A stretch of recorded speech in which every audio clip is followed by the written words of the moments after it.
Chapter 151, Sacrificial Pawn, 1. Today was like any other day for the shoot of Shuttered, but Aryun felt far more comfortable with today's shoot than any other that came before it. Not only was it an indoor shoot instead of an outdoor one, there were no jump scare scenes planned today. All she needed to do was to just put emotion into her acting while looking at the other actors, so it had been a while since she had felt such peace of mind. Her satisfaction amplified simply from reading the script. The actors finished reading the script together under the lead of Seo Taeyeon, the oldest among the cast members. They got into their own positions once the shoot was about to begin. They would be acting out scene #11-2, where they discussed the mysterious things that had been occurring ever since their visit to the shuttered hospital. Ready. Action. Aryun had the first line in the scene. She instantly furrowed her brow at the clap of the slate. Is it really true that Sung-Hoo is dead? I am telling you. He suddenly died from a heart attack. There's no way. Hyung-in also died that way, didn't he? Not even a week had passed between their deaths, and they had both died from heart attacks. No matter how one looked at it, their deaths were highly suspicious. Hence, the police were investigating everyone who had been close to them, including everyone here. However, there was one more thing that the two men had in common that the police had no idea of. Sung-Hoo and Hyung-in were with us when we went to that hospital, weren't they? Why, yeah. Aryun's eyes narrowed. Could their unnatural deaths have had something to do with the supernatural phenomena that had occurred there? What did your mother say about it, Jaime? She asked. I haven't told her that we'd gone there yet. Then let's go tell her. Song Jaime's mother was a shamaness, so Aryun was thinking of telling her that they had gone to the shuttered hospital for a test of courage. However, we can't. Are you crazy, Taeyang? You know that place is a restricted area. We'll be suspected by the police even more if word gets out that we'd trespassed there. Several friends opposed her idea. Aryun raised her voice in anger. Then what? Are you suggesting we all just let ourselves be killed by the ghost? Huh? The energy she emitted was completely different from what she had shown at the old hospital. After a short silence, Director Choi raised his megaphone. Okay. That was great. Let's prepare for the next scene right away. Yes, Director. Scenes like this were easy, but she shriveled up in fear whenever she had to shoot in scary places. In the next morning, Jin Seo-young, who had come to the set early, greeted Aryun. Good morning, Sunbae. Aryun light nodded. Hello. You're pretty early today. What time did you arrive? I've been here since an hour ago. And, Sunbae, Seo-young expressed hesitantly. You can speak casually to me. You're my Sunbae, after all.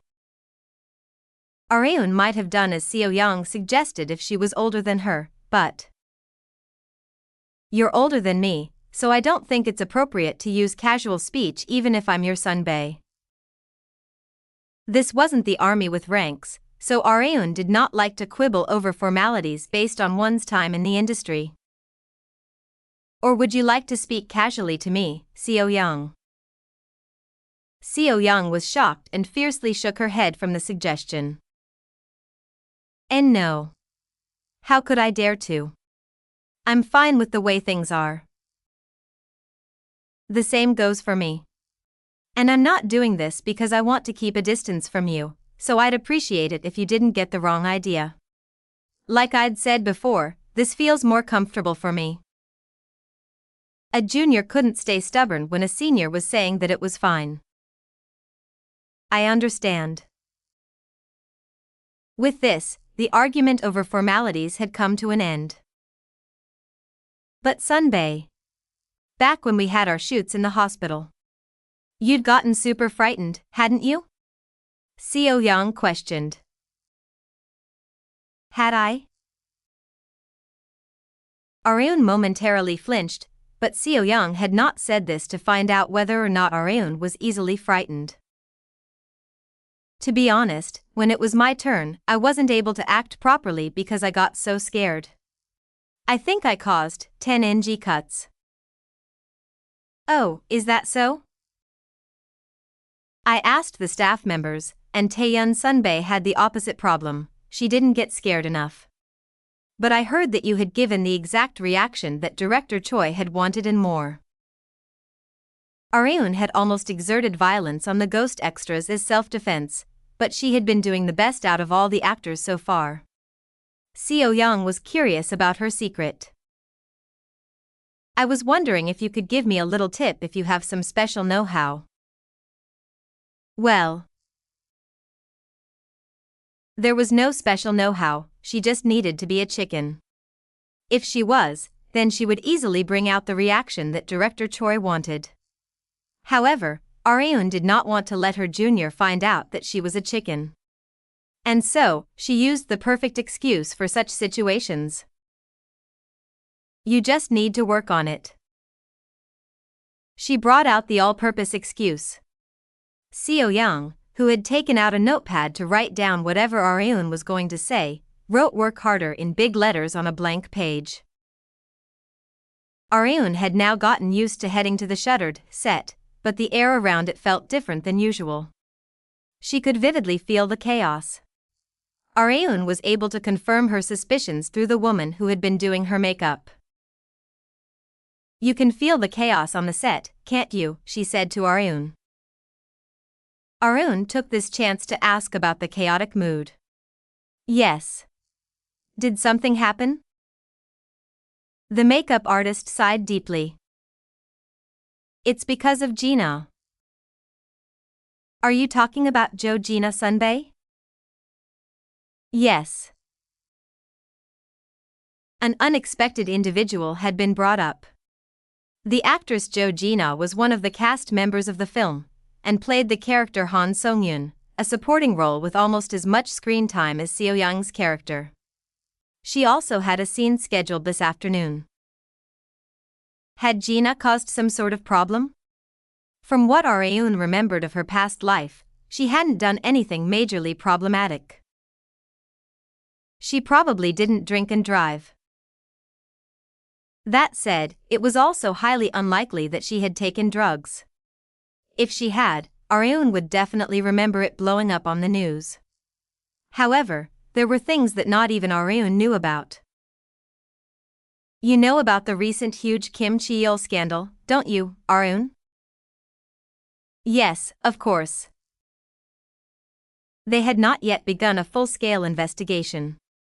It seemed like they were unable to take reckless actions until they had surefire evidence, since Chi-yeol was the son of an influential political figure. The entertainment industry had also been up in a huge stir while the political world had been in a fierce battle. The celebrities involved in the Kim Chi-yeol case have been a huge topic lately, the makeup artist remarked. The public had been desperately looking for celebrities who had seen benefits through political figures, and one of them who had been mentioned was Miss Gina had also been in on the act, apparently. Areun's eyes sharpened for an instant. Gina had also been on Kim Chi-yeol's side, huh? Not even she had known this. Tons of people who had been involved in the case were springing up like mushrooms after it had been brought into the light. The makeup artist chatted even more once Gina came up in their conversation. You really can't judge a book by its cover, huh? I can't believe someone like Miss Gina had been involved in such illicit acts when she looks so innocent. I'm getting goosebumps all over. The truly bad people never let people see their wicked nature. Take scammers, for instance. They earn your trust while acting like nice people, and then backstab you at the very end, Areun remarked. You're so right, The makeup artist agreed wholeheartedly.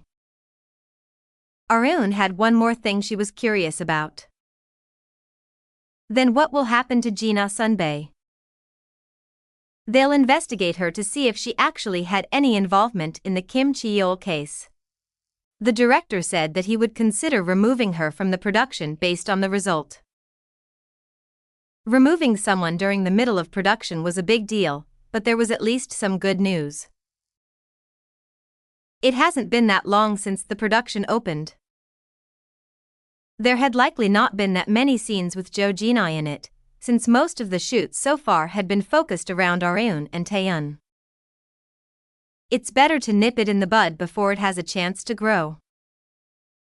If an actor who had committed a grave sin was kept in the production due to something like staying loyal to them, it was possible that it would damage the reputations of other actors involved in the production. It would be a massive problem if the film shuttered, was boycotted all because of Jo Jin-ah. Director Choi would not keep Jo Jin-ah on the ship that was shuttered while taking the massive risk of it sinking, when he, the hard-working staff members, the other actors and the investors were all on it. And it's not like Director Choi is super close to Jo Jin-ah. As long as there were no massive abnormalities, things would go exactly as the makeup artist expected. That aside, that son of a bitch Kim Chi-yeol is so tenacious. It was possible that Kim Han-Gyo was helping him by pulling some strings from the shadows, despite Arun blackmailing him last time. You won't let your son go to hell, is it? It was not like they'd ever been a loving family. Arun held in her exasperated laugh. If that's how you're gonna be, I have some plays I can make. All that a halted sailboat needed was a tailwind to get it going. Ma Young-jun arrived at the larger facility that Levanche had moved to. Director Do Ha-young tilted her head in confusion when she saw him. Weren't you off duty today? She asked. Like she had said, Young-jun had a day off today. However, he had no choice but to save it for another day due to the call from last night. I was called for important business, he answered concisely like always, and headed somewhere with his hands in his pockets. He had arrived at the chairwoman's office of Levanche, where Arun was. She greeted him as soon as he opened the door. Welcome.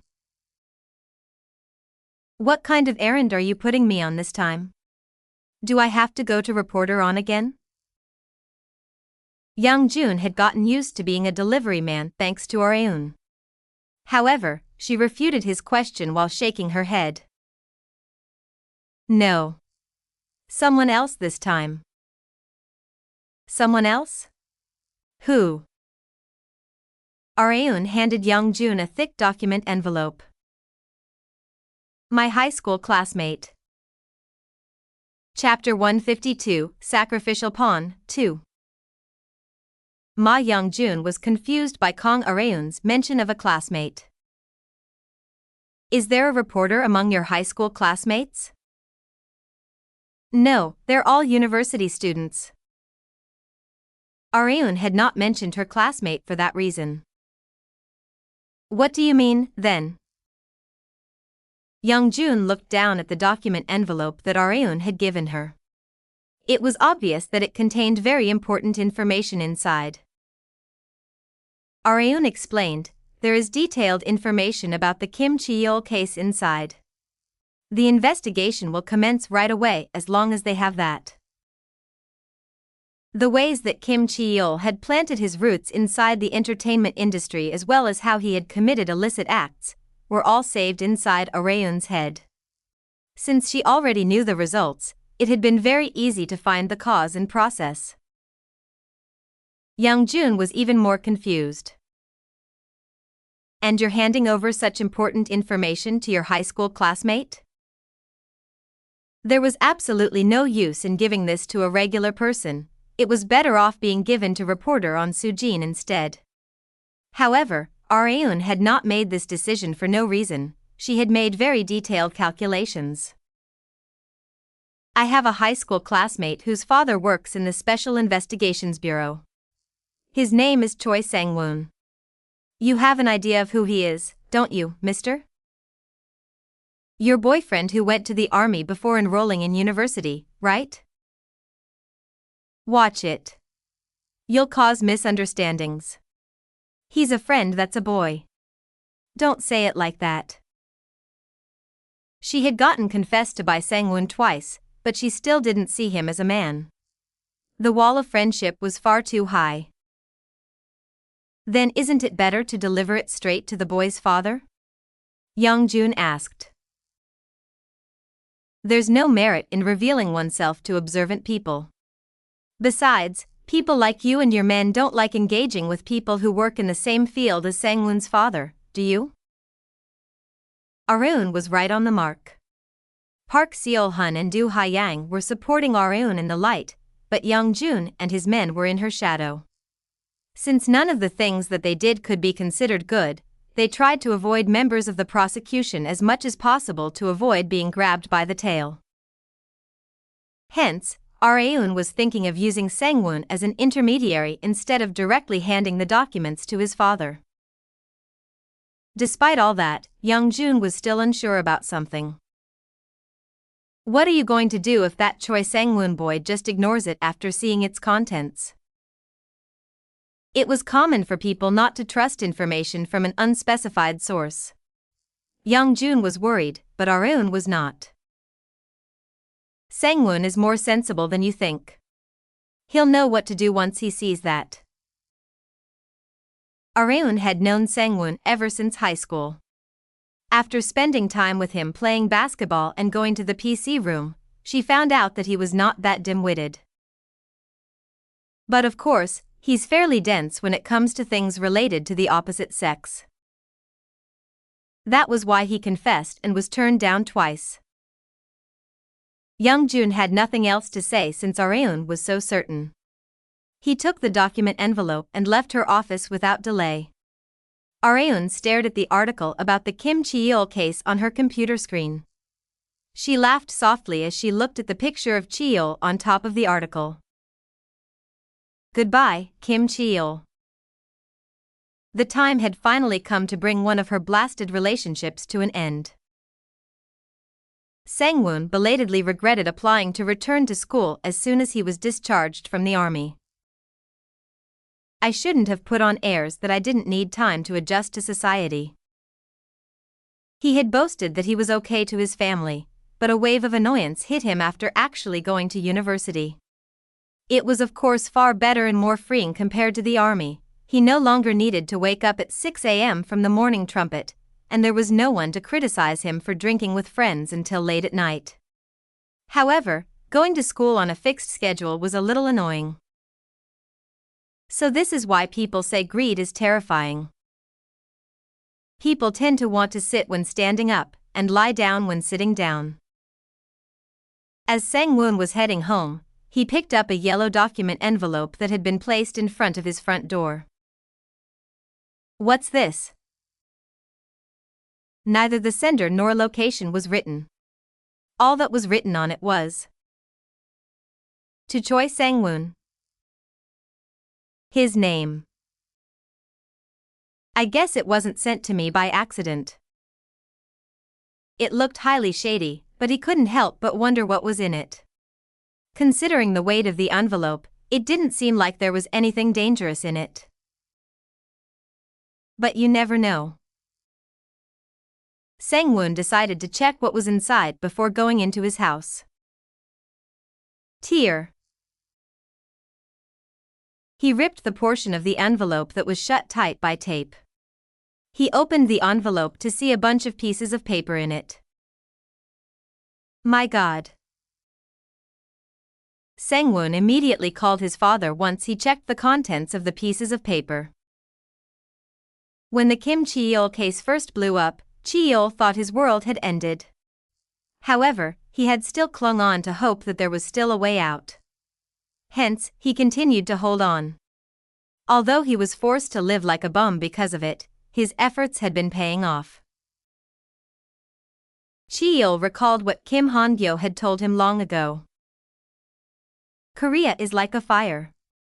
it burns for a moment, and then burns out just as quickly. So, just hold out for now. The public will forget that it ever happened once enough time passes. Cheol had been told to lay low until the fire burnt out. He strongly agreed with the idea. There was no need for him to explain himself, he just needed to be careful enough not to get caught. Everything that could be used against him had mostly been disposed of. All that's left for me to do now is to wait. Cheol took out another bottle of whiskey. He had never drank so much in his life. This is all because of whoever made that damn audio file. It contained the entire conversation that he had with Ji Kong-hai. Just that one conversation caused this entire mess. He had tried to find out the source of the file, but it had already been too late. Come to think of it, father said someone has been out for him. The masked woman. Han-Gyo was desperately searching for her identity at the moment. It was natural, since she knew far too much. Due to this, Cheol had no choice but to handle the deadlock that he was in all by himself, but without father's help, I can't do anything. He had no choice but to rely on his father. VRRR.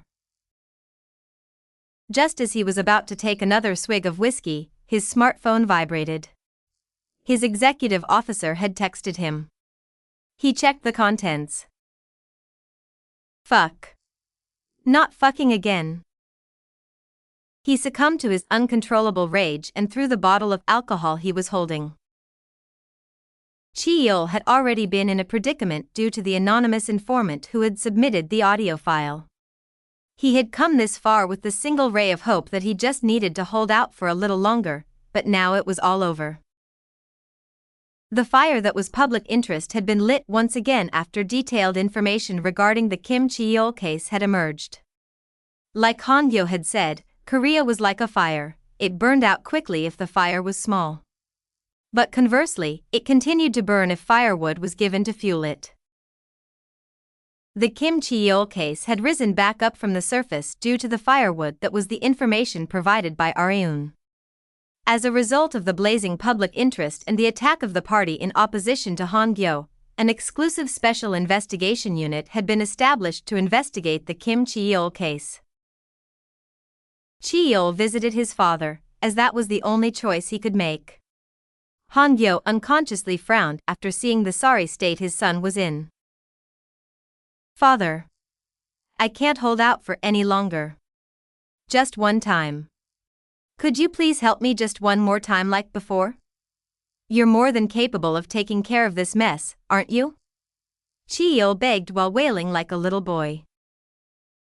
Seeing this, Han-Gyo replied cold-heartedly, How long do you expect me to take care of your messes? Father. There was only one thing that Han-Gyo could tell Cheol.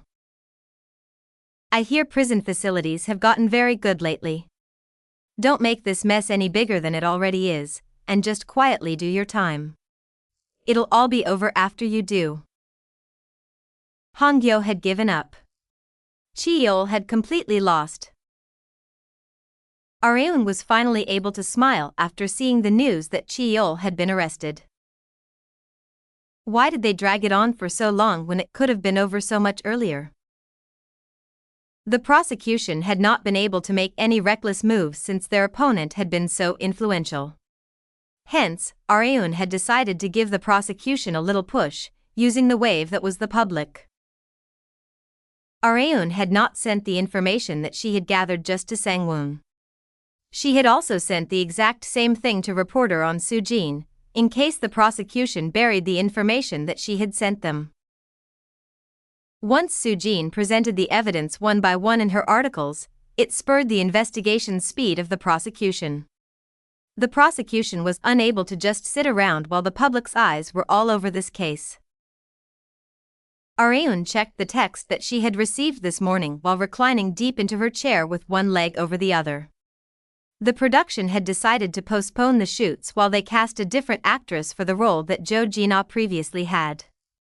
They would also need to reshoot some scenes, so they would be extremely busy. The Kim Chi-yeol case had been resolved very nicely, and she had received a 2-week break. I want to do something. It was a bit of a waste to stay at home for 2 weeks straight. Areun wanted to go celebrate at some nice place. She closed all the tabs of articles relating to Chi-yeol and opened a new tab. Click, click. Only the sound of mouse clicks could be heard in Areun's office. An image of a vast sandy beach on her computer screen caught her attention. She was captivated by the picture of the beach that felt cool just from looking at it. Maybe I should go to the beach. It's been a while. Areun had chosen the location, so it was now time to gather the members. As she took out her phone and was pondering over who to take, she noticed a text that had been sent just in time. Areun smiled as she checked who it was. Oh yeah, this guy. There would be absolutely no problem in dragging this guy to the beach, even right this instant. Since he would have nothing but time at the moment, Areun gave him a call. Chapter 153, Savior, 1. Co Lee-jun, who was still in the middle of his military service, had been put in a difficult position. A junior who was working as an army administrative clerk visited him to tell him, Sergeant Co. The first sergeant said that you should use your leave within the month. Me? Yes. You might not be able to use all the leaves that you'd been rewarded before you're discharged at this rate. Lee-jun had been worried that he had too few leaves in the beginning, but he had been getting more and more for some reason after becoming a corporal. He was rewarded 1 for saluting well when the regimental commander had visited, 1 for standing night watch well at the guard post when the battalion commander made a surprise visit, 1 for being the squad leader, and even another for winning the sports event. Lee-jun was currently the one with the most leaves rewarded in the entire military base. Not only did he have tons of leaves rewarded, he also had his sergeant regular leave left unused. There were only 3 months until his discharge, so he needed to use all of these leaves before then. Let's see. I won't be able to use everything even if I go for 15-day leaves every month, Lee-jun remarked. After calculations, he would still have a 4-day leave left unused. The army clerk gave Lee-jun a helping hand. Should I try making a deal with the first sergeant? What deal? I'll try to get permission for you to be able to take a short 4-day leave in the beginning of next month, and go on your 15-day leave right after the battalion army training test. Is that even possible? There's no way the first sergeant will allow something like that. The company commander did not mind soldiers going on leaves as long as they didn't overlap with training, but the first sergeant was different. Unlike the company commander, the first sergeant was very adamant about not letting soldiers go on consecutive leaves without a set duration between them, since there would be fewer hands to work in the base. Moreover, corporals and sergeants were very important personnel for the first sergeant. However, the army clerk was very confident. You've done your absolute best to cover for us until now, Sergeant Co. It's time for us to repay the favor. Lee-jun was the superior that the junior soldiers liked the most, so they wanted to repay him up until his discharge. However, Lee-jun decided to just appreciate the gesture instead. I'll just give the 4-day break to Han-Gyo, Lee-jun said. Pardon me? He decided to give the rewarded leave to someone else. This was an extremely rare occurrence in the army. Han-Gyo said his grandfather had passed away, didn't he? He seemed to be having a hard time because of that. Tell him to use this leave to go see his family and visit his grandfather's grave. Are you sure you're fine with that, Sergeant? Yeah, it's fine. I have tons of leaves. The army clerk was moved by Lee-jun's generosity and gave Lee-jun a thumbs up. "You're the best, Sergeant Seo." The juniors couldn't be more blessed for being able to spend their military service with such a wonderful superior. Like the army clerk had said, Lee-jun went on his leave straight after the battalion army training test. "You're on leave again?" Seo said. Lee-jun had gone on so many leaves that Seo, who had come to the cafe again to help out their parents, was sick of seeing her little brother's face. She had cried buckets when Lee-jun had first enlisted, but now she was sick of seeing him. Lee-jun was exasperated. "What's wrong with seeing your little brother often on his leaves? That aside, sis. Did anything come for me? For you? I mean, has anything been mailed to me?" "Oh, just a sec." Seo went to the back area of the cafe and came back out with something in hand. "Are you talking about this?" she asked. "Yeah, that." Lee-jun exclaimed in satisfaction after seeing its contents. Seo asked in astonishment as she peeked at the contents over Lee-jun's shoulder, "When did you have time to apply for a contest?" The envelope contained a letter that the portfolio Lee-jun had submitted for the fashion design contest had won the grand prize. Lee-jun replied with a smile, "When I was still a corporal, I think. I applied twice before that, too. I won the Excellence Award once, and then the Top Excellence Award after that. The prize money was no joke either." "No wonder you'd said you had tons of money whenever Mom and Dad asked if you needed it." Lee-jun seemed to have a knack for fashion design, since he had been winning prizes in various contests despite being only in his early 20s. He was raising his value as a designer while slowly accumulating experience. Seo asked while looking at her exceptionally talented brother, "I'm sure you'll get tons of nice offers with that much talent." "Yeah. I was already contacted a bunch about whether or not I'd be willing to work with them, but I refused them all." "Because you're still in the army?" "Nope." Lee-jun had another wish other than becoming a world-renowned fashion designer. "Because my wish is to have Areun Nuna wear the clothes that I've designed." To Lee-jun, Kung Areun was a blindingly beautiful existence. He wanted to design one-of-a-kind clothes that didn't exist anywhere else in the world for such a woman. That was why Lee-jun had devoted himself to studying fashion design as soon as he had graduated high school. Even during free time in the army when the others rested or fooled around, Lee-jun had never once not been reading books related to fashion design. Seo looked at her little brother in content. "Come to think of it, Areun said she's gonna make you work at Levanche once you're discharged," she mentioned. "I've heard that ever since high school." That was why Lee-jun was working even harder. Now that Areun had come up in the conversation. "Should I try giving her a call?" Lee-jun said. "Areun?" "Yeah. I called her before going on my leave, and she said her film shoots were postponed for 2 weeks because of the recent Kim Cheol case. I thought I might as well ask if we can have a meal together since she's free." Since Areun was free for 2 weeks, Lee-jun was hoping for her to give at least a few hours of that time to him. He sent her a text before calling her, but then she called him after not even a minute had passed. "Hello?" Lee-jun answered. "You said you're on leave, right?" "Yes, from today." He was free for 15 days, more than enough time to enjoy his leave. "That's perfect. Let's go on a trip, then." "Pardon?" Lee-jun was greatly flustered for a moment. "Just the 2 of us?" His heart was beating so hard that he could hear it loud and clear. "Are you insane?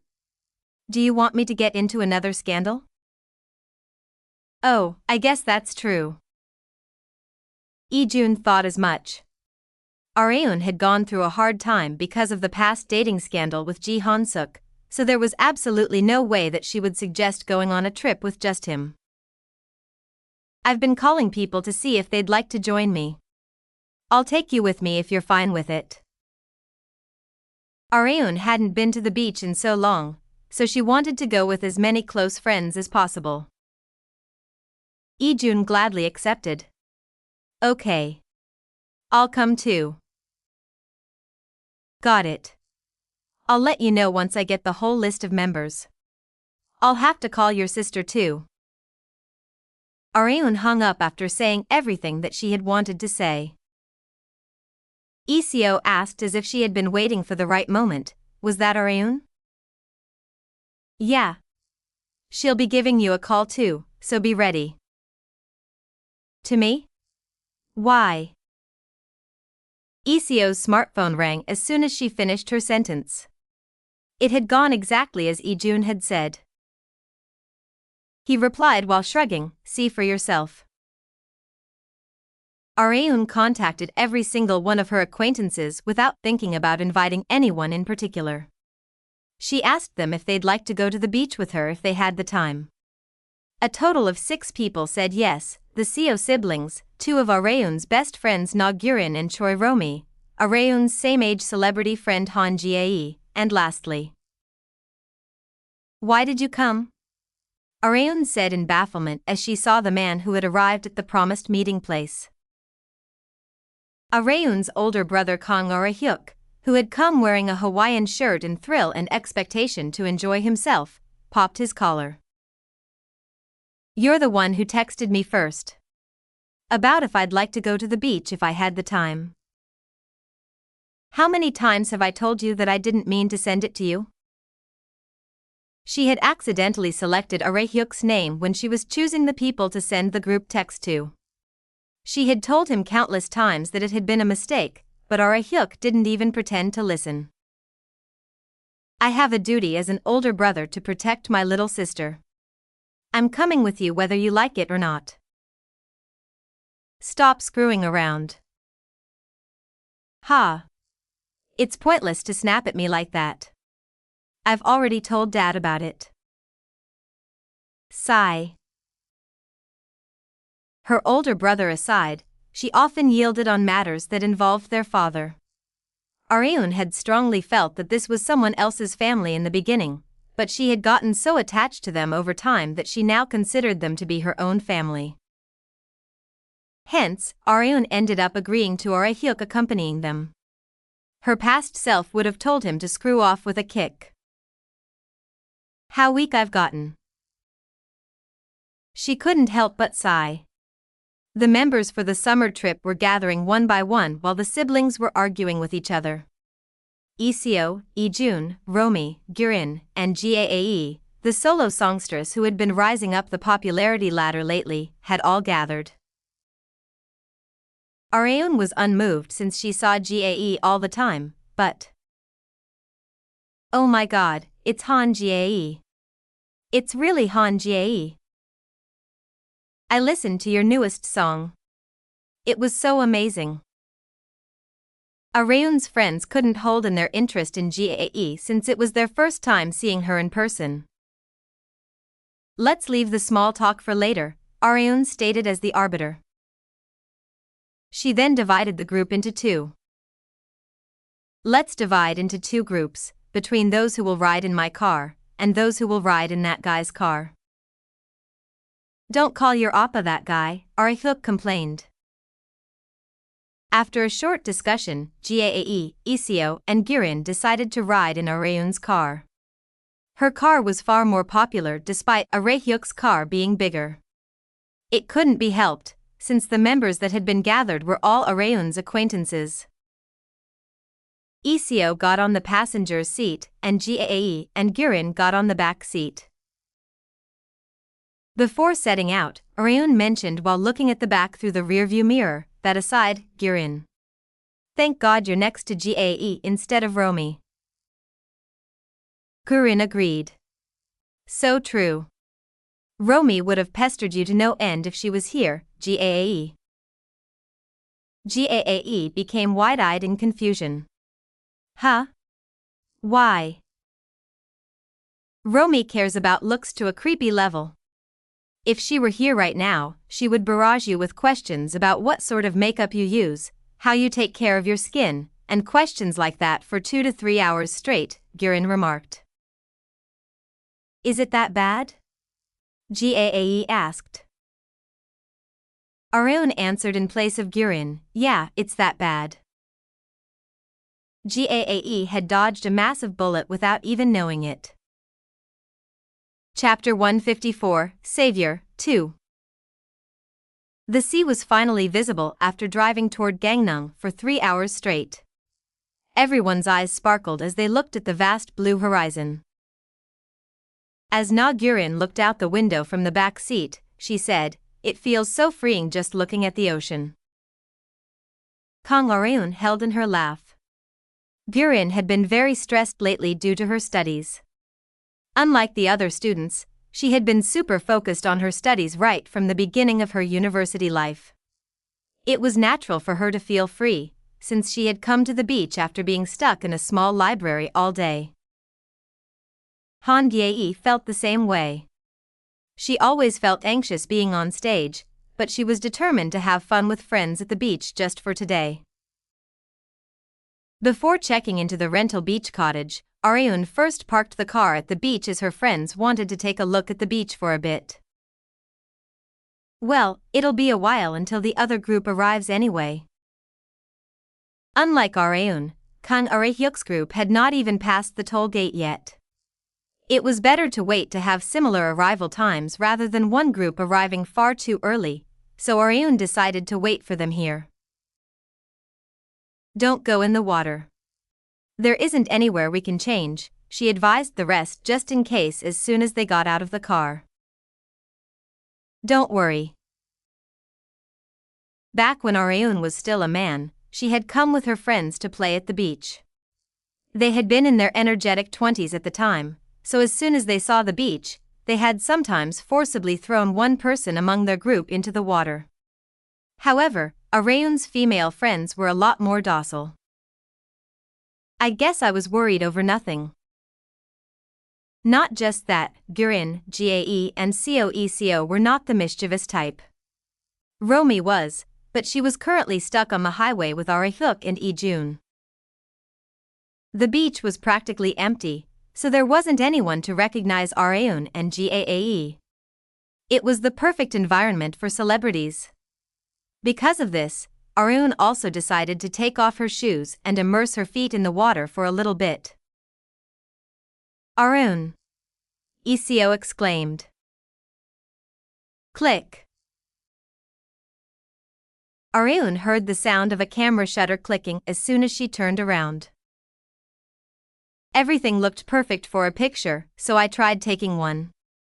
I'll send it to you, Ico remarked. Thanks.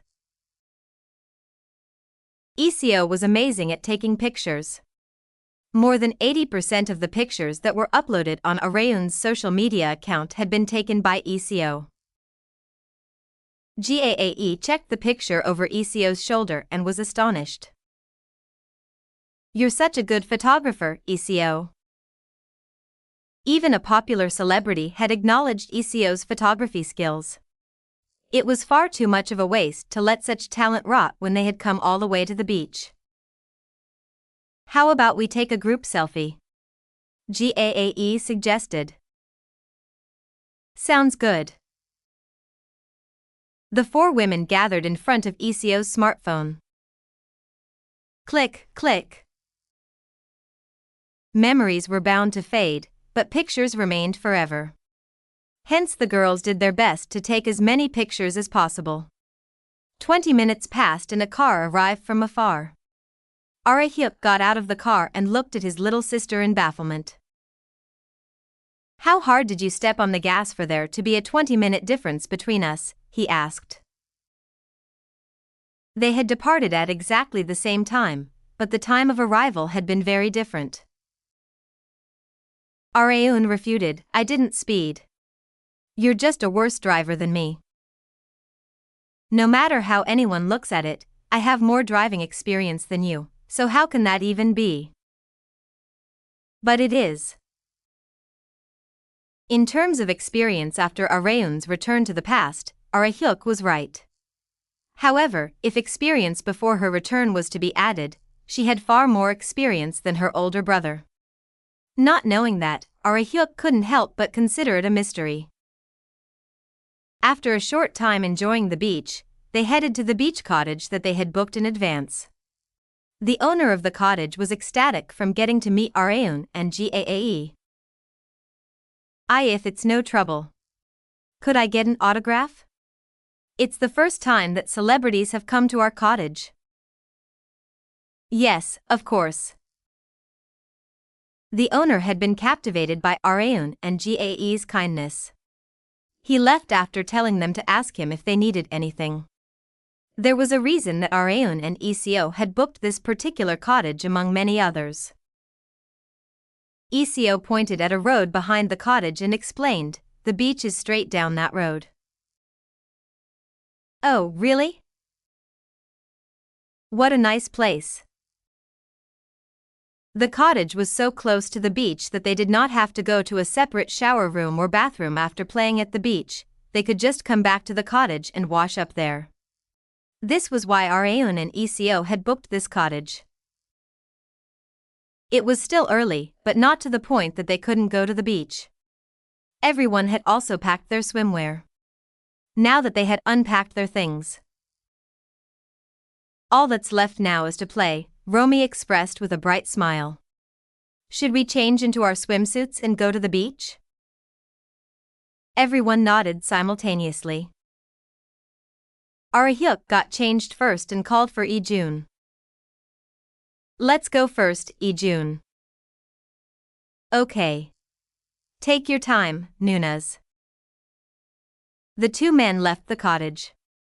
They could see people here and there, but not that many since it was still not peak season yet. They pinned the beach umbrella that they had borrowed from the cottage in the sand, laid out a mat under it and put their bags on it. Ijun's eyes shifted to a certain group of women. They were walking across the beach while proudly showing off their bodies in bikinis. He suddenly imagined Areun in a swimsuit. Come to think of it, I've never seen Areun Nuna in a swimsuit. Areun hated showing off her skin to an extreme degree, so she had never been in any swimsuit pictures that were fairly common in celebrity magazines. If Areun ever did a bikini photo shoot, that magazine would be instantly sold out. That was how rare it was to see Areun in a swimsuit, and Ijun's heart was already beating just from the thought that he could see that very scene. I'm sure Areun Nuna would be far prettier than those ladies. There was not even any comparison. Ijun had been unable to sleep properly for several days due to this moment. While he was off in his imagination, he heard the girls' voices from behind. We're here! Romy exclaimed. Ijun turned around faster than the speed of light. He searched for Areun first. Ijun was lost for words. Unlike Romy and Gaae wearing bikinis and ECO wearing a regular swimsuit, Areun was wearing a rash guard. She asked the clearly disappointed Ijun, "What? Is there something on my face?" And no. I just thought you looked great in that rash guard. Really? She had no choice but to wear a bikini when she had gone with her friends to a water park, but not today.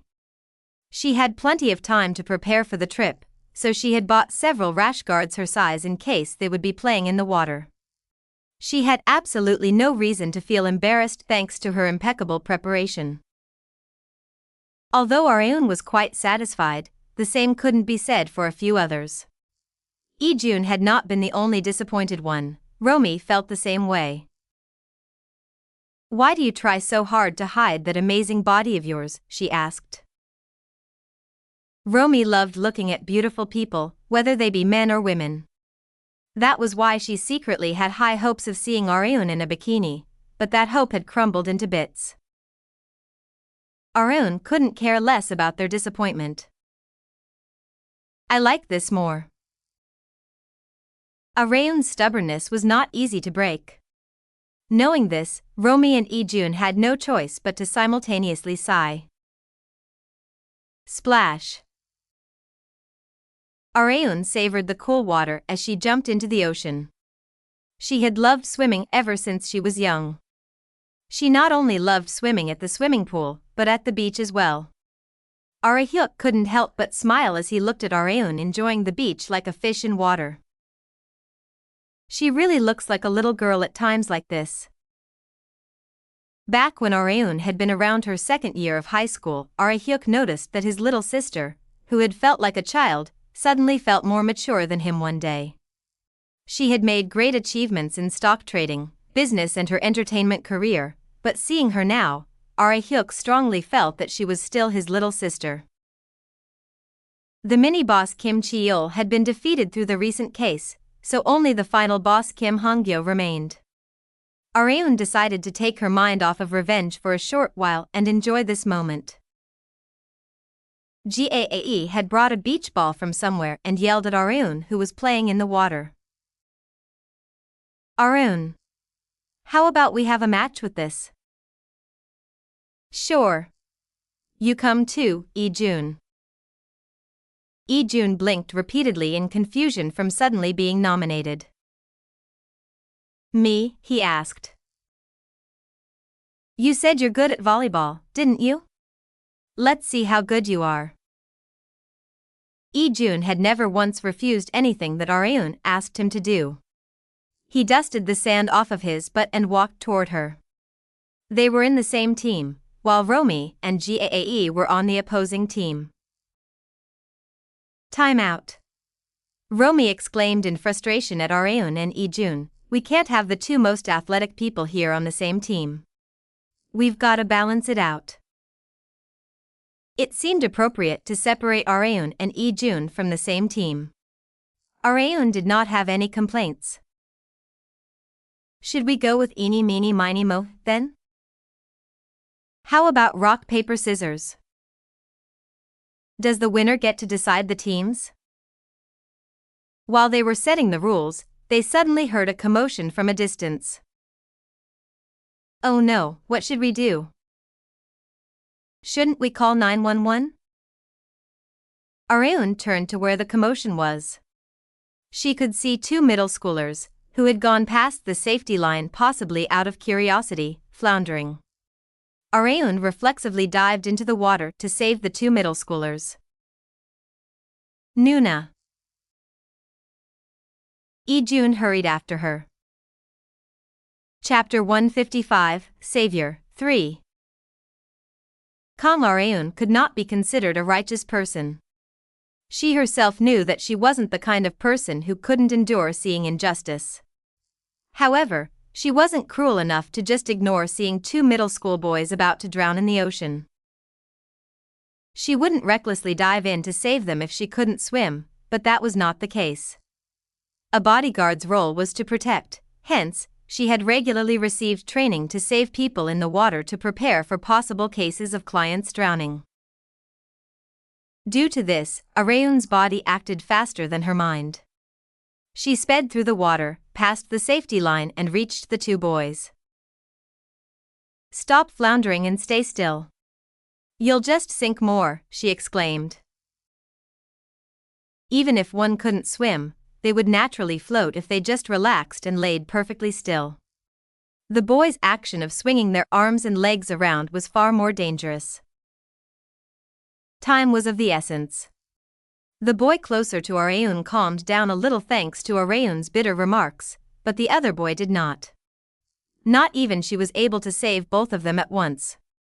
Thankfully, she saw Seo Ijun who had come after her. Ijun. You save that one. Okay. Ijun was also a fairly good swimmer himself, although not as good as Areun. However, he had never received training on how to save a drowning person.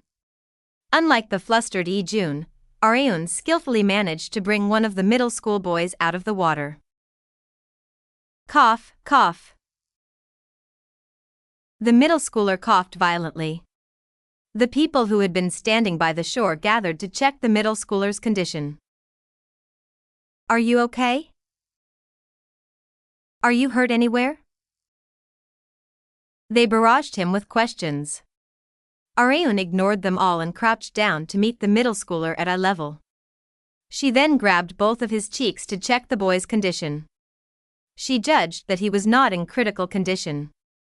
As she was about to criticize the boy about why they went that far out into the water. Areun. Is Ijun okay?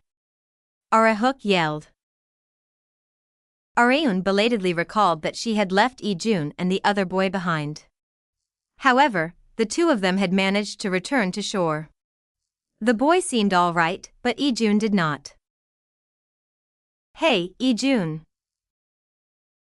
Areun sprang up and raced to Ijun and the other boy. Seo also frantically ran to where Ijun had collapsed. Areun. What's wrong with Ijun? He was lying down without moving an inch. Meanwhile, the boy looked completely fine. The boy explained to Areun and Iseo what had happened. He swam all the way back here with me on his back. Unlike Areun, Ijun did not possess the skills required to save a drowning person.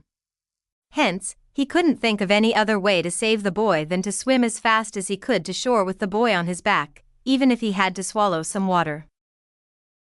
It was a valiant attempt. The boy had been safely rescued thanks to it, but Ijun himself was now unconscious. What should we do? Iseo frantically paced around. The people around them were also panicking. Areun bit her lip. Calm down. I have to make calm and cool judgments in situations like this. Not only was she trained to do so, but she had also always emphasized it to her junior bodyguards. No matter what sort of situation bodyguards were placed in, they always needed to maintain a calm and cool composure. They needed to observe the situation in an objective manner and take the most ideal action in reference to that. Areun first checked Ijun's airway. If he had swallowed too much water, then there was only one way to save him. It can't be helped. I have to save him. Whatever the case, Ijun was like a little brother to Areun. He had always done anything for her. She decided to ignore momentary embarrassment for him. Areun commenced CPR. She gave Ijun chest compressions with both of her hands as hard as she could, and then bent down to put her lips on his. Fuh. Areun breathed into Ijun's airway and did chest compressions again.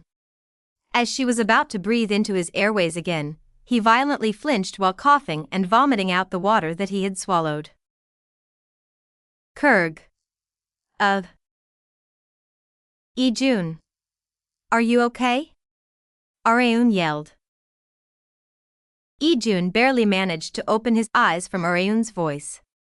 He weakly smiled at Areun, who was looking down at him in worry. This is my first time seeing you make that face, Nuna.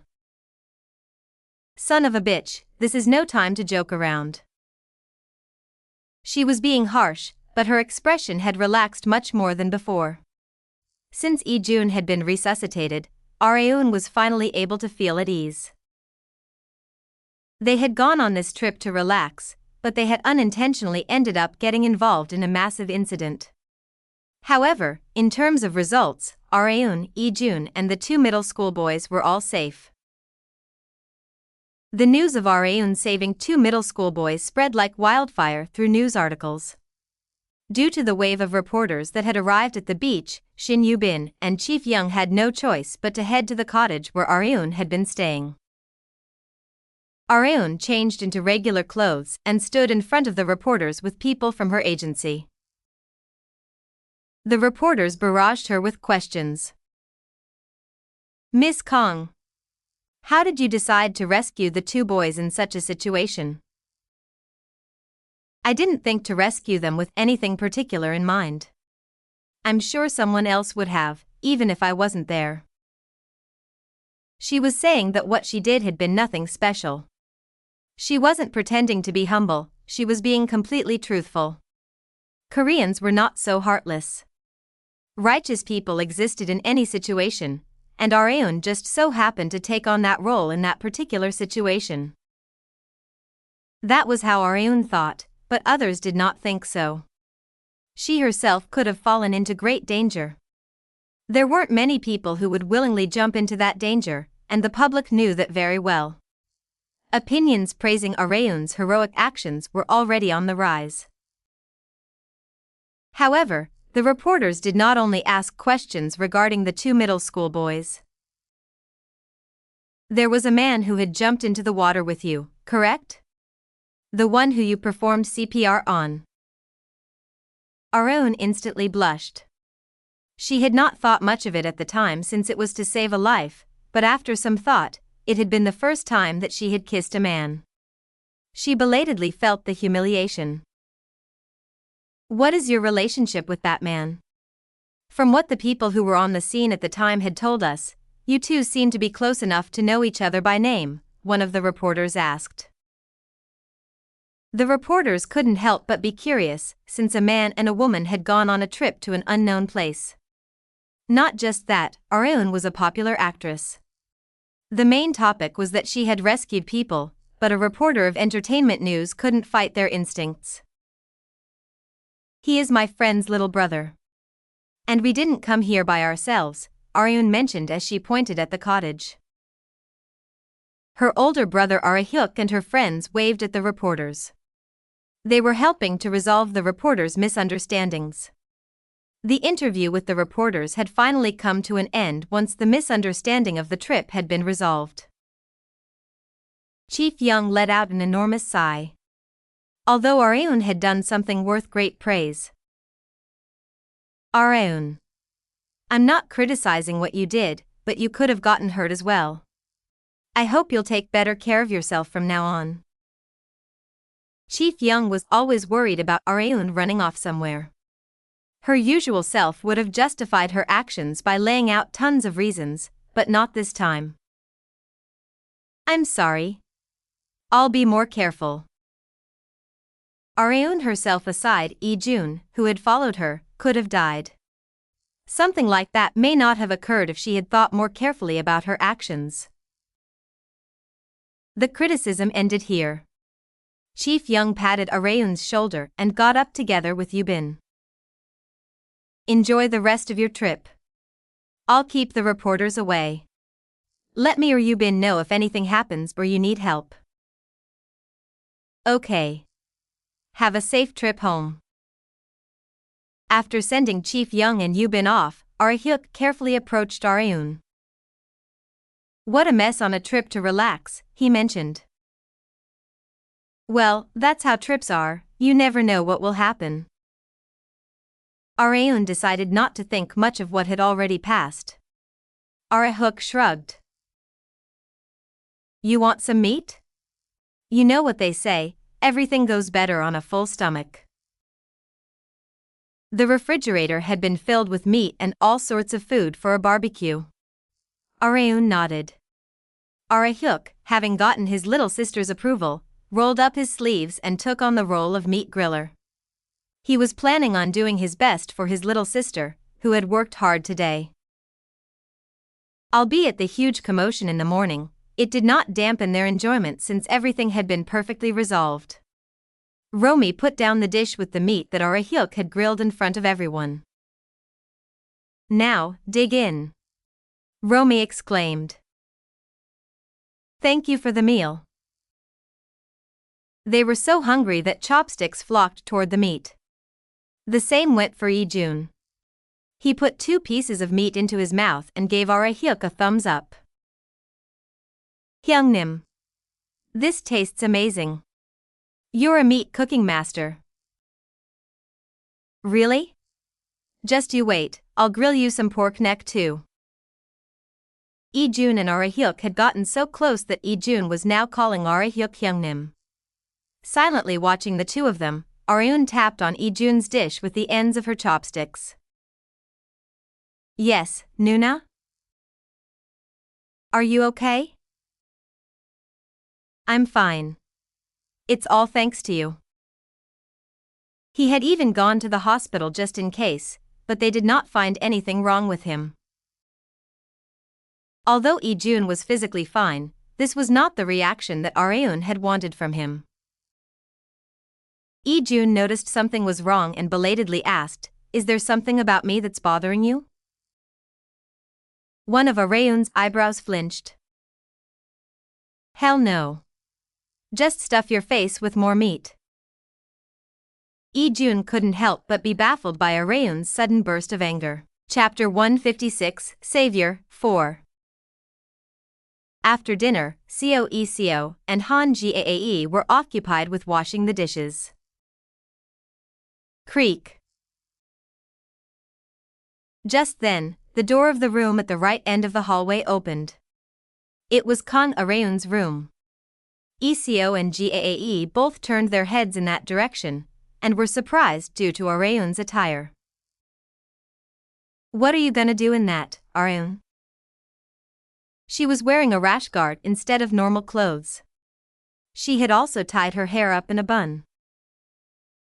I'm gonna go for a swim, Ara-eun replied. At the beach? No, in the pool. There was a private small swimming pool right in front of the cottage. Splash. Ara-eun dived into the pool with water droplets splashing in all directions. Gyo tilted her head in wonder. Why is she swimming in the middle of the night? Unlike Gyo, Seo had a vague idea. She must have a lot on her mind. Why? Gyo asked. Because of what happened this morning, and well, maybe also about something else that we don't know about. Even Seo, Ara-eun's best friend, couldn't tell exactly what was on her mind. Ara-eun completely relaxed her body and floated around the pool. She was deep in thought as she looked up at the night sky. She did not have any worries, but I'm pissed off for some reason. She knew exactly who she was pissed off at. It was Seo Lee-jun. However, she was not exactly sure why she was pissed off. As she was deep in unknown thought, Lee-jun, the source of her annoyance, approached the swimming pool. Aren't you cold, Nuna? He asked. Ara-eun answered, no. Lee-jun smiled bitterly at her short and concise answer. He took a seat on the sun lounger next to the pool and glanced inside the cottage. The inner layout of the cottage was clearly visible because one of its walls was completely made of glass. Kang Ara-hyuk, Choi Romi, and Na Gurin were chatting while watching TV. Seo and Gyo were sitting together while going through the pictures that they had taken today. Lee-jun coughed to clear his throat and spoke first to break the awkward mood. Nuna. Thank you for saving me this morning. Come to think of it, he had not even properly thanked her yet, so he had wondered if she had been mad about that. I wanted to tell you earlier, but I couldn't find the right time to. I had to go straight to the hospital after, and you'd been busy dealing with that flock of reporters. It just kept getting pushed back more and more, and here we are now. Ara-eun only listened in silence. I probably would have died before my discharge from the army if it hadn't been for you. Lee-jun couldn't even imagine how much regret he would have felt if he had died as a soldier. If he died, he at least wanted to die after he was discharged and as a functioning member of society. However, Ara-eun was still apathetic despite Lee-jun laying out everything he had wanted to tell her. Rather. Is that it? Ara-eun responded even more bluntly than before. Lee-jun hesitated, but then forced himself to speak with a face as red as a tomato. I heard from my sister that you performed CPR on me. It was technically nothing more than a first aid measure, but Lee-jun couldn't help but feel embarrassed that their lips had touched since he liked Areun as a woman. As soon as CPR was mentioned, Areun felt her temperature rising despite being in the water. But don't worry, Nuna. I won't give it any deep meaning. Just because our lips touched doesn't mean it was a kiss, and you only did it to save my life, nothing more, nothing less. So, I'm sorry. Why are you apologizing out of the blue? Areun asked. It was as if she was forcing him to tell her. Because it feels like I stole a kiss from you without permission, Lee-jun answered. It had definitely not been intentional, it couldn't have been helped, considering the situation. But even despite that, Lee-jun wanted to apologize no matter what, because he knew very well what a kiss meant to a woman. Areun's expression relaxed a little, possibly because Lee-jun's feelings reached her somewhat. The reason why Areun had treated Lee-jun so curtly had something to do with that. She had never randomly kissed anyone before, not even in films or dramas. She had found the act of kissing a man extremely disgusting, so she had saved her first kiss up until now, and probably would have for the rest of her life. Despite all that, Areun had been forced to give that first kiss to Lee-jun. The kiss had absolutely zero affection behind it, it was nothing more than a first aid measure.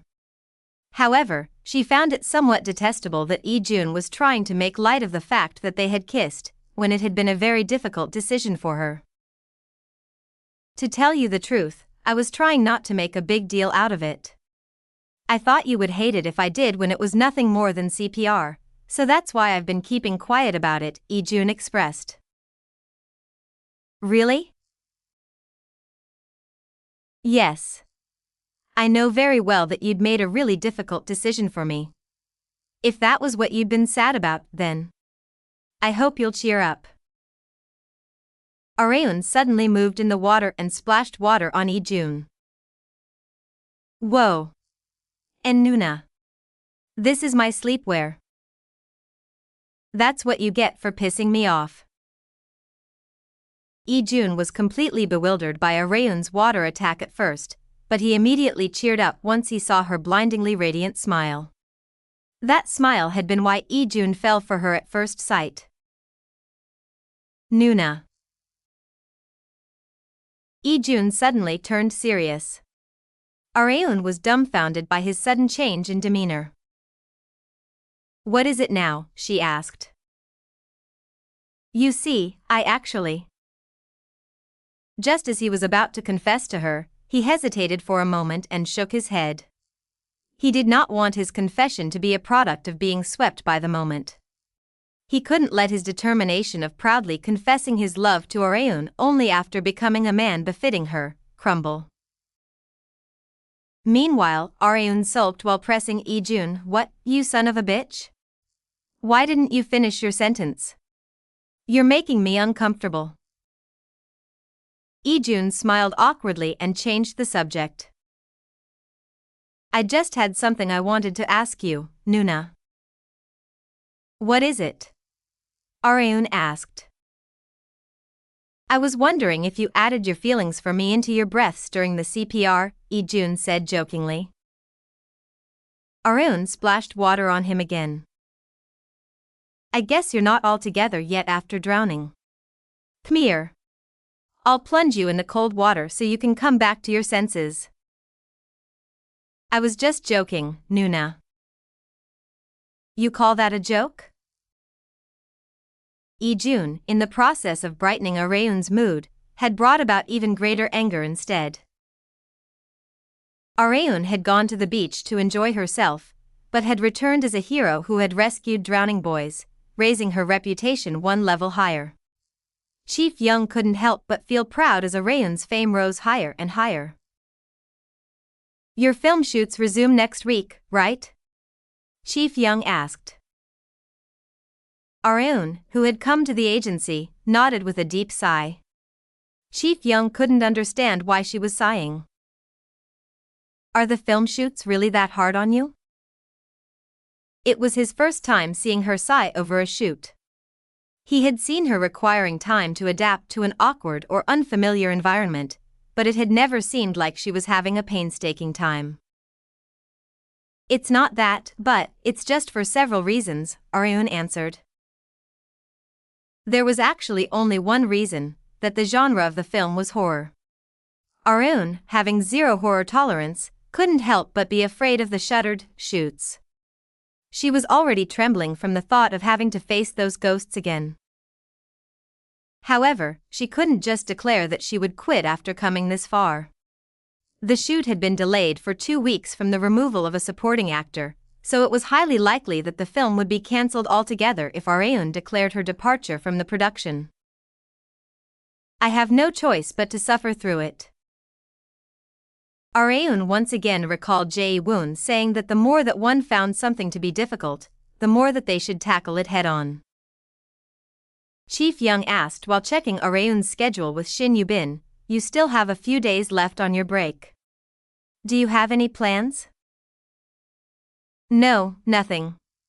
I'm going to stay home for the rest of the break." Areun had unintentionally gone through an ordeal during her trip, so she was planning on just shutting herself in her home without going anywhere. "Okay. It's starting to get pretty hot, so stay home with the air conditioner on," Chief Young remarked. "That's exactly what I'm planning on doing."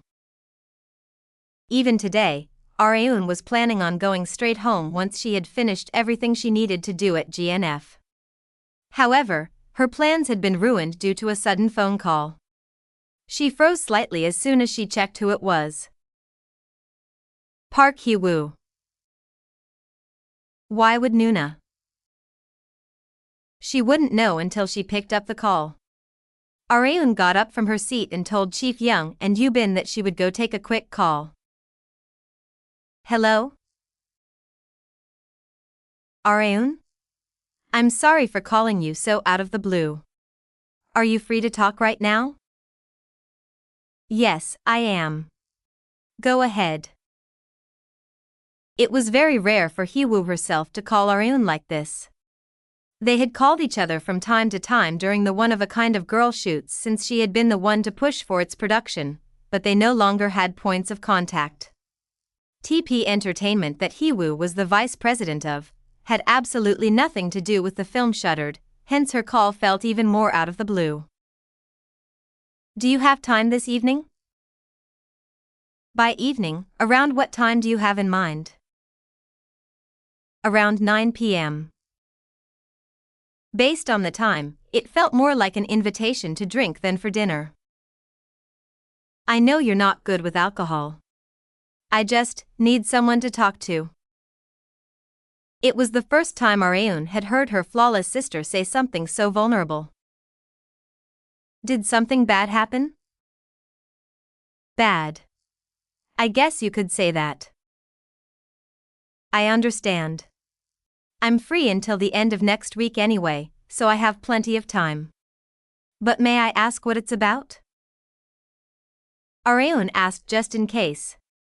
It didn't matter if Hee-woo didn't mention it on the phone, since she could just hear it this evening. Hee-woo's answer had been extremely unexpected for Areun. "It's about my little brother." Chapter 157, Savior, 5. Vice President Park Hee-woo had a little brother, Park Geon-Woo, and it just so happened that "It's me." In other words, it was Kang Areun's past self, back when she used to be a man. They were now two completely different people. The future Geon-Woo had been put in the body of Kang Areun instead of his past self. "Nuna is taking an interest in me? That's a first." They had never once talked after becoming adults, so Areun was fascinated to hear Hee-woo mention Areun's male self. She strongly felt that she would be able to look into Hee-woo's inner thoughts. "Well, I was planning on going regardless." Areun had not been maintaining a good relationship with Hee-woo because she wanted to, but because she absolutely needed TP Group's help to put an end to Kim Han-Gyo. But had my past self said something to Nuna around this time? Arun couldn't remember. She was confident in her memory, hence the amount of benefit that she had reaped in her current life. But I have no idea what I'd said to her. Arun did not treat her memories with her former family very fondly, so she might have tried to forget them. Hence, she couldn't recall what her past self had said to Hee-woo for her to be so bothered. It's not like I'd caused any trouble for her. Even if Arun had, Geon-Woo had declared that he would sever all connections with his family, so there was absolutely no reason for Hee-woo to be so bothered over him. As Arun's head was swarming with more and more questions, Hee-woo apologized. I hadn't told you that I have a little brother, had I? No. Hee-woo hadn't, but Arun knew better than anyone about the vice president's little brother, since he was Arun's past self. He's in his 20s, just like you. We haven't interacted with each other ever since he had a huge fight with our father, but... Please wait a moment. It seemed Hee-woo had been in the middle of work. Her chief secretary came up to her and gave her an additional report. How would you like to proceed with the recent Dael Foods matter, Vice President? Oh, that? Managing Director Kim is handling that, so you can go ask him. Never mind, I have something I have to ask him as well, so I'll check for you too. I understand. Hee-woo told her chief secretary to stand by. I'm sorry, Arun. Something came up, so I'll have to end the call here. I understand. Then about the specific location and time. I'll text you the details in about 30 minutes. Is that fine with you? Yes. I'll be waiting. Thank you very much, Arun. Hee-woo frequently expressed her desire to get closer to Arun. It was possible that she considered their relationship to be fairly close already. There's no way she would call me to keep her company if she didn't. Hee-woo was a very prideful woman. Now, let's go hear what's been bothering her so much about my past self. Arun got ready to find out an undiscovered story about herself. TP Group had its hand in several other fields of business aside from the entertainment business that Hee-woo had an important position in, with the food service industry being one of them. Red Rose was a Western cuisine restaurant affiliated with TP Group. Arun arrived first at the restaurant and was guided to a room that Hee-woo had booked in advance. Nuna said she was running a little late. Arun took out her smartphone and searched for a certain business, Dael Foods. It was the name of a company that Hee-woo and her chief secretary had spoken about, and Arun just so happened to know it very well. Dael Foods, huh? I haven't heard that name in a while. Slide. As Arun was skimming through the company's quarterly revenue of the previous year, business profits, price-to-earning ratio, and many other things, the sliding door opened. Arun turned her head to see Hee-woo like she had expected. I'm sorry, Arun. I had set out pretty early, but there had been so much traffic. I think there must have been an accident or something, Hee-woo remarked. It's okay. But you've arrived fairly early despite the traffic accident. My driver said that he knew a shortcut, so we took it and there was definitely far less traffic. Oh, you still haven't ordered, have you? Hee-woo called for an employee and immediately ordered 2 premium courses, the most expensive course on the menu.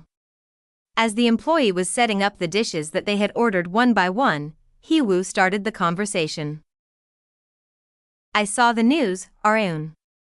You'd done something magnificent. Arun smiled awkwardly. She was still being treated like a saint wherever she went. It was understandable, since it had only been a week since the incident. It would still be a while until mentions of her act of heroism died down. "Where did you learn how to rescue people?" Hee-woo asked. There had been a scene in a past drama where I saved a drowning person, and I had practiced in preparation for that. The scene ended up not being used, though. Areun had become a master at making excuses. Hee-woo thinly smiled. "I had drowned once before. I believe it was when I was in high school," Hee-woo recalled her past. "We'd been on a family trip. To be frank, our family doesn't really go on things like that, but something came over our father and he suddenly suggested that we do one day." Areun also remembered. It was not worth telling people, but Hee-woo's family members were not very close. They always felt awkward around each other. It felt more like we were partners than a family. That was also one of the reasons why Areun hated her former family. "My little brother had been in middle school at the time. His name is Park Geon-Woo. You probably don't know him, since I barely mention anything about him." Areun did know. Rather, the problem was that she knew him far too well. "This is a bit embarrassing to say, but my athletic capabilities are abysmal," Hee-woo mentioned. Areun also knew this very well. Although Hee-woo was extremely smart, her athletic capabilities fell far behind ever since she was young. Areun and their father were very athletic, but the same could not be said for their mother. Hee-woo had most likely inherited her mother's terrible athleticism. "We had gone to the beach, but as I was playing in the water, there was an area where the ground suddenly sank." Anyone would get bewildered in such a situation, especially Hee-woo. "Because Nuna can't swim." Areun still vividly remembered her older sister floundering in the water. No matter how bad their relationship was, she would never just ignore Hee-woo as she drowned. So, Areun had jumped into the water to save her. "My little brother raced to me as soon as he saw me drowning, and he saved me." I guess something like that did happen. Areun recalled a memory that she had momentarily forgotten about. "I haven't been able to get Geon-Woo out of my head lately because of what you've done at the beach," Hee-woo said. It was natural, since he had been her savior. "So I've been trying to bring Geon-Woo back to TP Group, but he doesn't even answer my calls anymore." Areun had thought that Hee-woo had acted this way because she had wanted to control her life, but that had not been the case at all. It had been because Geon-Woo was her little brother as well as her savior. "I'm also trying to peacefully settle the dispute between Geon-Woo and our father, but it hasn't been going very well since they're both so stubborn." Technically speaking, the greatest cause of Areun's severance from her former family had not been her older sister, but her father. Hee-woo likely had a lot on her mind as well.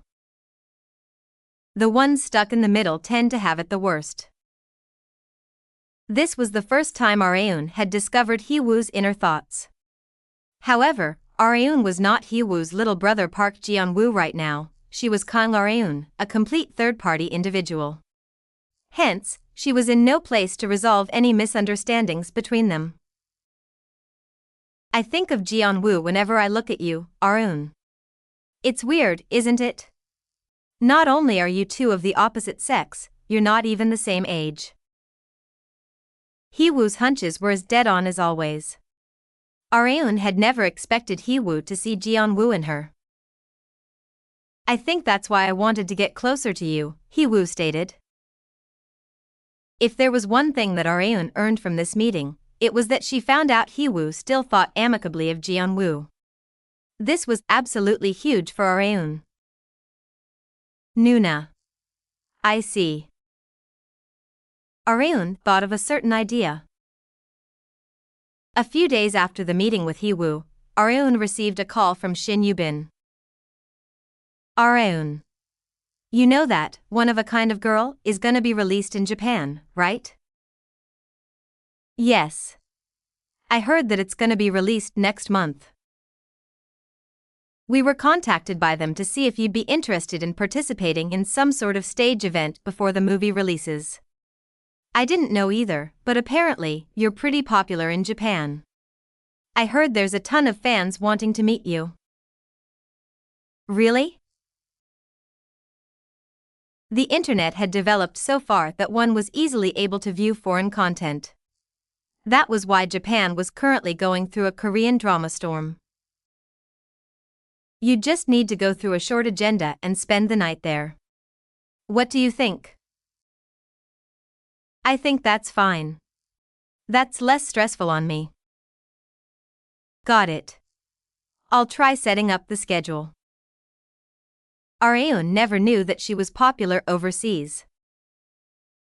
I can't really imagine it. The schedule had been set so that it wouldn't overlap with the shuttered shoots. Areun headed to the airport with her staff members. Her fans, who had been waiting near Incheon Airport for her departure, rushed toward her. Just then, bodyguards in formal attire got in formation to protect Areun. Coming through. It's dangerous, so please don't come too close if you don't want to fall down. Areun had safely entered the airport thanks to her bodyguards and their powerful voices. As soon as they were inside, the female bodyguard, who would be right by Areun's side protecting her, quickly introduced herself. I am the team leader, So Ha-jin, and these are the members of my team who will be responsible for your protection for the next 2 days in Japan. The rest of the bodyguards took off the sunglasses and greeted Areun. At that moment, Areun's gaze fixed itself on one man. She knew him all too well. My name is Park Geon-Woo. Pleased to meet you. She had once again come face to face with her former self. Chapter 158, Savior, 6. Kang Areun had come face to face with her past self, Park Geon-Woo. This was not the first time that she had met him.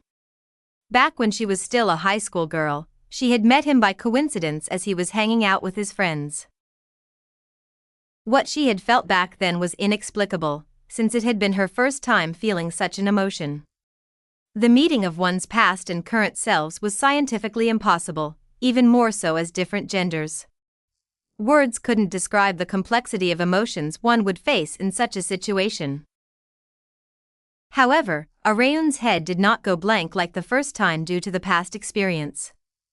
Rather, nice to meet you, she expressed. She greeted her past self with her usual smile. She looked perfectly normal on the outside, but the same couldn't be said for the inside. I was so young back then. It was natural since Geon-Woo was still in his 20s. Areun set out right after the short greetings with the security team. She needed to be as quick as possible because there wasn't much time left until the flight. Yeah, it's much better being this hectic. There was no need for her to put much meaning behind meeting her male self. She was now Kang Areun, not Park Geon-Woo.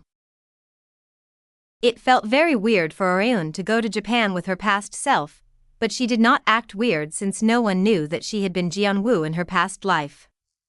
A huge wave of people gathered to greet Areun as soon as she landed at Kansai International Airport. She was surprised to see that the crowd was on par with the one that she had seen at Incheon International Airport. I would have been in huge trouble if I didn't have a security team. Areun had never expected herself to be so popular in Japan. It was understandable, there was an actor who had captured the hearts of Japanese women with a single drama, so this was likely nothing compared to that actor's popularity. Team leader So Ha-jin stuck close to Areun. Feel free to grab my arm if you're anxious, Miss Kang. No. It's all right, team leader. Areun did not feel anxious being swarmed around this many people since she had been a bodyguard herself. While Ha-jin was protecting Areun by her side, Geon-Woo and the other bodyguards were making way for Areun. They had finally gotten out of Kansai International Airport. Only Ha-jin got in the car that Areun had gotten in, and the rest of the bodyguards got in the car following behind it. Shin Yubin was in charge of driving. Before setting out, Areun asked just in case, "Miss Manager. You'll be fine with driving, right?" Driving? Why do you ask? Yubin had not gotten into a single accident during the time that she had driven Areun around in Korea.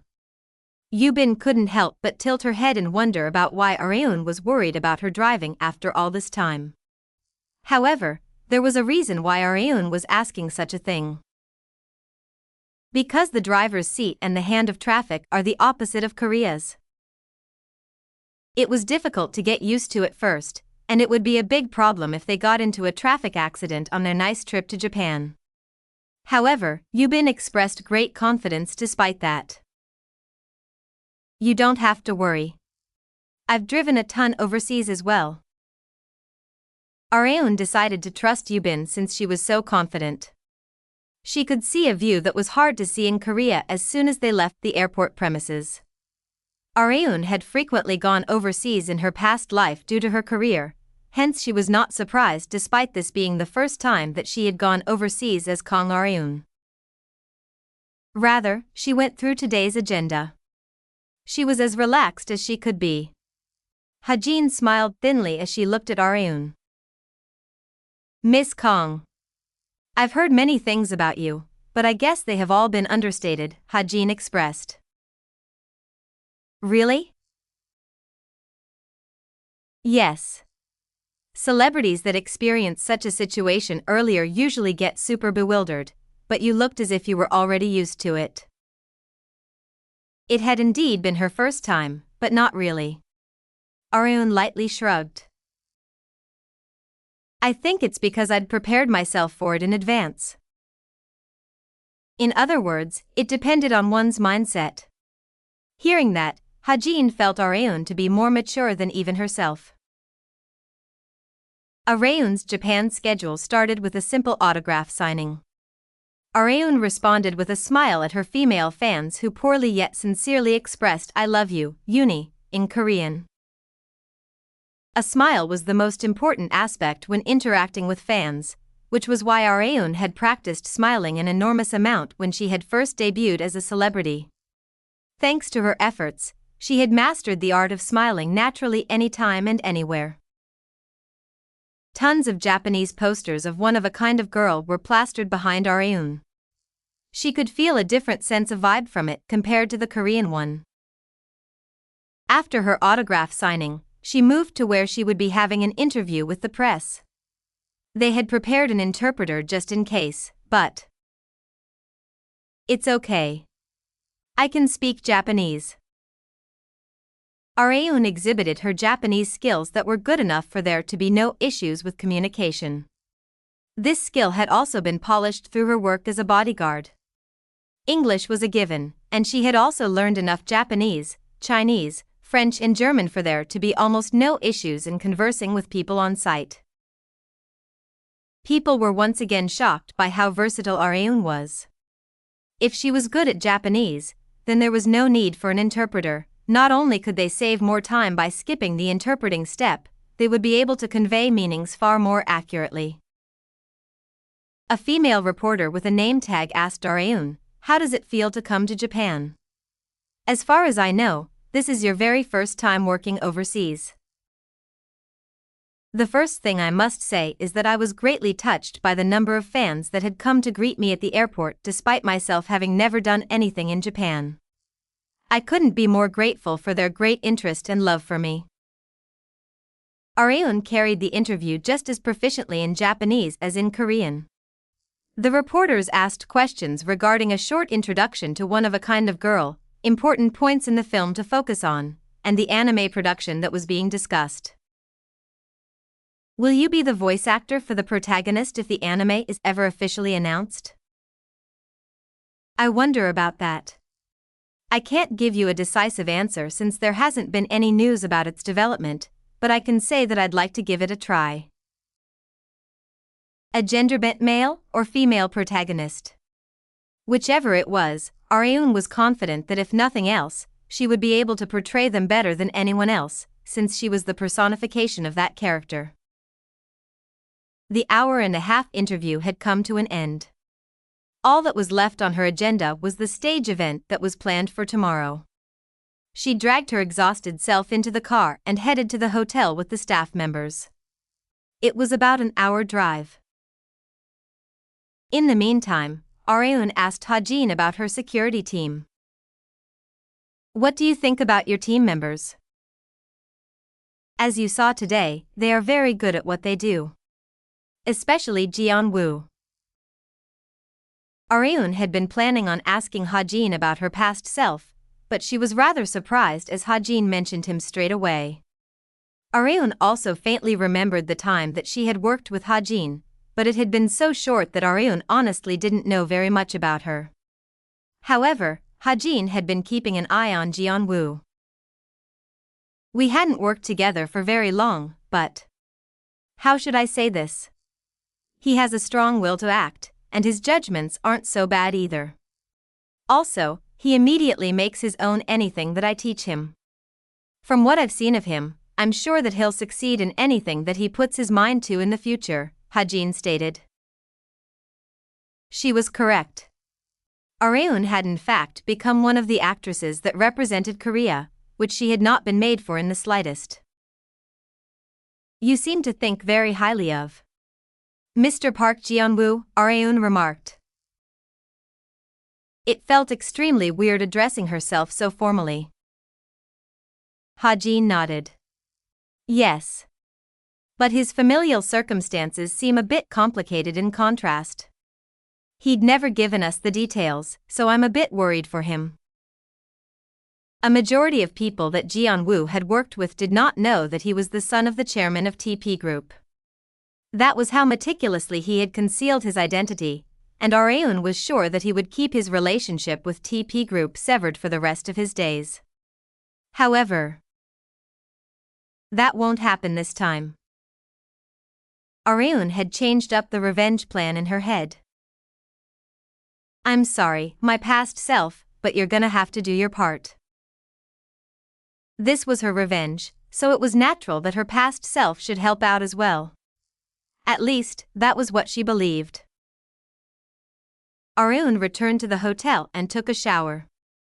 She looked out the window at the vast nightscape as she dried her hair with a hairdryer. She once again organized her thoughts as she gazed at the city draped in darkness. Okay. She hurriedly prepared to go out now that her hair had dried. There was one more thing she needed to do before that, which was to get her manager's permission. "Hello? It's me. Could I go out to the convenience store for a second?" "The convenience store? What do you need? I'll go buy it for you." Areun was extremely famous even in Japan. It would not even take a minute for people to recognize her if she walked around the street barefaced. It wouldn't matter if it was day, but it was now night. One always needed to be wary of danger at night in any country. Not just that, Areun was a woman. Yubin was worried that something would happen to Areun. Areun would of course be able to neutralize any shady people that she met, but Yubin couldn't help but be worried for her since she didn't know that Areun had originally been a bodyguard. Hence, Yubin had said that she would buy whatever Areun needed for her, but Areun stayed stubborn. "No, I'd like to go in person. I want to see what Japanese convenience stores are like with my own eyes. And you never know, I might star in a drama with Japan as the setting in the future."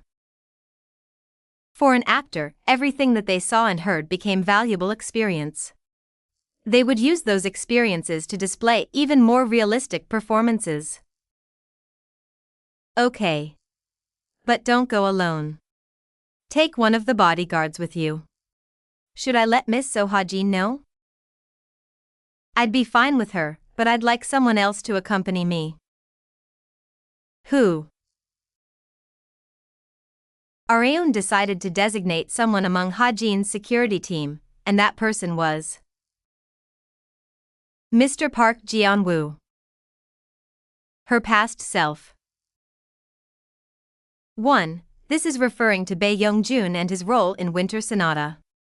He gained a tremendous fan base among Japanese middle-aged women, who then dubbed him with the nickname Yon-sama. Chapter 159, Savior, 7. Park Geon-Woo had been standing by at Incheon International Airport since dawn for Kang Areun's protection duty. He had thought that he could finally rest now that they were at the hotel, but he was suddenly contacted by team leader So Ha-jin. The contents were simple. He was to accompany Areun to the nearby convenience store. The first thing Geon-Woo thought was that it was unexpected. He couldn't understand why Areun had designated him when she would be far more comfortable going with another woman like Ha-jin. But whatever the case, he had been hired to do a job. He quickly changed back into his suit and headed to Areun's room. Knock, knock. Areun opened the door in streetwear as soon as Geon-Woo knocked on her door. "I'm sorry for making an unreasonable request so late at night," she expressed. "It's no problem at all. It is our job to protect you, Miss Kang. You said you wanted to go to the convenience store, right? People might recognize you out there, so I suggest you wear a mask," Geon-Woo replied. "Yes, of course." Areun already had a mask with her even without Geon-Woo telling her. Once she buried her hat deep into her head, it would be very difficult to tell that she was Kang Areun. Not only that, they were in Japan, so this level of disguise should be enough. "Shall we go?" Areun remarked.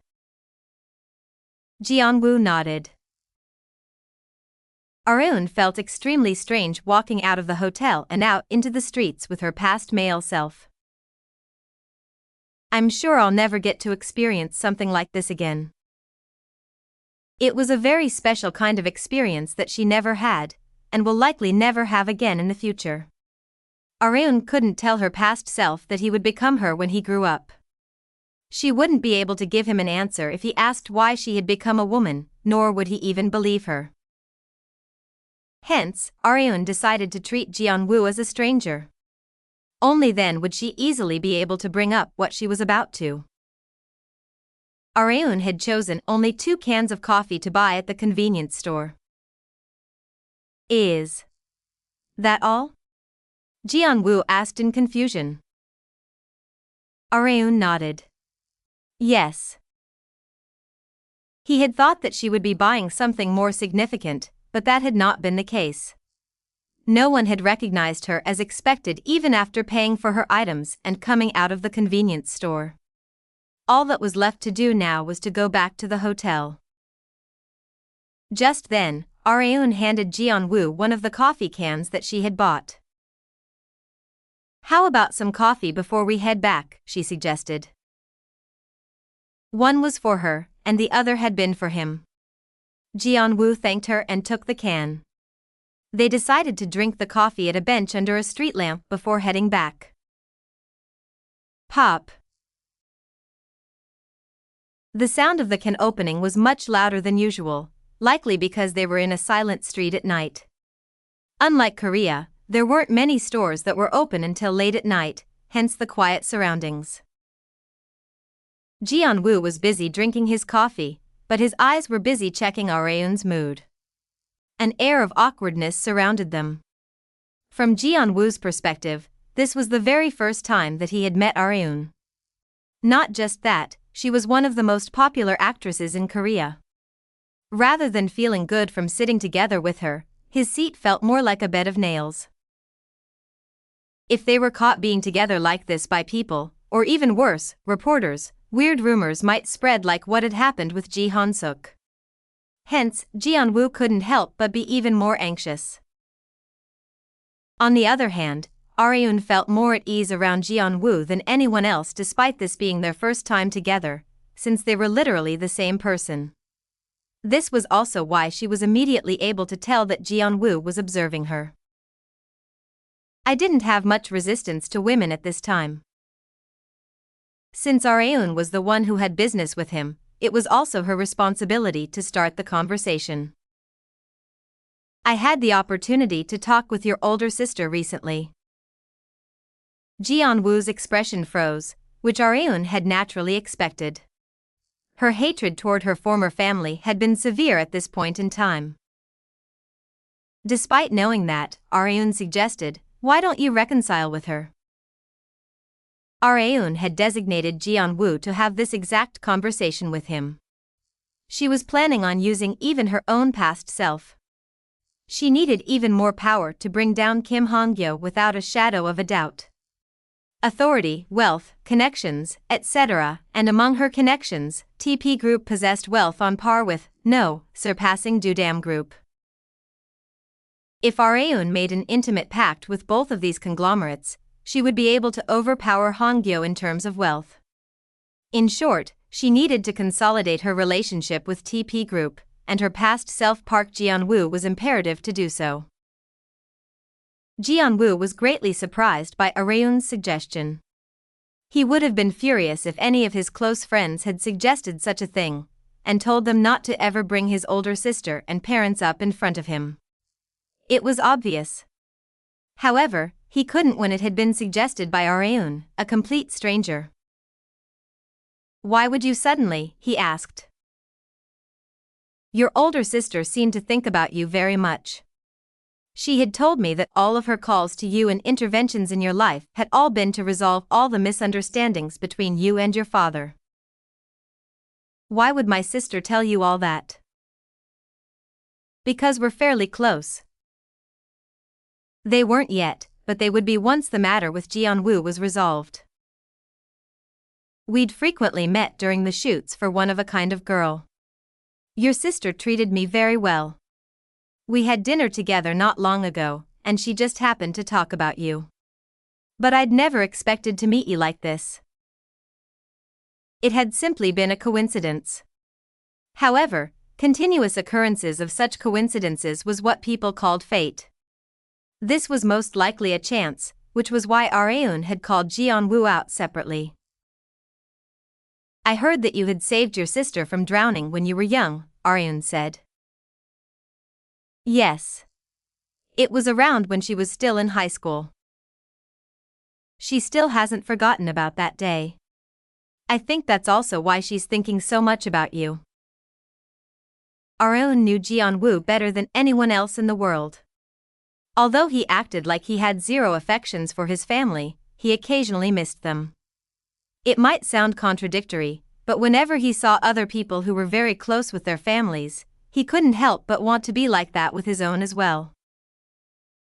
Areun had been the same as well.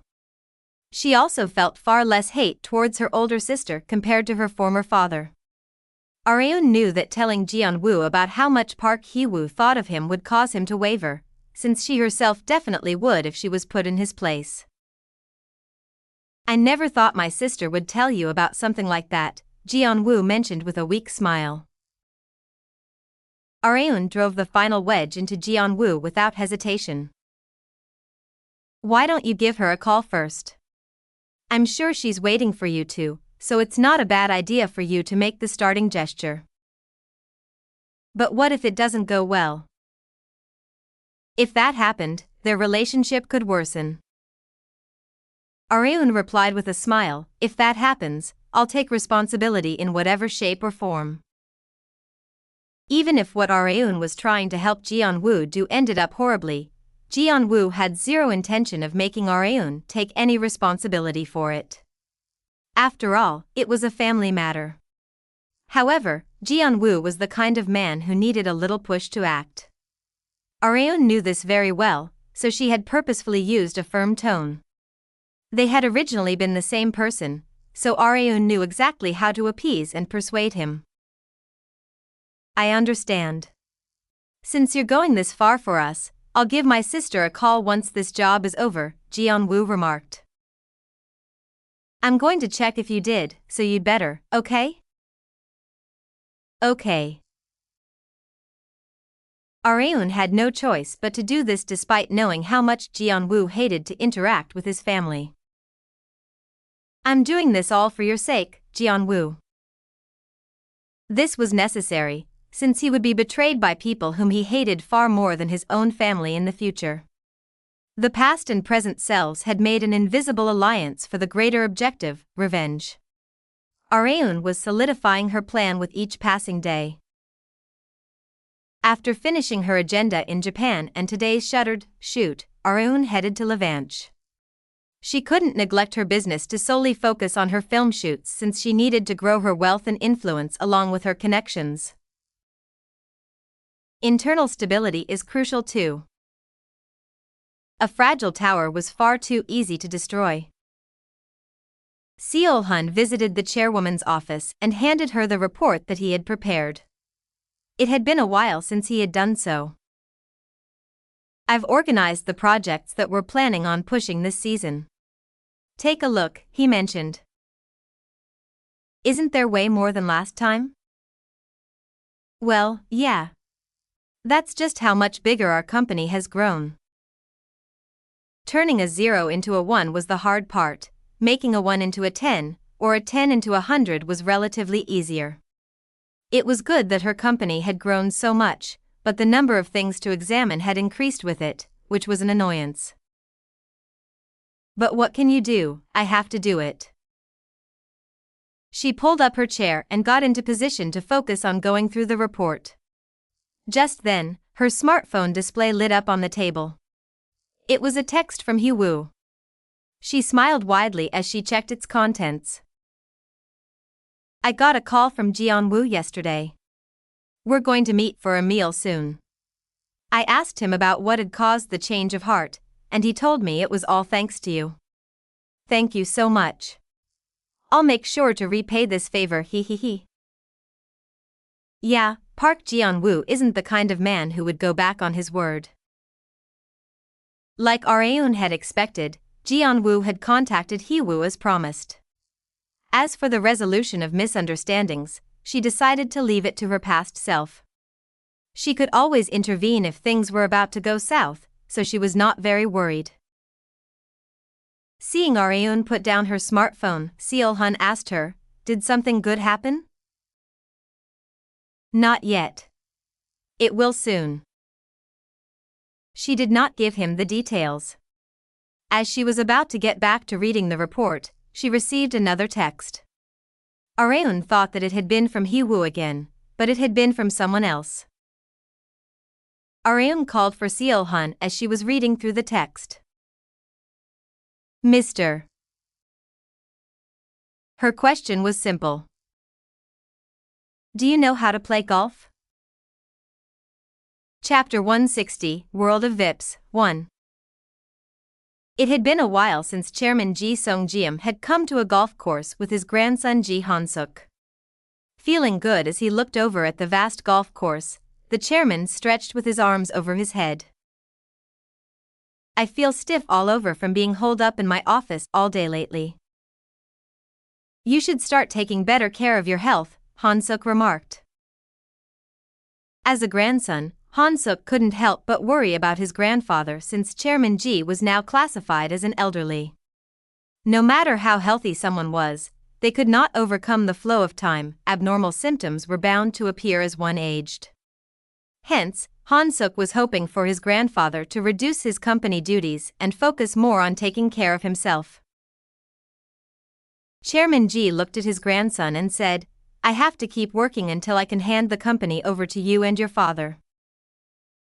The chairman had already set his mind to hand down Dudam Group to his son and grandson. However, Han-suk had no burning desire to inherit the company. He had only taken on a portion of the company's duties because his grandfather had wanted him to. He had no intention to compete against his relatives for his own share of the company, since he also had his acting career. However, Han-suk fulfilled his company duties excellently despite having no greed for it. Hence, Chairman Ji had decided to hand down a portion of the company to Han-suk as well. There was also something else that he wanted from Han-suk. I will give you the entire company if you manage to make Areun your bride, Chairman Ji expressed. Chairman Ji had taken a liking to Kong Areun enough for him to make such a pledge, since there would be absolutely no problem in leaving the company to Areun and Han-suk. Han-suk laughed in embarrassment. He also wanted nothing more than that. I don't know what Areun would think about that. He honestly was not confident in making Areun his. Not only were there a huge number of competitors also aiming for Areun, but most of all, she did not seem to want a boyfriend at the moment. Hence, Han-suk had to be cautious. He had already caused massive trouble for her due to their previous dating scandal, so he did not want to be any more of a nuisance to her. That was how Han-suk felt, but Chairman Ji thought otherwise. A man has to be aggressive. That's how your father and I were able to meet your mother and grandmother. Han-suk had never expected to get dating advice from his grandfather at a golf course. As they were spending the time like that for about 10 minutes, the two people who would be joining their game of golf had arrived. Good morning, Chairman. Sunbae. Areun and Park Seo-hun, who anyone could tell was nervous from his face, greeted them. Chairman Ji welcomed the two. Thank you for giving us your precious time. I'm sure you're busy with film shoots lately. Not at all, Chairman. It's been a while since I've seen you, so I couldn't be any happier that you'd contacted me first. Chairman Ji's smile widened even more. Meanwhile, Han-suk was curious about something. Do you know how to play golf, Areun?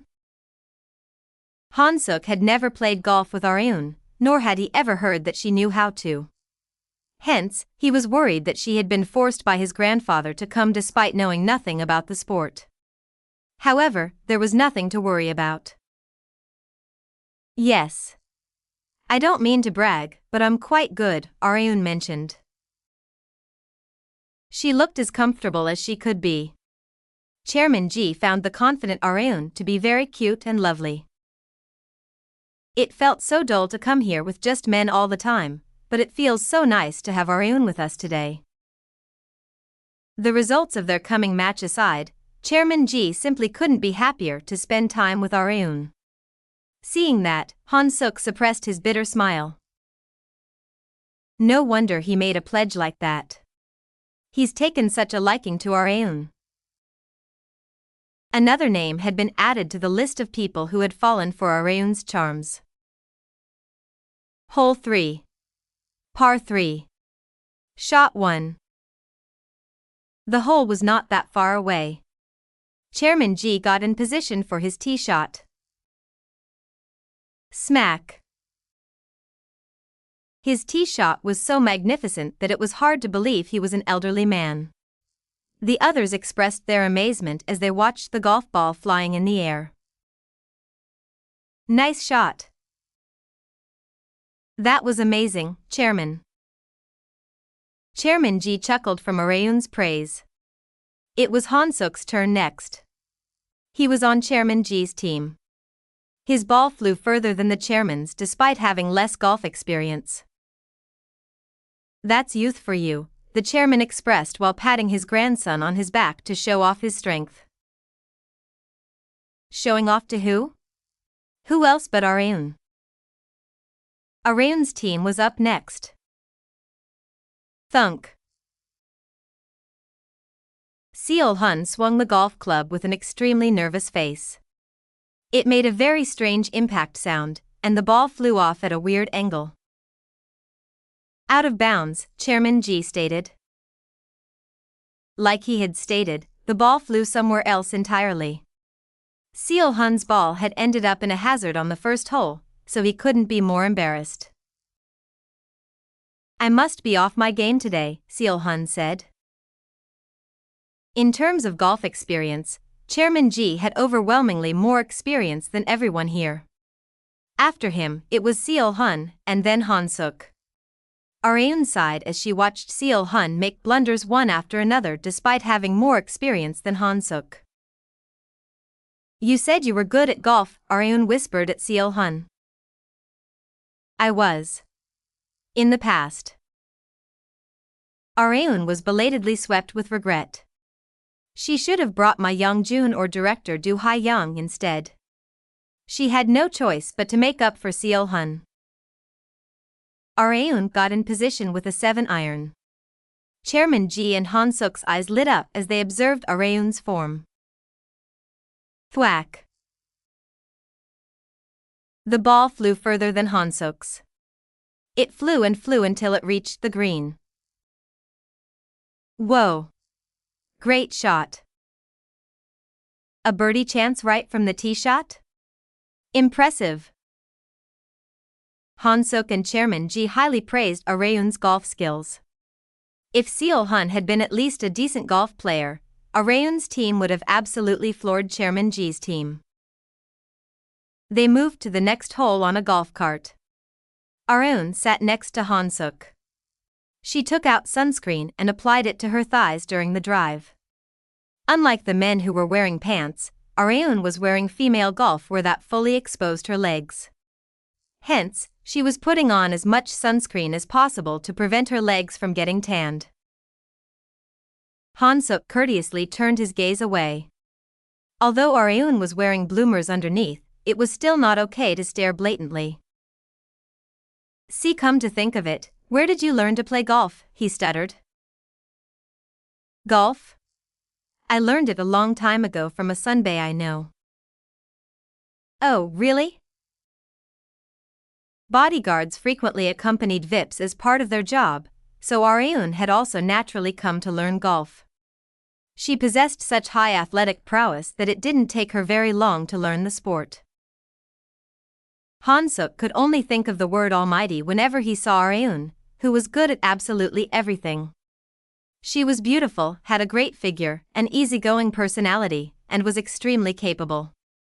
Like Chairman Ji had mentioned, there was no better woman than her. Han-suk also couldn't help but desire her, but he wasn't able to find the right opportunity to confess, and today was no different. Areun's team had taken the lead after the third hole. They moved to the fifth hole that was over 200 meters long. Areun's tee shot once again flew in a long and beautiful arc with a clear impact sound. The ball landed on the fairway. Chairman Ji expressed his amazement. "Man, we're gonna lose at this rate." Areun softly giggled in response. She was already holding back considerably. Chairman Ji and Han-suk's will to win would have been completely shattered if she had gone all out from the beginning. What she wanted was a close victory, so she was purposefully adjusting the flow of the game on her own. They once again moved via golf cart for their approach shots. Chairman Ji asked Areun from the front of the cart, "Come to think of it, had Dudam and Levanche ever collaborated?" Areun stabbed Seol-hun's side with her elbow. Seol-hun took this opportunity to speak.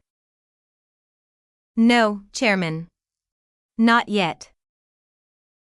Although their company's fields of expertise were different, they could always come to some sort of agreement in terms of promotions. There were tons of events that offered discount coupons for a particular restaurant if one purchased products from a particular store. They could do something similar for Levanche Sportswear and Dudam Group's restaurants. Dudam Group was mainly a food manufacturing company, but they also possessed many restaurant franchises. Levanche was sure to benefit massively from a partnership with Dudam Group. "Really? Then we should." "What do you think, Areun?" Chairman Ji asked. Although Areun was far younger than Chairman Ji, she was also a bona fide chairwoman. Chairman Ji couldn't establish a collaboration between the two companies by himself. However, Areun couldn't ask for anything better than a collaboration with Dudam Group. "We'd love to," she expressed. She had absolutely no reason to refuse when a conglomerate like Dudam Group was offering to promote Levanche. Chairman Ji called for his chief secretary, who had been following them from behind, and let him know of the conversation that they had in the golf cart. The chief secretary bowed and replied, "I understand. I will let the directors know." Areun suppressed her laugh. She didn't know that a partnership could be established so easily. Chairman Ji once again spoke first as they were moving to the area where their golf balls were. Hadn't you, me, and Congresswoman Hong promised to get together before? Yes, we had, Arion answered. It's been a while, so the three of us should have a meal together soon. Arion wanted to add one more person to that meeting. May I invite one more person if that's all right with you, Chairman? Chairman Ji had no reason to refuse if it was Arayun's acquaintance, but he at least wanted to know who it was. Who? I'm sure you already know her very well. There was no way he wouldn't know. The woman that Arayun wanted to invite was extremely famous in the Korean financial world. Vice President Park Hee-woo of TP Entertainment. An opportunity for all the members of the anti-Kim Han-Gyo force to meet had finally been established. Chapter 161, World of Vips, 2. Vice President Park Hee-woo, huh? I've heard that she's made great achievements. She's quite capable despite her young age. I'm not surprised, considering she's Chairman Park's daughter, Chairman Ji remarked. Park Chan-gil was considered a legendary figure in the financial world despite being far younger than Chairman Ji. He was naturally hailed by many people, considering he had built TP Group from literally nothing through painstaking efforts. Although Kang Arayun hated her former father's guts, she couldn't not acknowledge his judgment, execution capability, business skills, and the like. It was no exaggeration to say that he had maxed out every single stat necessary for business. However, no human was perfect. Although he was viewed to be extremely capable, he was by no means devoted to his family. Even Nuna resents our father. If Park Hee-woo were to score their father in terms of fatherly characteristics, she would also give him a 0. However, she had chosen to work with him despite that because she had acknowledged him at least as a businessman. On the other hand, Park Geon-woo made the opposite decision. Even if Geon-woo wanted to respect his father as a businessman, the remnants of the memories of his father in their household had been so overpowering that Geon-woo couldn't bear to be with him. Hence, Geon-woo chose to cut ties with his family. The siblings had made completely different choices in the past, but it would be different in this life. Because I'll make it so. Meanwhile, Chairman Ji reacted positively to Vice President Park Hee-woo's participation. I'd welcome making a connection with TP Group. Okay. You let Vice President Park know. I will, Chairman. That aside, how will you hit this one? Chairman Ji asked as he pointed at Arayun's ball, which was on the border of the green. He was eagerly looking forward to what sort of amazing shot that Arayun would show him, now that he had realized Arayun's phenomenal golf skills. I guess it'd be much faster to just show you, Arayun expressed. Actions spoke louder than words. She got into position with the golf club, and swung it without hesitation this time as well. She hit the golf ball high up into the air. It landed on the green, started rolling toward the hole like metal being attracted to a magnet, and then went straight into the hole. The others couldn't close their mouths from witnessing the masterful chip. Nice shot.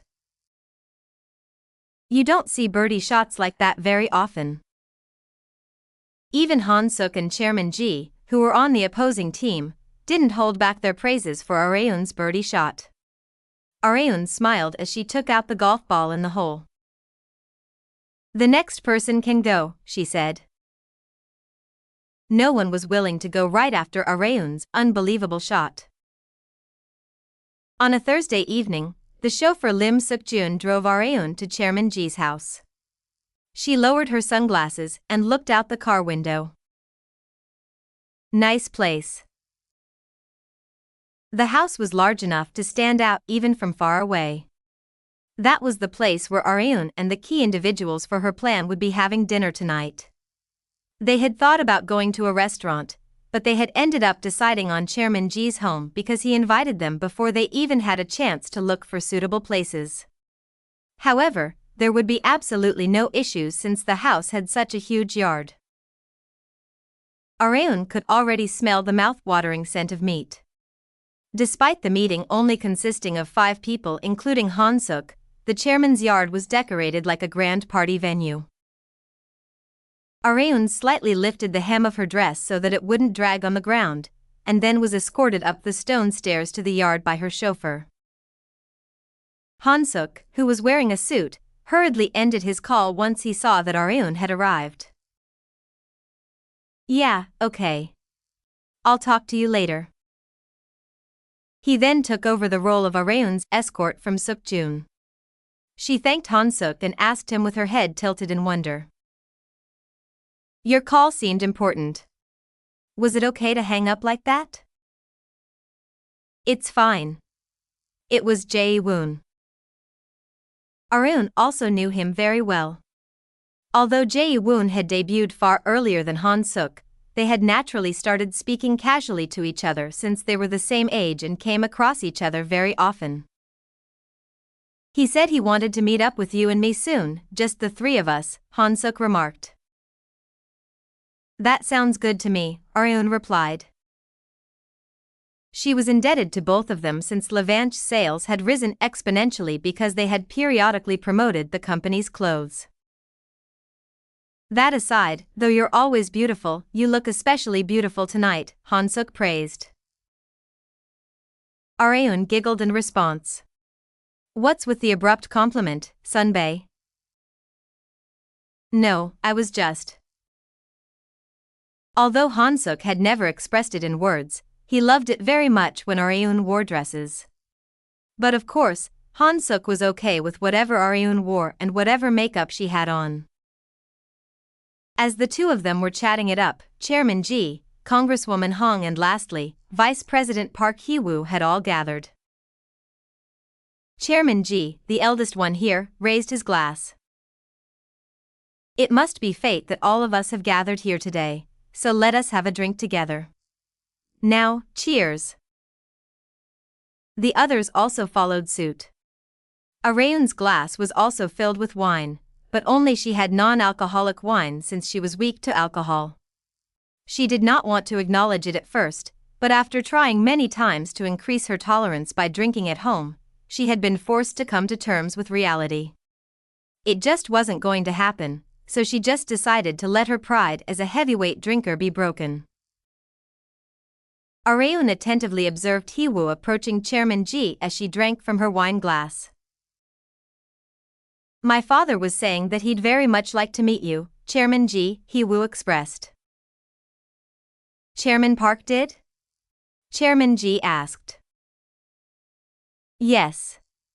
He once said that you'd been his role model when he first started up his company." "Oh, is that so? I'd love to meet him as well. I got the opportunity to meet Chairman Park all thanks to Areun. What a wonderful day." Chairman Ji's laugh continued on for a while. Areun unconsciously smiled from seeing them getting closer. Allies should stay close. And of course, Congresswoman Hong couldn't be left out from the alliance. Areun naturally shifted the subject of conversation from the financial world to the political world by speaking to Congresswoman Hong. "Congresswoman, you're running for the next legislative election, aren't you?" "I am. All the candidates have been decided, so I'll have to form my camp soon." This was Congresswoman Hong's 3rd attempt. The Congresswoman was full of worries, but Areun was not concerned about the election result in the slightest, since she already knew if the Congresswoman was going to be elected or not. "I'm sure it'll go well, Congresswoman. You don't have to worry so much." Areun lightly revealed the future, but Congresswoman Hong simply thought that Areun was just cheering her on. "Thanks. I'll invite you to my office if I get elected." "Am I allowed to come?" "Why not? I'm sure the other congressmen would love to have you there. Areun also welcomed the idea since the political party that Congresswoman Han was in had many congressmen that were in opposition to Kim Han-Gyo. Chairman Ji suddenly shouted while Areun was thinking about Han-Gyo. Kim Han-Gyo, that son of a bitch. How dare he repay my kindness with malice? Areun wasn't the only one with a grudge against Han-Gyo. Chairman Ji also harbored burning fury toward him. Chairman Ji and Han-Gyo had been close schoolmates since a very long time ago, but they had one day gone their separate ways. Nothing would have happened if they had just gone about their own business, but the fire had been lit once Han-Gyo one-sidedly started to keep Chairman Ji in check. It all began when Do-Dam Group had been subject to an extensive tax investigation. I'm sure that bastard had been the one behind it, Chairman Ji mentioned while grinding his teeth. Even Han-Suk was bewildered by Chairman Ji's rage. He had never seen his grandfather like this before. Among all the bewildered, only Areun was smiling in secret. She was the one to first walk up to Chairman Ji and calm him down. Chairman, I don't fully understand what's going on, but I will always be on your side. So please, calm down. Everything is okay. Whenever one broke off relations with someone, they were naturally drawn to friends who took their side. Chairman Ji couldn't appreciate Areun enough for caring for him this much despite her young age. Okay. I shouldn't be acting like this when you're caring this much for me, Areun. Meanwhile, Congresswoman Hong took deep interest in the topic of Kim Han-Gyo, since they were on different sides of the political spectrum. She reflexively perked her ears whenever she got a chance to grab hold of opposing congressmen's weaknesses.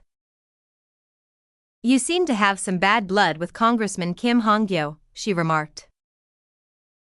Rather than one massive instance, a culmination of little instances had hammered the nail in the coffin bit by bit to put an end to their friendship. Kim Han-Gyo was undoubtedly the one who had started it first. Having expected it, Congresswoman Hong softly sighed. He's a huge topic among the congressmen that I know as well. I personally also despise him quite a lot. You too, Congresswoman? Chairman Ji asked. Yes. People who had something in common were able to become even closer. He-woo could also sympathize with them, since she and TP Group had also suffered under pressure from Han-Gyo before. The small fire that Areun had lit today would become a massive inferno that would swallow Han-Gyo whole. Areun's objective for today had already been fulfilled just from the key allies for her revenge shouting overthrow Kim Han-Gyo, together. Before leaving, Areun approached He-woo. Vice President. How did the talk with your brother go? We're still sorting things out, but we've resolved a lot of the misunderstandings. It's all thanks to you, Areun. I'm happy for you. Oh, and there was something that I had forgotten to tell you last time. What is it? It's about Dael Foods. Areun happened to hear the conversation that He-woo had with her chief secretary during their past phone call. I don't know what sort of promotion collaboration you're trying to form with Dael Foods, but I suggest you don't work with them, Areun stated. Oh. Why is that? You'll find out next week, Areun mentioned meaningfully. She then got in her car and left. Next week, huh? Areun's words had been completely groundless, but they continued to whirl around He-woo's mind. The incident occurred exactly 1 week later. He-woo's chief secretary reported the incident to He-woo. Vice President. About Chairman Kim of Dael Foods. His driver had dropped a massive scandal about how he had been insulted and suffered from Chairman Kim's power trips for the past 3 years. Dael Foods stocks had plummeted as a result.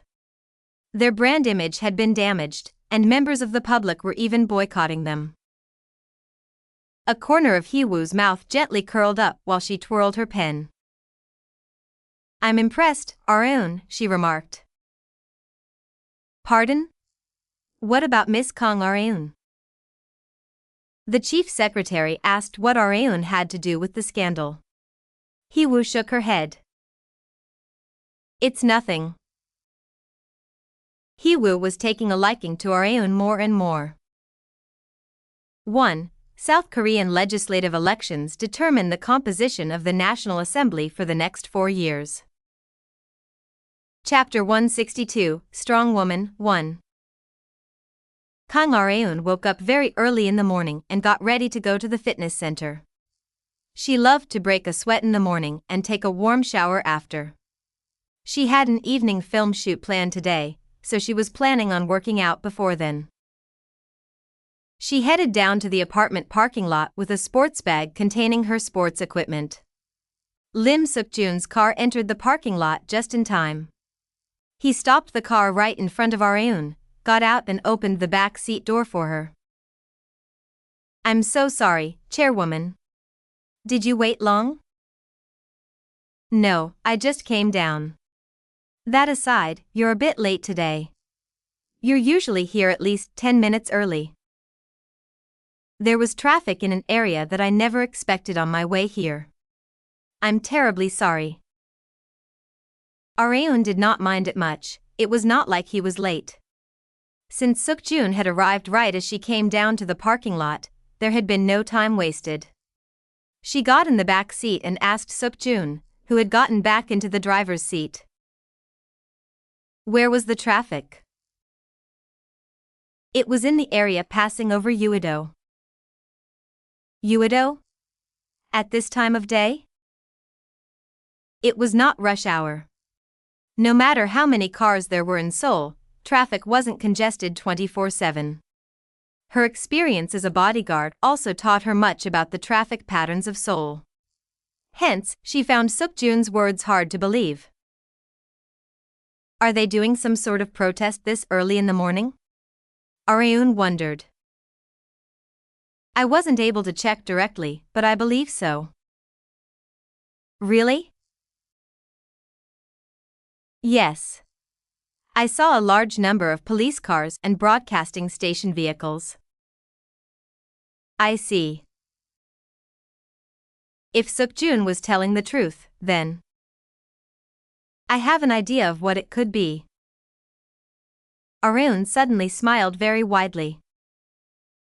"If my guess is correct, I'll be able to start the day very nicely." Her expectations were soaring already. Areun headed to the treadmill as soon as she arrived at the fitness center. She changed the channel of the small TV on the treadmill to the news. Minister Kim Chi-il has been charged for his numerous crimes today. As the main perpetrator of the Kim Chi-il case that had recently occurred in the entertainment industry, Minister Kim has acknowledged the charges that he had been denying, and has confessed to all the injustices that he has committed until now. Congressman Kim Han-Gyo has stated his view of his son's arrest. "Even if he is my son, he must pay for the crimes that he has committed." The camera captured the protesters' rage toward Kim Chi-il at the scene of the protest. Raw eggs were smeared all over the place. When Areun heard about the traffic from Suk-jun, she had somewhat expected it to be because of this. However, one needed to see with their own eyes to be absolutely sure. She was finally able to smile in delight after seeing the news. Finally, one down. It had taken quite a long time. Not even Areun had expected Chi-il to be this tenacious. However, she decided to be satisfied since the result had been amazing. But of course, there's still the big fish. Areun's final objective was none other than Kim Han-gyo. Chi-il had been nothing more than a checkpoint. Areun's true revenge had not even begun yet. "I'll make my moves with Chairman Ji as the focus for now." Among Areun's current lineup of allies, Chairman Ji was by far the one who harbored the most enmity toward Han-gyo. Congresswoman Hong will bite at the smallest weakness she finds of Kim Han-Gyo, since they're in opposing parties. There was absolutely no reason for Congresswoman Hong not to assist Chairman Ji, and the same went for Vice President Park Hee-woo. TP Group would need to set up countermeasures now that they had found out Han-Gyo had been applying pressure to Dam Group as well. Considering father's personality, he would never take Kim Han-Gyo's side. Areun had inherited her former father's tendencies. Park Chan-gil was made of pride on par with or greater than Areun. Such a person submitting to Han-Gyo was out of the question. Areun was thinking of using even her former father's tendencies for her revenge as well. As she was piecing together her new plan for revenge, Jae-woon, who she often met in the fitness center, got on the treadmill next to her. Morning, Areun. Good morning, Sunbae. You're at the fitness center often lately. Me? Well, I thought I'd get more toned since the group's taking a break from making music.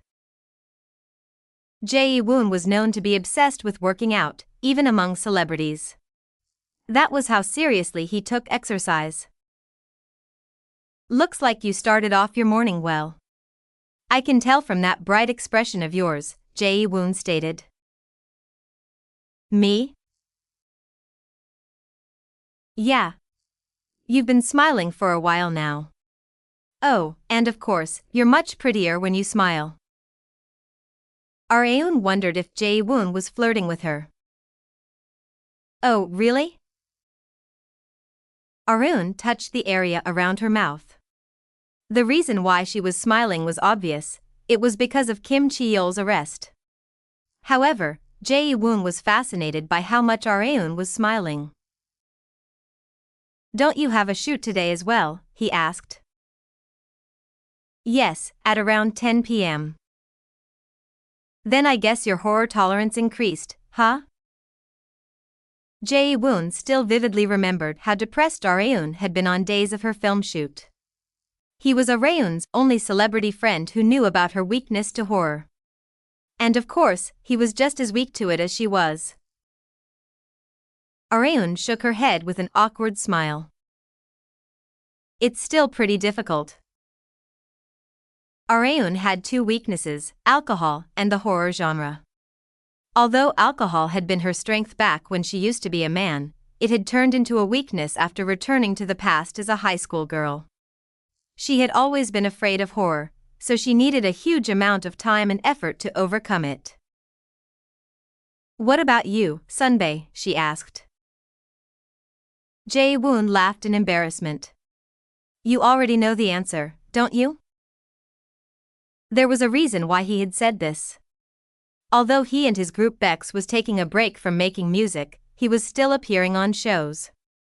As a member of a globally famous boy group, he received tons of program appearance requests without even lifting a finger.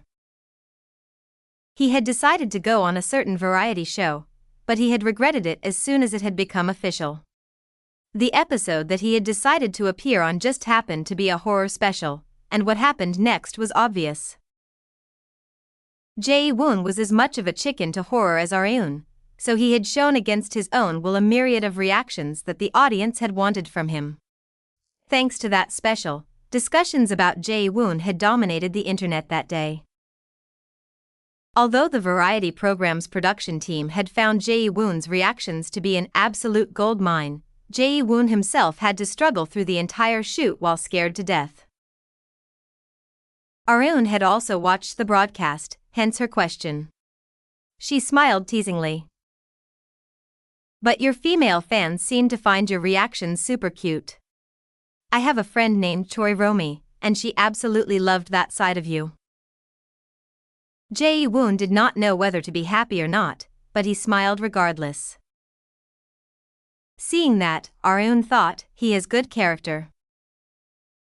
There were times when one had to abandon their pride during broadcasts. No human on earth would be happy to show off their weak sides to the world. Despite that, Jae-woon was willing to look past it as long as his fans liked that side of him. If I was put in his shoes, I would have done whatever it took to cancel that program appearance. Areun had taken the audition for the film Shuttered, since she had known beforehand that it was a horror film. The story would be very different in cases where she didn't know in advance. Jae-woon then said to Areun while they were running on the treadmill, "Areun, I decided to appear on an observation show. I think we'll have a shoot at the fitness center as well, so I was wondering if you'd be willing to make an appearance on that day as well?" "Which observation show is it?" Areun asked. "It's called Starlog. You know it, right?" It would be weirder if she didn't know. Starlog was an observation show with the highest ratings. Come to think of it, celebrities practically considered appearing on Starlog as a custom nowadays. Simply making a cameo appearance as Jae-woon's acquaintance would allow her to let a large number of the public know what she had been up to lately. That was how popular Starlog was. "Well, it's just for a moment, and I won't be the one holding a camera all day long." Areun did not want to lose the chance to earn money while exercising. "Okay, Sunbae. I'll let my agency know." Jae-woon looked very satisfied with her decision. There was no entertainment agency that would be opposed to their talents appearing on a popular program that only famous stars appeared on lately. GNF reacted positively about Areun's appearance on Starlog, rather, they were pressuring her to appear on it no matter what. She went to the fitness center on the day that the shoot had been scheduled. There were cameras installed all over the fitness center. Being on camera for every single moment of your day, even in your own home. No matter how much a celebrity loved to be on camera, would they be okay with even their private life being filmed as well? Areun at least wouldn't be. It was obvious, but being on camera was far more exhausting than one could imagine. She didn't want to feel that exhaustion even in her own home. "I'm impressed Jae-woon Sunbae agreed to something like this." Areun wondered if this was what it took to be a world star. While she was thinking, the Starlog program director came up to her and let her know of the scenario that he was thinking of. "We're thinking of having you meet Jae-woon by coincidence while you're working out right here. You can then start talking naturally." "I understand." Areun had once thought that celebrities actually met by coincidence and went to have meals or hang out together whenever she watched observation shows.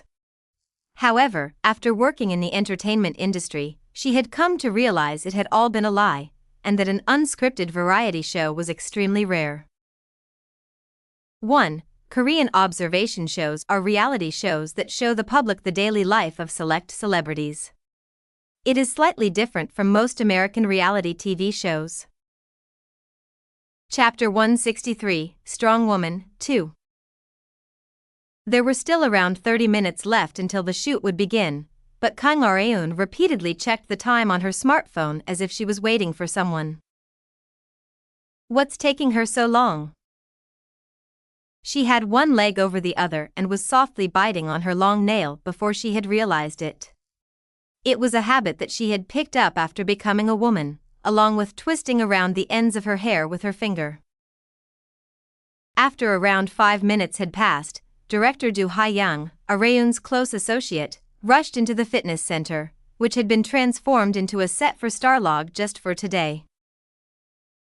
"I'm so sorry for being late, Chairwoman. The company car battery died all of a sudden, so I had to grab a taxi." "It's fine. There's still a long way until the shoot begins." Areun was satisfied enough that Ha-young had arrived before then. Ha-young took something out of her bag and handed it to Areun. The eyes of the Starlog program director and the other staff members were fixed on the trade between the two women. The director asked, "What's that, Areun?" "Oh, this?" Areun said as she tore the silver vinyl packing that she had received from Ha-young. Inside of it were our company's latest products, Areun expressed.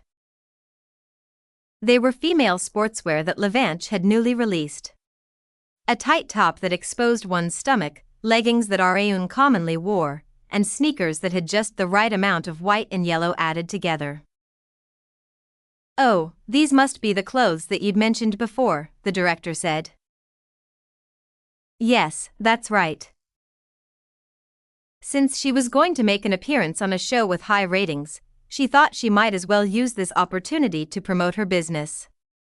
In this day and age, the clothes that a popular celebrity wore, their lipstick and manicure all became massive topics among the public.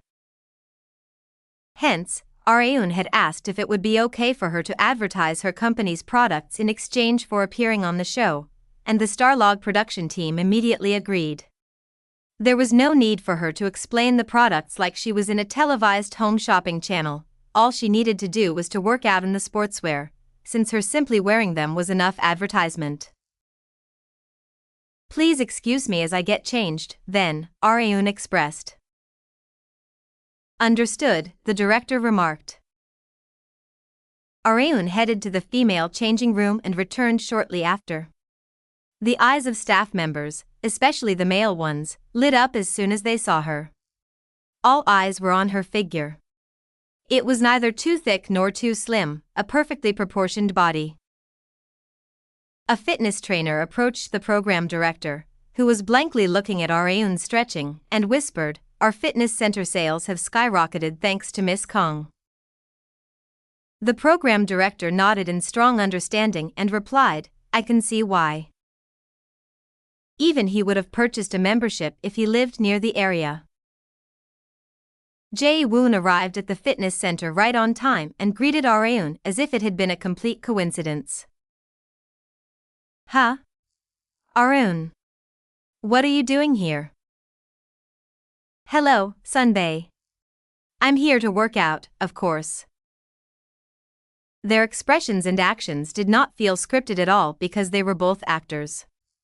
The camera quickly filmed Areun during their conversation since she was a top star with popularity on par with Jae-woon. They had worked out together many times, but this was the first time that their workout had been filmed and would be broadcasted to the public.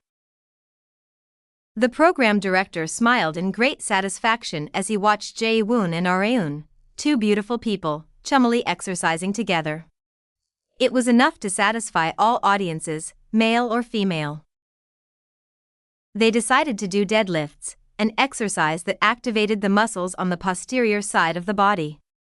Jae-woon got into position in front of the barbell first. He lowered his stance, gripped the bar tight and raised it up. Hup. Ha. His arm muscles bulged out, and his glutes and hamstrings overflowed with power. He performed a few more reps.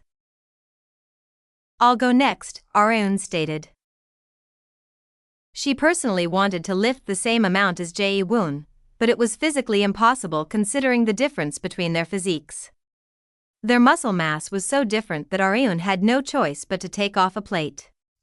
Jae-woon also helped her take them out from both sides. But despite that, she was challenging quite a heavy weight for a woman.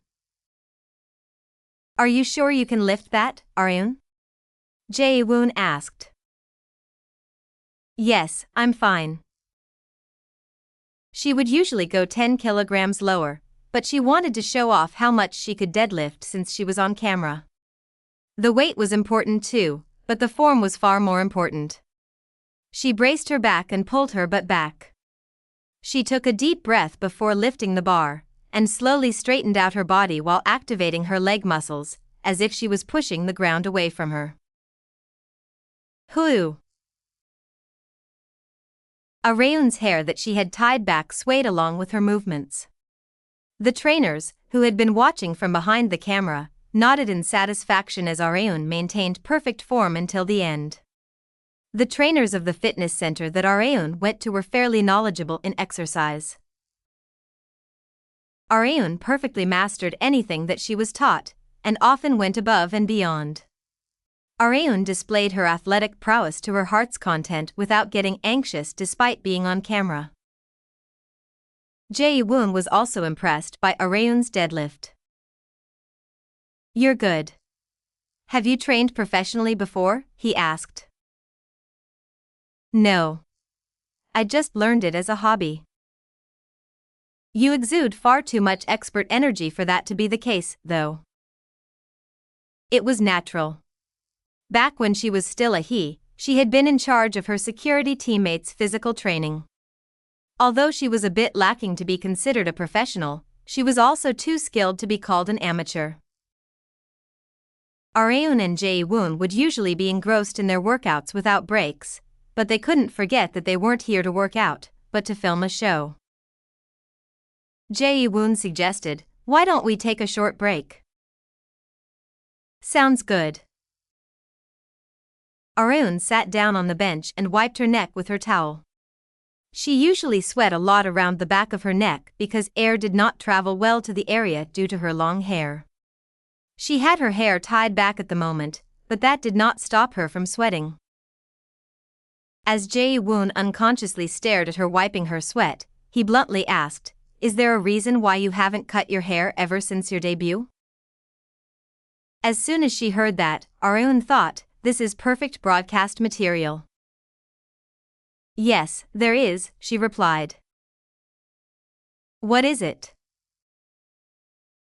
"My late mother told me that I'm the prettiest and cutest with long hair." Kang Areun's mother had expressed her desire that she wanted her daughter to keep her hair long. Jae-woon said with an apologetic face, "I'm sorry. I asked something unnecessary." "No, it's okay. All my friends know." Areun had never revealed this on TV, so Jae-woon and the staff members did not know this fact. Variety shows, just like films and dramas, needed a good story. Since Areun had revealed her story, I'm sure the director will edit it appropriately. The former Kang Areun might find the backstory regarding her long hair sad, but the current Areun did not mind it very much. Hence, she had been able to speak about it calmly to Jae-woon. She had set herself up as a charismatic and perfect woman with a hidden sad backstory. Not a bad setting, if I do say so myself. Areun gave her own story a fairly high score. They finished their workout after a little over 2 hours. Jae-woon asked if Areun had any plans in the evening. "I'm gonna be having dinner with Han-suk at my place. You know Han-suk is a good cook, right?" "Yes. Is Han-suk Sunbae going to cook for you?" "Yeah. He said he wanted to make me something delicious as an apology for abruptly hanging up on me last time." Areun also remembered when it had happened. On the day that key individuals for her revenge gathered at Chairman Ji's home, Ji Han-suk had abruptly ended his call with Jae-woon to escort Areun, who had been wearing a dress. Han-suk seemed to have set dinner plans with Jae-woon today as an apology for that day. "Would you like to join us?" "I'm sure Han-suk would love it," Jae-woon suggested. He most definitely would love it. Areun's part in the show had originally been just meeting Jae-woon at the fitness center by coincidence and working out with him, but it was purely up to her to join them in their dinner plans or not. Areun glanced at Shin Yubin behind the cameras. Yubin signaled that she could decide on her own. Areun nodded and smiled as if nothing had happened. "Yes, I'd love to." Since she had decided to make an appearance on the show, she would see it through to the end. This was obviously the first time that Areun had visited Jae-woon's home. It's not as nice as Chairman Ji's, but it's definitely among Korea's top-class homes. The Han River could be seen out the glass wall. Just the view could give an idea of how much this home would cost. Since Jae-woon was a member of a world-class boy group, he would have plenty of money to spare. Han-suk, who had come to Jae-woon's home in advance to prepare dinner, was shocked to see Areun come in together with Jae-woon. "Huh? Areun? You came too?" Han-suk had also heard that Jae-woon would be working out together with Areun at the fitness center, but he had never expected her to join them for dinner as well. Yes. Good evening, Sunbae. You look great in that apron, Aryun expressed. Han-Suk expressed his embarrassment. Aryun was not saying this for the cameras. There was a reason why Han-Suk was described by the public as gentle and family-oriented. One more guest had been waiting for them besides Han-Suk. It's very nice to meet you. I'm Taechan, a member of the same boy group as Jae-woon-hyung. Taechan was the youngest member of Bex, the boy group that Jae-woon was in, and the same age as Aryun. Jae-woon exposed one of Taechan's secrets to Aryun as they were greeting each other. Taechan is your fan. He has a poster of you in his room. Hyung. Why did you tell her that? Who cares? It's not like it's a crime. Aryun felt somewhat proud to have a fan that was a member of a globally famous boy group. 1. A plate refers to a weight plate that weighs 45 pounds, or 20 kilograms. Chapter 164, Strong Woman, 3. Han-Suk went back to the kitchen to prepare dinner. Want a house tour? Jae-woon asked Kang Aryun. She had been curious about the place, so she nodded. Sure. Oh, and this. She was still holding the housewarming gifts that she had bought. Taechan received them in Jae-woon's place. I'll put these in the living room, Hyung. Okay. Come to the first room after. We'll start the tour there. Got it. Taechan seemed to know Jae-woon's house very well, from how perfectly he had understood Jae-woon's instruction to come to the first room. Well, they're not members of the same boy group for nothing. It was well known even in the entertainment industry that the members of Bex were very close with one another. Jae-woon was considered a top star right now, but that had not been the case from the beginning. Only after spending 4 years as a trainee and 3 more years in Bex as an unknown group had he been able to taste the sweet fruit of success. The people who had been following the group before they started making a name for themselves knew best how much the members had struggled. The members had suffered through so much together that they were like family at this point, and the same went for Jae-woon and Taechan. Come up these stairs, Aryun, Jae-woon mentioned. Okay, Sunbae. The stairs were fairly steep. There was no need for her to cover her bottom since she was not wearing a skirt. Aryun noticed a black camera installed on the handrails on her way up the stairs. There's another one here. From the front door to this staircase, she had noticed over 10 cameras already despite not having gone through the entire house yet. It's such a big house, so I guess it makes sense. According to Jae-woon, the home was approximately 2,200 square feet. A huge number of cameras were obviously necessary to cover the entire house. The staff members must have worked super hard on this. Jae-woon also seemed to be having a hard time having every moment of his day filmed. Aryun entered the first room that Jae-woon had mentioned. She quickly scanned the room. I can see you're a tidy person, Sunbae. Am I? Isn't this normal? The room was far too tidy to be considered normal. The bed was made so well that even army officers would be impressed.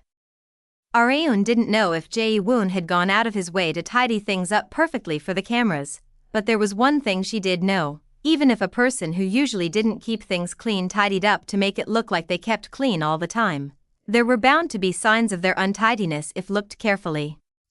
However, Aryun could see no such signs in Jae-woon's home. Meaning, he's a tidy person by nature. Aryun also liked to keep things neat and tidy, since she believed that a clean environment kept one's mind healthy. Aryun and Jae-woon seemed to have similar philosophies. My father always told me ever since I was little that one's environment greatly influences a person, so he drilled into me to keep my surroundings clean at all times, Jae-Woo mentioned. Areun smiled. What a great father. Right? Unlike a certain former father of hers. The home tour with Jae-Woo and Taechan took quite a long time despite just skimming through the place because the house was just so big. There were tons of rooms, but the highlight of the tour was definitely Jae-Woo's room. I've never had a girl in my room other than my mom and little sister, Jae-Woo expressed. It was his first time letting a woman who was not a family member into his room. Areun smiled casually and replied, I'm honored to be your first, Sunbae. It sounded a little weird, but it was not wrong. Jae-Woo's room was extremely clean and tidy as Areun had expected. What stood out most was the poster that she assumed his fans had made for him. The poster had been exquisitely edited to contain images of him from his debut all the way to his current self. There was only one of this poster in the whole world. Areun pointed at the image of Jae-Woo on the bottom right corner of the poster. He was holding a mic while shirtless and drenched in sweat. This is from Bex's first solo concert, isn't it? She mentioned. Yeah. How did you know? I'd seen it from footage on a variety show. The women's cheers as Jae-Woo took off his top was still vivid in Areun's memory. She remembered being exasperated by the fans' actions. Every single member cried buckets that day, Taechan included, Jae-Woo mentioned. The members had been so moved by their very first solo concert that they couldn't help but cry. What about you, Sunbae? Areun asked. Jae-Woo shrugged. I didn't. Just then, Taechan objected to Jae-Woo's claim. You cried the most, Hyung. Don't try to act tough in front of Areun. It had been an obvious lie. Areun more than sympathized with Jae-Woo. She had attended concerts of various celebrities during her time as a bodyguard, and had seen many of them be brought to tears on stage from the overflowing emotions. Jae-Woo had likely been the same as them. Jae-Woo scratched his head in embarrassment and asked Areun, we're probably gonna have another concert during the second half of the year. Would you like to come, Areun? I'll get tickets for you. Yes. I'll come for sure if you invite me, Sunbae. Areun wanted to enjoy a concert as an audience member instead of as a bodyguard this time around. While they were looking around the second-floor terrace, they could hear Han-Suk shouting from below. Dinner's ready, so come on down. All ready? Okay, we're coming, Jae-Woo replied. Jae-Woo took the lead, while Areun and Taechan followed. Taechan said to Areun while going down the stairs, be careful, Areun. The stairs here are steeper than you think. Thank you, Taechan Sunbae, Areun replied. He showed excessive concern for her over some stairs, but it could just be because he was such a big fan of her. They were greeted by a lavish feast as soon as they came down to the first floor. Areun was genuinely surprised by what Han-Suk had prepared. She was not playing it up for the cameras. Did you make all this by yourself, Sunbae? She asked. I like cooking. And we have a guest, so I couldn't just keep things simple. Even so, it was like they had come to a high-class Korean-style restaurant. Areun had witnessed a completely unexpected side to Han-Suk, hence, she started to see him in a different light. Men who could cook were bound to be popular, since there was nothing more heartfelt than cooking for a special someone. Areun wondered how Han-Suk's heartfelt cooking would taste. Since Jae-Woo and Taechan had already tasted Han-Suk's cooking several times before, they expressed that it was as delicious as always. Areun also thought the same. This is so good, Sunbae, she exclaimed. Are really? One felt rewarded just from having someone enjoy the meal that they had made, especially if that person was someone that they liked. Areun was having dinner together with 3 men. Despite being the only woman, she was able to converse with them quite comfortably since she had been a man in her past life. She felt more comfortable talking with men than women. Seeing that, Jae-woon felt relieved. I was worried that you would have a hard time adjusting to us guys. What a relief. I'm sure it's because everyone here is a good person, Areun stated. The 3 men smiled brightly. However, their joy only lasted for a moment. Taechan suddenly sprang up from his seat while screaming. Han-suk, who had been sitting next to him, asked, "What's wrong?" There's a black thing down there. A black thing? The 3 others looked down at where Taechan was pointing. Just then. Whoa. Jesus Christ. Jae-woon and Han-suk also reacted the same way as Taechan at the unpleasant guest under the table. They were not playing it up for the camera in the slightest. Is that a cockroach? Why is it so damn big? It's as big as my thumb. It was so big that even the men were reluctant to deal with it. However, they decided to muster up the courage since Areun was watching them. I'll take care of it. Jae-woon, the owner of the house, rose up to the challenge first. Buzz. Just as he was about to get the cockroach spray, the cockroach flew up. Jae-woon, Taechan, and Han-suk simultaneously stepped back as if it had been scripted. Meanwhile, Areun pulled out some tissues, grabbed the cockroach mid-air without a shred of fright and crushed it to death. She then nonchalantly threw it into the trash can. She turned to the men and asked, "Are you all okay, Sunbaze?" Huh? Yeah. We're okay. What about you, Areun? How did you grab that thing with your hand? Areun replied as if it was no big deal, I mean, it's just a bug. The 3 men were lost for words by the strong woman that was Kang Areun. Areun received a call from Park Hee-woo, asking to meet, on the day that the Starlog episode that she had appeared on aired. I enjoyed the show, Areun. You turned out super cool on it, especially when you killed that cockroach. I don't think I'll ever be able to do something like that. It's just something I got used to after starting to live independently. Areun had never been afraid of insects, hence she had been able to handle the situation at Jae-woon's house calmly. It was highly unlikely for Hee-woo to have called her simply to tell her what she thought of the show, so there was bound to be something else. Is this about Dael Foods? Areun asked. Hee-woo smiled. It is. The scandal dropped after 1 week, exactly like you said it would. How did you know that would happen? I just told you some things that I'd heard here and there. Whatever the reason was, it was clear that TP Entertainment had avoided getting swept into the incident thanks to Areun.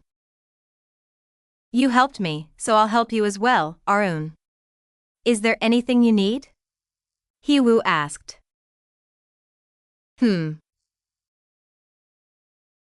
Areun couldn't think of anything at the time. Could I let you know somewhere down the road? Areun asked. Yes, of course. Take as long as you need. As Areun was about to get back to eating her meal, the vice president suddenly changed the subject. Oh, right. Have you heard the story, Areun? What story? What Hee-woo said next was enough to shock Areun. The story about the masked woman. Chapter 165, Hide and Seek, 1. Kang Areun stiffened for a moment. She had never expected Park Hee-woo of all people to mention the masked woman. There were only a handful of people outside of her direct submission who knew about the masked woman. Reporter on Sujin, and one other person. Is Congressman Kim Han-Gyo the one spreading rumors like that? Areun asked. Areun was the masked woman. She had never shown herself while wearing the mask to anyone but Sujin and Han-Gyo, so she was easily able to determine who was spreading the rumors. Considering reporter On's personality, she wouldn't do such a thing. Sujin had absolutely no reason to expose the masked woman since she had received tons of help from her. Rather, in Sujin's perspective, she had to conceal the existence of the masked woman as much as possible since the masked woman was her informant. In that case, there was only one other person. Kim Han-Gyo. It can't be anyone else but him. Probably, Hee-woo replied. This was the only answer that she could give Areun. It was neither a yes or a no, an ambiguous answer. Knowing herself that her answer had been extremely vague, Hee-woo explained further.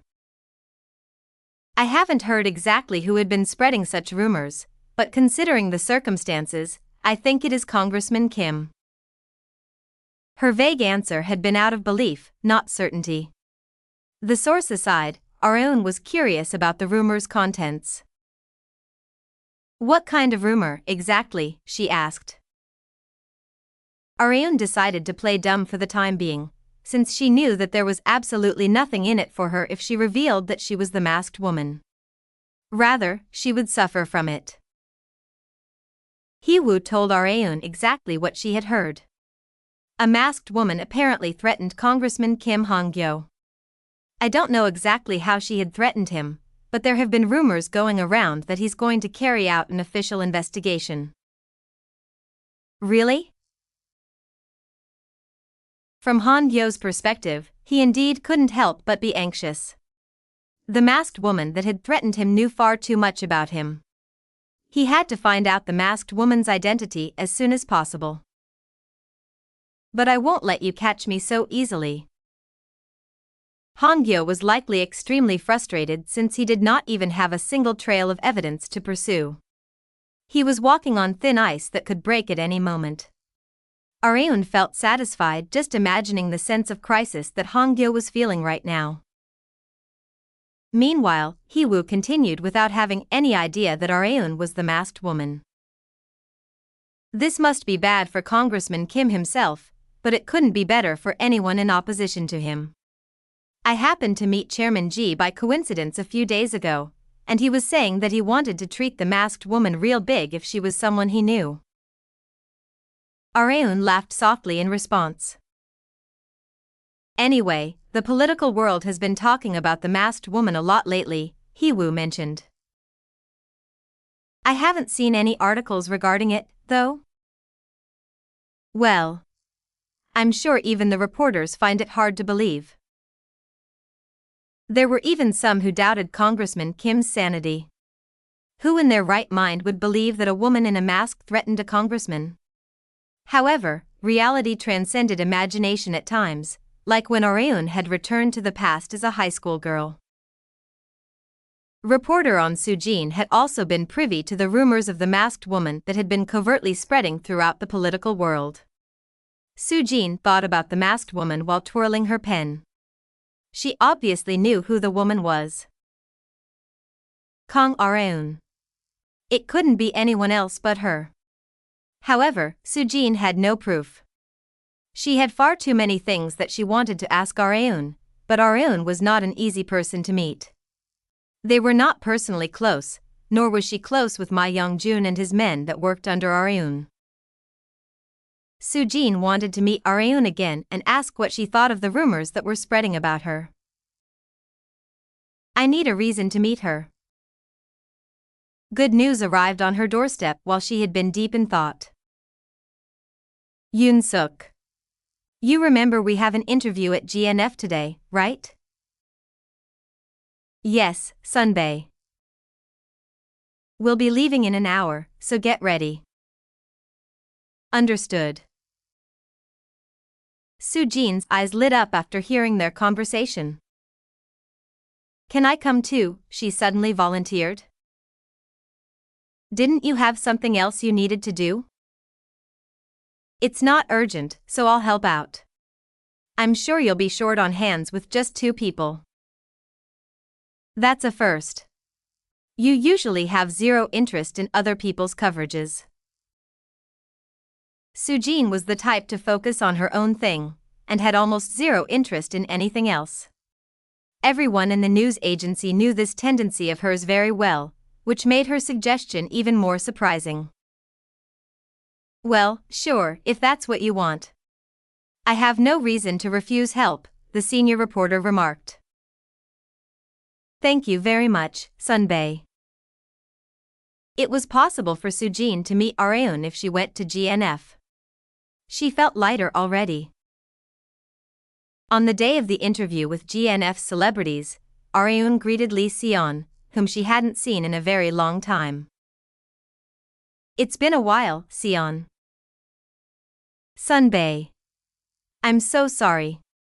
I should have come to greet you more often. Areun had come to know Seon through Rita. She sometimes thought about her because Seon had been her dream girl back when she was a man. However, her interest in Seon was not of romantic interest, it was only to the point of fascination that she was able to work with a celebrity who she had admired in her past life, in the same agency as her. How have you been doing lately? I saw that you'd been doing tons of things, Areun asked. It's all thanks to you and Rita Sunbae. I've been getting tons of jobs ever since transferring to GNF. Thank you so much again, Areun Sunbae. I didn't really do much. Areun gave indirect advice from time to celebrities who weren't doing so well, since she knew the future. Those who heeded her advice managed to get on the road to success, and those who did not would continue to miss precious chances that would come to them. Seon was the former. She had been walking down a road of anonymity while working as a waitress at her family's restaurant, but she had risen to a fairly popular actress after heeding a few pieces of advice from Areun. I'll make sure to repay you if I manage to make it really big.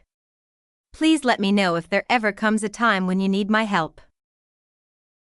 Areun simply laughed in response. She felt good from seeing the celebrity that she used to like be so happy. Including Areun and Seon, a few other celebrities that GNF was supporting took their seats. The reporters arrived at the agency just in time, and Areun noticed Soo-jin among them. Soo-jin's eyes were blatantly fixed on her. Soo-jin was not an entertainment reporter. If she was here, then that meant she must be here because of the masked woman rumors. It was obvious. Reporter On had still not been able to, refused to erase her suspicions regarding Areun. What a persistent woman. Although she was not as persistent as Rita, she was not very far behind. Everything about her is fine except for that strong curiosity. She was the type to die an early death. I guess I have no choice.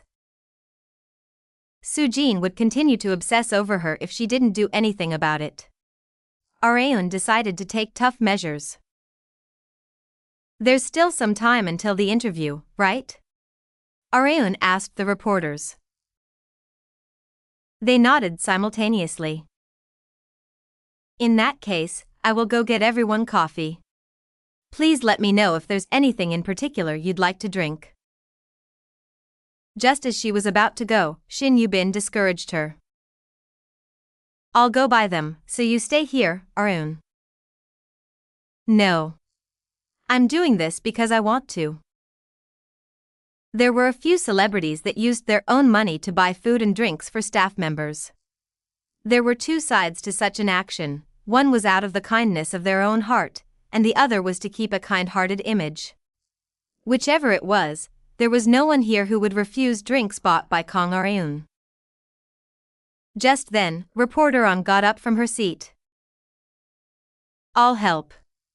It'll be difficult to carry all those drinks by yourself, she stated. Sujin needed time alone with Areun, and so did Areun. The reporter had failed last time, but she set ablaze with the will to not fail this time. Areun smiled in her head while looking at Sujin. She took the bait. Things were going according to plan. In that case, I'll go with reporter on, Areun remarked. Yubin nodded as if it couldn't be helped. Areun and Sujin walked side by side along the hallway on their way to the cafe outside the agency. Sujin continued to steal glances at Areun. The gears inside her head were turning intensely to figure out how to change the subject of their conversation to the masked woman. However, her worries had been useless, because you must have a lot on your mind because of the masked woman, Areun said. She had beat Sujin to it. Sujin had never expected Areun to bring up what she had wanted to ask her first. In terms of the outcome, it was great since it had been brought up. It's been a hot topic among the members of Congress. The masked woman suddenly appeared and threatened Congressman Kim Han-Gyo, right? Areun suddenly interjected. Yes, that's right. I'm surprised you know.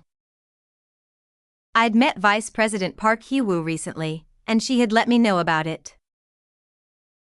Just when Sujin was about to ask Areun directly if she was the masked woman, Areun's attitude suddenly took a massive turn. She snatched Sujin's wrists with both her hands and forced her against the wall. Areun's breathtakingly beautiful face was so close to Sujin's that they could feel each other's breaths. Areun's light pink lips curled up into a crescent. She asked Sujin, "Would you like to know more about me?" Chapter 166, Hide and Seek, 2. On Sujin's head completely blanked due to the aggressive Kang Areun. Her heart was beating so hard that it was about to burst. She knew that Areun was a celebrity that was extremely praised for her beauty, but she really was beautiful up close. Sujin found herself laughable for admiring Areun's beauty in a situation like this. Just then, Areun suddenly stuffed her hand into Sujin's jean pocket. Miss Kang. Sujin blushed in bewilderment. She tried to push Areun's hand away, but it did not budge. Despite them both being women, the difference between their strength was colossal. Unlike Sujin, who had chased one scoop after another while constantly sleep-deprived and working late, Areun had toned her body through consistent visits to the fitness center. Areun stuffed her hand into Sujin's back pocket. It was not to grope her, but to search for something. If she had still been a man, this would absolutely not fly. I knew it. Areun took out a small voice recorder from Sujin's pocket. She knew that considering Sujin's personality, she would always have a voice recorder with her to record evidence, and her prediction had been spot on. Areun turned off the voice recorder and looked at Sujin in disappointment.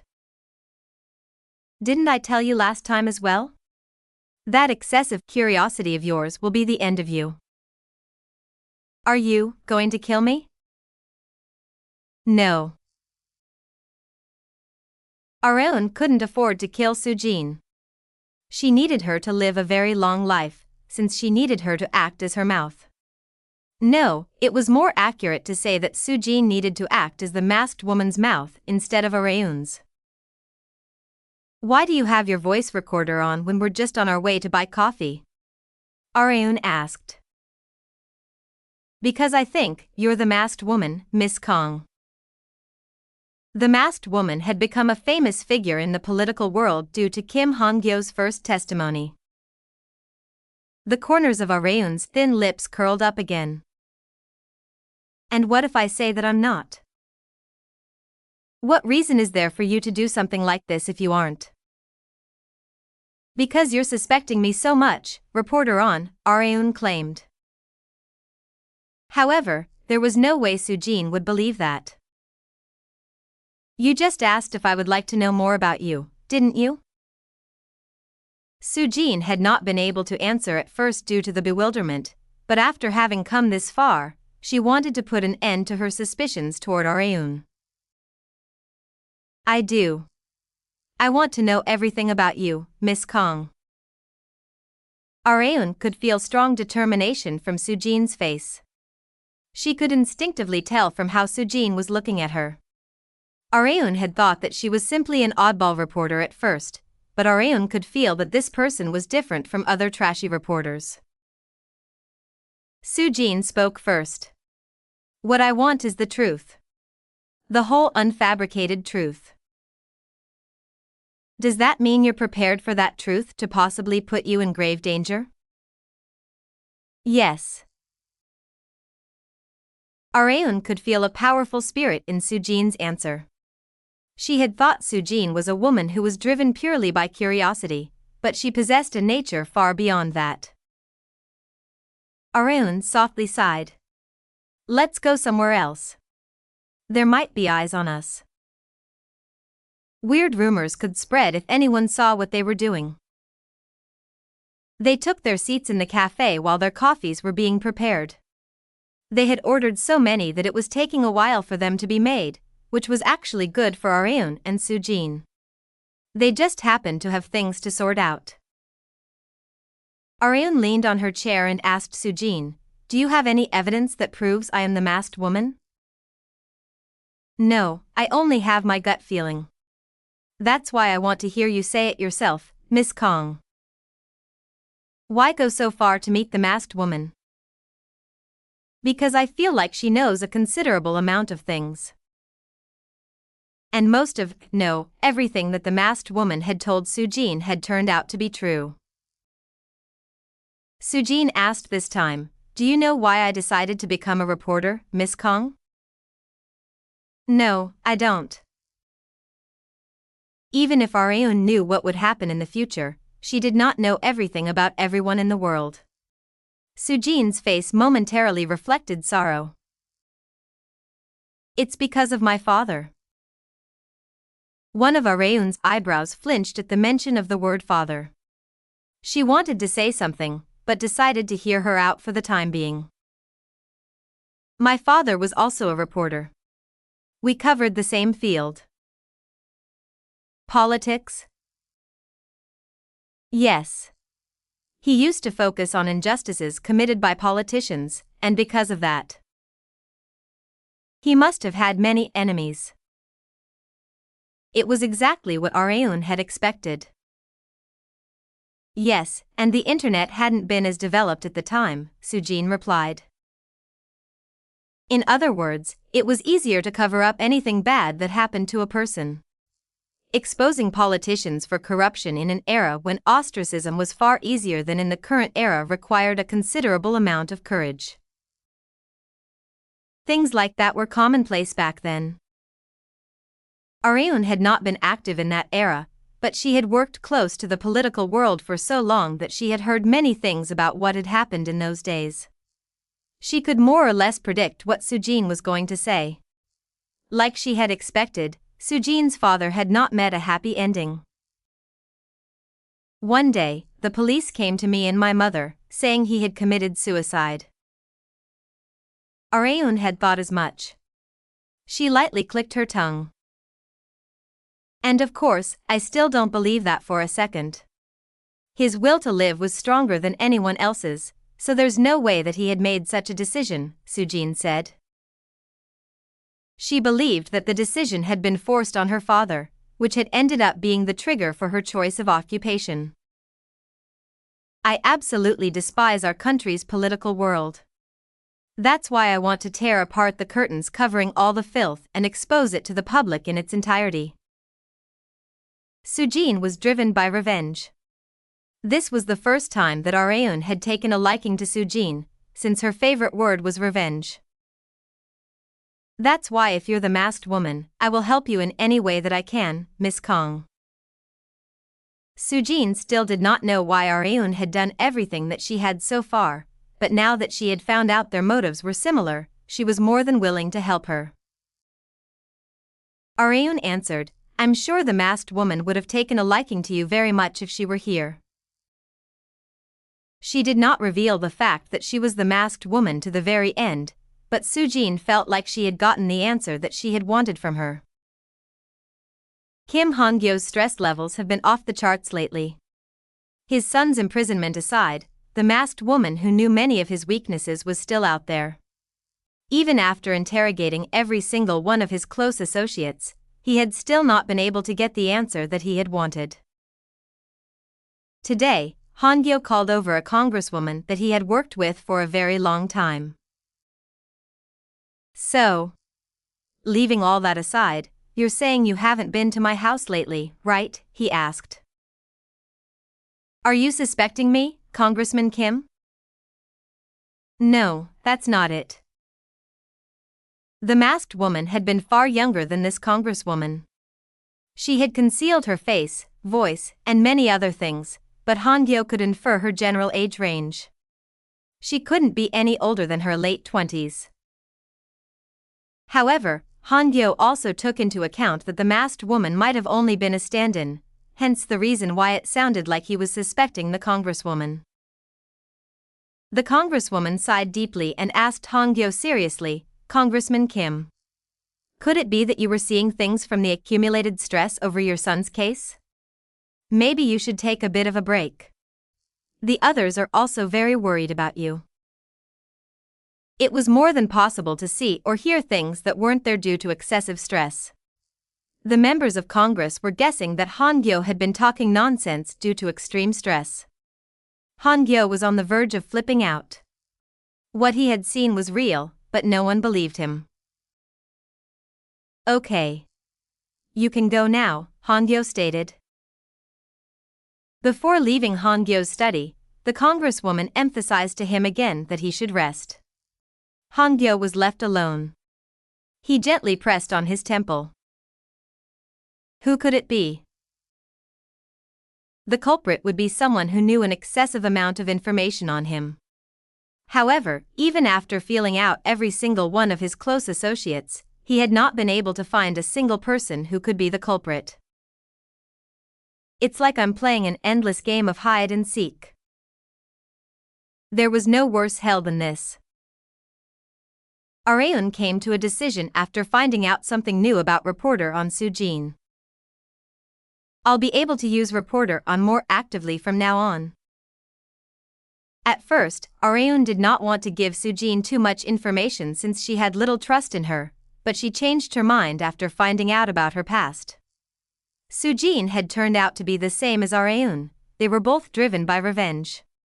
Although the targets of their revenge were different, the link that was revenge had strengthened the relationship between them. I was just thinking of executing my plan to defeat the last boss. It had been just in time. Areun would poke around with jabs to see how the staggering Han-gyo would react, and then land a right hook when the time was right. She was planning on working hard to set the stage for that exact moment. First, I have to get Kim Han-gyo into the ring. Areun possessed many different ways to attack Han-gyo. As she was pondering over which would be the most effective, ECO came to her room. You have a call, Areun, ECO expressed. She had brought Areun's smartphone that she had left in the living room. Thanks. It was her older brother Kang Are-hook. She reluctantly accepted the call after wondering if she should just reject it. Why'd you call me? An unfamiliar woman's voice answered her. Hello. Are you Mr. Kang Are-hook's little sister? Huh? Oh, yes. I am. Areun wondered if Are-hook had lost his phone, but it had been something much more serious. Your brother got into a car accident and has been admitted to the hospital. We need a guardian, but we haven't been able to get hold of his father. That's why we called you instead. Chapter 167, Hospital Visit, 1. I'm sorry? A car accident? Kang Areun thought she had heard wrong. She realized that she was talking to a nurse. How badly is that guy, I mean, my appa hurt? We won't know for sure until he gets a thorough medical checkup done, but I was told that his left leg was slightly fractured.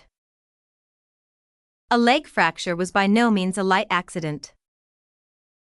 Could you tell me the hospital address? Just a moment, please. Areun put on a jacket as the nurse gave her the address.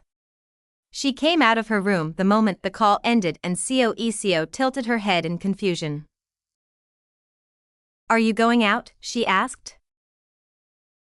Yeah. Something happened. What happened? Areun pondered for a moment whether to tell Eo or not, but she didn't feel the need to keep something like this a secret to her best friend. Appa got hurt, Areun remarked. By Appa, do you mean?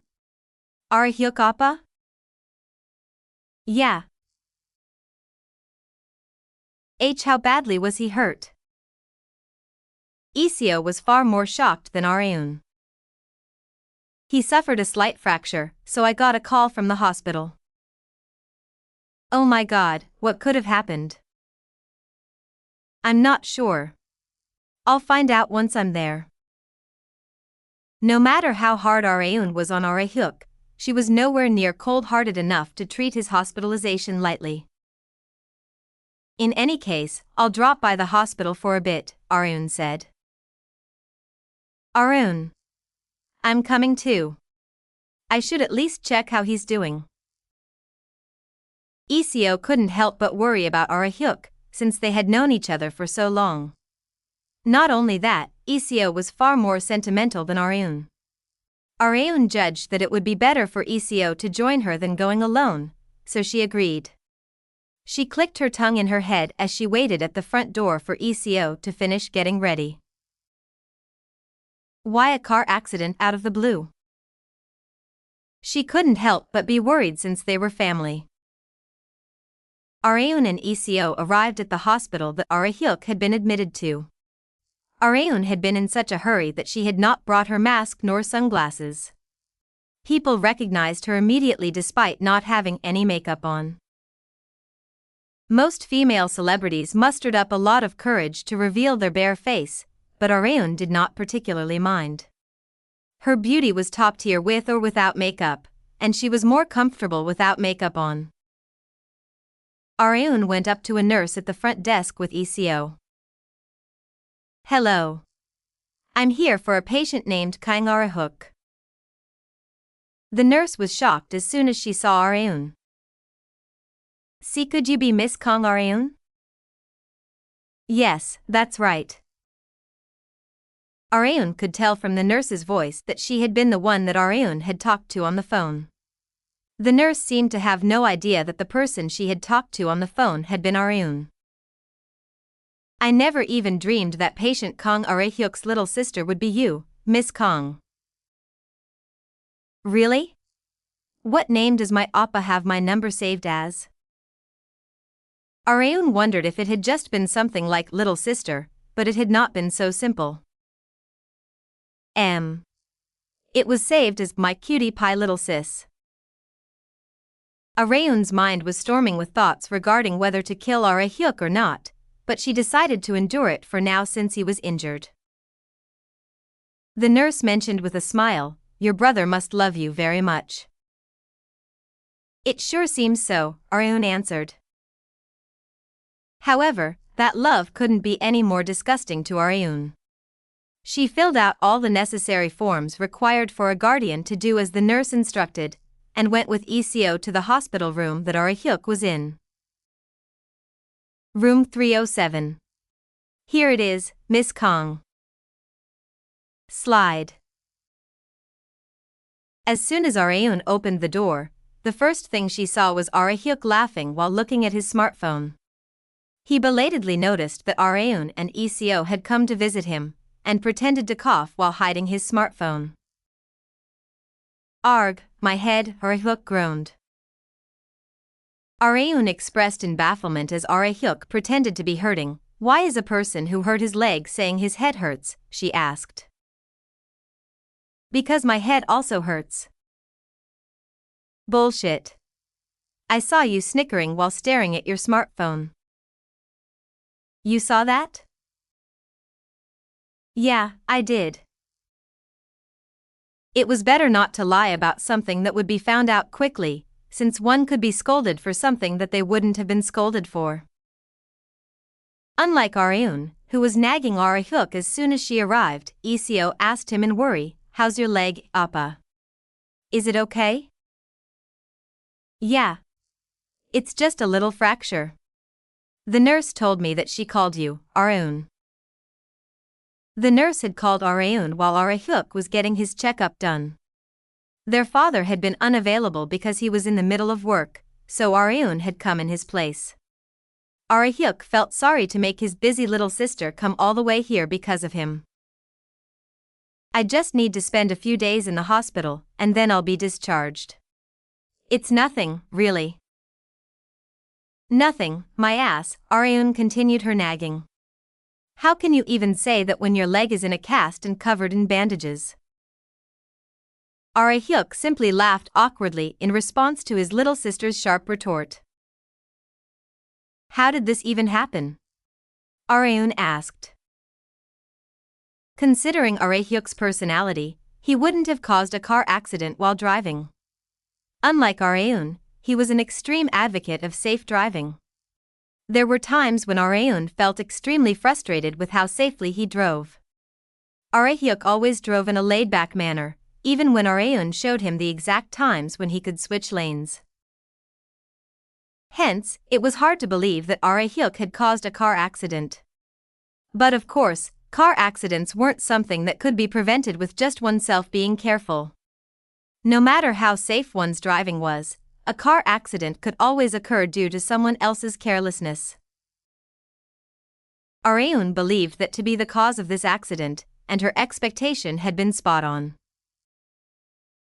The other car suddenly drove over the centerline and rammed into my car, Arehyuk expressed. They drove over the centerline? Yeah. And the driver didn't seem to be in his right mind once I checked up on him after the incident. The police did an alcohol test on him once they arrived, and he was confirmed to be driving under the influence. A DUI, and driving over the centerline. What an absolute mess. The situation was the definition of a clusterfuck. Then I expect the incident turned out to be 100% the other person's fault, right? Areun asked. Well, yeah. But he asked me if I was willing to reach a settlement, and I'm thinking about saying yes. Areun's smooth forehead wrinkled at the mention of settlement. Why would you settle with that crazy son of a bitch? But, Arehyuk slurred. He seemed to have a different reason for thinking about agreeing to the settlement. What? Tell me, Areun said. Arehyuk was hesitating to speak despite Areun's strong coercion. She decided to pressure him a little more. You don't want to say? Fine. I guess we'll never be seeing each other again, then. Arehyuk loved his little sister very much, to the point that he would save her in his contacts as my cutie pie little sis. He couldn't be any more shocked to hear his little sister say such a thing. He ultimately opened up. Because it might damage your reputation if I don't agree to the settlement. What the hell does that mean? Well, the other driver might spread hate all over the internet with comments like I got into a car accident with a certain celebrity's older brother and he wouldn't come to a settlement with me. What a douchebag. Instances like that did indeed happen. There were people who wanted celebrities to be considerate simply because of the fact that they were famous and earned tons of money. However, this and that were completely unrelated. Areun answered bluntly, tell him to go fuck himself. Celebrities aren't angels. We don't have wings on our backs or a halo on top of our heads. Why should we just forgive any absurdity that happens to us? Huh? Arehyuk couldn't refute Areun's barrage of logic. The public's desire for celebrities to be virtuous puts a lot of stress and pressure on the celebrities themselves. Areun did not become a celebrity to deal with crap like this. Don't worry about stuff like that and see it through to the end. Don't let him off easy, and get everything you can out of him. Only then will he get his shit together and never do something like drinking and driving ever again. It was natural for one to be punished for their own crimes. Arehyuk couldn't refute Areun's words since they were true, but he was still worried nonetheless. Will you really be okay? He asked. You don't have to worry about me. If you have that kind of time, then use it to take care of yourself. Just look at you. You're unsightly enough being so scrawny, but those bandages make it even worse. Areun's words were rough, but they were filled with worry for her older brother. Arehyuk smiled. Thanks, Areun. For what? For everything, I guess. Areun's face slightly reddened from how sincere Arehyuk was suddenly being. Did you actually hurt your head too? You're being so weird. Look at you, getting embarrassed. Who's embarrassed? Don't make me break your other leg. Iseo unconsciously smiled just from listening to the two siblings in silence. 3 days have passed since Arehyuk's hospital admittance. Areun saw a confusing sight after coming back to check up on her older brother. What's all this? Tons of things were stacked on one corner of the hospital room. As soon as Arehyuk saw her, he whined as if he had been waiting to do so. Please, Areun. Do something about this. Do something about what? About all those. Arehyuk explained to her about everything that had happened in the last 3 days. You know the article that was published about me getting admitted to the hospital because of a car accident, right? Yeah. An article about Kang Areun's older brother having gotten into a car accident had been published on Arehyuk's first day of admittance. That had been the trigger. Your acquaintances have been coming to visit me so much that I have no time to rest. Areun's high school friends, Rita, Han-Gyo, Ji Han-suk, Jae-woon, Taechan, people from her agency, and many others. They've practically been coming for visits at 5-minute intervals like they'd made a schedule. I can't even rest. Even a congresswoman sent me a gift. Oh, it must have been Congresswoman Hong Oh-yeon. Arehyuk was suffering from his little sister's popularity. Chapter 168, Hospital Visit, 2. Kang Areun's acquaintances hadn't been the only ones who had brought gifts. She had brought one as well. Here. What's this? The box was fairly heavy even for a man. 0 sugar soft drinks. They're your favorite, aren't they? Even if they weren't truly family members, they had lived together for so long that Areun knew what drinks Arehyuk liked. Arehyuk stared at his little sister in great satisfaction. You're the best, lil sis. Areun had not been able to bring a gift the first time because the news of Arehyuk's hospital admittance had been so sudden, but she had made sure to bring one this time. What about Dad? Areun asked.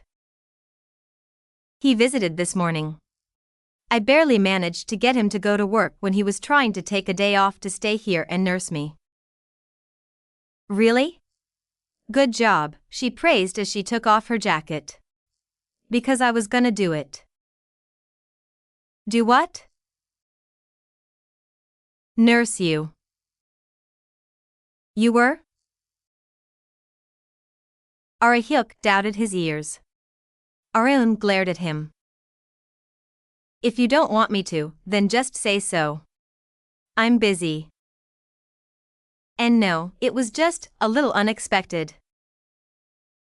Considering Areun's personality, Hyuk had thought she would just leave after telling him to take care of himself, but that had not been the case. I don't have any film shoots scheduled until the day after tomorrow. I was bored staying at home all day, so I thought I might as well come here. I didn't make time on my schedule just to nurse you, so don't get the wrong idea. Areun was being very curt, but Hyuk could sense a hint of kindness shyly hidden away. A certain word popped up in his head as he looked at her. So this is what people call it tsundere. What? You want me to stitch your mouth shut? I'm sorry, I was wrong, Hyuk apologized in terror. Areun was more than capable of doing such a thing. There wasn't much to do in terms of nursing. All Areun needed to do was to provide help if needed while staying in the hospital room. Going to the bathroom was the biggest issue.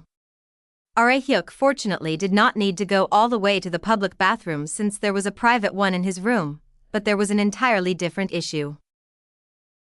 Okay, let it out. Areun was standing next to Hyuk while holding his crutches so that he wouldn't fall down. He was lost for words. Lil sis. What? I can take care of a number one by myself. You're the one who said peeing while standing on one leg was uncomfortable. I did, but it was far more uncomfortable to pee next to his little sister with her eyes wide open. Even if they were family, it was still uncomfortable since they were of the opposite sex. Not just that, they were now both mature adults.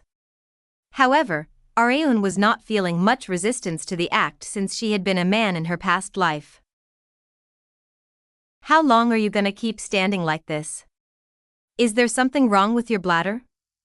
Areun asked. Hyuk was bewildered by her unreserved comment.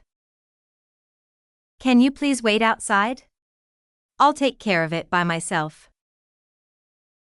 And what if you fall down? I told you, I won't.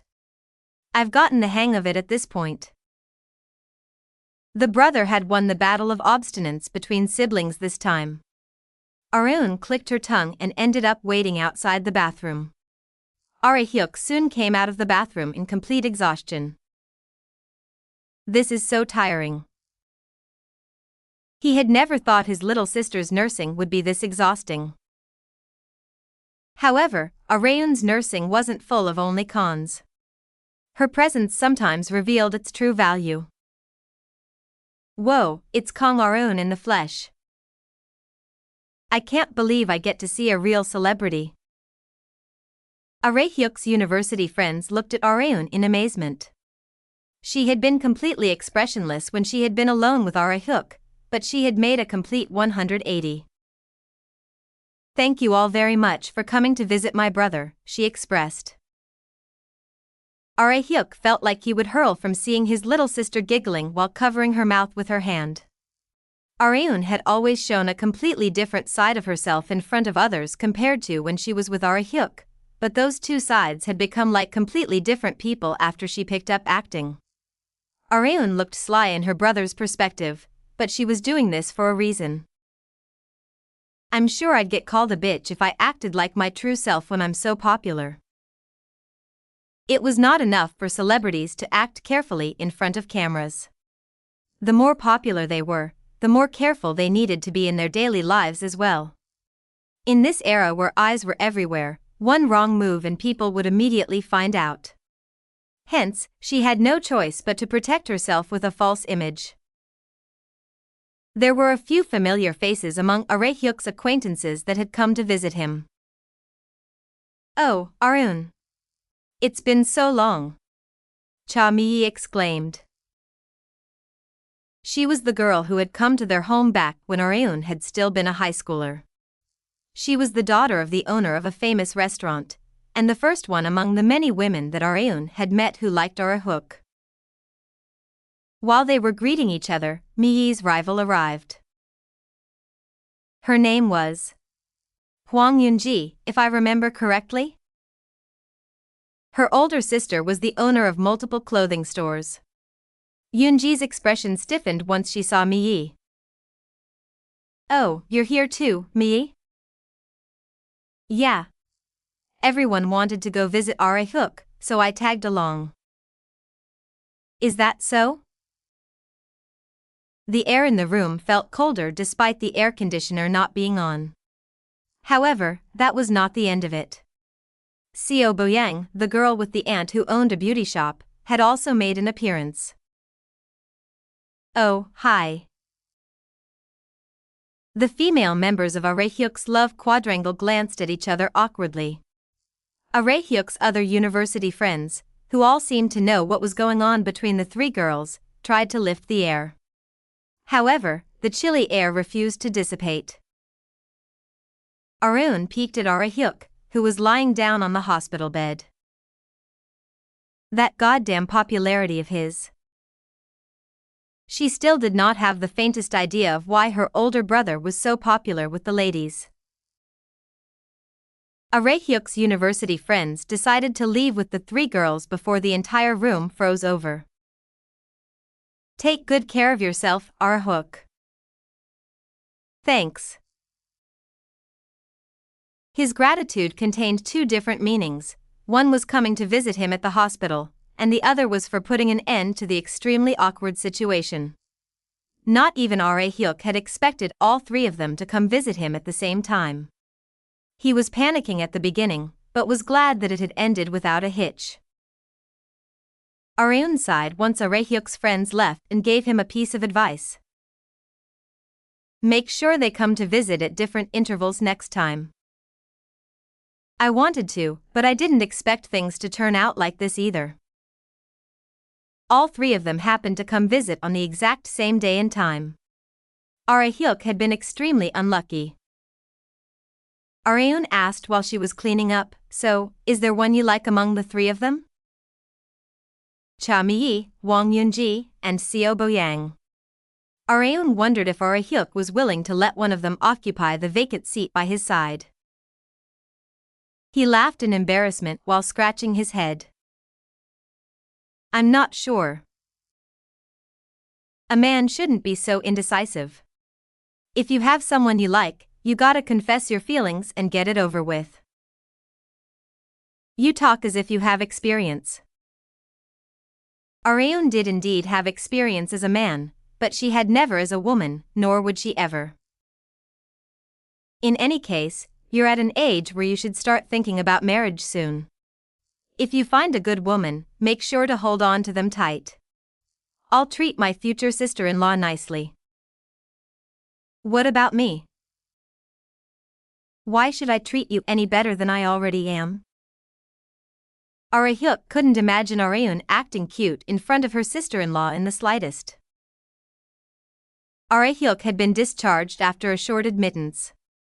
Since he lived nearby, Arun and Seo decided to go check on him in turns whenever they had time. It was Seo's turn to go check on him today. I'm back, Arun. Welcome back. How is that guy doing?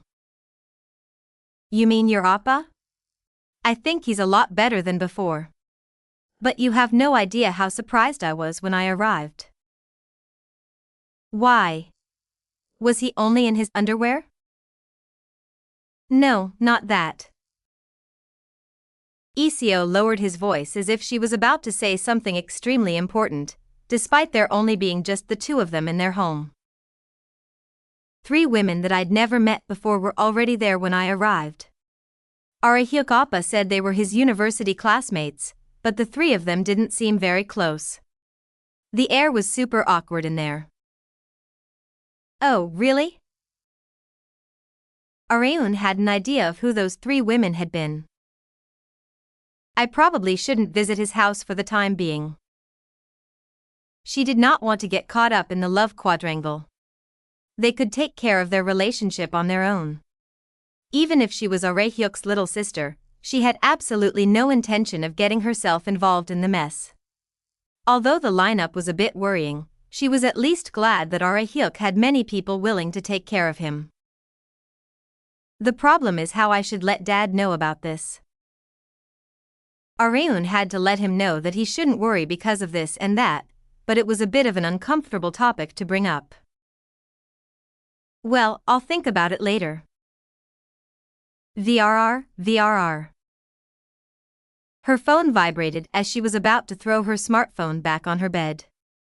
It was a call from Shin Yubin. Areun expected to get a call from her soon, since there was a shuttered film shoot scheduled for this evening. Hello? Hey, Areun. Are you home right now? Yes, I am. Oh, really? Yubin sounded like something was wrong. Did something happen? Areun wondered if there were bad rumors spreading about her, or a scandal like the one in the past with Ji Han-suk had spread. However, it had been because of something else entirely. The shoot tonight has been cancelled. Why? She had not been notified in advance, so she was curious as to why. You know that there had been a film shoot at the shuttered hospital yesterday, right? Yes. Apparently, a real ghost appeared there. Yubin's story had been enough for Areun to be struck with terror. Chapter 169, There's Something There, 1. There was a saying in the music industry that ghost sightings during an album recording meant that album would become a huge hit. This not only applied to albums, but dramas and films as well. Horror films in particular occasionally had eyewitnesses of ghosts. Yeah, I was wondering why there wasn't any for our film. Kang Areun had also expected it somewhat. Rather, it was probably normal for there to be a ghost sighting in such a desolate and dreary set. However, the situation seemed to be much more serious than what Areun had expected. There were a total of 3 staff members who had seen the ghost on set, and they've all been hospitalized and are receiving psychiatric care. They must have been extremely shocked. It was that bad? It was far more serious than a simple scare. Was the ghost captured on camera? Yeah. The eyewitnesses saw the ghost while the cameras were rolling, so the director and the other staff members rolled back the video, and they could apparently see some strange phenomenon on it. Areun's face stiffened as hard as a rock. She practically had zero tolerance to horror. She couldn't even watch horror films on her own, so hearing stories like this was enough to give her goosebumps. When will the shoot resume, then? I'm not sure about that either. The other staff members are pretty shaken about this too. They were saying it would resume after things calmed down a bit. Areun had never expected something so serious to occur. She sighed deeply without realizing it while on call. As soon as she did, Shin Yubin asked her a question to feel her out. Are you scared too, Areun? Areun was an excessively prideful woman. She reacted extremely sensitively to a simple comment. And no, not in the slightest. I'm just a little bothered because the shoot schedule has been messed up. I'm not scared at all, so please don't make such preposterous speculations.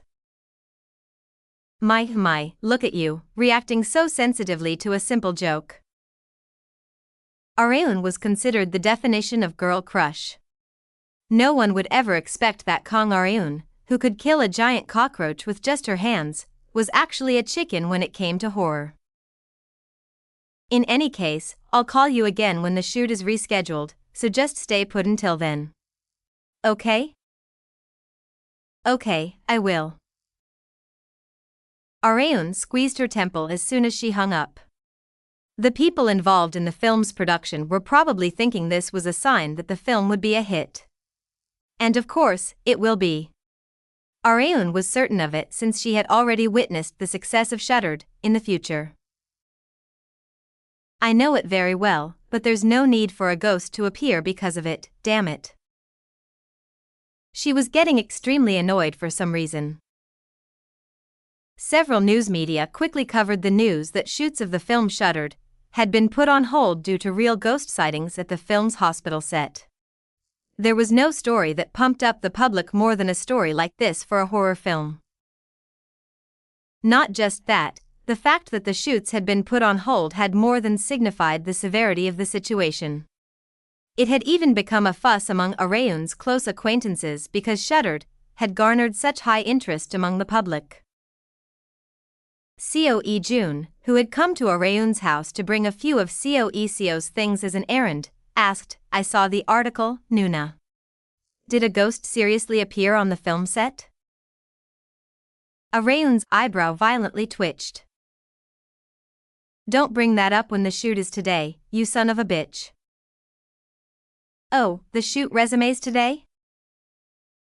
Jun had no idea since he was not involved with the film's production, but it did not change the fact that the timing of his question had been extremely bad. Have you seen the ghost too, Nuna? He asked. No, damn it. I wasn't even there when it occurred. Oh, really? I've never been able to experience anything like that, even if I want to. I thought I'd ask you all kinds of questions about it. What a shame. Jun had a very high tolerance for horror, unlike Areun. He was what one would call a horror fanatic. To him, watching a horror film alone was nothing, which made Areun even angrier.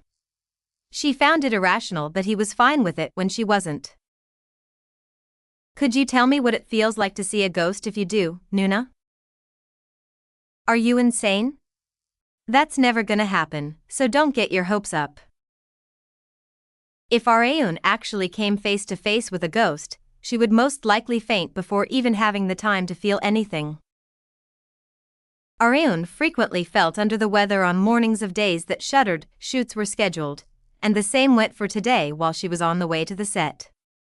It was due to the need to maintain a poker face in such a terrifying environment, and it was especially bad today. Today was the first shoot after the ghost incident.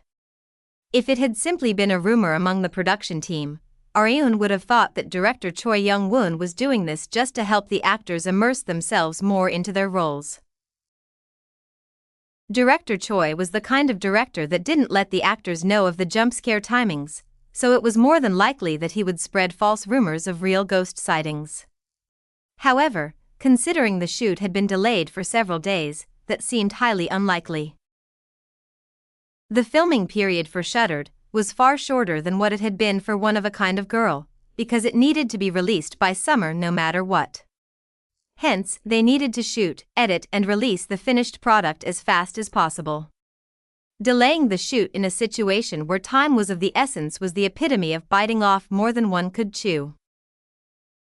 And considering director Choi's personality, he'll try to meet the deadline no matter what it takes. Director Yoon Tae-yoon of One of a Kind of Girl prioritized the film's quality over the deadline, but director Choi Young-won was the opposite. The deadline was more important than anything to him, which was why Areun was able to tell that this ghost incident had not been planned by him. If only it was.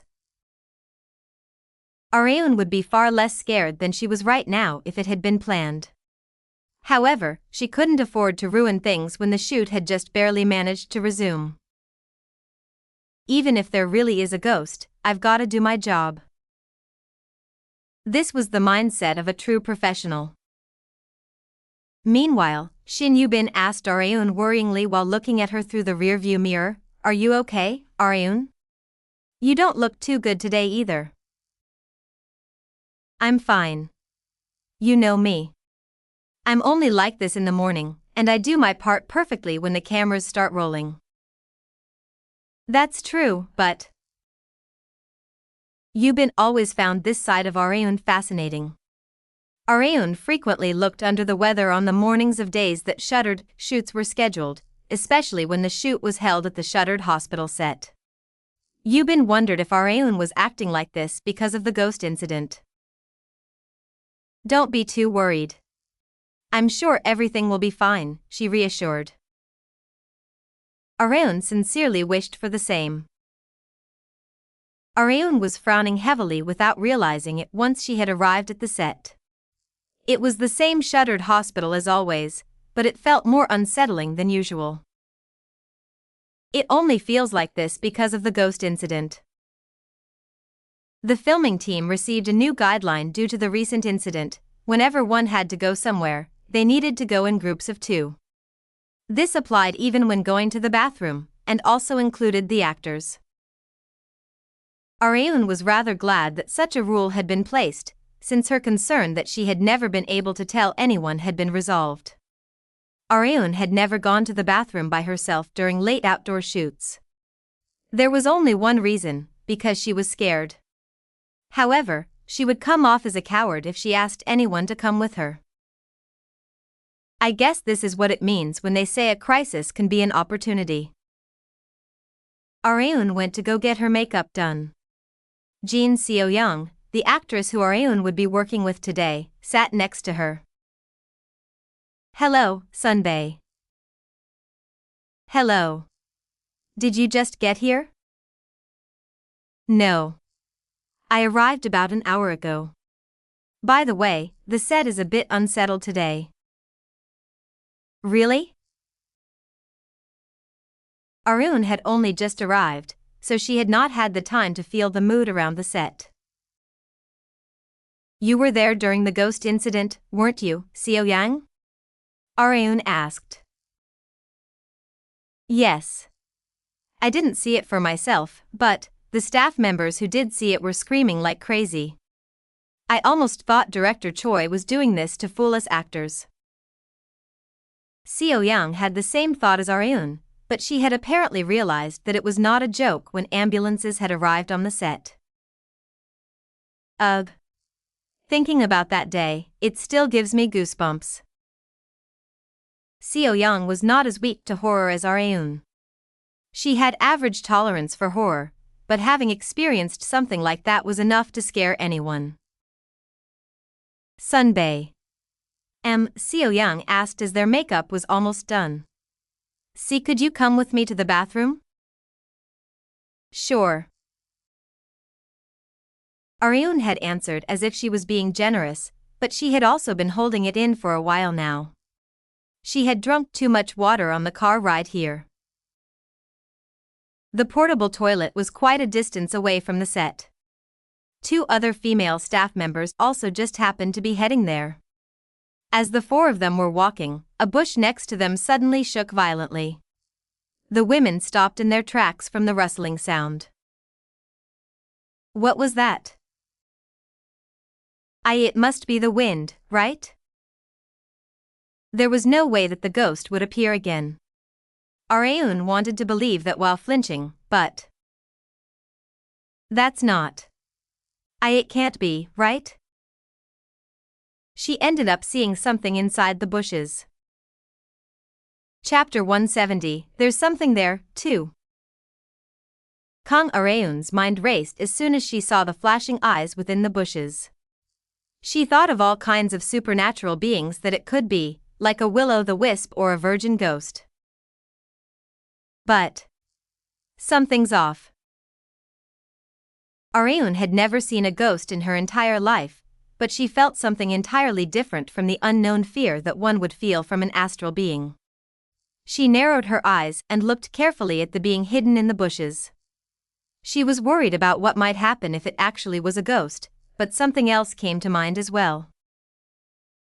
It might be a person. It could be a mountaineer that happened to have been passing by, or it could even be a staff member.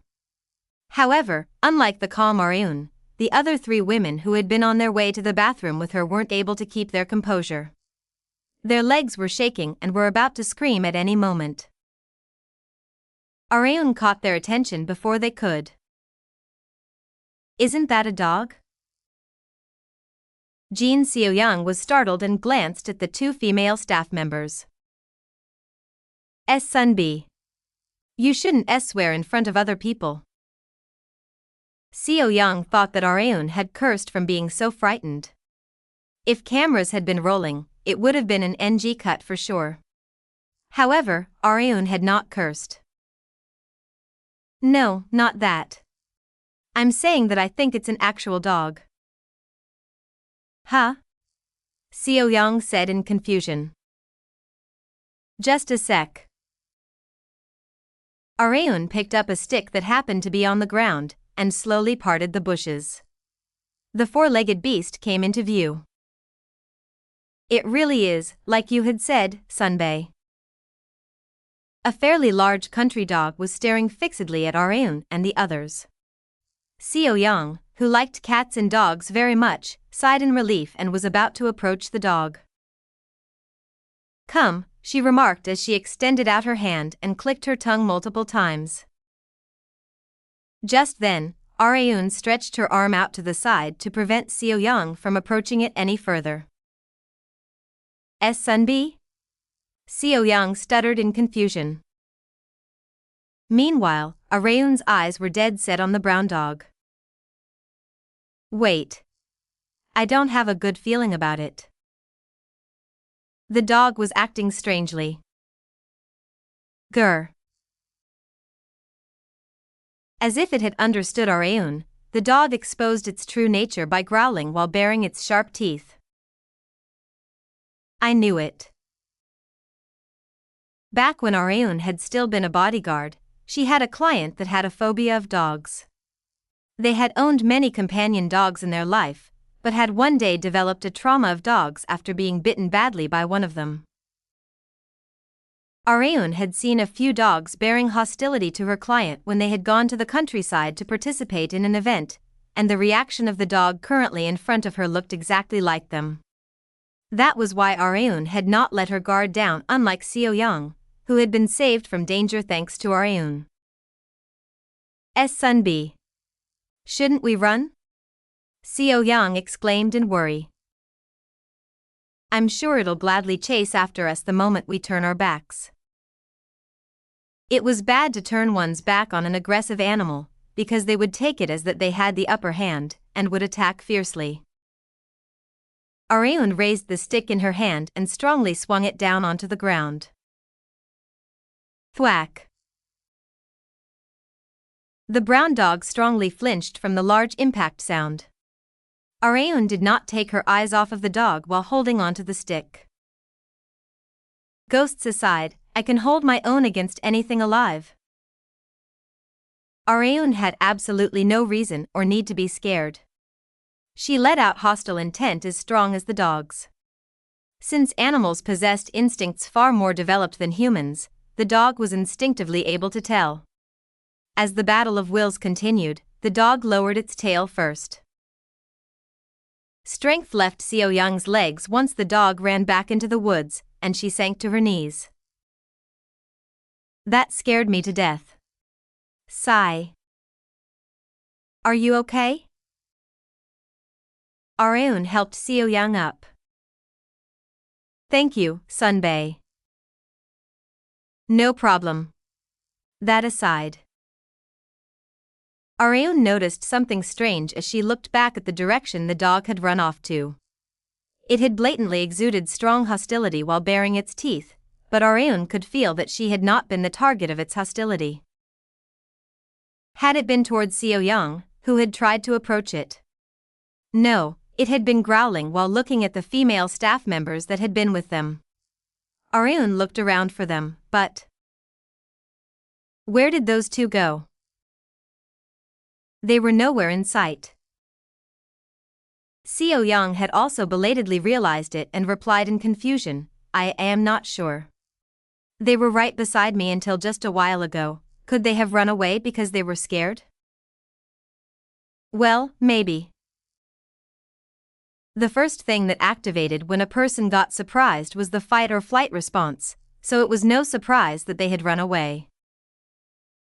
Let's go back to the set 2. Okay, Sunbae. Let's hurry. I'm too scared to stay here any longer. Areun also felt the same way. The set had become complete chaos while Areun and the others had gone to the bathroom. Didn't Areun and Seo Young say they were going to the bathroom? The director asked. Yes, director. What's taking them so long? You don't think something happened to them, do you? Director Choi wanted to avoid any more incidents. It was bad enough that the shoot had been delayed a few days because of the ghost incident, but it was highly likely that the film itself needed to be cancelled if anything happened to their lead and supporting actors. Director Choi's eyes were filled with anxiety. We're back. However, it was not long until Areun and Seo Young's voices melted away that anxiety. Areun, what took you two so long? We were worried sick. I'm sorry.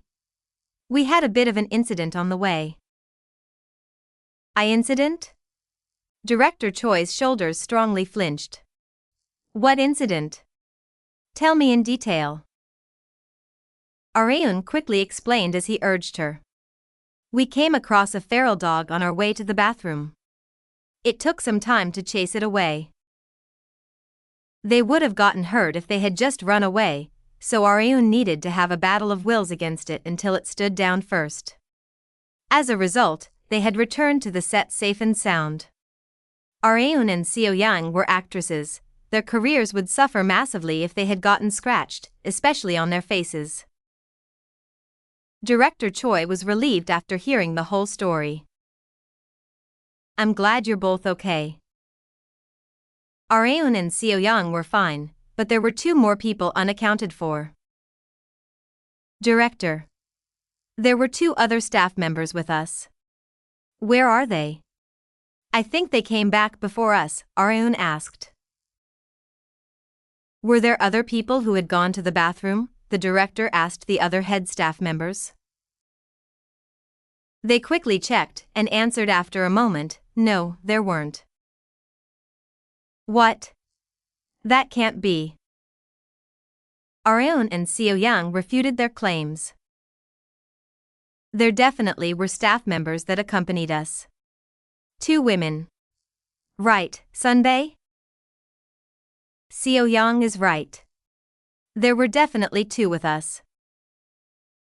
Really? Okay, I'll check. They paused the shoot preparations momentarily to do a roll call. There were a total of 78 staff members. Among them, the two women that had accompanied them to the bathroom were not here. See? Areun and Seo Young were lost for words. Just then, Areun recalled the growling dog. It had not been growling at Areun nor Seo Young, but the unknown beings that had disguised themselves as staff members. After realizing that, oh no. Areun. Sunbae. Get a hold of yourself. Areun fainted from shock. That day's shoot had been put on hold due to Areun passing out. If there was anything worthy of relief on that day, it would be that the production team interpreted her collapse as due to the relief of extreme tension after facing the feral dog, instead of the fact that she had been accompanied by ghosts. Her fear of ghosts had managed to be kept hidden from the staff members, but it had not been enough to fool her manager, Shin Yubin. Yubin visited Areun's house as an excuse to check up on her condition. She asked as soon as she arrived, "You're scared of horror, aren't you?" Yubin's sharp question pierced straight into Areun's heart. Areun wondered if she should deny it at first, but seeing how sure Yubin was, she decided to just give up and admit it. Yes, you're right. I'm surprised you managed to keep it a secret for this long. I'm not even sure that's true at this point. Areun had been scared for real, but the staff members had just interpreted her fright as a realistic performance. She had been able to keep her weakness a secret due to the continuance of such misunderstandings. However, such a thing had not worked on Yubin, since she spent the most time with Areun after Seo. Yubin sighed softly. Why didn't you tell me? I'm sure you know why, Miss Manager. Yubin had unconsciously acknowledged Areun's vague answer. Considering Areun's personality, she wouldn't proudly expose her weaknesses to others. No matter how close of acquaintances they were to her, she would never tell them first. The same had gone for ECO. She had only found out about Areun's fear of horror because they had coincidentally watched a horror movie together. If they never had, it was highly likely that ECO would have never found out about it. However, Yubin was still glad that she had discovered another side of Areun even after all the time that they had spent together. Let me know if there's anything else that you can't deal with besides horror, she expressed. I'll try. Yubin giggled at Areun, who wasn't able to be honest. They still knew far too little about one another despite having worked together for so long. Hence, Yubin had decided on a new goal in life. She would work hard to become someone who knew Areun better than anyone else. 1. A Korean virgin ghost is the spirit of an unmarried woman in Korean folklore. They usually have long black hair and wear a white robe. 2. This phrase can also be interpreted as a swear in Korean, something along the lines of piece of shit. Chapter 171, Role Model, 1. The shuttered shoots resumed despite the slight incident. Although Kang Areun had never expected to see real ghosts while shooting a horror film, things started going without a hitch after the incident. There were only 2 more weeks until the production wrapped up. Areun, the other actors and the production team were sweating under the sweltering sun. Today's shoot was a little special. A van commonly used by celebrities arrived at the outdoor set. Slide. The door of the van opened, revealing a new face. It was an actress who had originally been an idol, Choi Yul-wai. She greeted each and every staff member with a radiant smile. Hello. I will be in your care. Same to you, Yul-wai. I'll be looking forward to today's shoot. As expected of a former idol, she was very attractive. The mood of the set changed immediately from the appearance of a beautiful woman. Yul-wai then went to go find the senior actors that she would be working with today. The first one she saw was one of the lead actresses of Shuttered, Seo Tae-yeon. Hello, Sunbae. Oh, you're here, Yul-wai. It's been a while. It really has, Sunbae. Have you gotten prettier in the time I haven't seen you? Oh, stop it. It's more embarrassing than flattering to hear that from someone as pretty as you. Taeyeon and Yul-wai were not exactly super close, they had simply met a few times at broadcasting stations. However, as Yul-wai's interests gravitated from singing to films and dramas during her idol career, she had gotten closer to actor Sunbae's than singer Sunbae's, and Taeyeon had been one of them. The number of times one met with a person was not the sole determinant of getting closer to them, it also highly depended on how well they connected with each other. Yul-wai and Taeyeon happened to have many things in common. I'll be in your care today as well, Sunbae. Please give me some strict guidance, Yul-wai remarked. Even if you say that, you're already good enough, aren't you? Not at all. You know how much hate I get on the internet. Yul-wai was not wrong. Most people found her appearances in dramas distasteful.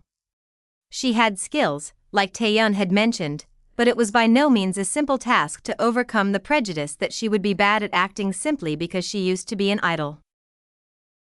Moreover, Twinkle Leash, the girl group that she had been in, had been disbanded under bad terms. Their main vocalist had been caught drinking and driving, and their main visual had been let off of the group because she had been caught secretly dating a male idol singer. One thing after another led to the group's disbandment. Hence, not many people viewed Yul-wai's acting career positively. Taeyeon knew this as well, but all that she could do was console Yul-wai. It'll be okay. Don't worry too much. Thank you, Sunbae. Have you met Areun yet? No, not yet. That's perfect. She's changing in the waiting room right now, so you can greet her once she comes out.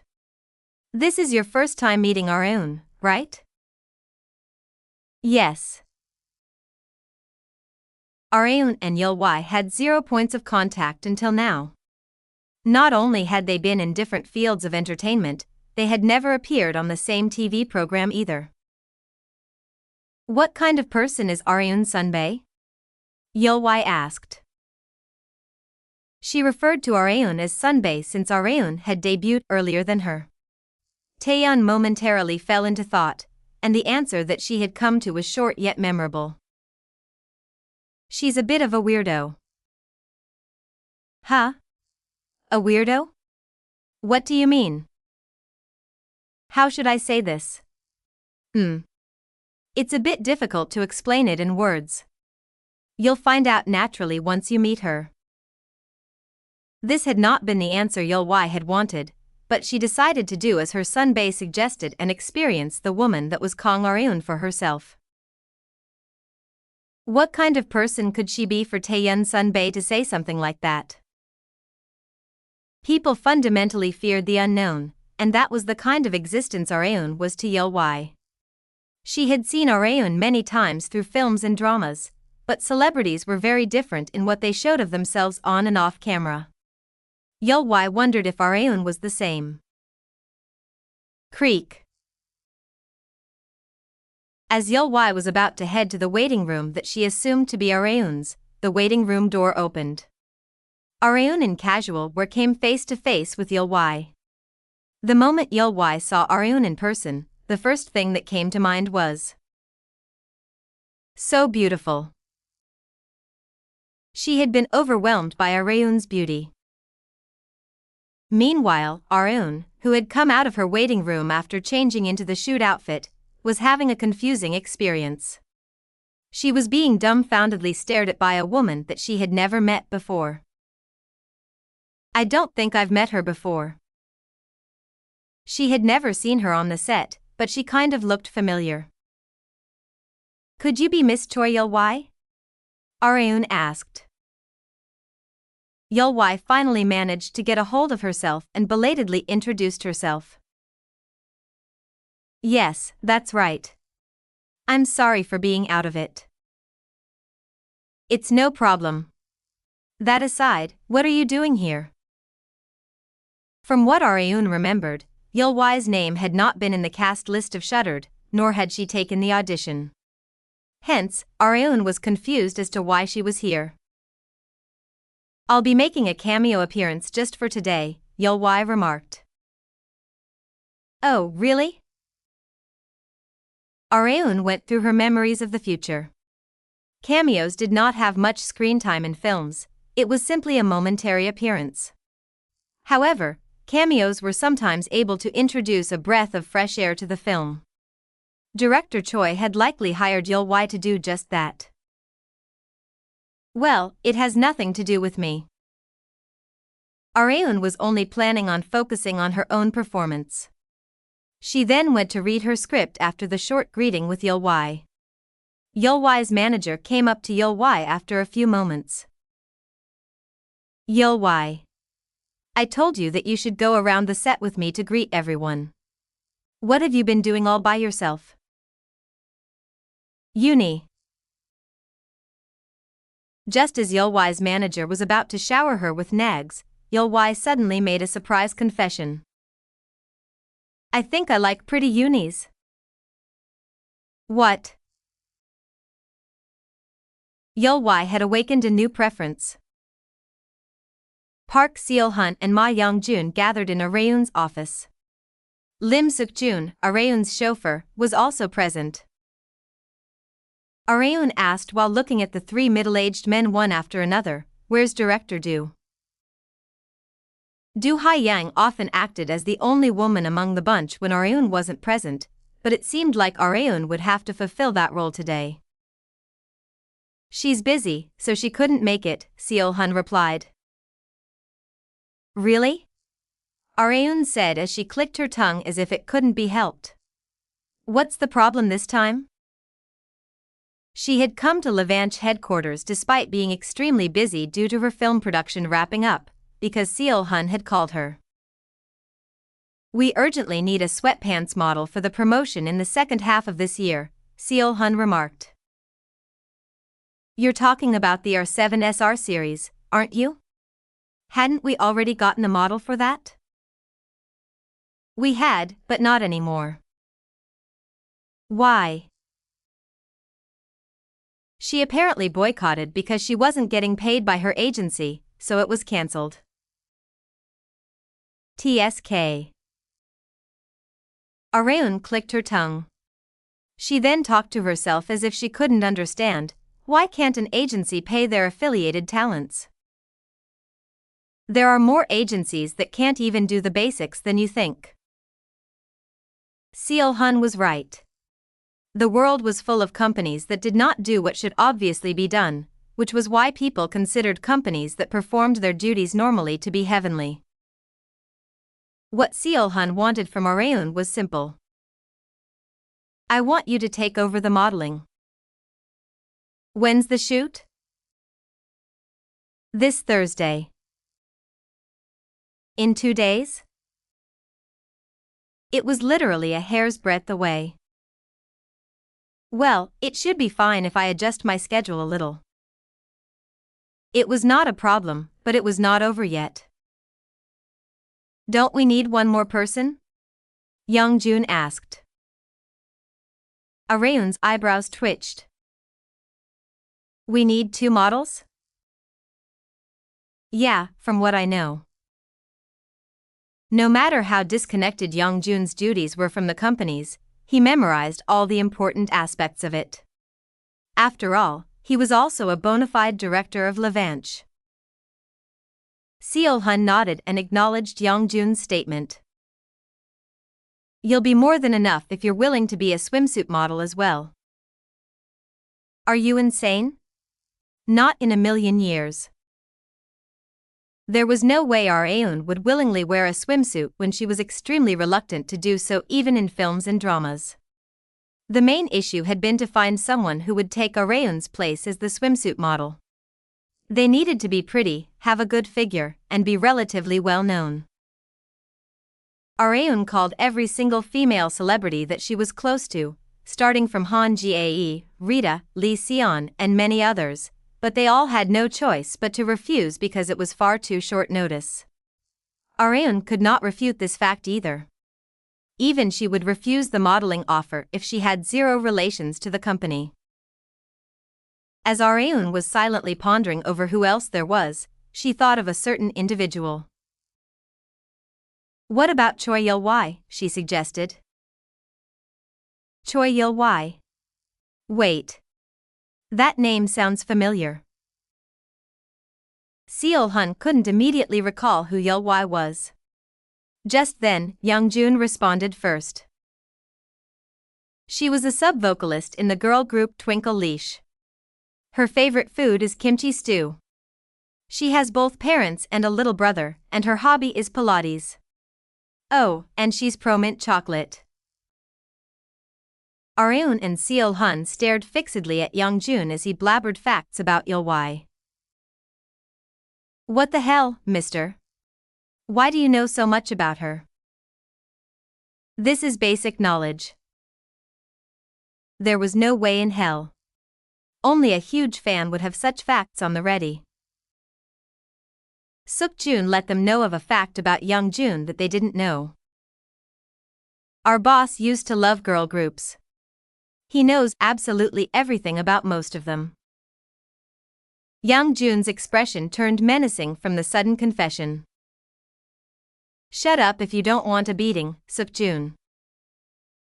I am sorry, boss. Young-jun was what people would refer to as a middle-aged fan. That's one thing I never expected from that old man. They had worked together for a long time, but Areun felt like there were still more things to be discovered about him. Chapter 172, Role Model, 2. In a certain entertainment agency's dance practice room, Choi Il-wai was sweating bullets while practicing her dance moves despite the sun having long since set. The only time that she could rest was when the song was over. Ha, ha. Il-wai panted heavily. Her body was fired up. She loved practicing dances because her dream ever since she was young had been to become an idol singer. However, that dream changed after her group Twinkle Leash had disbanded due to unfortunate events, and that was to become an actress acknowledged by everyone. However, that dream was far more difficult than she had thought. She had honed her acting skills by participating in not just dramas or films, but even musicals and little theater. However, the public only saw what was on camera, they were not aware of the hard work that was put underneath. She sometimes felt sad about it and the fact that she was being devalued just because she used to be an idol. Hence, a certain thought had recently taken place in her head. Maybe I should go back to singing. Hearing Il-wai mumbling to herself, Il-wai's manager, who had just come to the dance practice room, softly sighed. You were looking at online comments again, weren't you? Uni. How long have you been there for? Il-wai asked in surprise. She had been in the dance practice room all by herself until just a while ago. Her manager shrugged. I just got here. She had arrived at a bad time. She also knew that Il-wai was thinking about returning to her singing career, and had listened to her concerns several times. However, there was only one thing that the manager was able to tell Il-wai. It's your decision. Just let me know if you really want to quit acting and become a singer again. I'll put in a good word with the agency. Okay, Uni. Thank you. No problem. And, the manager slurred, but then shook her head. There was always something that she wanted to tell Il-wai whenever she was pondering over her career path, but had never managed to tell her because it felt like she would be meddling too much with her thoughts. Il-wai had also noticed many times that her manager had been stopping herself from telling her something for a while now. You can tell me, Uni. No, it's fine. I'll tell you when the time is right. Oh, and you were offered a job. I came here to tell you that. What job is it? A modeling job for a sportswear company, but they wanted to confirm if it could fit into your schedule. When's the shoot? In 2 days. The shoot begins in the morning, so there isn't even 48 hours left. Whoa. Il-wai was lost for words. She had once appeared on a program as a quick replacement for someone, but not even that had been this sudden. Not only that, it wasn't like she wasn't busy, she had been a member of a fairly popular idol group, so she received more offers than one would think. It's a bit too sudden. I think it's best to refuse, Il-wai expressed. However, her opinion completely changed once she found out which company the offer had come from. It's from Levanche, though, her manager mentioned. Levanche. No way. Yeah. It's the company owned by your beloved Miss Kang Ar-eun. Il-wai's ears perked up at the mention of Kang Ar-eun. Why didn't you lead with that? She exclaimed. Because I was curious about how much your reaction would change. You're such a tease, Uni. Il-wai's manager asked the ecstatic Il-wai again, are you gonna do it? There were not even 2 full days to prepare for it, but her manager felt like she could already tell what her answer would be. Of course I will. Like she had expected, the answer was obvious. Choi Il-wai and her manager headed to the studio for the photo shoot early in the morning. Il-wai didn't look too well. Do you feel sick? Yeol-wai replied, "No, it's just because I didn't get enough sleep last night." "Why?" "Because I felt like my heart would burst all night from the thought of working with Areun Sunbae." Her manager tilted her head in confusion. "Weren't you fine during the film shoot?"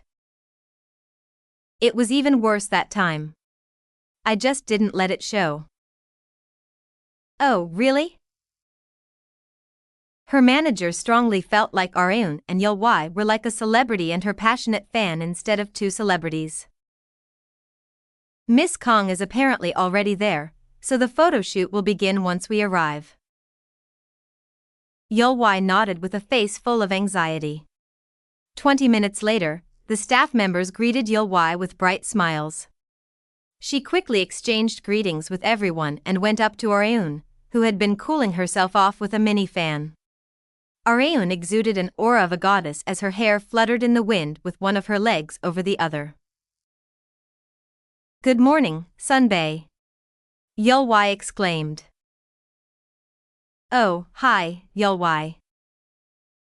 Areun had decided to speak casually to Yeol-wai during their film shoot, so she greeted her comfortably. "Thanks for coming to help when you must already be busy enough," Areun expressed. "Not at all, Sunbae. It's my greatest pleasure. Please leave everything to me except the swimsuit." "Why not the swimsuit?" "Oh. The thing is," Yeol-wai answered while wrapping her arms around her stomach as if covering it, "I kind of let myself go during my off-season, so I'm a bit worried." She would have worked hard on her figure if she had some time until the photo shoot, but there was nothing that she could have done in just 2 days. However, after scanning Yeol-wai's body, Areun did not seem very worried. "I think you're fine, though?" "Not at all. Rather, I was worried that I might be a nuisance to you. It might be more effective for you to handle the swimsuit portion, Sunbae." Yeol-wai was curious as to why Areun, who was top tier in looks, figure, and all other aspects, wasn't willing to model for the swimsuit. She still was not aware that Areun absolutely despised showing off her skin. "I'm fine.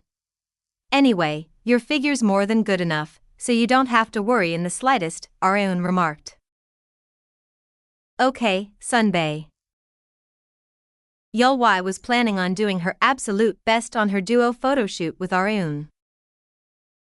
The two women changed and stood in front of the camera. Yeol-wai already had a considerable level of presence, but she was no match for Areun. Areun was wearing a sports t-shirt short enough for her belly button to show, shorts short enough to expose her bare legs, and her hair was untied.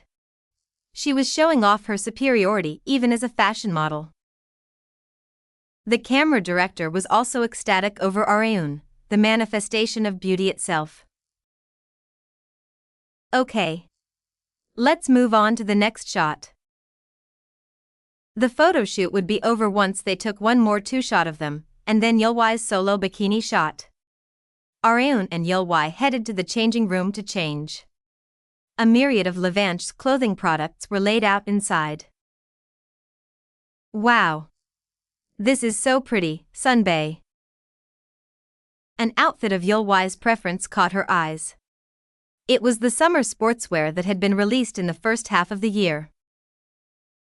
"I'm sure wearing this to the fitness center would motivate you to exercise," she expressed. "Really? Then you can have it." "Huh? But isn't this a brand new product?" It had not even been removed from its packaging. Areun replied while shrugging, "I'm this company's chairwoman. Who would dare tell me otherwise when I'm giving it to you?" "Thank you very much, Sunbae. I'll cherish it." "You don't have to. Sportswear is meant to be used, after all." Yeol-wai's expression brightened even more because of the surprise gift. Areun also felt better from seeing it. "You look much better like this than during our film shoot last time," she remarked. Really? You looked like you had something on your mind back then. Back when Areun had first met Yeol-wai, she vividly remembered noticing that Yeol-wai was smiling with her mouth, but not with her eyes. To be honest, I was thinking about quitting acting. That's what's been on my mind. You're going to leave the entertainment industry entirely? Areun asked. No. I'm thinking about going back to my singing career. Areun finally understood what had been on Yeol-wai's mind. Yeol-wai was not confident in fighting against and overcoming the bias that came with actors that were formerly idols. Areun said, running away isn't the answer. Sorry. Yeol-wai stared at Areun dumbfoundedly. Areun's remark stabbed her right in the heart. From what I can see, I think you want to be an actor more than a singer. I'm 100% certain that you'll regret it if you quit acting with lingering attachments. It was likely that Yeol-wai would be shouldering that attachment and regret for the rest of her life. Don't let the public's hate control you. Even a saint gets hate online, so why wouldn't you? Even I have tons of people giving me hate. Albeit very few, haters of Areun definitely existed. However, Areun did not ever want to give them the attention. They're bound to hate me even if I donate billions of trillions of won, or whatever act of kindness I might do. So, you simply need to ignore them and walk the path you want to walk. And you quitting acting would only fulfill their wishes, so keep at it, whatever it takes. And what if I fail even after keeping at it? Then you can just quit. However, only quit after you think you've done everything that you could have possibly done. That way, you'll have no more attachments. In short, Areun was advising Yeol-wai to continue challenging it without regrets. Her words continued to swirl around Yeol-wai's head. Then, her smile returned. Thank you very much, Sunbae. Areun felt strangely happy from doing something Sunbae-like after a long time. Yeol-wai got back into her manager's car after the shoot was over. Uni. I'm gonna keep trying at my acting career. Just like that, her manager asked. Yes. Areun told me not to run away and to throw everything that I possibly can at it. Hearing that, her manager muttered to herself, Miss Kong said what I wanted to tell her. She decided to thank Areun later. Areun's advice bore fruit. Yeol-wai had passed a closed audition held by a famous overseas film director, and had appeared on a certain talk show. Areun heard something that she had never thought she would hear as she was watching the show. I would never have been able to pass the audition if it wasn't for Areun's Sunbae. It sounds like Miss Kong Areun helped you quite a lot. Yes. Areun's Sunbae will be my role model for the rest of my life. Seo Iseo turned her gaze from the TV to Areun and gave her a meaningful smile. You know what I want to tell you right now, don't you? She asked.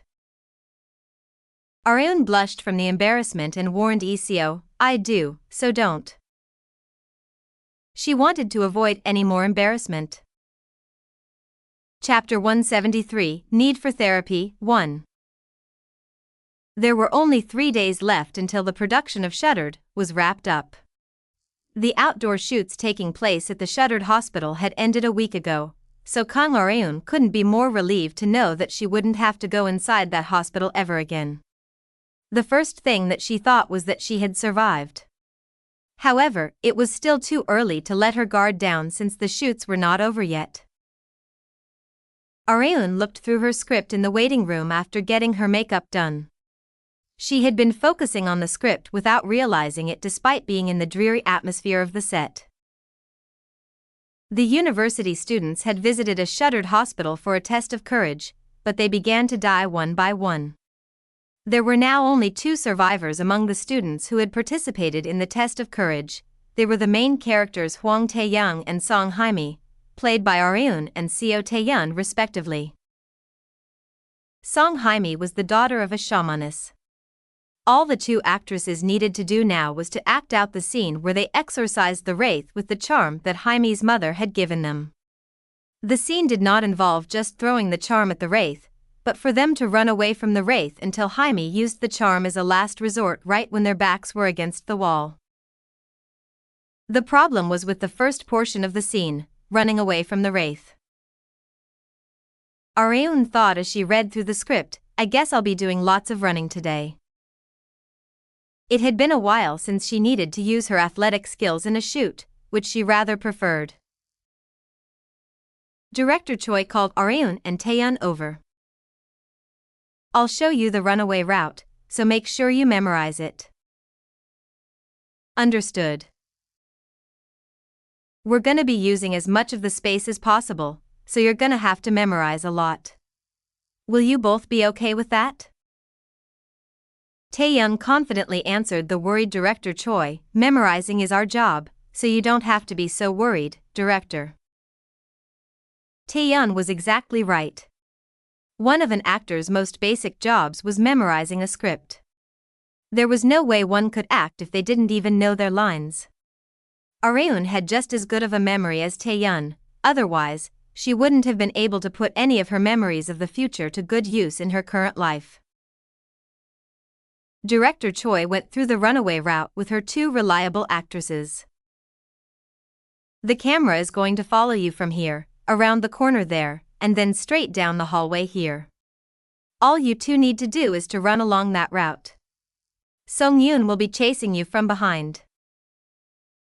Do Sung-yoon was the actress who played the wraith in Shuttered. She popped out of nowhere fully dressed up as a ghost once her name was called. Did you call me? Areun's shoulders strongly flinched from her surprise appearance. Fuck. You almost scared me to death. From the opening of Shuttered's production up until now, Areun had never once seen Sung-yoon's bare face. She had only seen her in her ghost makeup and attire, so Areun's heart beat like crazy whenever she saw her. Completely unaware of that, Sung-yoon had a quick Q&A session with Director Choi before the shoot that would begin in the afternoon. Meanwhile, Taeyeon directed Areun to the stairs. You should be careful when you go down these stairs, Areun. They're a lot steeper than I'd expected.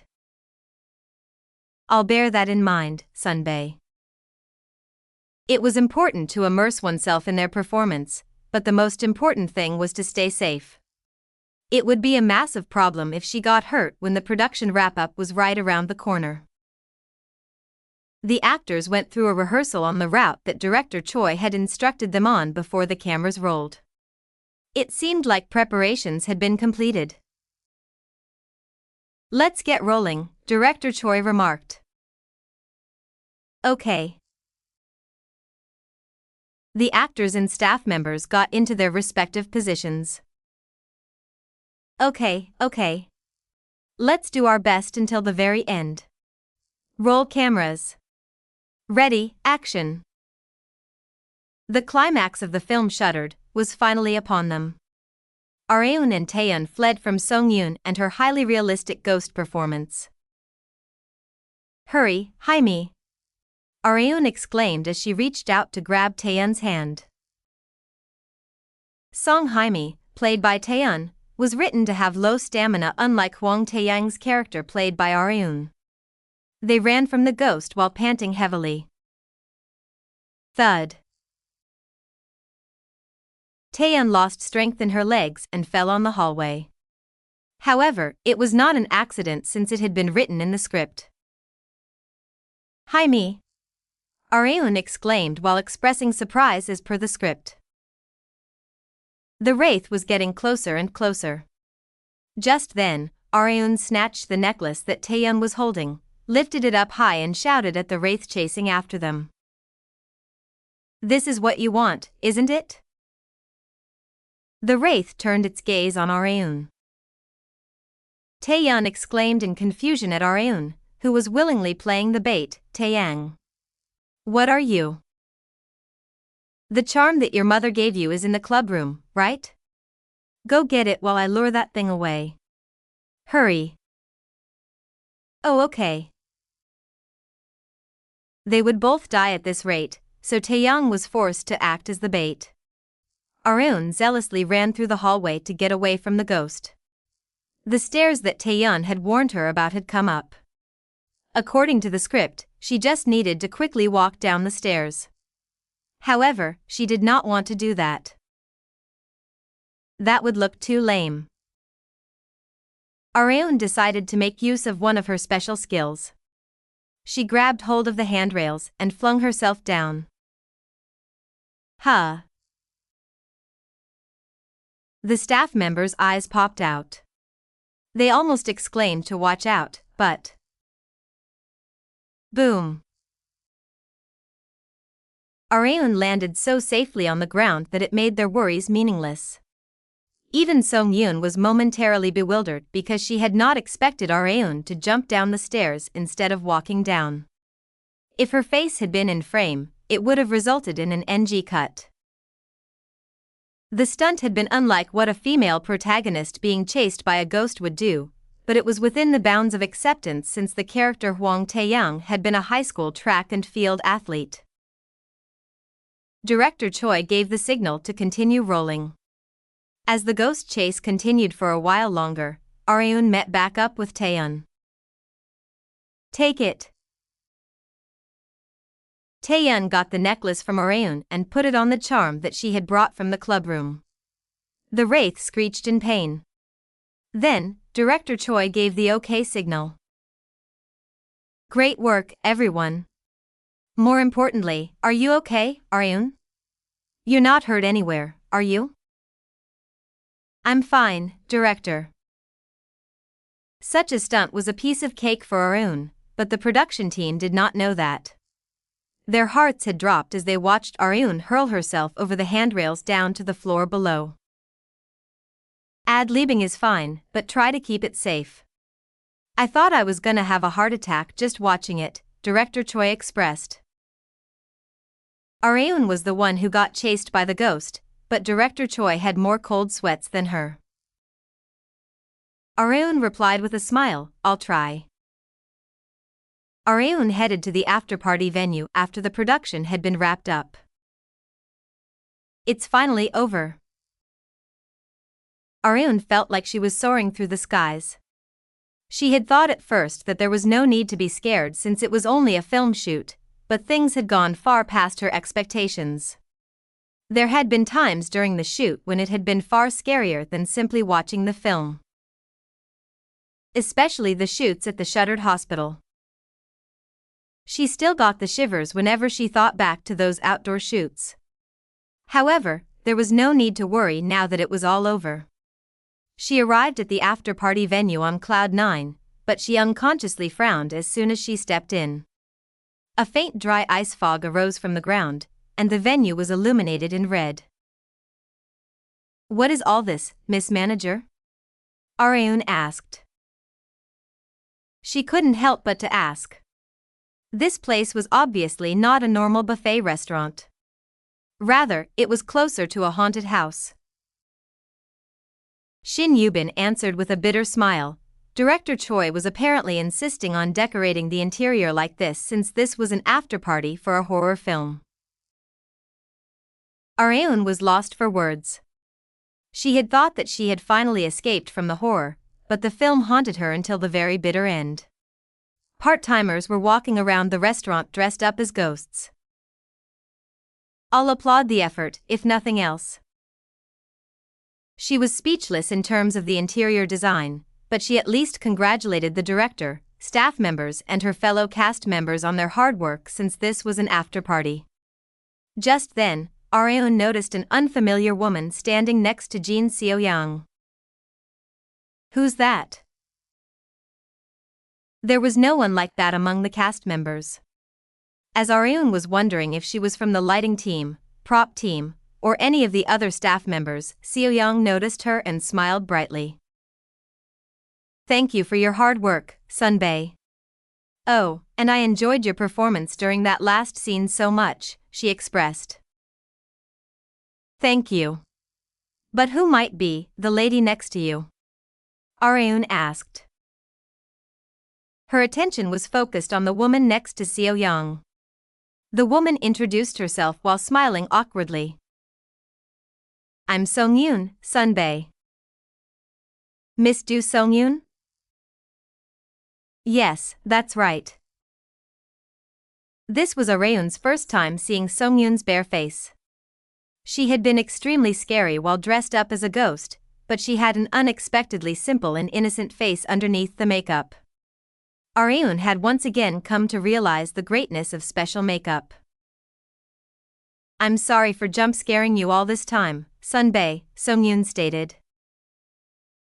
No, it's okay. After all, it was your job. Areun couldn't count the number of times that she had almost fainted from Sung-yoon's goosebump-inducing realistic performance. I'll never star in a horror film with this woman playing the ghost ever again. Despite simply having done her job faithfully, Sung-yoon had been added to Areun's blacklist without realizing it. Director Choi came up to Areun while she had been chatting with the other actresses. I'll leave our film's advertisement to you, Areun. Now that the production had wrapped up, she would be appearing on various programs to advertise the film before its release. The director's last film had flopped, so he was shouldering an enormous amount of hope and pressure for the film's success. Areun assured the anxious director Choi not to worry. This film is gonna hit over 10 million in total audience count, director. She was itching to say it, but she had to hold herself back. It'd be a huge problem if I go around exposing the future too much. To advertise the film as effectively as director Choi was hoping for, it was best to appear on programs with as high ratings as possible.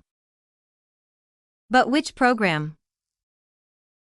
Taking Areun's popularity into account, she could appear on practically any program that she wanted. She got a call from Ji Han-suk while she was in deep thought. Yes, Sunbae. I heard you've been looking for variety programs to appear on, Areun. It seemed like rumors had already spread. That's right, but I haven't been able to find any in particular. Really? That's perfect. In that case. Han-suk gave her an enticing offer. What do you think about a program that can also act as therapy? Chapter 174, Need for Therapy, 2. It was hard to believe that there was a variety program that could act as therapy for the cast. One couldn't rest while working at the same time, although it would be a different story if they loved their job. Such an instance was very uncommon. Kang Areun at least considered TV appearances a job, so she couldn't imagine it could be therapeutic. Is that possible? She asked. It is. Have you heard of a variety program called Country Diner? Yes, I have. Although she had never watched a single episode, she knew a few things about it. The program consisted of a few celebrities going down into the countryside and managing a diner to serve the residents of the village. The program always gave fresh content to the audience because there were no regular cast members. New cast members were recruited for each season.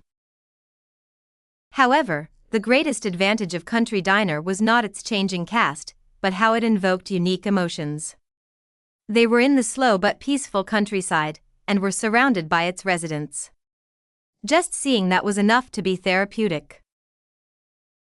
I heard from a Sunbae of mine who had appeared on the program before, and apparently the schedule isn't super tight. Even he was wondering if he was on a program or had just come down to the countryside for a break. Really? This was the first time Areun had heard of such a thing. Areun had been nothing more than a viewer before she had returned to the past. However, she was now a member of the entertainment industry, allowing her to know the behind-the-scenes stories and untold episodes that viewers had no idea of. She had only been able to hear such information from Ji Han-suk because she had been a member of the entertainment industry. You remember when we appeared on the observation show at Jae-woon's house, right? Yes, of course. The program director of the country diner was apparently impressed by the chemistry that you, me, Jae-woon and Taechan had with one another. He's gonna be sending casting offers to all four of us. Areun liked the list of cast members very much, but the problem was with the ratings. However, her worries disappeared before she knew it, considering the lineup. The cast is stacked. The ratings were practically guaranteed to be high. You'll be getting a call soon. Jae-woon, Taechan and I have already decided to do it, so I hope you'll join us. Okay, Sunbae. I'll talk it over with my agency. Since the shoot spanned over multiple days, she would be able to appear on TV multiple times from a single shoot. From what I remember, they filmed for 4 days to secure enough content for 4 episodes. The gears in Areun's head were already turning. Well, I guess it's not bad. She decided to wait until she received the offer for now. Program director Chu Young-suk and the writers of Country Diner greeted Areun. Hello, my name is Chu Young-suk. His bushy beard was the biggest thing that stood out about him. He looks more like a man of nature than a program director. Director Chu gave off a powerful first impression. Areun had heard of Country Diner many times even before her return to the past, but this was her first time meeting its director. The writers had already expected Areun's reaction as she blinked repeatedly. Even were shocked by Director Chu sometimes. We keep telling him to shave his beard, but he never does. Areun also used to have an acquaintance in her past life who purposefully grew out a beard. Even now, she couldn't understand why. It was extremely nice to never have to shave again after becoming a woman.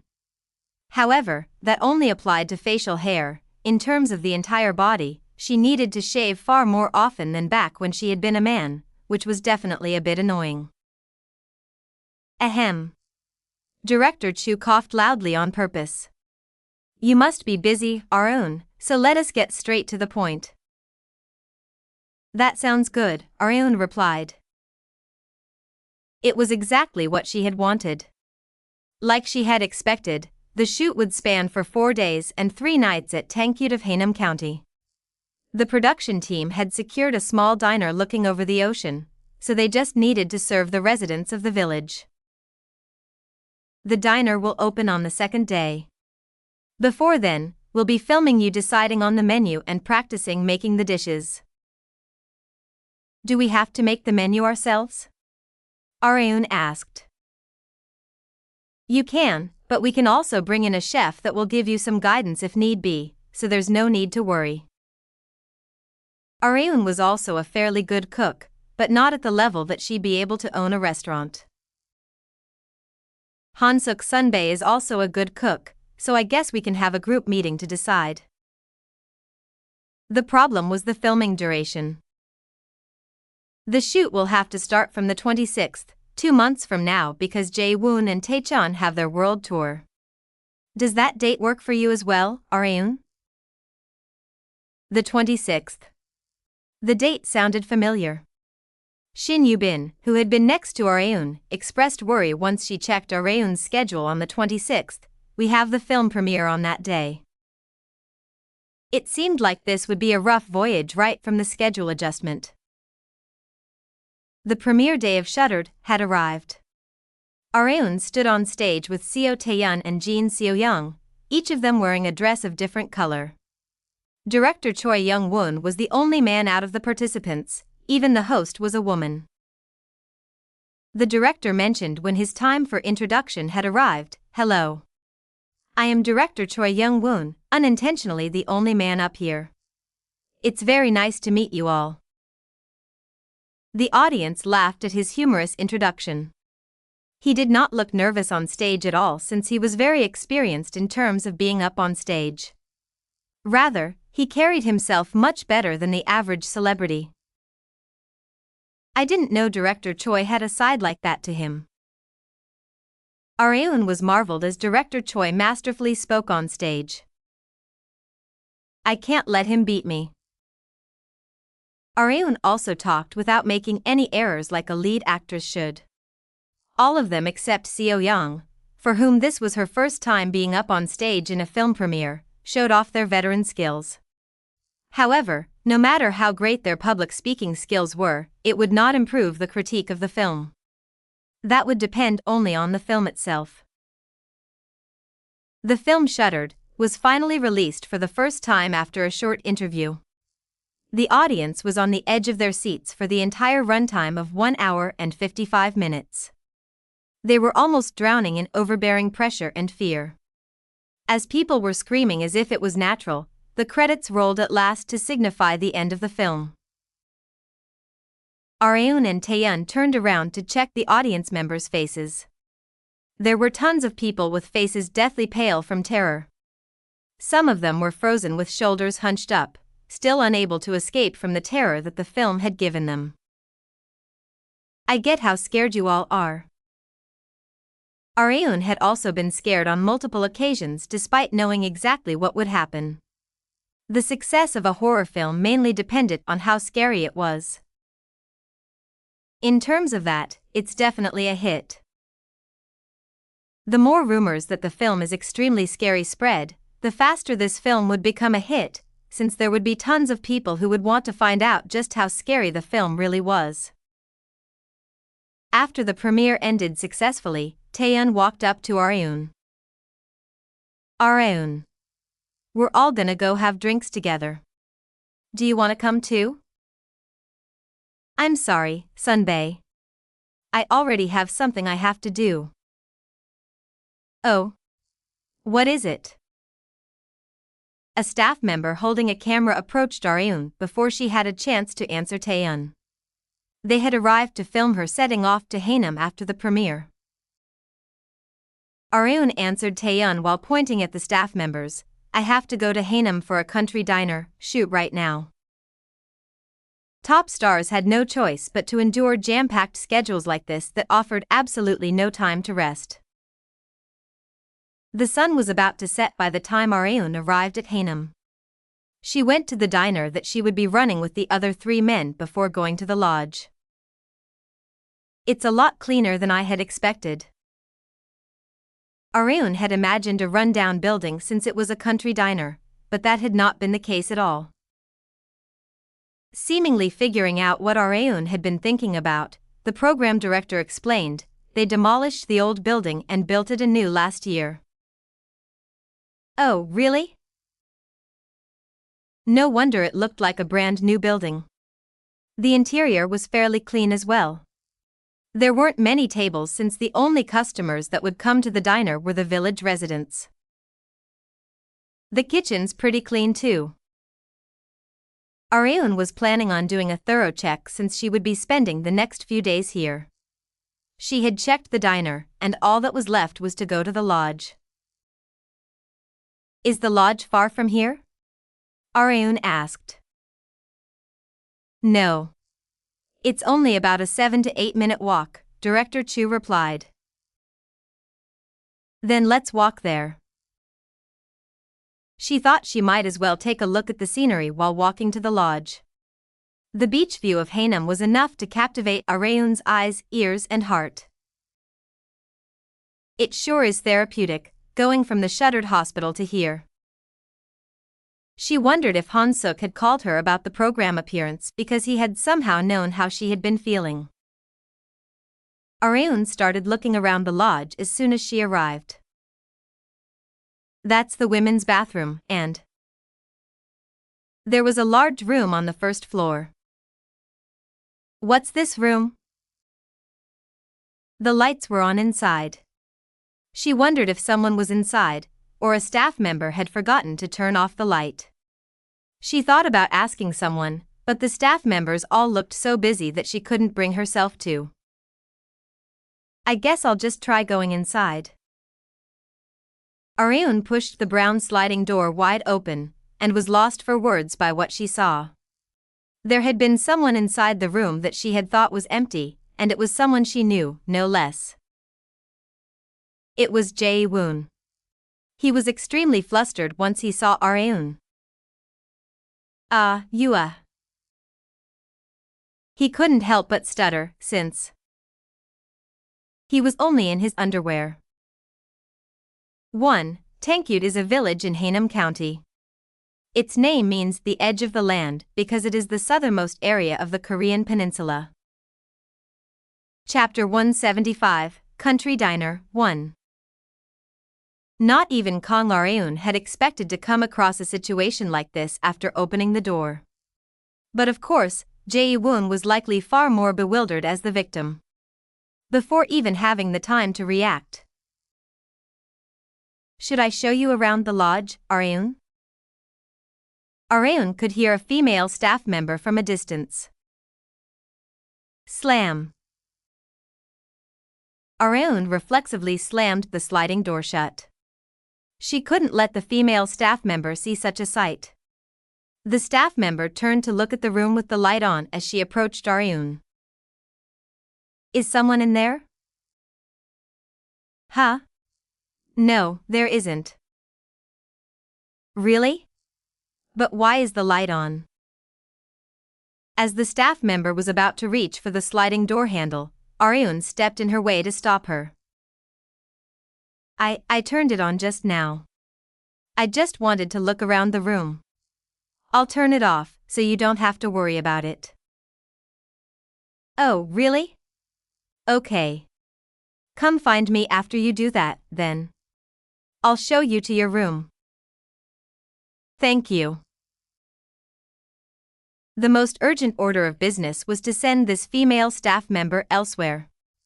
Like Areun had wished, the staff member went to go speak with the lighting team.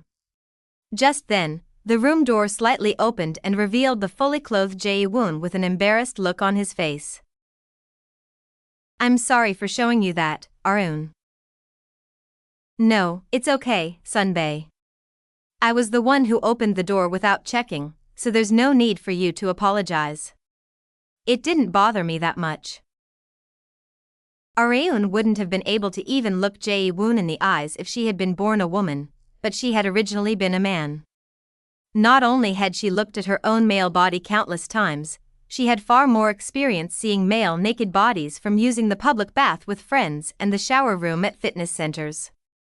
Hence, she had not been flustered from the current situation. Rather, she was more envious than embarrassed. I knew he had a nice body, but it's way better than I'd thought. Areun had almost whistled from seeing it, which would have caused Jae-woon to look at Areun weirdly. Jae-woon had been worried about what she was thinking about, but was relieved after hearing her answer. But that aside, why were you changing here, Sunbae? Areun asked. Oh, I made a bet with Taechan after we looked around the diner. The loser had to jump in the ocean. In other words, they had been making content. It wouldn't be much of a TV program if the two of them, who had arrived first, had just been sitting around while doing nothing. Hence, they had made a bet to jump into the ocean to create as much entertaining content as possible. Like Jae-woon had mentioned, he had ended up jumping into the ocean because he had lost the bet. Areun remarked teasingly, I'm glad I at least opened the door after you changed into your underwear. Jae-woon had also been thinking the same. He couldn't help but laugh awkwardly. If you had opened it before, I might have called this entire thing quits and gone back to Seoul. He was being completely serious. Ji Han-suk had arrived late due to his company duties. The four of them were finally together at the lodge. There was a wide wooden floor on the lodge's courtyard where cameras, lighting, and various filming equipment were set up. The four of them sat together in front of the camera so that they were all lined up nicely. Jae-woon, the only one among the four with experience as a host, spoke first. This is the first time we've gotten together since learning how to cook from Chef Yoo Sung-yoon, isn't it? Yes, that's right. I think it's been a month, hasn't it? Areun and Taechan, the youngest ones here, answered respectively. There were 3 men and 1 woman. Director Chu had told Areun back when they were deciding on the cast members that they could recruit 1 more woman if she would feel lonely as the only woman, but she did not mind. Rather, I feel more comfortable around men. Not just that, she felt absolutely no sense of alienation since they were all people she knew. Jae-woon took a large bite of a watermelon slice and talked about something that he had momentarily forgotten about. We have to run the diner starting tomorrow, but I just realized that we haven't decided on each of our positions. Deciding on roles was important since it might cause miscommunications if they were not given proper individual duties to perform. Areun had also been thinking the same thing. Han-Suk Sunbae and I can cook, so we should handle the kitchen duties. Taechan can manage the floor as a server, and as for Jae-woon Sunbae, how about you go back and forth between the floor and kitchen and help wherever needed? Areun expertly distributed duties to everyone using her experience as head of security. The 3 men had no objections to her perfect role distribution. There shouldn't be much work to do on the floor since it's only a country diner. It seemed more important to have as many people help out in the kitchen as possible. They were not culinary professionals, but amateurs that were working at a diner for the very first time. It would take a very long time for them to prepare the dishes, so it seemed best to assign as many people who could cook to the kitchen as possible to reduce that time. Now that the most important thing on their agenda, role distribution, had been completed. Why don't we go to sleep early today? They needed to wake up at dawn tomorrow to procure all the ingredients and open the doors to the diner, so it was probably good to get as much rest as possible. Jae-woon looked toward Areun. I'm sure you're the most tired among us, Areun. Get some rest. Oh, right. You came down here right after your film premiere, didn't you? Jae-woon and Han-Suk fluidly changed the subject to Areun's film. Areun was planning on advertising Shuttered as much as possible during her appearance on Country Diner. Areun answered with a smile, yes, I came here without even being able to remove my makeup from the premiere. Which film was it again?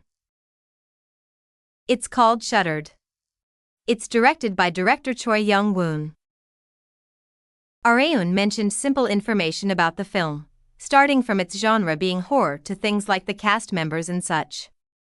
Since this episode of Country Diner was going to be released before the film's release, she also gave a short introduction to its story without going into spoilers. Jae-woon shuddered. I'm trembling. It must be because we're talking about a horror film in the dark countryside. Oh, yeah. You're weak to horror, aren't you?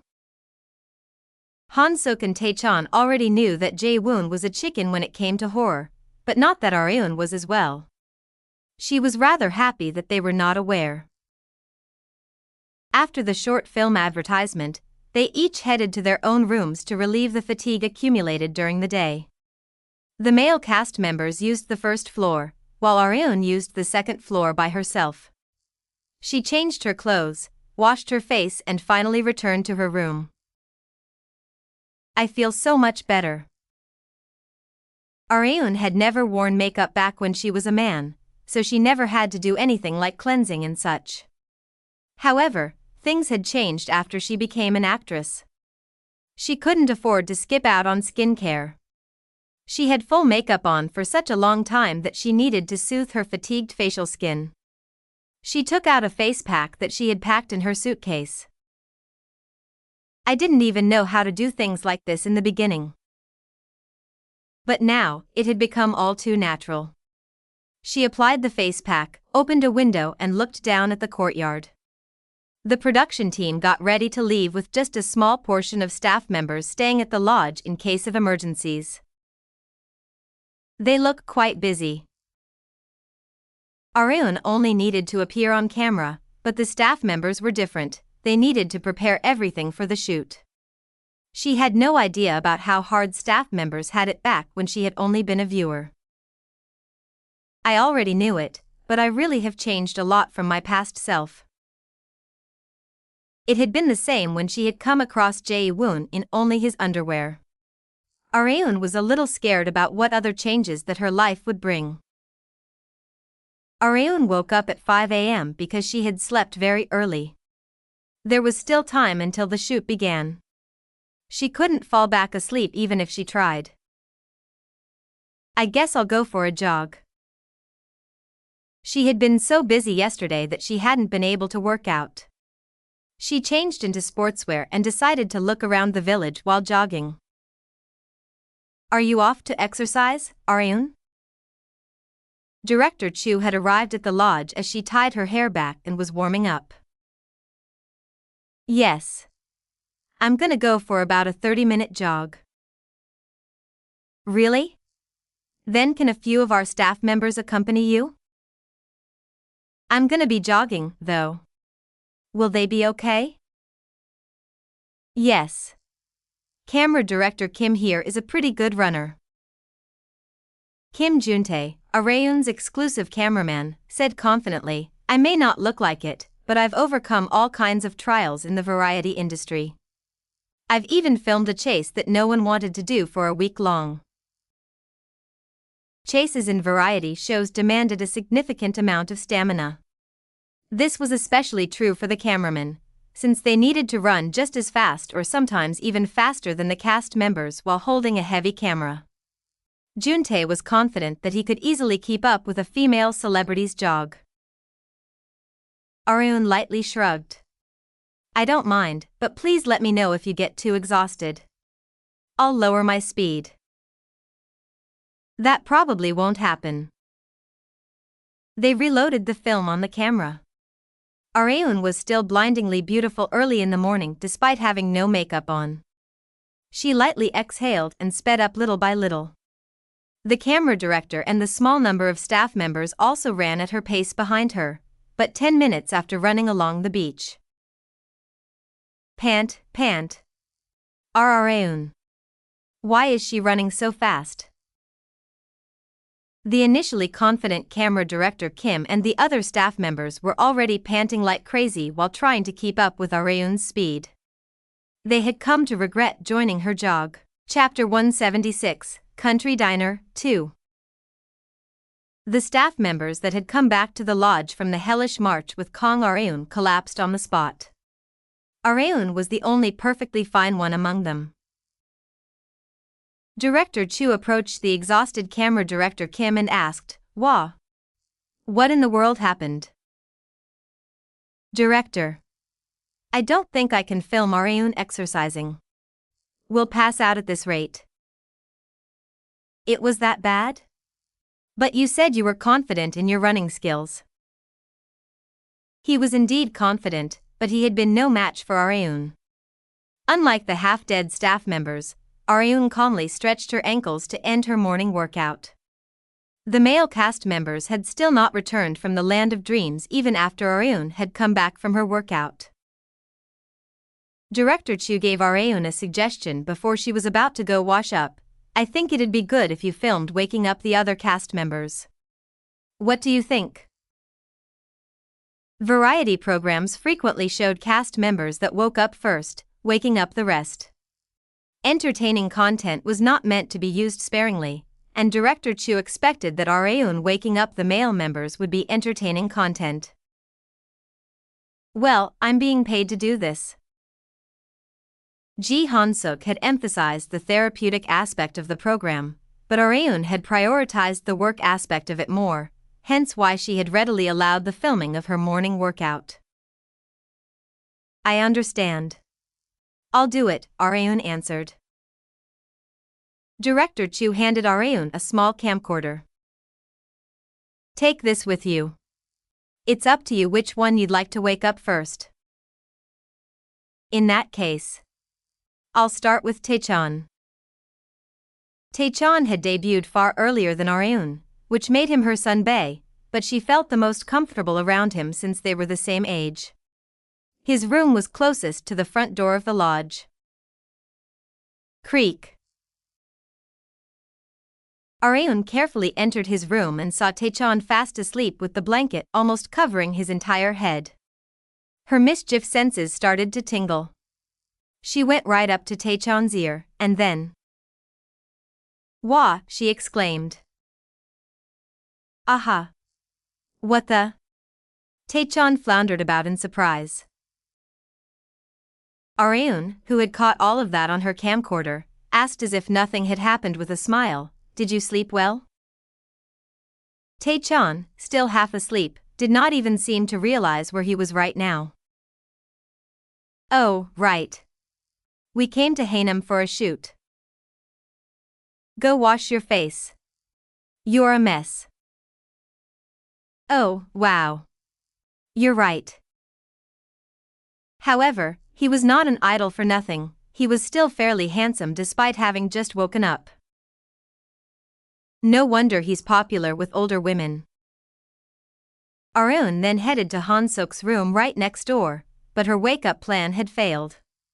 Han-Suk had already woken up right when she opened the door. He pointed at Taechan's room next to his while looking at Areun holding a camcorder. Taechan screamed so loud that it woke me up.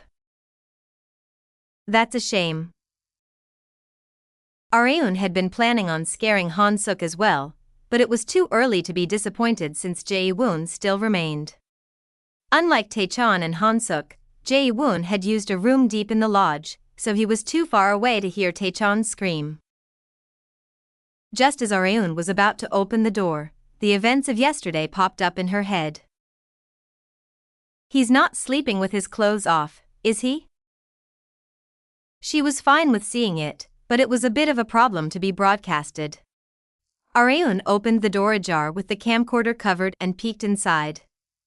As a result, let's skip this room.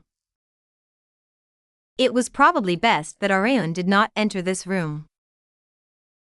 It was 8:30 a.m. According to the elderly couple that owned the country diner, the diner usually opened at 10:30 a.m. There weren't anyone in the countryside going to work early in the morning, so there was no need to open the diner early for people wanting to have breakfast before going to work. However, that didn't mean it was not busy in the morning, rather, it was the busiest time of their day. Han-Suk and Taechan headed out to the market in a truck to procure the ingredients themselves, and Areun and Jae-woon were put in charge of cleaning the diner. There were cameras all over the diner like an observation reality show. "How about we take a short break, Areun?" Jae-woon suggested. "Okay, Sunbae." After they finished cleaning the diner, they took a break while getting some fresh air outside. Jae-woon asked about what had happened this morning. "You sneaked into Taechan and Han-Suk's rooms this morning to wake them up, right?" "Yes. Director Chu wanted some entertaining content, so I gave it a try." "But why didn't you sneak into my room?" "Because you were sleeping with your clothes off." "Oh. Makes sense." He had almost shown Areun himself in only underwear yet again. "Do you sleep naked, Sunbae?" Areun asked. "No, not completely naked. I just take off my shirt." "Oh, I see. Half nude, is it?" "That sounds a bit weird, but I guess so." It was not like Areun was wrong. "What about you, Areun?" Jae-woon asked. "I even take my underwear off when sleeping on hot days." "Are really?" Jae-woon was left flustered by Areun's unexpectedly frank answer. He even wondered if this was going to be put in the show. However, Areun herself did not mind it much, since it was not like she had shown him her naked body. Anyway, I'm glad I have a fellow comrade. But don't do that during the shoot. It'd be a huge problem if there were to be an accident, Jae-woon remarked. I know. I slept fully clothed yesterday, so you don't have to worry. That's a relief. As their conversation was on the border between the all ages and mature rating, they could see a truck coming their way from a distance. Han-Suk and Tae-chan, who had gone to the market to procure ingredients, parked the truck in front of the diner. There were tons of the elderly in the market. Lots of fresh ingredients too. The seafood especially stood out since the village was right next to the ocean. Areun was glad upon looking through the ingredients. We can make a bouillon using the mussels and clams. As for the croaker and mackerel, we can grill them. Areun could already picture what dishes they could make just from looking at the ingredients. Let's get to preparing the ingredients, she remarked. Yeah, let's do it. The male cast members energetically nodded. Areun had once wondered in her past life what she would do once she retired from bodyguarding.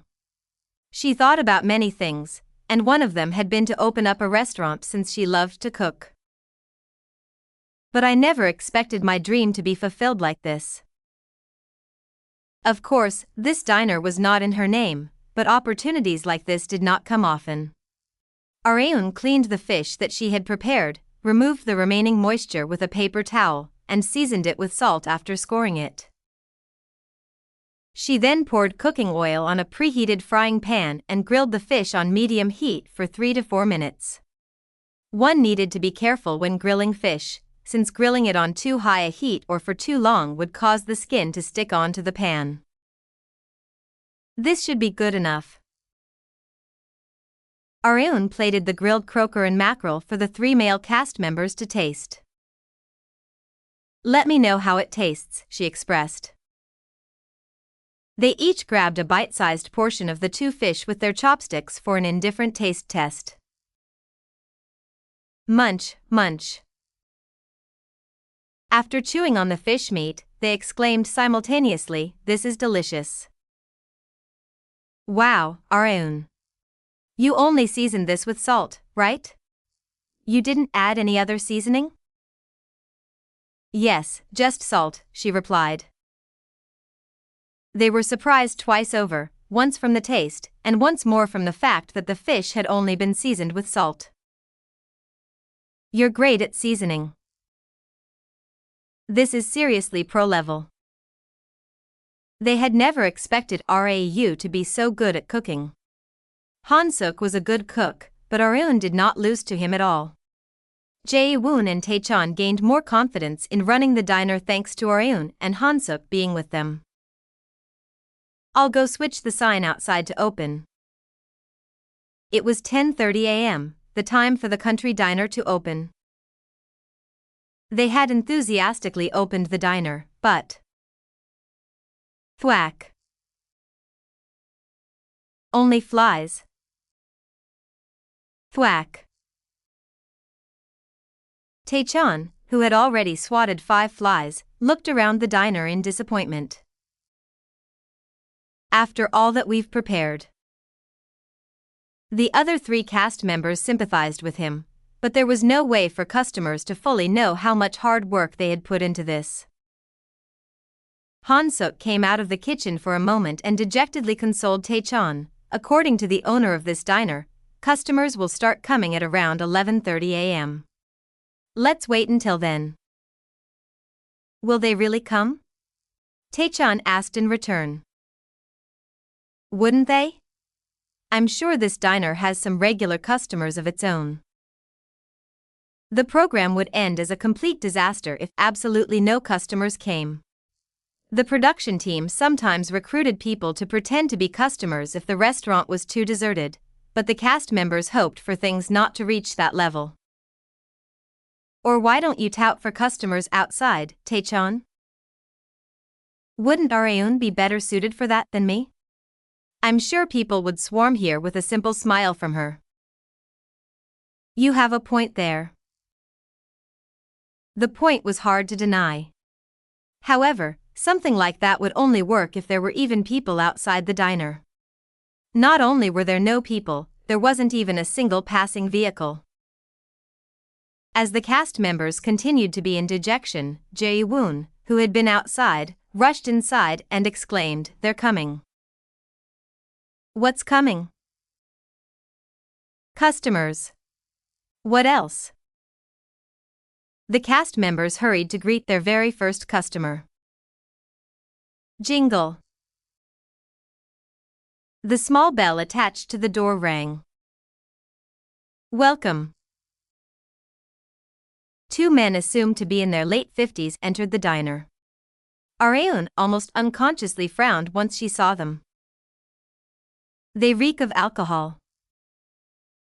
Their first group of customers was two drunk old men. They were in danger from the very beginning. Chapter 177, Country Diner, 3. The cast members had energetically greeted their very first group of customers, but not even Kang Areun had expected them to be drunkards. Of all the customers, why? It was far too early to be day drinking. Only cameras were installed in the diner. It was impossible to communicate right away with staff members because they were monitoring the camera feed from a nearby building. The cast members exchanged glances with each other to figure out what to do. Jae-woon suggested chasing them out, but Ji Han-suk and Tae-chan suggested they at least try serving them. Just when it was Areun's turn to choose, one of the drunkards glanced at the cast members with bleary eyes. "HM? What's this? Isn't this Mr. Kim's diner?" The Mr. Kim that they were referring to was the owner who had lent this country diner to the cast members. The customers did not seem as drunk as the cast had thought despite the strong stench of alcohol emitting from them. Jae-woon, who had been given the role of supporting both the floor and the kitchen, spoke up first. "We've been given the duty of managing this diner up until this Thursday." The two drunkards did not seem to have any idea of who the four of them were. It was natural for people of their age to be more familiar with trot singers or celebrities that had been active for a very long time. The two drunkards expressed disappointment from being unable to see familiar faces, but they took their seats since they had already come all this way. "What's on the menu?" one of the drunkards asked. "Would you like me to bring it to you?" Tae-chan acted first. "Sure. Yes, sir. Here you go." It felt wrong to chase out their very first customers. However, Jae-woon still felt uneasy. "I don't have a good feeling about them," he remarked. However, Han-suk disagreed, and Areun also took his side. "It's not like we have any other customers. They seem to have drunk a lot, but they don't seem to be completely drunk, so why don't we wait and see for a little longer?" "What if they cause trouble?" "If they do," Areun said as she made scissors with her index and middle finger, "I'm sure Director Chu will cut it out." The greatest advantage of having recorded footage was the ability to edit it. Most problems could be solved with the power of editing. But it's not omnipotent. Resolving things before they became problems was the most important. Meanwhile, the two drunkards looked through the menu that Tae-chan had gotten for them with nasty frowns. They couldn't have cared less if they were being recorded or not. What a terrible menu. Where the hell is the alcohol? They were already raising their voices. Jae-woon had an expression on his face that screamed, "I told you so." Just then, they got a call from Director Chu, who had been monitoring the situation. "Some staff members and I are on our way. We'll explain to them what's going on and get them to go somewhere else." "Yes. I think that's best." Han-suk and Tae-chan couldn't help but change their minds about serving them as the drunkards were already singing boisterously. as the three male cast members had given up. Could you give me the phone? Areun asked. She received the phone from Han-suk. Could you wait for a few more minutes, Director Chu? Wait. What for? I'm going to try to appease them the best I can. What? It was hard to imagine what Areun could possibly do to control two drunkards who were barely holding on to their reason. The male cast members also dissuaded her. It might become a bigger problem if you step in, so let's just leave it to the staff members. Han-suk is right, Areun. You don't have to push yourself. One trying their best was commendable, but Han-suk had seen many times of such enthusiasm making things even worse. However, Areun was confident that she could control them. She took off her apron and handed it to Taechon. Hold this for me. And could you get me a menu? Huh? Sure. But what are you gonna do? Just stay here and watch with the other sunbaes. After instructing Taechon on what to do, she stroked down her hair and walked up to the drunkard's table. Their attention was fixed on the beauty that had suddenly appeared. Good morning, sir. Are you troubled because you can't find something in particular on the menu? The two men were momentarily bewildered by her affectionate attitude. Well, what would you like? We do have a menu, but since you seem to be long-time regulars of this diner, we'll try to make what you would like, Areun remarked with a smile. There weren't many people in the world who wouldn't be entranced by Areun speaking to them softly with a smile. It was even effective on drunkards. Well, we're not picky eaters. That's right. I understand. How about I make something that helps with hangovers? It's starting to get so hot lately, and you both seem to have drunk enough, so I suggest you relieve your hangover here and then go home to take a nap under the cool breeze of a fan. How does that sound? Since they did not sell alcohol here, Areun shifted the mood from one of a round two of drinking to one of hangover relief. The two drunkards acknowledged Areun's suggestion before they had even realized it. Should we? What do you think, Mr. Choi? Me? Well, I guess it's time for me to head back. Who knows what my wife will nag at me about if I stay out for too long. Yeah. We've been drinking all morning, so let's call it quits here for today like the pretty young lady here is suggesting. Good idea. As for what we'll have, we'll leave it to you, Mississippi. Areun took their order with a smile. She returned to where the other cast members had been waiting for her, and took back the apron that she had left with Taechon, who was staring at her dumbfoundedly. I'll make some spicy fish stew. Taechon, Jae-woon Sunbae, please prepare the side dishes, Areun stated. Oh okay. Let's go, Taechon. Got it, Hyung. Come with me to the kitchen, Han-suk Sunbae, Areun remarked. Areun had fully mastered how to use her looks after becoming a high school girl. Han-suk was genuinely impressed by how skillfully she controlled other people's emotions. Country Diner might have started off with a huge accident from the first day if she had not been here. More customers visited the Country Diner one after another after the drunkards had relieved their hangovers with the spicy fish stew that Areun and Han-suk had made for them. The reason was unexpected. Mr. Choi was talking about how good this place was. Mr. Choi? Taechon asked. A housewife in her 50s, who had come to eat at the Country Diner with her family, nodded. She answered the confused Taechon. He happened to meet my husband while on his way back from having spicy fish stew here with his friend. He's been spreading rumors all over the village about how amazing the food was here, so we visited to give it a try as well. Oh, I see. Taechan had once again come to realize that Areun's choice had been the correct one. This had been exactly what she had been aiming for. This was not a city, but a small village in the countryside where its inhabitants were extremely close with one another. If they had chased the drunkards away, rumors would spread that this diner discriminated against certain customers, resulting in customers not coming and becoming a massive problem for the variety program. Hence, Areun had resolved the situation in the most accommodating way possible.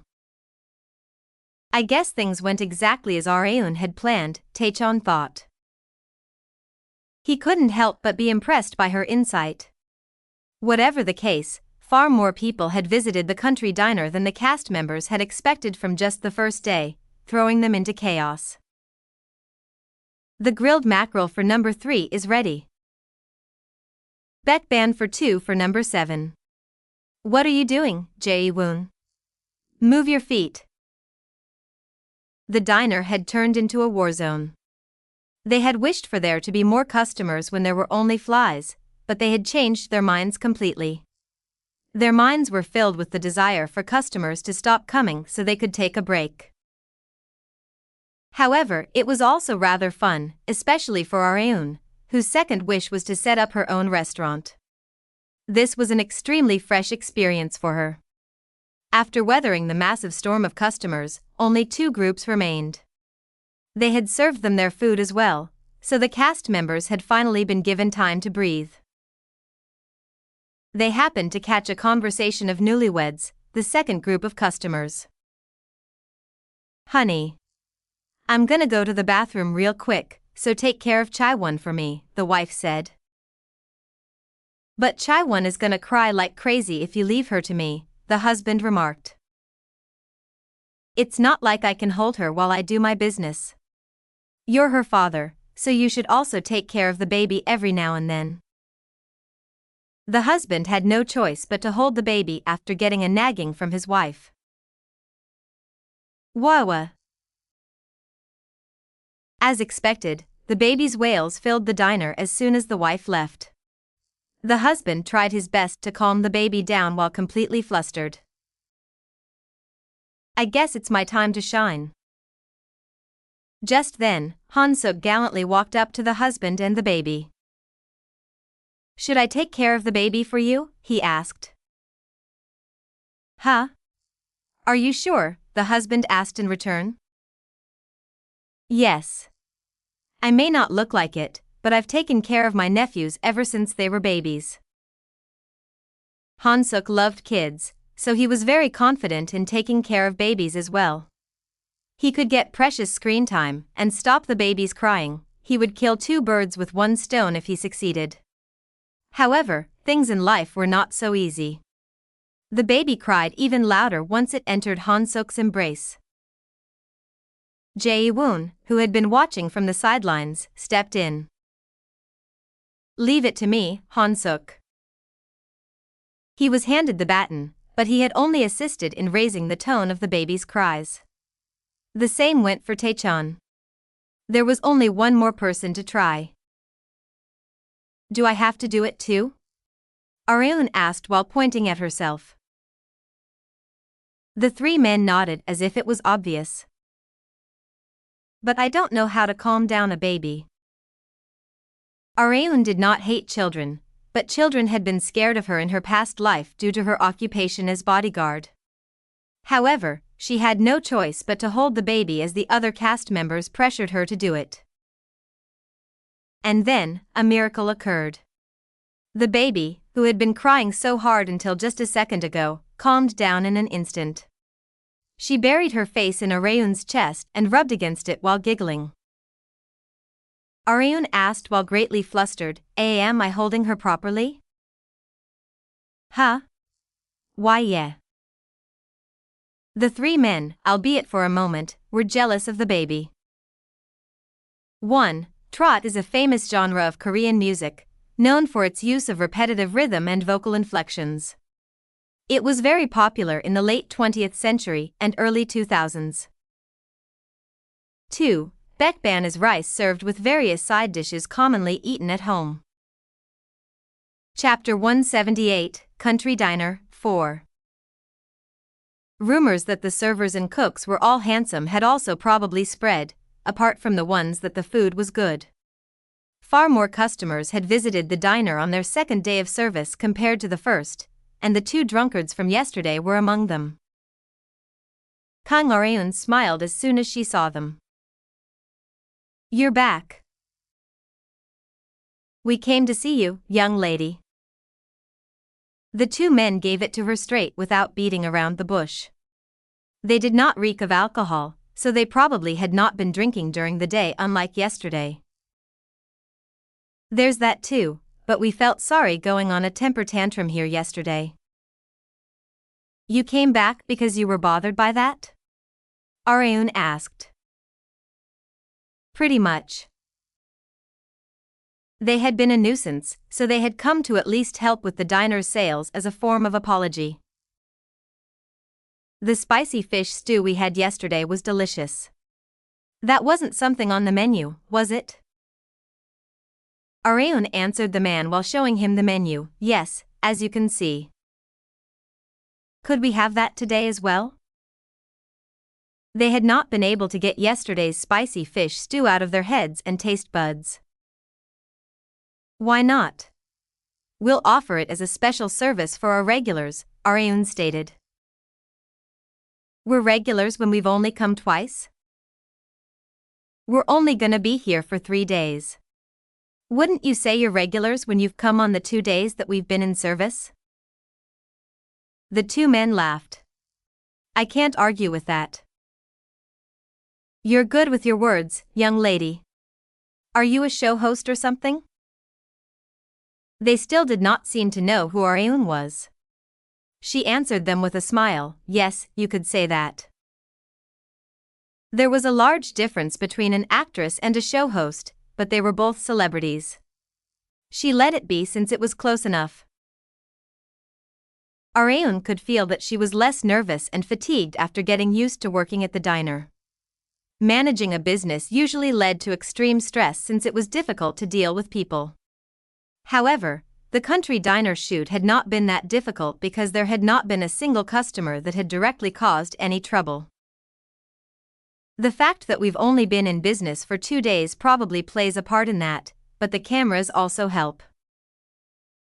No matter how thoughtless someone was, they wouldn't make any trouble while being filmed unless they wanted the entire country to see their terrible nature. The greatest factor that allowed the cast to run this diner without getting stressed out was that this was a show. The village residents wouldn't want their village's image to be tarnished. Rather, the cast members were given many gifts from the residents as thanks for opening such an amazing diner in their village. "Where should we put this, Areun?" Jae-woon asked as he brought a large cardboard box. It looked heavy from just a glance. "What is it?" Areun asked in return. "A granny who lives down the street brought us some sweet potatoes for us to have." "Oh, the one who recently got that perm? That's a lot." "It sure is. What should we do with all this?" They would be going back to Seoul after finishing their morning service tomorrow.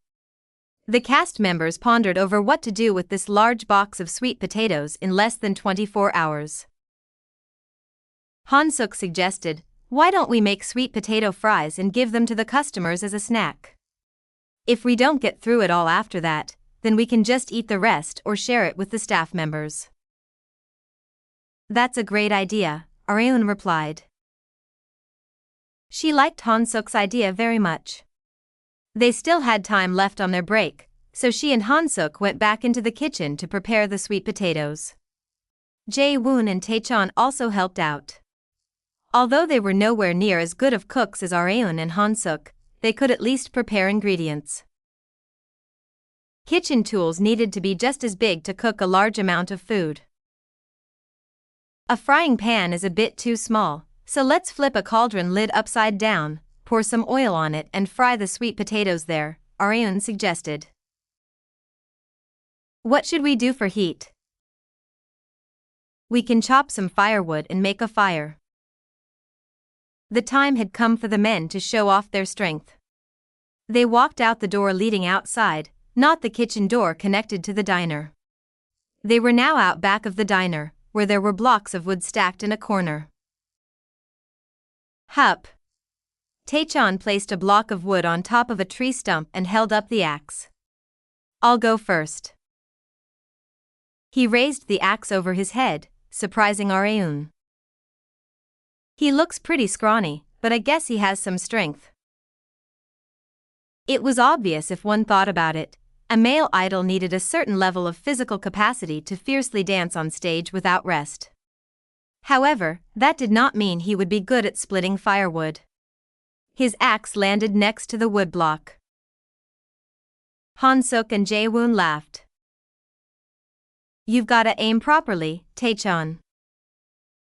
You'll chop the tree stump at that rate. Their teasing hurt his pride, driving him to try again. This time, for sure.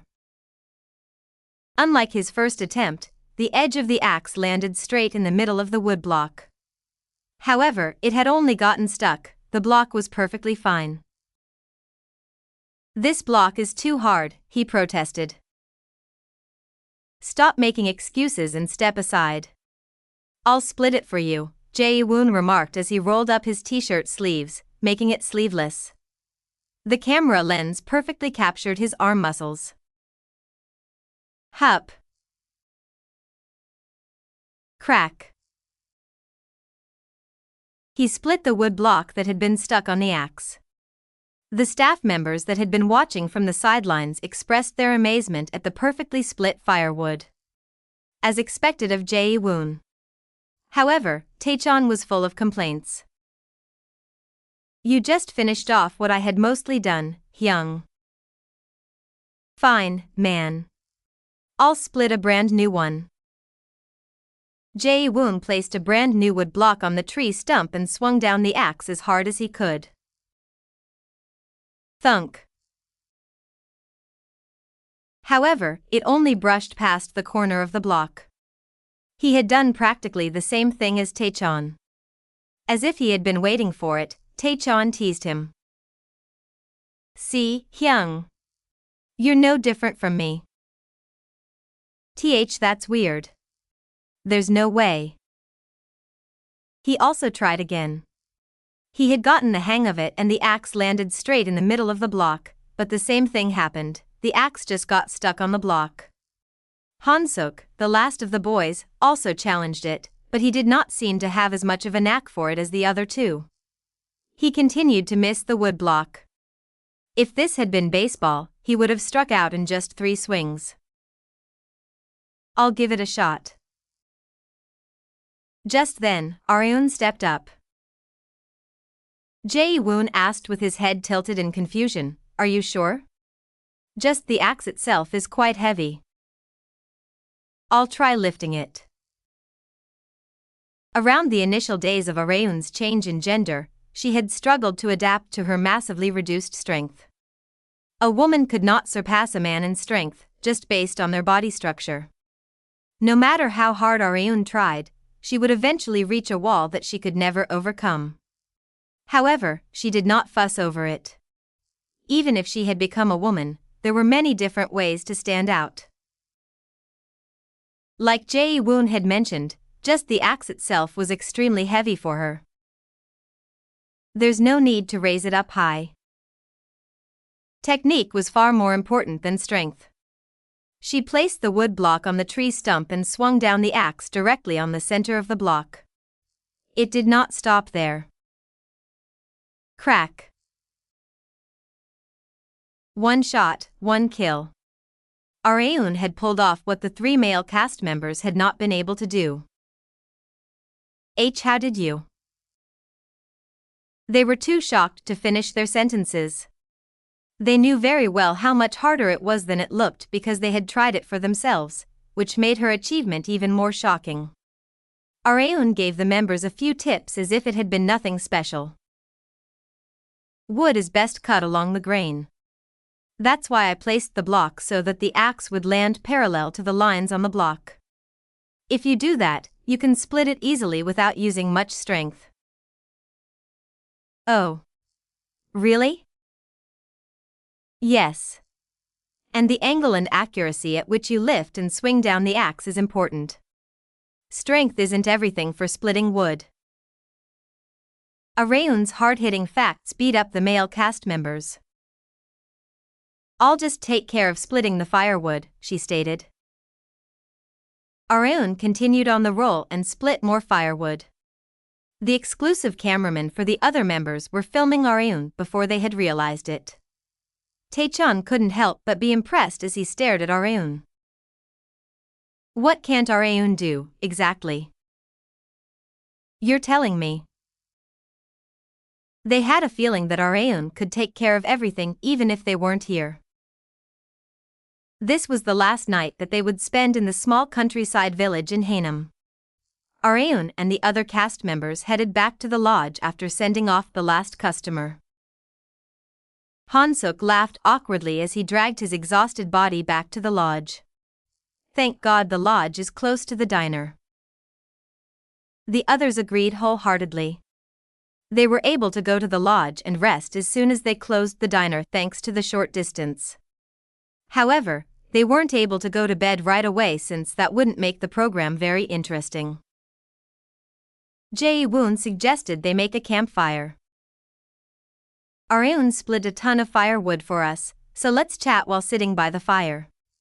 How does that sound? That's not a bad idea. Let's do it. It would be too wasteful to spend the night in silence.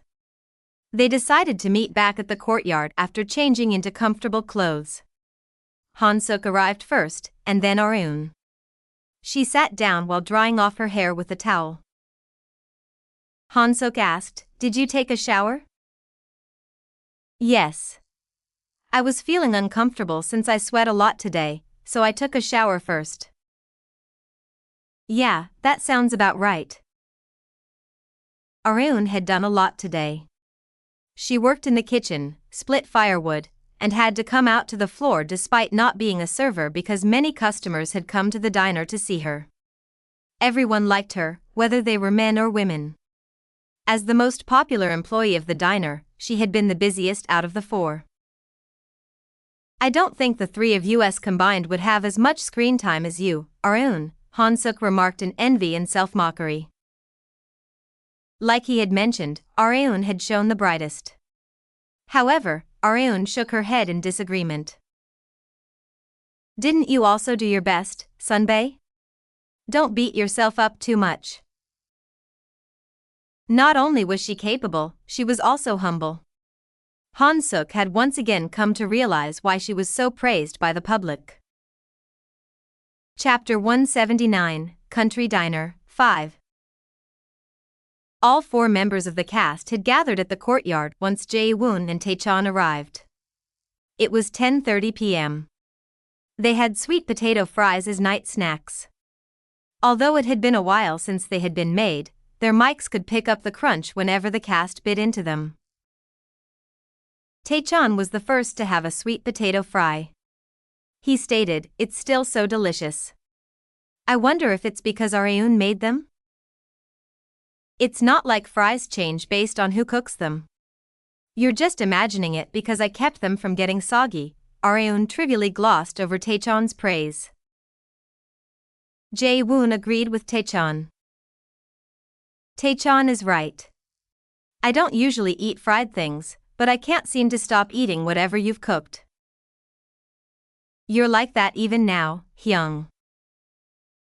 Jae-woon had eaten more sweet potato fries than Taechon had before he had realized it.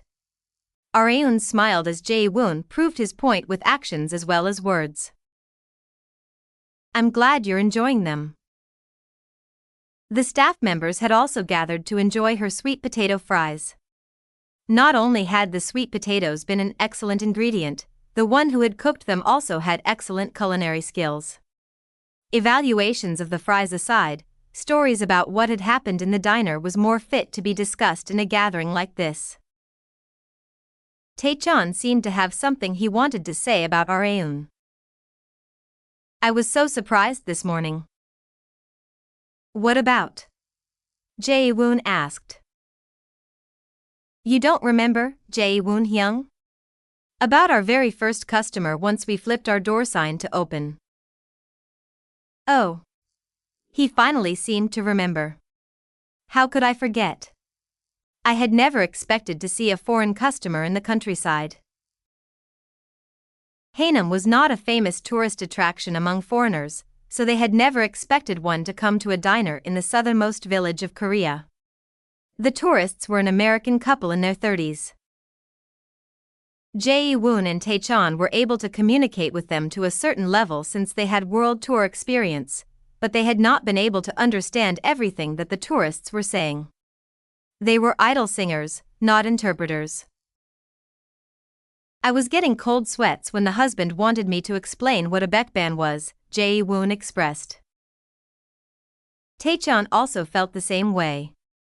They were able to explain things regarding their jobs, such as the stage in their album, to a certain extent, but they were not confident to do the same for food. Not just that, they were not involved in kitchen duties. As they were pondering over what to do, their savior Kang Areun had descended. When Areun was explaining to the husband for us in English, she reminded me of that female interpreter we had during our world tour. You remember her, right, Taechan? Areun's pronunciations were native level, just like that interpreter. I saw it too, Hyung. You have no idea how shocked I was. I almost fell for Areun. Areun did not show much expression despite their high praises. Oh, right. That happened. Areun sometimes received bodyguarding requests from overseas, so she needed to learn English for the occasion. She had simply given a taste of the skills that she had learned in her past life, but the others had no idea that Areun was so good at English. Unlike the other two men, Ji Han-suk already knew that Areun could speak English. I found out how fluent she was in English when we went to play golf together last time. I saw her conversing with a group of foreigners who had been near us. You can seriously do anything, Areun. I bet Director Chu is thinking about taking you when he plans an overseas special for Country Diner, Jae-woon stated. How did he know? Director Chu thought. He had indeed been thinking that. Director Chu and the production team had been planning an overseas special, and were thinking of recruiting cast members that could speak enough English to converse with foreign customers. And today, Director Chu had decided to have Areun join the overseas special no matter what. But of course, Areun would have to give the okay for her appearance to be established. The foreign couple aside, the residents here. I'm so thankful they all treated us so kindly, Han-suk expressed what he had felt while working in the diner. The other cast members nodded in silence. The vast blue ocean, and the innocent children playing in the streets. The cast had gotten immersed in the life of this village where everything flowed so slowly and peacefully. The emotions that they had felt during their short time here began to replay as they stared at the firewood burning brightly under the night sky. Taechan was the first to shed tears after the long silence. Seeing that from next to him, Jae-woon chuckled. Why are you crying, man? It's just.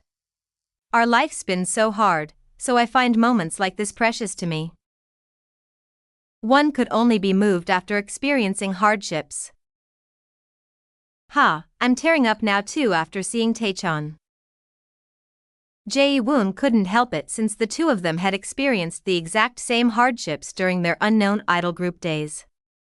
They had shared the same difficulties, so Jae-woon knew exactly what Taechan's tears symbolized. The two men were crying a river, while Han-suk also secretly wiped tears from his eyes in silence. Areun was the only one remaining who had not shed tears. All of the staff members' eyes were on her, as if instructing her to start crying. However, Areun continued to stay expressionless while simply picking at the burning firewood with a long wooden stick. Would you like a tissue? She asked. Huh? And no, I'm okay. Areun acted like an older sister taking care of her crying little brothers. She went back to her seat and ate what was left of the crunchy sweet potato fries under the silent pressure from the staff members.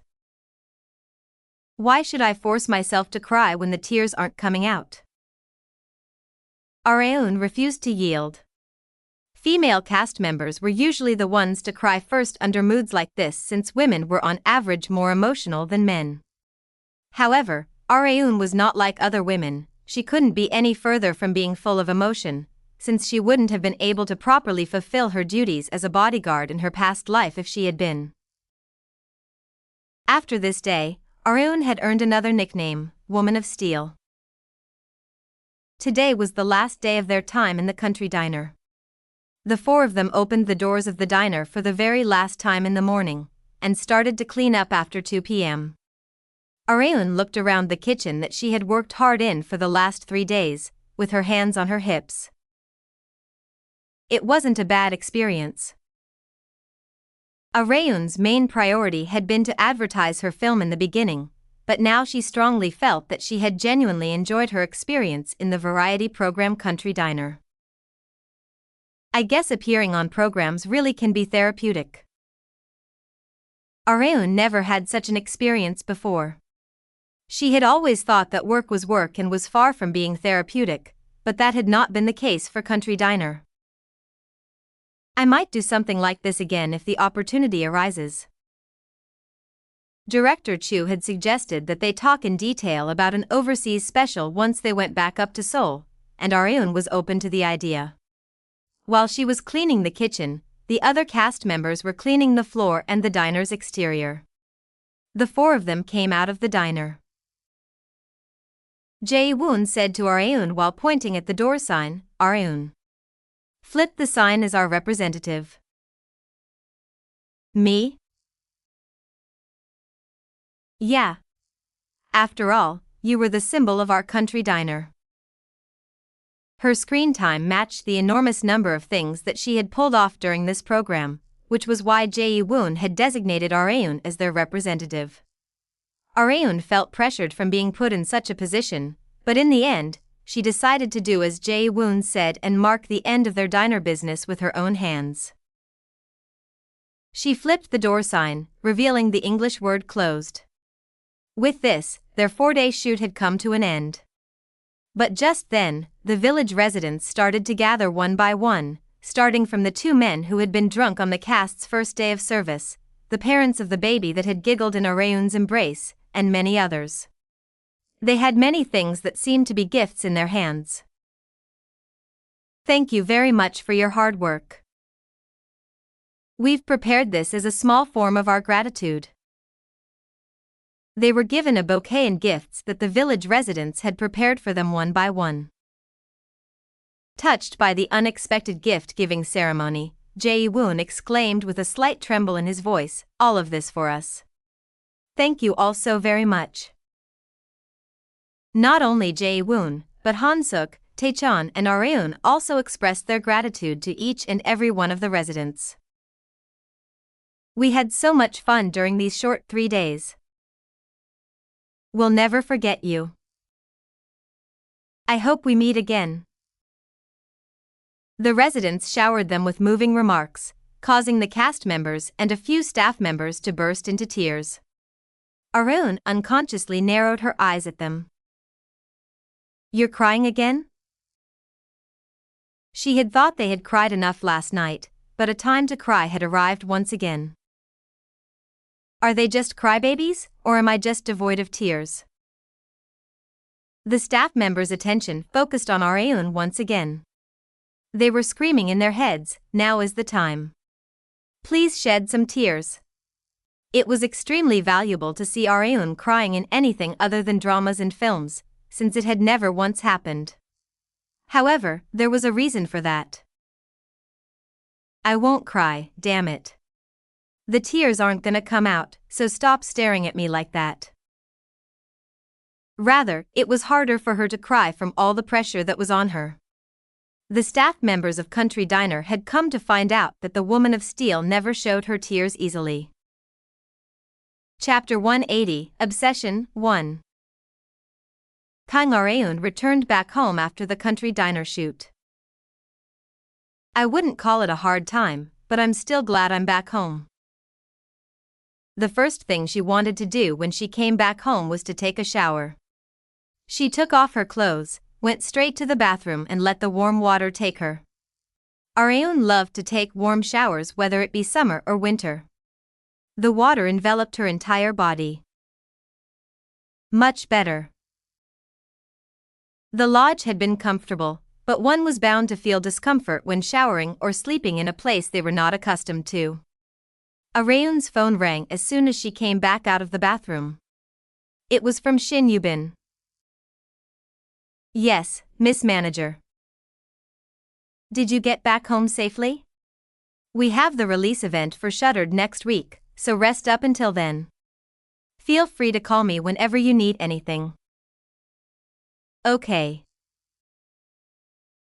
Great work shooting for the last 4 days.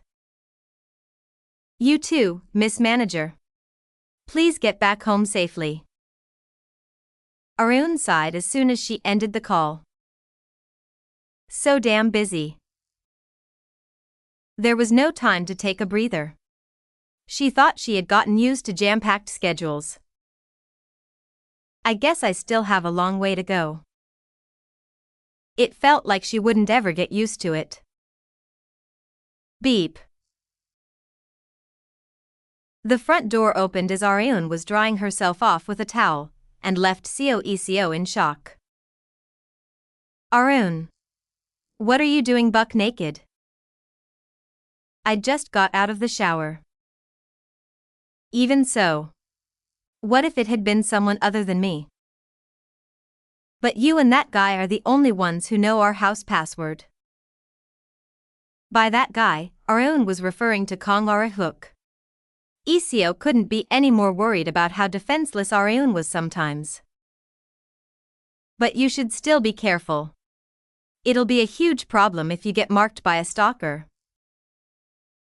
Of course, Areun had already taken that into account. There was no apartment higher up than where she and Iseo lived, so it was impossible for someone to peek at them from outside. The building's security was so tight that there was little to worry about even if they managed to find out where she lived. Not just that, Areun was a former bodyguard, so she was very knowledgeable about how to nip the dangers of stalkers in the bud. However, she still couldn't let her guard down. There are sometimes people that surpass logic. Areun would never have to experience anything that Iseo worried about as long as she was careful against such exceptions. Areun answered Iseo, who was warning her with a stern face, okay. I'll be careful. It wasn't bad to hear her roommates nagging, it just meant that she cared that much for her. The official release date of Shuttered arrived. Areun and her fellow lead and supporting actors posted on their social media accounts that the movie was released and they hoped for everyone's support on it. The day of release was the most important, since the result of the film was highly dependent on what the first wave of viewers thought about the film. The responses at the premiere weren't bad. There were many reviews that stated the film was well made, but there was bound to be a stark difference between reviews of critics and regular members of the public. Although Areun already knew that this film would hit 10 million in total audience attendance. It keeps bothering me. Her attention kept going to how the film was doing. I guess I've completely become an actress. She unconsciously smiled awkwardly. As she was going through reviews of Shuttered on her phone, a staff member called out to her. We're all ready. You can come out now, Miss Kang. I understand. Areun got up from her seat while slightly lifting the hem of her dress. The main color scheme of her outfit today was flaming red. She wasn't a fan of red as a color, but she had no choice but to wear it since she couldn't let her outfit color overlap with those of others, or that was what her stylist Ryu Hyun told her, at least. However, Areun thought otherwise. I'm pretty sure she said that to make me wear this red dress. Areun could feel Hyun's self-interest in the dress. Hyun had often mentioned to Areun that she wanted to have her wear a red dress one day, and her dreams had happened to come true today. It felt far too deliberate for it to be a coincidence. Areun recalled what had happened during her shoots of Reaper. The Reaper screenwriter had me wear tons of outfits too. Areun was contacted by Hwang Yo-rin from time to time, being asked if she was interested in working with her again since she had a good synopsis in her hands. That offer had crumbled into pieces because Areun had starred in Shuttered, but Yo-rin still called her from time to time for other things. Why do so many weirdos gravitate around me? The weirdest one among them was likely the queen of obsession, Rita. Areun sighed without realizing it. Seo Taeyeon, who had been next to her, tilted her head in confusion. What is it, Areun? Is there a problem? No, I just have a few things on my mind. Are you nervous? That's unlike you. Areun now had so much broadcasting experience that her nervous phase had long since passed. Areun simply smiled at Taeyeon's guess.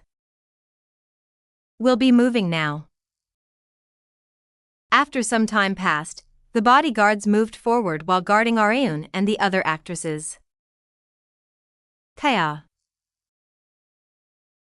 Areun maintained her smile as she heard fans yelling from everywhere.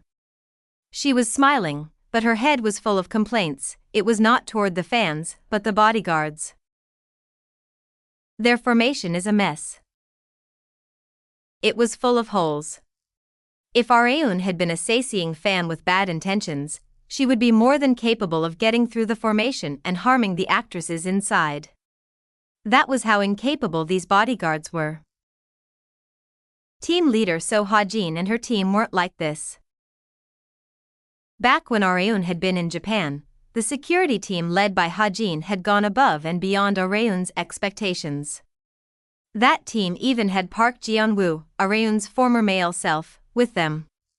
However, these bodyguards were members of a different team entirely. Where the hell did they hire people like this? Areun wanted nothing more than to take off her dress, put on a suit and do their jobs for them. That was how dissatisfied she was with them.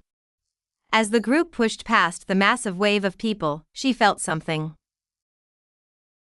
She looked to the right, which caused the fans standing in that direction to scream even louder. Uni. You're as pretty as ever. I love you, Areun. Unlike the fans going crazy over the slightest of action from Areun, a man wearing a large hoodie and a hat covering his face was staring at Areun completely expressionlessly. He was strangely quiet for a fan, which significantly bothered Areun. He's not showing a hint of emotion when he gets to see a celebrity he looks up to? It's far too strange. The group went up on stage as Areun's suspicions grew. A staff member handed mics to Areun, Taeyeon, and Jin Seo-yang in turns. The host first asked Taeyeon to introduce herself. Hello. I am Seo Taeyeon, and I played the role of Song Haimi. Our film was just released today. I'm sure all of you watched it, right? She asked to excite the audience. The fans shouted yes, in response as if it was obvious. Areun glanced at the man who had expressionlessly stared at them. He once again showed no reaction. It was Areun's turn to introduce herself. I am Kang Areun, and I played the role of Hwang Tae-yang. She continued to check the man while talking. Should I check one more time? Areun attempted to excite the audience like Taeyeon had done, just in case. You'll watch it a second and third time, won't you? Yes. You've just promised me, okay? The fans cheered passionately once again to answer Areun. Taeyeon and Seo-young looked at Areun in surprise because Areun didn't usually do things like this. "You're in high spirits today, aren't you, Areun? I've never seen you saying things like this, Areun Sunbae." The corners of the man's mouth did not even twitch despite Areun saying something like that. Her suspicions grew even more. As soon as the event was over, the actresses needed to get through the wave of people to reach their cars. Just then, Areun called Taeyeon, who was walking with the bodyguards. "Sunbae." "What is it, Areun?" Areun scurried to Taeyeon. "Let's go together." "Huh? Please don't ask why. You join us too, Seo-young." Seo-young rushed to her Sunbee's side. "I can't trust these bodyguards." Hence, Areun decided to protect Taeyeon and Seo-young herself. However, the two of them didn't know that. Taeyeon casually locked arms with Areun. "Oh, my little Areun. Are you scared because of the huge crowd?" "No, it's not that. It's okay, it's okay. This uni here will protect you, you cutie." Areun had been greatly misunderstood. Just when the three of them had reached their cars, Areun sincerely requested Taeyeon and Seo-young, "Don't go anywhere but straight back home for today, just in case." Home was the safest place. Even now, Taeyeon only saw Areun's actions as purely ego. "Okay, I'll do as you say, Areun." Areun got into her car once she sent them off. Yubin and Hyun, who had already been in the car, were impressed by the streets still packed with people. This movie actually might become a massive hit. "I don't think I've seen people this excited for a film before," Yubin expressed. "Seriously? Don't you think so too, Areun?" Hyun asked. However, Areun did not give the two of them any attention because she couldn't get the unidentified man from earlier out of her head. What the hell was up with him? Various guesses were running rampant inside her head. As she was deep in thought, a certain possibility flashed in her head. Han-Gyo couldn't have sent him, could he? It was extremely unlikely, since she had made sure that Han-Gyo couldn't find out who she was. However, if that really was the case, then that would mean Han-Gyo had found out the masked woman's identity. Who could that man possibly be? She had been presented with a difficult problem to solve. Chapter 181, Obsession, 2. Kang Areun carefully got out of the car so that the hem of her dress wouldn't get caught. She told Shin Yubin and Ryu Hyun to have a safe trip home before entering the apartment. After seeing them off, she walked toward the entrance of the apartment complex. Areun looked around before entering. The man that she had seen at the venue flashed across her mind. She wondered if he had been aiming for her. He could have been aiming for Seo Taeyeon or Jin Seo-young. There were many different possibilities, but Taeyeon and Seo-young seemed to be highly unlikely targets. The basis of Areun's guess was simply intuition. The intuition that she had tempered during her long career as a bodyguard was sending her danger signals. It honestly mattered very little that someone was aiming for her. Areun had already resolved herself to be subject to such dangers from the moment that she had set foot into the entertainment industry. No, from way before that. She had been ready from the moment that she began building her plan to take revenge against Kim Han-Gyo and Kim Chi-yeol. The problem is with the source of the danger. Areun's course of action would change depending on whether the man was simply a stalker or an observer sent by Han-Gyo. She inputted the apartment complex door password after looking around one more time, because there was a possibility that the man was watching her press the password while hiding somewhere. Areun said to Seo as soon as she returned home, "Seo, go stay with your parents for the time being. Huh? Why so out of the blue? Areun answered simply, I think I have a stalker. Areun couldn't tell ECO about Han-Gyo in detail since the chance that she would be found out was higher as more people knew about her plan for revenge. Hence, Areun had never once told even her best friend about the revenge being constructed inside her head. That was why she only told ECO to go back to her parents' place because she had a stalker, leaving out everything regarding Han-Gyo. Of course, ECO was against it. Areun had already expected her to argue that that was all the more reason for her to stay with Areun if that were the case, because ECO cared for her very much. That was why Areun had already thought up a counterpoint. Don't worry. I decided to hire private bodyguards, Areun stated. Did your agency hire them for you? No. I know a good team of bodyguards, so I'm going to hire them. ECO thought Areun was referring to the team led by team leader So Ha-jin. However, Areun was thinking of other people entirely. The next day, Lim Suk-jun, Areun's chauffeur, got out of the car first and opened the back door for Areun. We've arrived, chairwoman. Good work. Park the car and follow me. You want me to come with you? Yeah. Areun usually went by herself to tend to her own business, and Suk-jun would come back once she finished that business and called for him.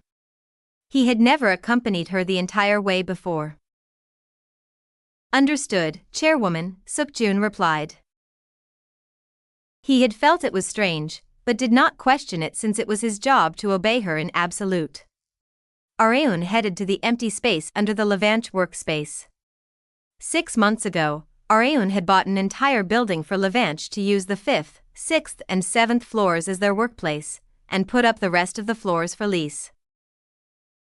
Among those floors, only the 4th floor remained empty. Once Areun and Suk-jun arrived on the 4th floor, men in black suits greeted Areun while bowing at 90-degree angles. Greetings, chairwoman. Ma Young-jun was among them. It had been a while since he had gathered together with all of his men, and it had been under the orders of the beautiful young woman in front of them, Kang Areun. Kim Tae-seon, the woman that had been a great help in the Kim Chi-yeol case, brought Areun a chair. Here you go, chairwoman. Thanks. Areun took a seat and scanned the men with one leg over the other. They were all looking at her in anxiety since this had been the first time that all of them had been gathered in one single place. Their minds were engulfed with the idea that they might have done something wrong. Ahem. Areun coughed to clear her throat. A few men flinched from the slightest action from her, signifying their fear. Young-jun asked on behalf of everyone here, did my boys cause some sort of trouble? No, not at all. Rather, it was the opposite. They had been doing exactly as Areun was ordering them to do. She had summoned them all for a different reason. You will all retire from being a bunch of hoodlums today, she remarked. One of the men mumbled quietly, we're not hoodlums, we're loan sharks. Areun glared at the man.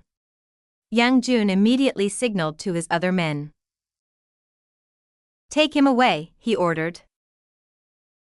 Yes, boss.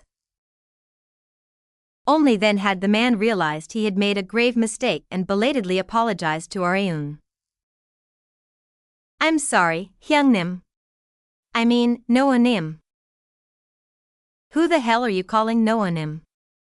Looks like you still haven't gotten your shit together. Go educate this son of a bitch. Yes, ma'am. He had dug his own grave by calling Areun, a former man, Noanim when he should have been begging for his life. The man, who did not know this fact, couldn't feel more wronged. As the commotion died down, Yang-jun demanded that Areun explain what she had just stated. What do you mean by retire from being a bunch of hoodlums? He had thought that Areun was trying to cut ties with them at first, but that was not what she had meant. Rather, it was the complete opposite. You guys are no longer hoodlums. You are now bodyguards. The men were lost for words from her surprise declaration. Areun had thought for a long time that she needed to possess a certain level of wealth, power and influence to fight against Han-Gyo. However, she had missed something. In the primitive ages where money, laws, ethics and morals did not exist, there was only one way to prove one's strength. Physical power. People would think that fists were useless in this day and age, but as someone who had worked alongside Han-Gyo for a very long time, Areun knew there was a gang that served Han-Gyo. In exchange for him watching their backs, they acted as his hands and feet to do his dirty work. The men that were with Cheol when they tried to cover up Areun's, no, Park Geon-Woo's death as a suicide, were also part of this gang. I'll need a force just as strong to fight against them. Hence, Areun decided to use this opportunity to raise the combat level of these former loan shark hoodlums to a satisfactory level. Meanwhile, the men were greatly confused. How would we do bodyguarding work? All we know how to do is to use our fists. Areun softly sighed. You goddamn morons. Then are you gonna work under Mr. Park Seo-hun and attend meetings with buyers? Or are you gonna sit in front of a computer and do office work all day? Just think about it. You guys don't belong anywhere in this company at the moment. The men fell silent, unable to refute Areun's words. Like Areun had mentioned, they were just rabble. Hence, Areun was planning on changing their occupations entirely. You will start working as my private bodyguards from now on. Mr. Ma will be the team leader. Young-jun exhaled so softly that it was hard to tell if it had been a sigh or not. And then, his attitude changed. Yeah. It's exactly as you say. Like Areun had said, they were in a very ambiguous position. Young-jun and his men had been the ones to decide to follow Areun. If there was a way to keep being of use to her, they needed to take it. However, there was one problem. I have a question, Chairwoman, Suk-jun stated. Where should we learn to be a bodyguard? They did not know anything about where or how to learn it. Even if they were used to physically demanding occupations, they were like babies when it came to bodyguarding. Areun had also taken that into account. She remarked while pointing at herself, you can just learn from me. The group fell silent once again. Everyone here was well aware of Areun's combat prowess. However, combat and bodyguarding were two entirely different things. In the first place, have you ever worked as a bodyguard? Young-jun asked directly. Areun lightly shrugged. Yeah. When? In her past life, but there was no way Young-jun would believe that. So, she decided to give an answer that somewhat made sense. I learned it for a drama. One of my characters was a female bodyguard, so I learned a few things from active bodyguards. However, Young-jun did not buy it. From what I remember, you haven't played any such roles. Areun was the one to be lost for words this time. This old man not only knows every single girl group member, but even knows what roles I've played? She wondered if Young-jun was into beautiful young women. Her personality aside, she was prettier than the average female idol, so Young-jun probably couldn't help but take an interest in her. Not just that, she was his boss. Areun needed to come up with another reason to back up her claim. It's a role that I'm going to play. It's not out yet. Is that so? Anyway, Areun said as she gestured at Suk-jun, you have what I asked you to bring, right? Give it to me. Yes, Chairwoman. Areun took out a thick bundle of paper and handed it to Young-jun. "What's this?" Young-jun asked. On the first page, it was written, 101 Ways to Become a Bodyguard. Areun had written it herself. "You want us to read a self-help book?" Areun glared at Young-jun as he complained. It seemed like it was Young-jun's turn to be taken away for an education this time. 1. Noonim is a formal way of saying Nuna.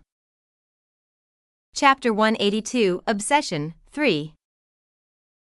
She might not look like it anymore, but Kang Areun had spent over a decade as a bodyguard. She was making a plan to raise Ma Young-jun and his men as bodyguards using her plethora of experience. Young-jun was surprised after going through Areun's self-help book, No Manual. It was easy to understand even for someone with no bodyguarding experience, and the descriptions through words and pictures were very intuitive. "I never expected you to have talent like this," Young-jun expressed. "What, me?" Areun asked. Young-jun nodded. He knew that she was very versatile, but he would never have imagined her to be so knowledgeable about bodyguarding. However, that was only the case from a third-person view. For Areun, it was natural.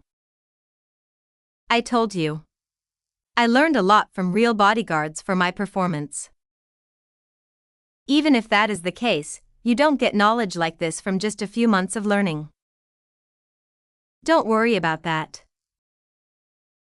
Areun would be the only one in a predicament if Young-jun pried any further. "Make enough copies of that for everyone here.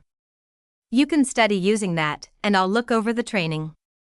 All you have to do is to make sure everyone attends my training sessions. But you're the busiest one here. Are you fine with that?" "It doesn't matter. My film shoots are over, and I'm planning on just appearing on a few programs to advertise the film. I'll have tons of time left over." Not just that, revenge was the #1 priority for Areun than her career in the entertainment industry. She was planning on making time even if there wasn't any. The corners of Young-jun's mouth awkwardly rose as Areun displayed her strong will. "I guess we'll have to resolve ourselves for hell." He had a strong feeling that hellish training would be awaiting them. Areun had also trained her juniors back when she had been a bodyguard in her past life. If there was one word that could describe her training methods, it would be Spartan. "What the hell are you doing? If you're just gonna fuck around, don't even think about going home today," Areun exclaimed through the megaphone. She decided to use the empty 4th floor as their training ground since no one had leased the space yet. The interior was modified and sports equipment was added for the men to focus on their training. This space was meant only for training. There was no such thing as breaks in here. Areun called everyone over to one area to give them a demonstration. "Come here, Mr. Ma." She nominated Young-jun as her practice partner. He stood up from his seat, proudly showing his build but was twice as large as Areun. The difference was even more apparent once they stood right across from each other. "Attack me in any way you'd like," Areun remarked. Young-jun's eyebrow twitched. "I don't lay my hands on children, the elderly, and women." "Don't forget the opponent in front of you is not a woman, but your instructor." She was not wrong. Come to think of it, Young-jun had never fought Areun himself. Only Park Do-chil, the man with a scar on his face and one of Young-jun's executives, had been educated by her a few times. He had witnessed her skills, but he had never experienced them for himself. His curiosity piqued, wondering what her true skills were like.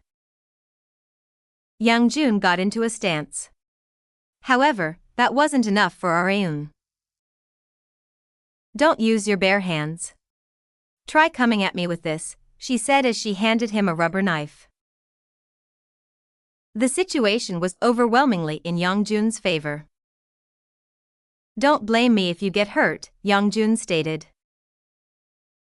That was the final warning he could give Areun.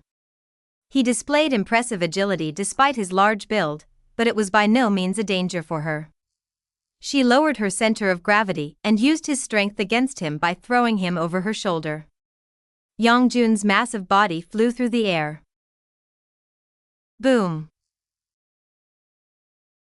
Young-jun dug into the mat laid on the floor.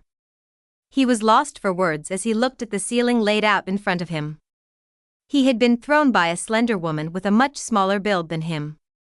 If there had been no mat under them, he might have been knocked out. When someone charges at you like that, don't get scared and just use their strength against them. I see. Young-jun's pride was not hurt from losing to Areun since he already knew that she was strong. However, he was a bit surprised. Now, try stabbing me with the knife, she said. Young-jun did not even bother warning her this time because he had realized that he should be saying that to himself. Thrust. Young-jun aimed for Areun's stomach, but Areun slightly shifted to the side as if she had foreseen where he would try to stab her. She then grabbed Young-jun's arm that held the knife and twisted his wrist. He groaned from the shooting pain. Areun let go of Young-jun's arm. Like I said before, there's no need to be scared. The moment you get flustered, you're done. Train so that you can always observe your opponent's movements in a calm manner and react accordingly. Yes, chairwoman. I mean, instructor. Areun nodded in satisfaction from their energetic yells. Okay. Go back to individual training. It helped that they had made a living with their fists. They're growing faster than I'd expected. Areun thought that she had done well to take Young-jun and his men under her wing. Areun had to go to Busan this time for a film event. I'd shared a waiting room with Taeyeon Sunbae and Seo Yang back in Seoul. They had their own waiting rooms this time, which she personally preferred. There was no need to be careful of others when she was alone. These goddamn heels. I can never get used to them, no matter how many times I wear them. Areun suppressed her discomfort whenever she wore high heels. She had been given heels the same color as her dress, but she personally wanted to throw away these heels and wear sneakers instead. How do women go around wearing these? She often used to get blisters on her feet because they weren't accustomed to the heels at first. She had gotten somewhat used to them now, but she couldn't even stand for an hour, no, 30 minutes when she first wore them. There were many instances where Areun was amazed by women after becoming one herself. As she was combing her long hair so that it wouldn't get tangled, the three that had accompanied her to Busan, Kim Tae-seon, Young-jun and Lim Suk-jun, came to her waiting room. We're he.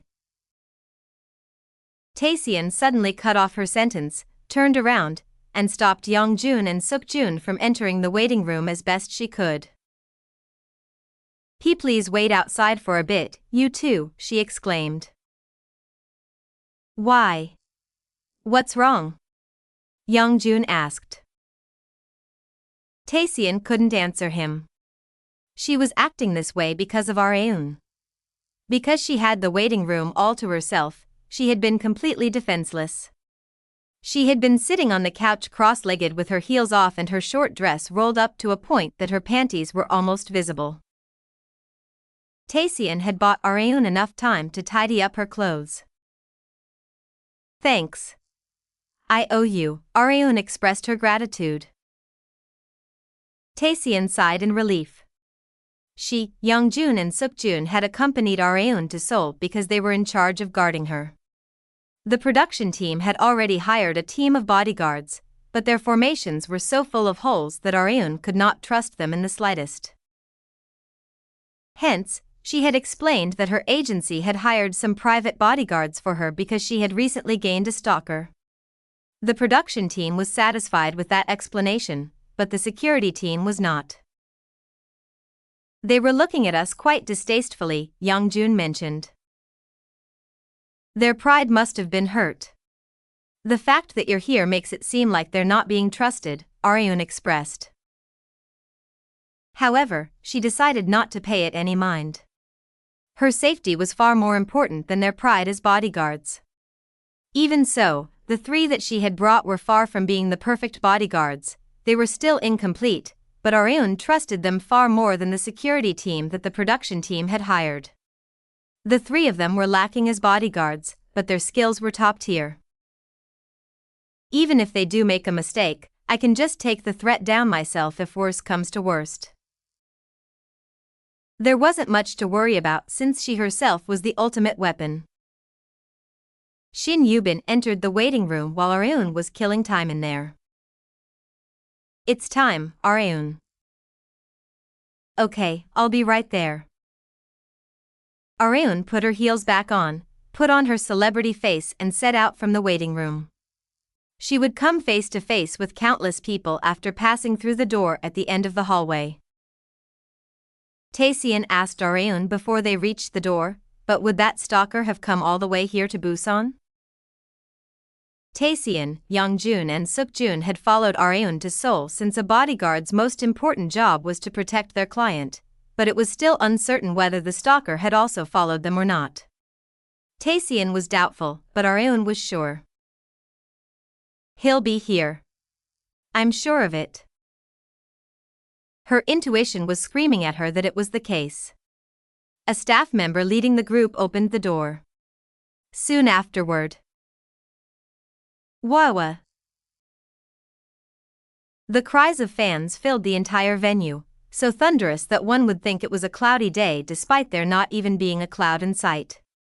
In the meantime, Aryun stuck as close to Seo Tae-yeon and Jin Seo-young as possible like she had done in the Seoul event, just in case. She had not eliminated the possibility that the stalker's target was one of them. Aryun quickly scanned the packed venue. Right, left, front, back. She was smiling, but she was on the lookout. Until finally.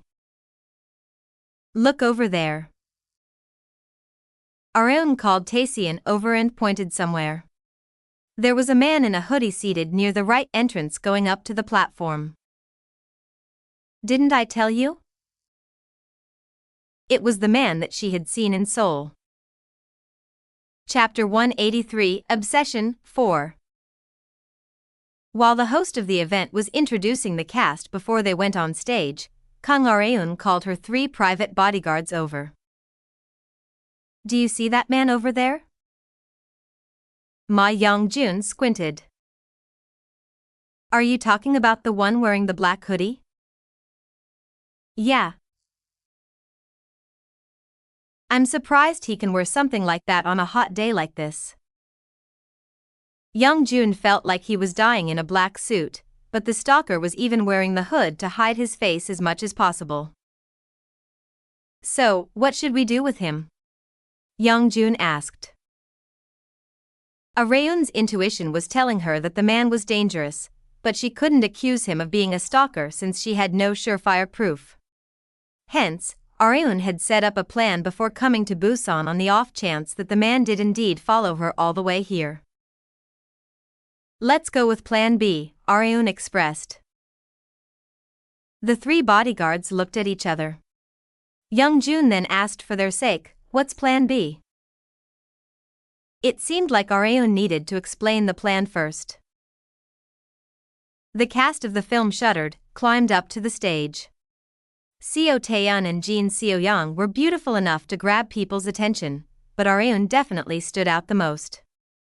Aryun lifted the mic to her face and expressed her gratitude to the Busan fans that had come to see them. It's so hot today, so I didn't expect this many people to come see us. Thank you all so much once again. She covered her dress neck with her free hand while bowing so that her cleavage would not be visible. She had not thought to do such a thing in her initial days as a woman, but it had become a habit after getting reprimanded so many times for it. The man in the black hoodie stared fixedly at Aryun.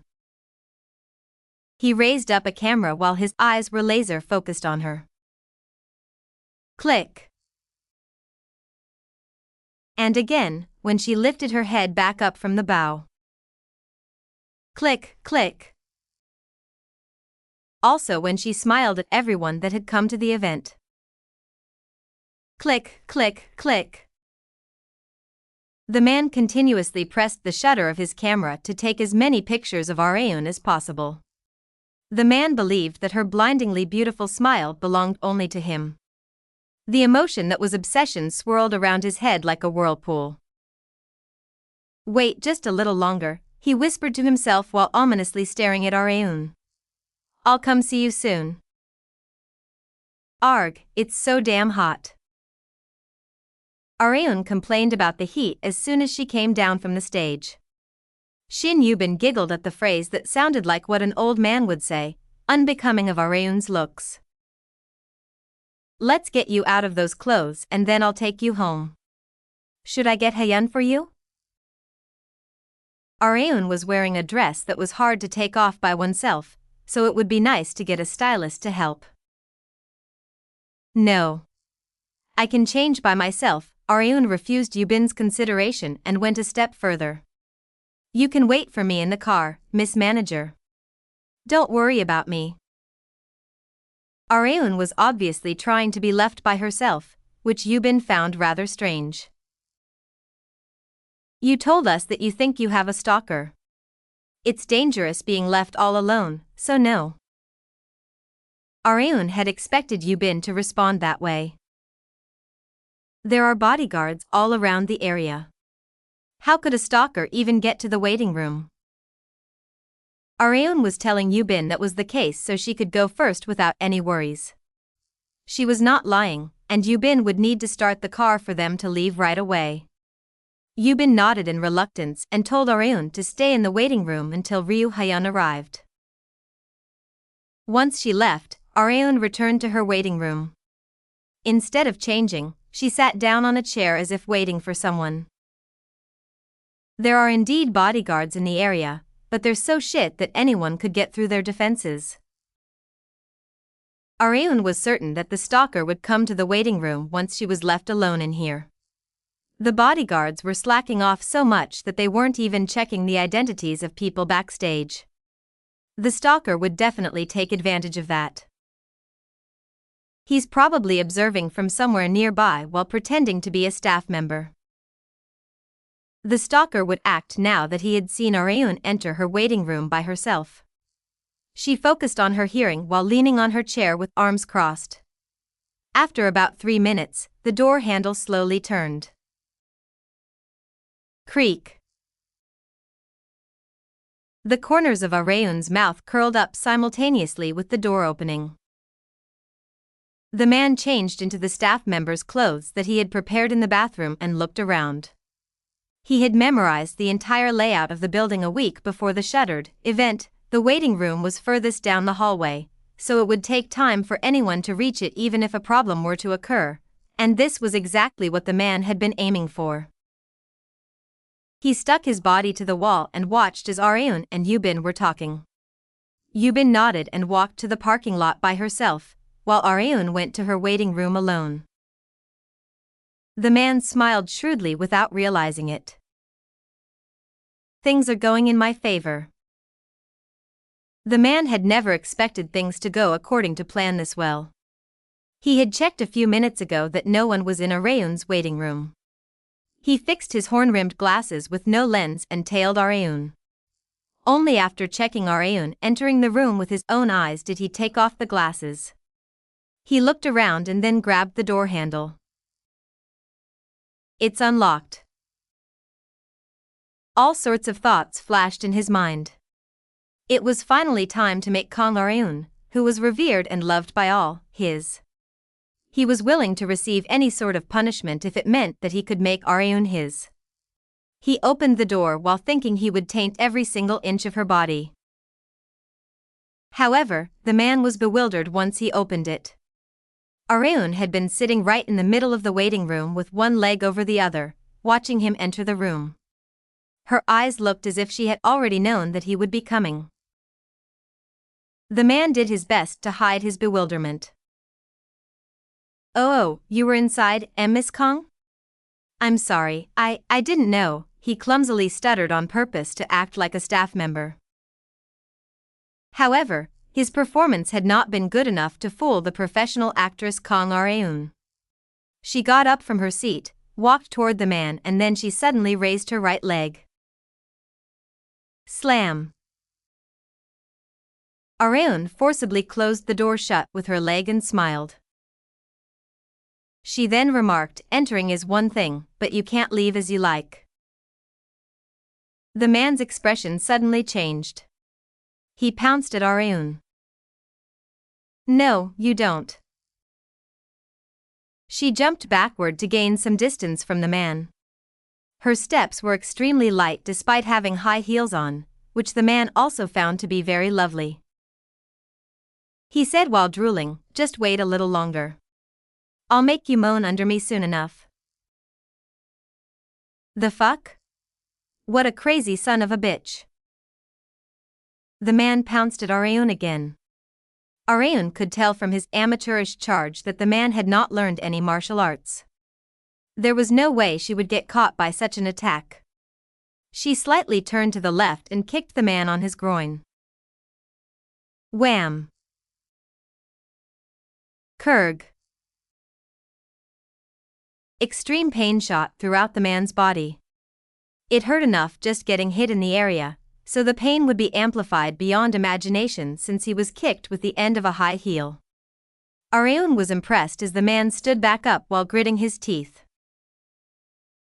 You should have used that mental fortitude of yours for something more worthwhile. Why waste your energy on stalking, she mocked. The man went mad because of Areun's mockery. He pulled out a box cutter from his bag and pointed it at her. I won't damage your face, so don't worry. Kikek. Even if one was a martial arts master, they must never let their guard down if the opponent was holding a weapon. A single misjudgment could lead to serious consequences. Areun was done playing around. She also decided to display her true abilities. Fwish. Whoosh. Areun watched as the man randomly swung the box cutter around. As she was observing him, she suddenly picked up a small handbag on the ground. She grabbed the straps and got into a stance as if she was about to use it like nunchucks.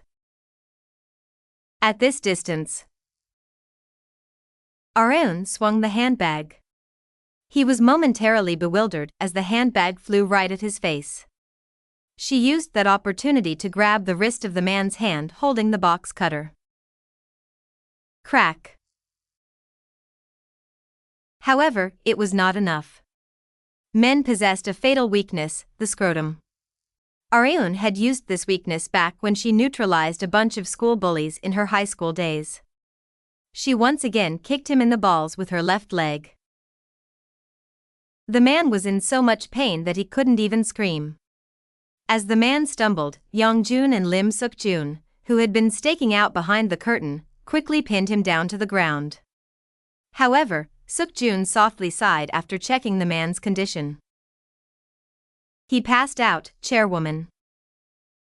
Really? I guess I kicked him a bit too hard.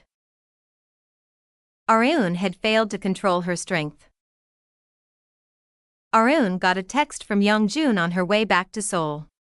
It contained detailed information about the man who had stalked her. His name was Choi Woo-young, a 31-year-old unemployed man. After she read through the text, she called Young-jun to speak to him quietly so that Yubin and Hyun sitting in front of her couldn't hear. Hello? Does he have any relation to Congressman Kim? No. We interrogated him, and they're completely unrelated. He confessed on his own that he stalked you simply because he liked you. Really? He had just been a stalker that was far too obsessed with Areun. What should we do with him? The problem was how to clean up this mess. Hand him over to the police. let them know that I have absolutely no intention to settle. Even if he had no relation to Kim Han-Gyo, he would not be able to escape punishment. Should she be merciful since she's a celebrity? Areun had no such thing as mercy. It was preposterous to expect such a thing from her, whose sole goal in life was revenge. She would always pay what was given to her in folds. Areun hung up after Young-jun complied. Nothing to do with Kim Han-gyo, huh? She was both relieved and disappointed at the same time. It was the perfect opportunity to extract information about that son of a bitch. However, she decided not to be too disappointed. After all, there were plenty more opportunities. Chapter 184, Malady for a Malady, 1. A celebrity's every action was newsworthy, especially so for Kang Areun, an actress that the majority of the public was interested in. Such attention became an everyday thing for Areun because she had become a top star, but there were times when she wanted to hide things about herself. For example, her revenge against Kim Han-gyo and the fact that she had been a man were things that brought her absolutely no benefit in revealing. The recent stalker incident was nowhere near as important, but Areun had not wanted it to be published as an article and cause a huge uproar. Areun had told Ma Young-jun to take care of it on his own. Of course, it did not mean that Young-jun should bury the stalker in the mountains. She had simply wanted Young-jun to take the proper legal procedures and make sure he was punished by the law. However, Areun had not taken the reporters, possessing an obsession as strong as the stalker for a story, into account. Top star Kang Areun pleaded for psychological damage due to a stalker. I was so scared. Actress Kang Areun was harassed by a stalker. Areun laughed in bafflement as she read through articles written about herself. She had never pleaded for psychological damage, nor had she confessed to reporters that she had been scared. Areun had wanted to take care of the stalker incident quietly, because it'll get annoying. Areun was bombarded with calls. There was no way that her acquaintances wouldn't worry about her since her stalker incident had been published in several articles. She couldn't even remember how many calls she had gotten from family, friends, and others since this morning. She was fine with the calls and texts, but there was someone trying to unnecessarily go even beyond. Kang Arehyuk suddenly came to Areun and Seo Iseo's house and declared, "I'll be living here for the time being." Areun said as she stared at her older brother holding bedding items, "You're crazy." Hey, what's with that attitude when your beloved Appa came to check up on your well-being? I told you over the phone that you don't need to worry about me. The stalker was already arrested and I have bodyguards with me wherever I go. You being here means literally nothing. Why not? There's a world of difference between having and not having a man in the house. They already had a man in the house since Areun had once been a man, albeit not anymore. She told Arehyuk many times to go back, but he showed no signs of budging this time round. Iseo took Arehyuk's side. Arehyuk Appa is right. Bodyguards can't protect you 24/7, and it's reassuring to have a man in the house. It was 2 against 1. Having lost on a majority vote, Areun gave up and told Arehyuk to do whatever he liked. This is why I didn't want it published. Areun was belatedly swept with regret. Maybe she should have had him buried in the mountains. As Iseo guided Arehyuk to a room that he could use, the doorbell rang. Who is it now?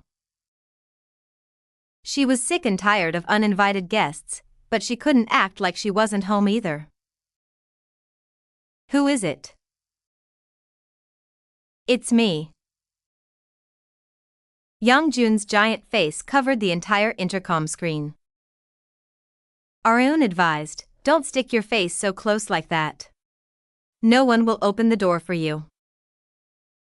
"I'll keep that in mind."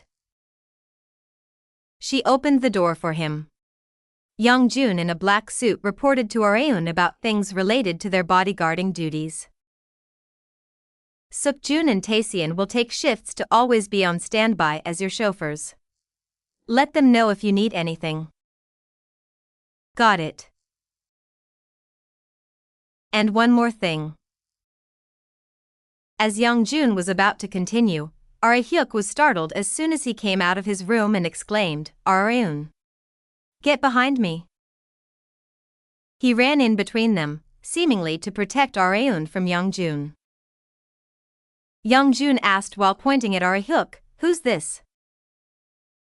Areun sighed deeply before answering, "A moron. I mean, my appa." Young-jun was surprised to hear her say that word. "I can't believe you know how to say appa. Fascinating. Do you want a beating?" "I respectfully decline." A beating from Areun would actually hurt. Meanwhile, Arehyuk expressed confusion as they were listening in on their conversation. Iseo came out soon after and greeted Young-jun. "Hello, Mr. Ma. Come in." "Thank you." Arehyuk was baffled as he stared at Young-jun casually entering their home. Is it really okay to let him in? He's obviously a gangster, no matter how you look at him." Areun was impressed by Arehyuk's sharp deduction. "Good eye. What? Are you saying he's actually a gangster?" "He was, until recently. But now, Areun had forcibly employed him as a bodyguard." Unlike Arehyuk, who didn't seem to have any idea what was going on, Areun and Iseo were acting as if this was natural. Areun asked Young-jun about what he was about to say earlier while Iseo and Arehyuk were elsewhere. "What else do you have to tell me?" Before answering, Young-jun asked, "Do you have a remote?" "What remote?" "A TV remote." Areun couldn't help but tilt her head in confusion as someone who had come to her home unannounced was asking for a TV remote, but decided to play along for now. He put on a news channel.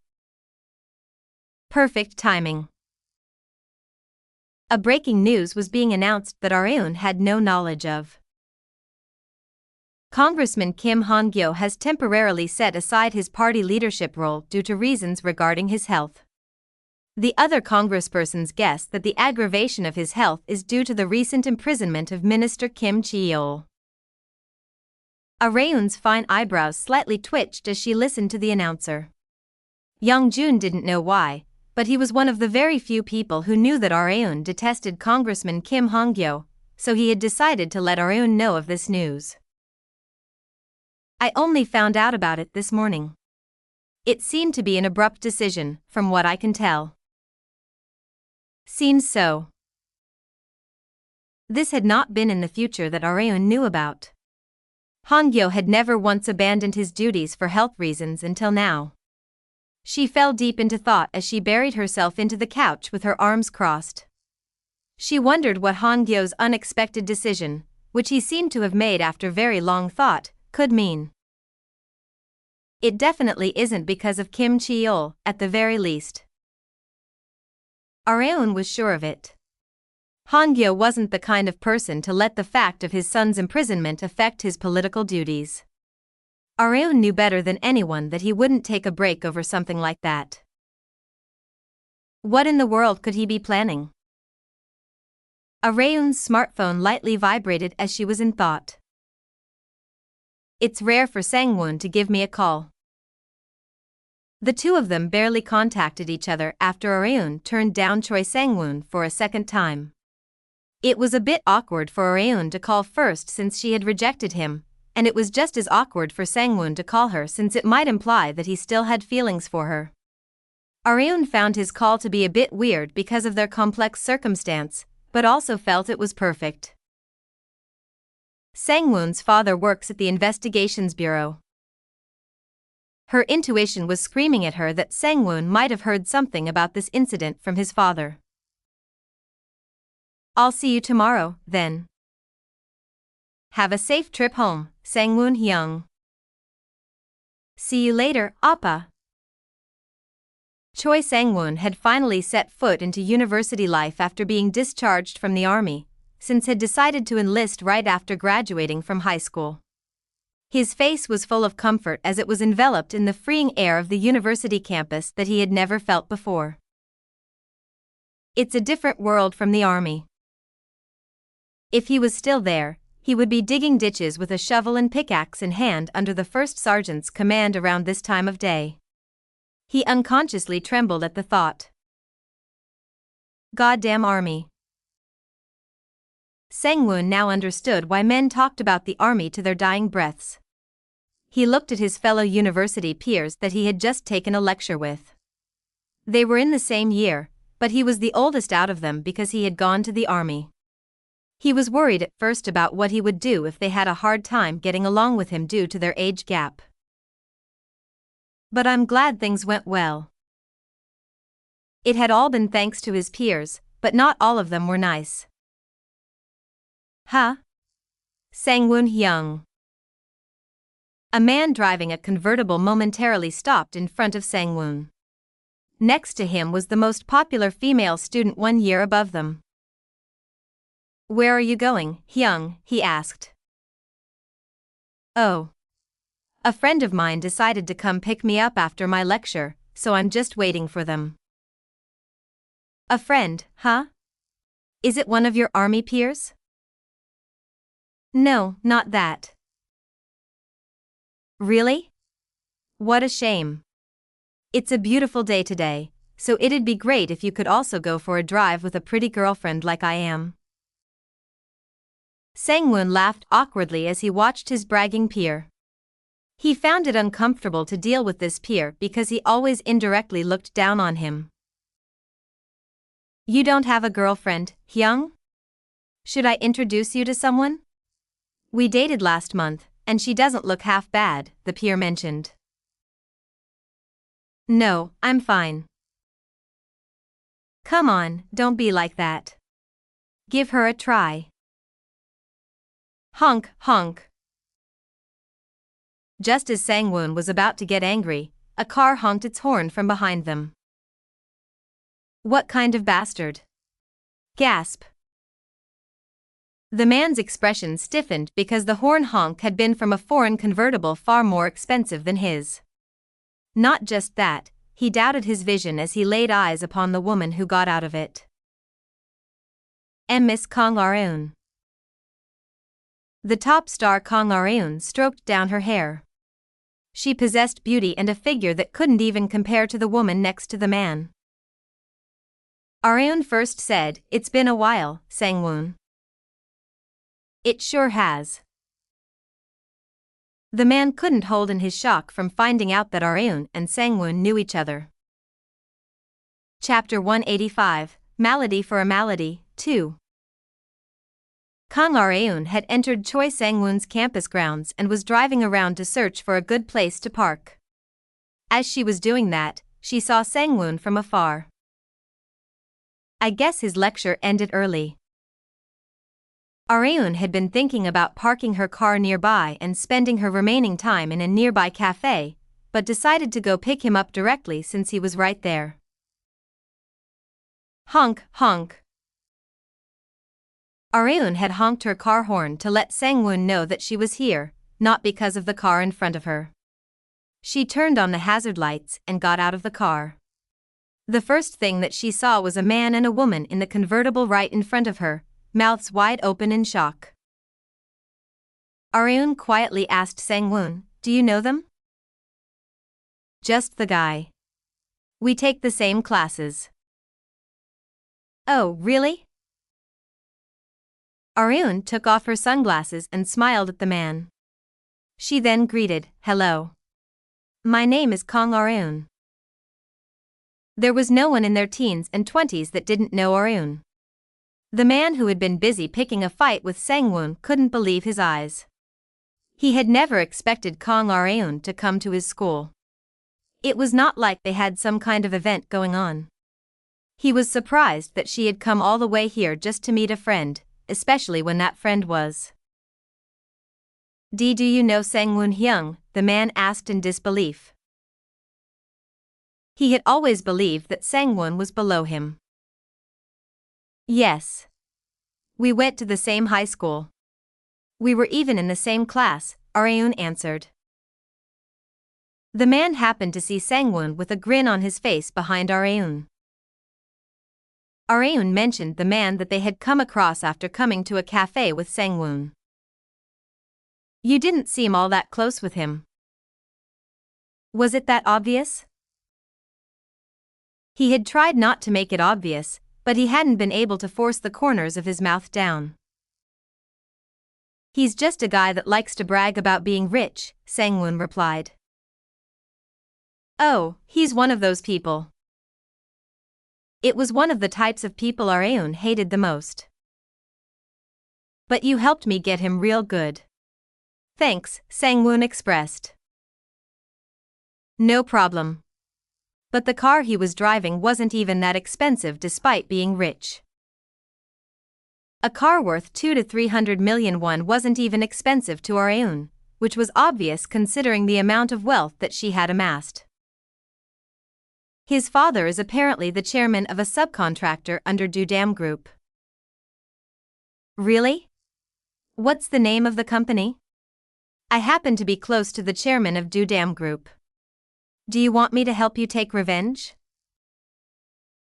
Sang-Woon smiled bitterly at Areun, a lover as well as an expert of revenge.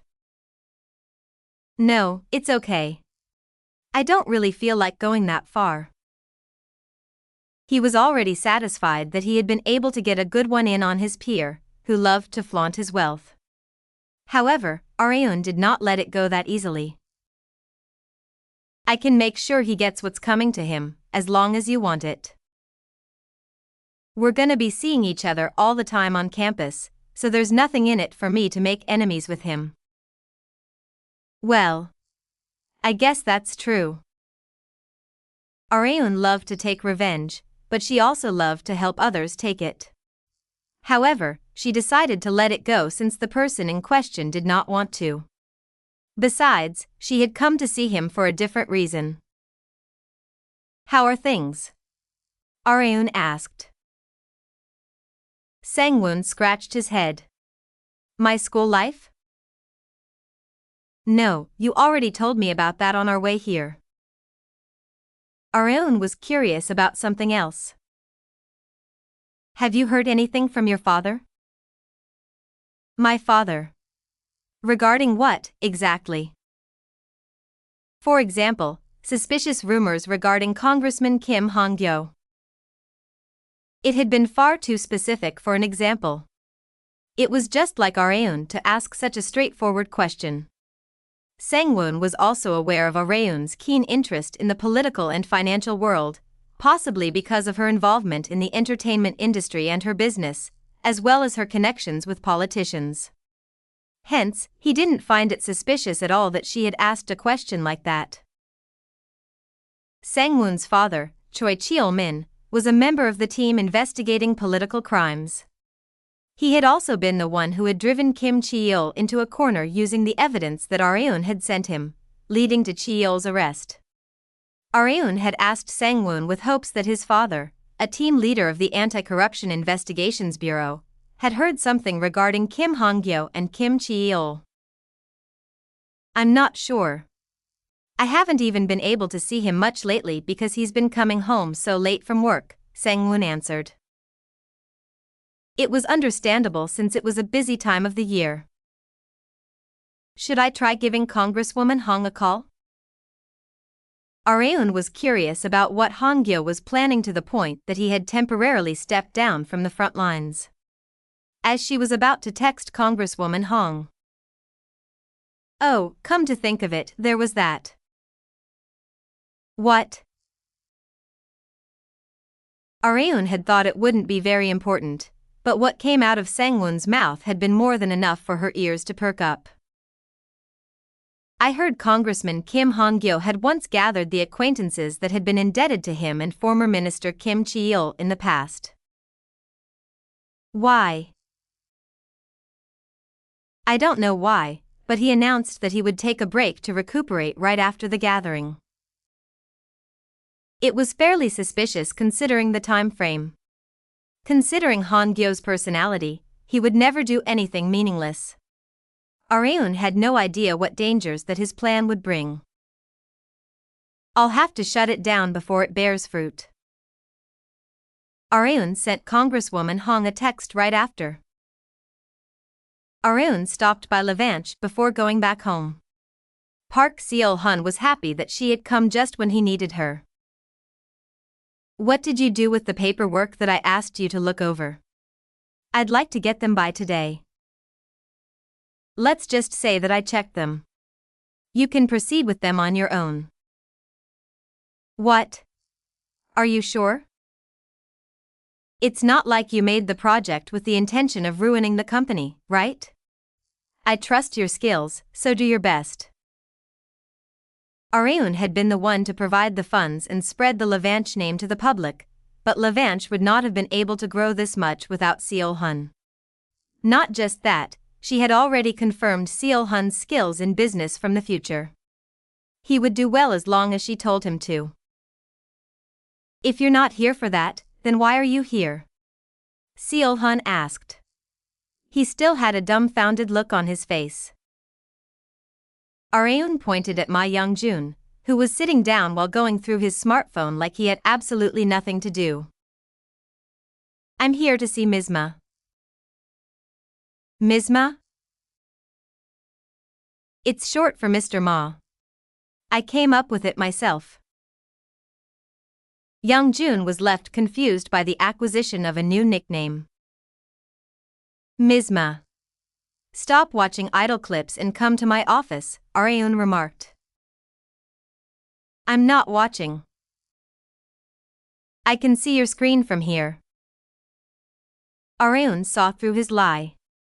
She explained why she had called him. Take this to reporter on. Another errand? What is it this time? Among the tasks that Kim Chi-yeol used to have, there was one related to the supply of goods to the Winter Olympics. This is all the evidence that proves he had gotten bribes from the businesses that had been selected to provide the supplies, so I'm sure reporter on will do the rest once you get her these. Oh, and Kim Han-Gyo is also partly involved, so he'll get some backlash once it's revealed. Areun's attack resumed. Young-jun couldn't fully understand her actions. Can't you just expose this when he comes back? He's trying to hide behind his puppets right now. Areun had gotten intel from Congresswoman Hong regarding Han-Gyo before coming here. Han-Gyo was planning on continuing his political duties while staying out of the light as much as possible, through puppets that would act as his limbs.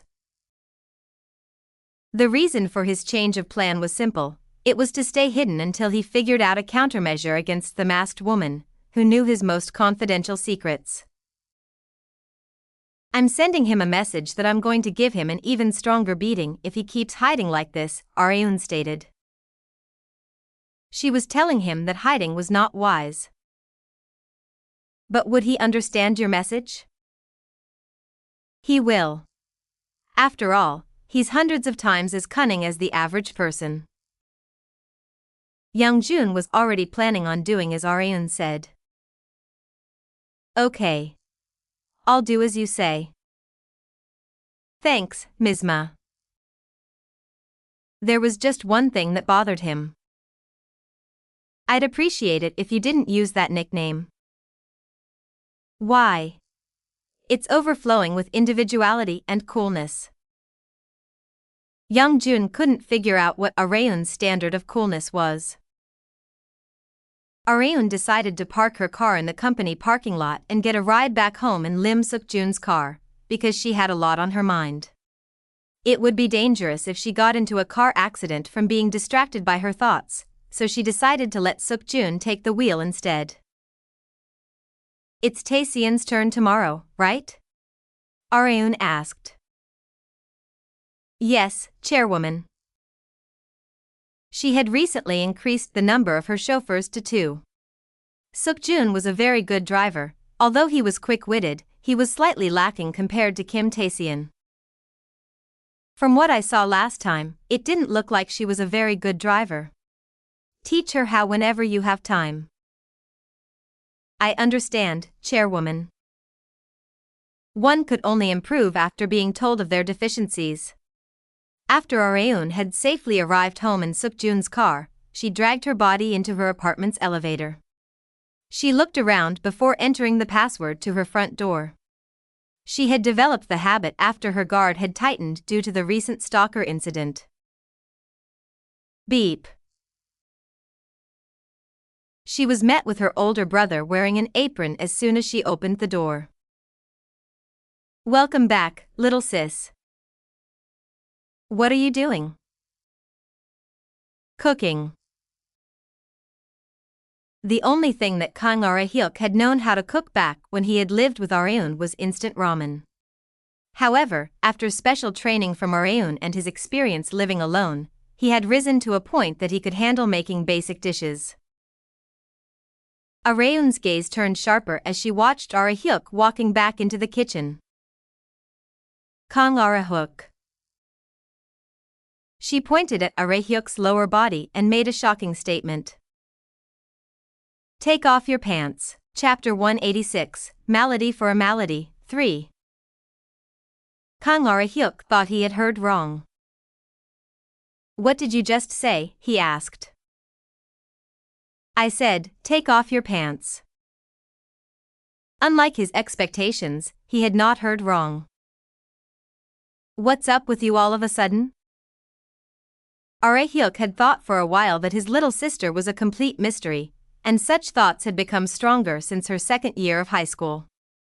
It just happened to be when Park Geon-Woo had returned to the past as a high school girl.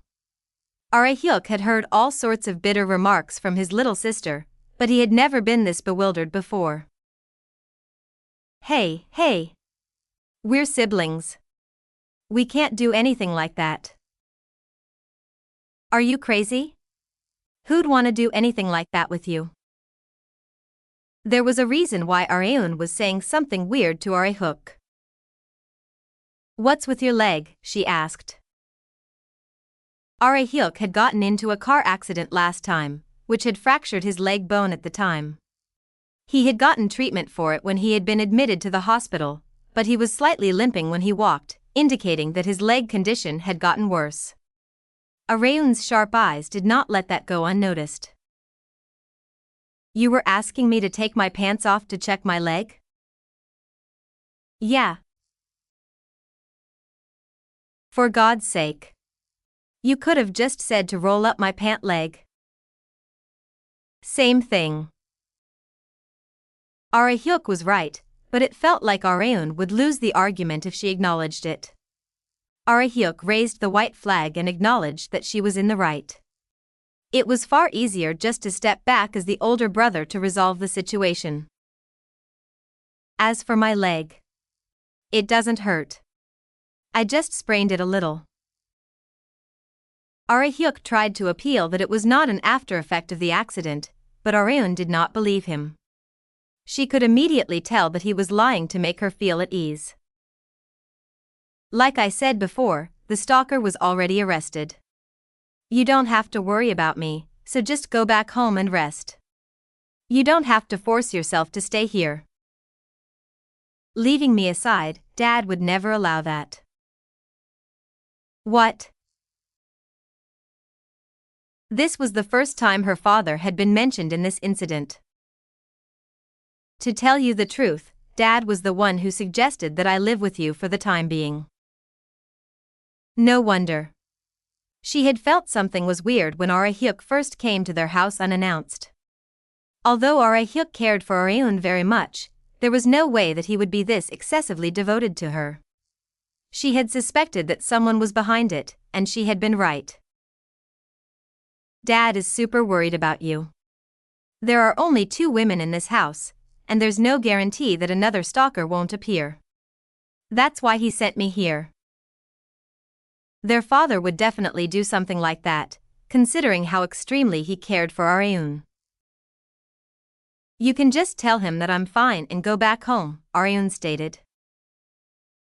I'm not confident I can persuade him. Unfortunately, so was Aryun. She had experienced defeat when she had failed to get her father to move out from their old home. His stubbornness was out of this world. How about this, then? Aryun suggested. She decided to pull out another bright idea after some thought. Han-Gyo was recuperating at his own home. While he was enjoying a warm cup of coffee in peace while looking out at the view of his yard, the chief secretary that worked at his office approached him hesitatingly. See congressmen. Han-Gyo was an extremely quick-witted man. He could tell from just the light quiver in his chief secretary's voice that he had brought bad news. Is there another problem? Han-Gyo had thought that it wouldn't be related to him since he was away from the political world at the moment, but there was no way that Kang Aryun's revenge, which had transcended death itself, would let him go that easily. Reporter on Sujin has done it again. As Han-Gyo was listening to the contents of the article that Sujin had published, he smiled bitterly. This wasn't done by Reporter on, he remarked. He knew it had been strange. On Sujin had been well known for a long time among the politicians for her extreme persistence to a story that caught her attention. However, persistence alone wasn't able to dig up all the truths in the world, especially not in the political world. Sujin knew far too much despite all that. As for how she found out, it was obvious, she had an informant, and Han-Gyo had met that informant once before as well. It has to be the work of that masked woman. The masked woman knew far too much about him and Kim Cheol. The source of her knowledge did not matter at the moment. The other congresspersons are getting worried because of Reporter on's article. The public was also demanding a clear explanation about the scandal. Han-Gyo had been able to come out unscathed last time thanks to the shield that was Kim Cheol, but that shield was no longer present. Things you take for granted are never there when you need them. Han-Gyo chuckled as he thought about his predicament. I guess she's telling me to come out of hiding. Like Aryun had expected, Han-Gyo had perfectly understood her message. He reluctantly got up from the bench and softly sighed. She sure is merciless to a recuperating old man. Screw remedy for a malady, this is malady for a malady. What will you do, Congressman? The chief secretary asked if there was a way to solve this. Han-Gyo answered, I have no choice but to come out and shed light on the situation myself. He had to go back to work after not even a week of stepping back from the front lines. The bright idea that Aryun had thought of to assure her father and to allow Aryhyuk to fully recover from his leg condition was, I'm here, Nuna. Welcome. Coe June. There weren't many men that could enter a place that only women lived in. One of the very few qualifications that could allow their entry was family, and as Coe's little brother, he was one of the very few men along with Aryhyuk that fulfilled that qualification. Aryun pointed to a vacant room while looking at Ijun, who had brought a large suitcase with him. You can live in this room for the time being. There's a bathroom connected to it as well, so you can use that. Okay. Where's my sister? Iseo went to get some groceries.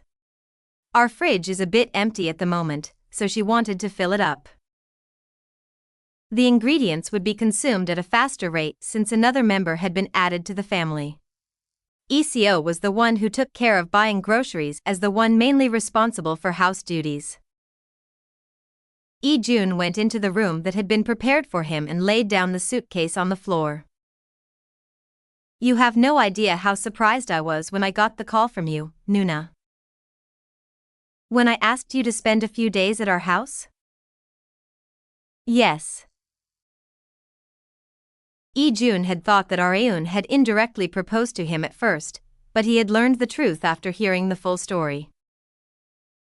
"Your dad must treasure you very much," Lee-jun stated. "He still treats me like a child thanks to that." Areun was already a fully grown woman. Lee-jun lightly laughed. "They say everyone remains a little child in their parents' eyes, no matter how old they are. It must especially be the case for the youngest daughter like you." Even if the public and her acquaintances had a strong girl crush image of her, she was nothing more than a cute and delicate daughter to her father, which was likely why he had made such a request to Arehook. Her former family hadn't been like this. "He's too overprotective." However, it did not feel unpleasant. She simply felt awkward from receiving excessive fatherly love that she had never experienced before. She walked up to Lee-jun, who was unpacking his things. "Want me to help?" "Huh? No, it's okay, Nuna. I don't have anything else to do, and messes are best taken care of quickly." Areun liked cleanliness. She didn't like to see messes in her own home, so she rolled up her sleeves and stepped up to help Lee-jun. He would be living in their home for roughly 3 weeks. They had set the duration this long because only then would her father's shock from the recent stalker incident die down. Of course, this duration could also increase, hence why Lee-jun had brought enough things so that he wouldn't have any issues spending more than 3 weeks here. As expected of someone very interested in fashion, he had packed a lot of clothes. "What's this?" Areun asked as she lifted up a t-shirt folded at the bottom of the suitcase. A dolphin, starfish, conch, crab, and various other sea animals were outlined by white lines on a light blue t-shirt. "I made that myself," Lee-jun answered. "It looks fairly big. What size is it?" "It's 105. I made it for the male size, but women seem to like the design as well." No wonder Areun's eyes were drawn to it. "Do you only have one of these?" she asked. "No. I have a few more at home." "Why?" "Because I want one." "Do you like it, Nuna?" "Well, it's not bad." Areun had developed a desire for clothing after working in the entertainment industry for so long, which had amplified even more since she also owned a clothing business.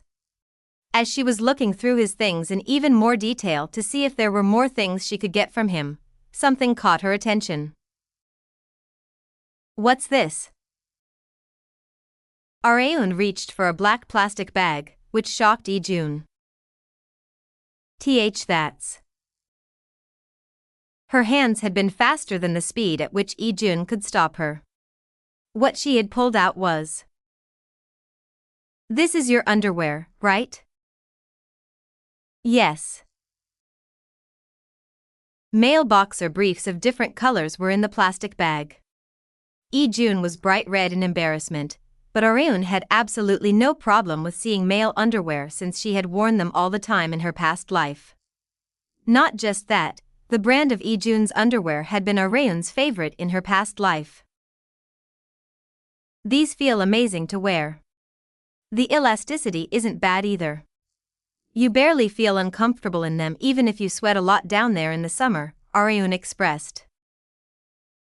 Lee-jun nodded repeatedly in agreement, but realized something was strange in the process. "Wait, Nuna." "Yeah?" "I'm asking this just to be sure, but have you worn these before?" She knew about them far too well, as if she had worn them before. Areun stuffed them back into the black plastic bag and said, "No, of course not." It had been a while since she had lied in good faith.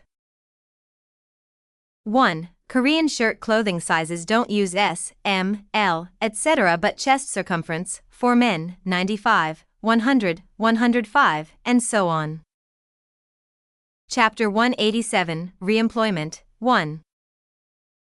Jun possessed a talent that was a bit too embarrassing to brag about to anyone, and that was the ability to sleep like a baby anywhere.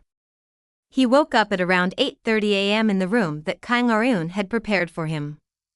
He went to the bathroom attached to his room and was about to go back to bed. I'm already awake, so I might as well just start the day. He didn't have anything in particular planned, but he did not want to lie in bed until noon in someone else's home. Whatever the reason was, he was living off of Areun and Coeco at the moment, so he decided to do some simple housework. He opened his room door and entered the living room. Huh? You're already awake? Areun said while sitting on the couch cross-legged, watching TV. Her bare legs visible due to her extremely short pants caught Jun's attention first thing in the morning. I'm an early bird, he expressed. Liar. Coeco said that you wake up at around noon on school breaks. He found his older sister hateful at times like this. His attempt to impress the woman that he liked had gone down the drain thanks to Coeco. Areun picked up a chocolate-covered biscuit next to the couch and handed it to Jun. You want some too? Is that a snack?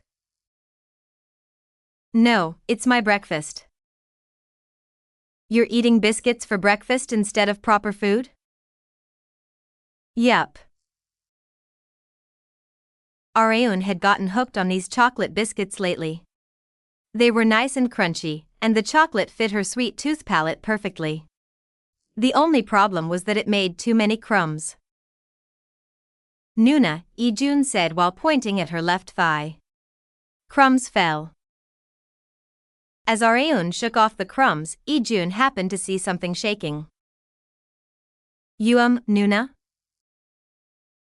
What? I am asking just to be sure, but,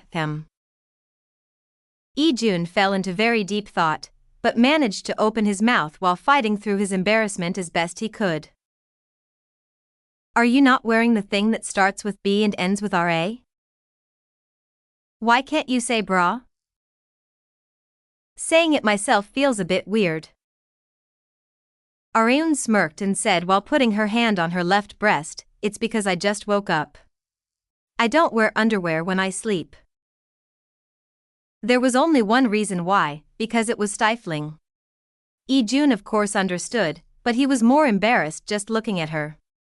He had resolved himself to bear witness to such things while living under the same roof with Areun, but I don't think I was resolved enough. He was not confident that he would be able to overcome Areun's unintentional seduction. Areun went down to the underground parking lot with her sports bag to go to the gym. She could see her chauffeur's car entering the underground parking lot from a distance. She unconsciously expressed her displeasure once she checked who the driver was. I thought it would be Mr. Lim. Areun's chauffeur for today had not been Lim Suk-jun, but Kim Tae-seon. She had experienced Tae-seon's poor driving skills for herself a few days ago. She had planned on not getting in the car that Tae-seon drove for the time being, but I guess I'm in for it today. Areun had no choice but to get in. It was not like she could tell her to go back. I'm sorry I'm late, chairwoman. No, it's okay. It's not like I had set a meeting time with anyone. She was simply going to work out, so she could take her time. She let Areun into the back seat and slowly turned the steering wheel. They had reached the parking lot exit, but Tae-seon was having difficulty getting through in one go, needing to go forward and backward multiple times. You have to turn wider, Areun back seat from the back seat. I am sorry.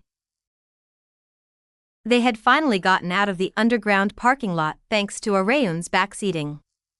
They should be thankful for just getting out without any scratch marks on the car. However, that was not the end of their problems. They had gotten into 3 tightrope situations before reaching the fitness center. Areun squeezed her temple while holding in a sigh. In such a short distance. That in itself is a talent. Taesian was good at everything else but driving. It was fine to just have Suk-jun by himself as a chauffeur, but there were times when Areun needed a female chauffeur, hence why Areun had hired one of the same sex as her. However, regret belatedly swept over her. Maybe I've made the wrong decision. Even so, it was near impossible to hire anyone else. The people under Ma Young-jun were mostly men, women were almost non-existent. Taesian was the best among them, but her driving skills were fatally lacking. I wonder if there's a woman who's good at bodyguarding, driving, and has a great personality. Areun wondered if she could even find a perfect person like that. Areun met up with Jae-woon, whom she hadn't met since the country diner shoot, and dived into weight training together. 2 hours had passed before they knew it as they were lifting while checking each other's form. They decided to take a seat on a bench for a break. Jae-woon asked Areun while drinking a supplement, "What time are you going to work out until?" "I'm not sure. I don't have any plans for today, so I think I'm going to be here for a while longer. I slacked off too much after the film shoot, so I gained a lot of weight." Come to think of it, she even had chocolate biscuits for breakfast today. Biscuits were one of the many foods that one needed to avoid during a diet, since a massive amount of calories were packed inside that small bundle of goodness. Areun was claiming that she had gained weight, but it did not look that way to Jae-woon. "I think you look better now, though." "Really?" Areun said while lightly pinching her thin stomach flab. "Being too thin doesn't look very good. I'm sure that there are differences between male and female standards, but I personally think you don't need to lose weight to the point of going on an excessive diet." Areun had also thought the same as Jae-woon back when she was a man.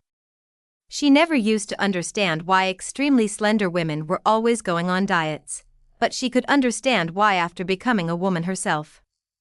Like Jae-woon had mentioned, the way that men and women saw the female body was different. In such times, Areun always thought, "I guess I'm a full-fledged woman now." She didn't know whether to be happy or sad about it. Well, it's not like I'm ever gonna be able to go back to being a man. She didn't know how to either. Areun's ultimate goal was to take revenge against Kim Han-Gyo. Her gender didn't matter as long as she could fulfill it. Jae-woon drank the last remaining sip of his supplement and said as if this was the perfect opportunity, "How about we have dinner together, then?" "With me?"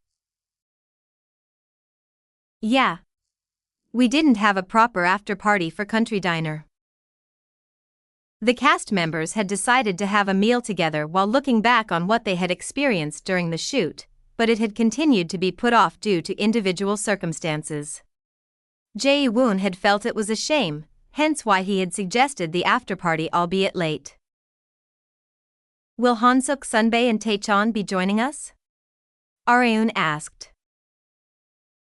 "I'm not sure," Jae-woon slurred, and then answered, "I want it to be just the two of us." Jae-woon went in for a straight hook.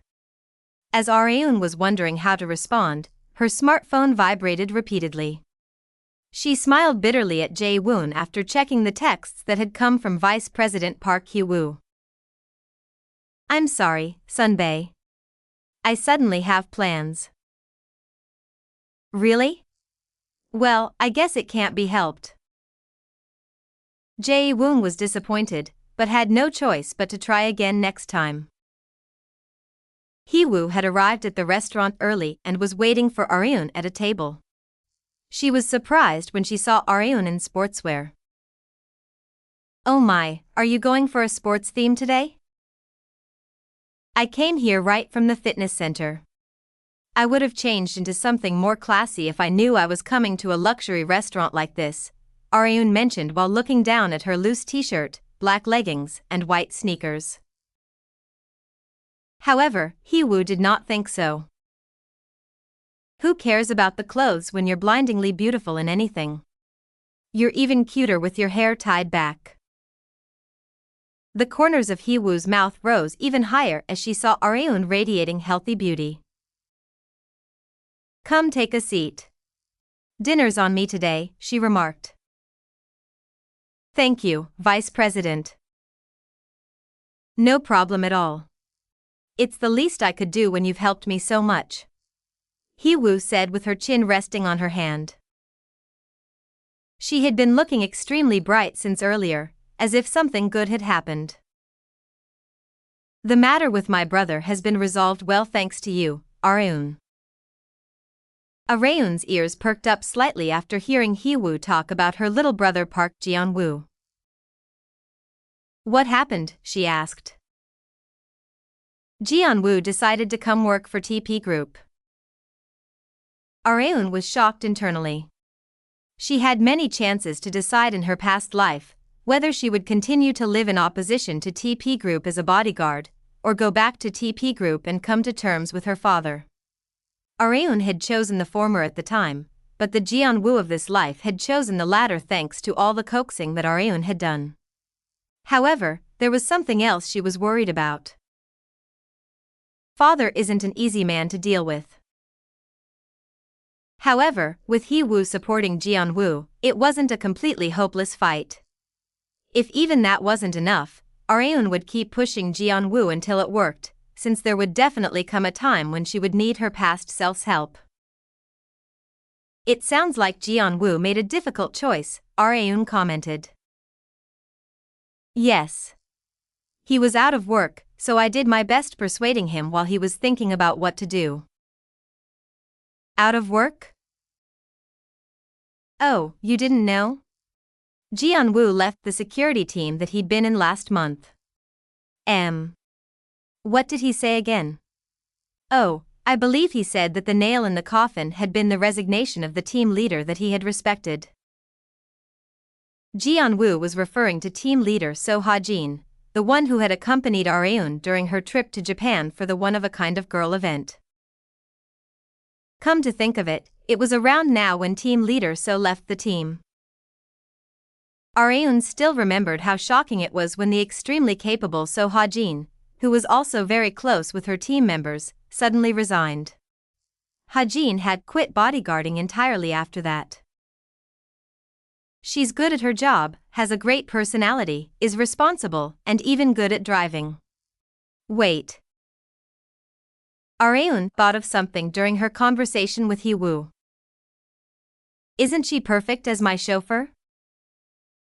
She had found the perfect person in a completely unexpected way.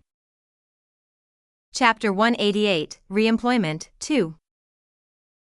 Kang Areun recalled the time when she had worked with team leader So Ha-jin. She had been a sunbae that had taught Areun everything about being a bodyguard in a friendly manner at times and in a strict manner at others. Ha-jin, who had been respected by every single one of her team members, had suddenly quit bodyguarding work entirely one day. From the rumors that Areun had heard, she had apparently been forced to leave the security company after protesting an unreasonable circumstance that she had been put in. I was never able to confirm whether that was true or not. But one thing that was for sure was that Ha-jin was an exceptional bodyguard. Areun had been searching for a personal bodyguard who could replace Kim Tae-seon. So Ha-jin isn't a bad replacement. Areun had never expected to come across such a profit from a meeting with Vice President Park Hee-woo. I'll have to give her a call later. Areun hoped that Ha-jin hadn't changed her number. But just then. Areun. Yes? Hee-woo teasing narrowed her eyes at Areun. Please focus only on me right now. Don't think about anyone else. Albeit for a moment, Areun felt Rita vibes from Hee-woo. Ha-jin quit her bodyguarding job and went down to the countryside where her parents lived. Her mother watched as Ha-jin helped in the fields. She then asked, "Why are you here?" Huh? What do you mean? You used to go around singing that you wanted to become a bodyguard ever since you were little. At least tell me why you suddenly quit and came back to your hometown. You're killing me here. There's no particular reason. There was no way that was true. Ha-jin was keeping it a secret, frustrating her mother even more. You'd told me for a long time now, didn't you? You wanted me to get out of Seoul and work at the farm with you and Dad while breathing in the fresh countryside air. I came back because I was reminded of that, Ha-jin remarked. After all this time? You were saying that you'd rather die than come back to the countryside just last year. A person's values are meant to change, aren't they? That's what people call having no backbone. The mother and daughter continued their fierce battle, both with zero desire to back down. As their battle of words continued, Ha-jin's smartphone vibrated in her pocket. She doubted her eyes when she looked at the display. Miss Kang Areun. She had gotten a call from someone she had never expected. Ha-jin's face was still full of anxiety as she arrived at the security company that had set up its office in the same building as Levanche. She was guided to the meeting room by an employee, and was surprised when she saw Areun and Ma Young-jun. I was honestly half in doubt until now. I still can't believe it, she expressed. There were so many points to be surprised about. She was shocked that Areun had actually called her, and once more when she saw the chairman of the security company. He looks like a gangster, no matter how I look at him. This was not limited to just Young-jun, Park Do-cheol, Lim Suk-jun, and everyone else here had dark shadows cast over them. It could simply be prejudice, but Ha-jin couldn't easily erase the thought from her head.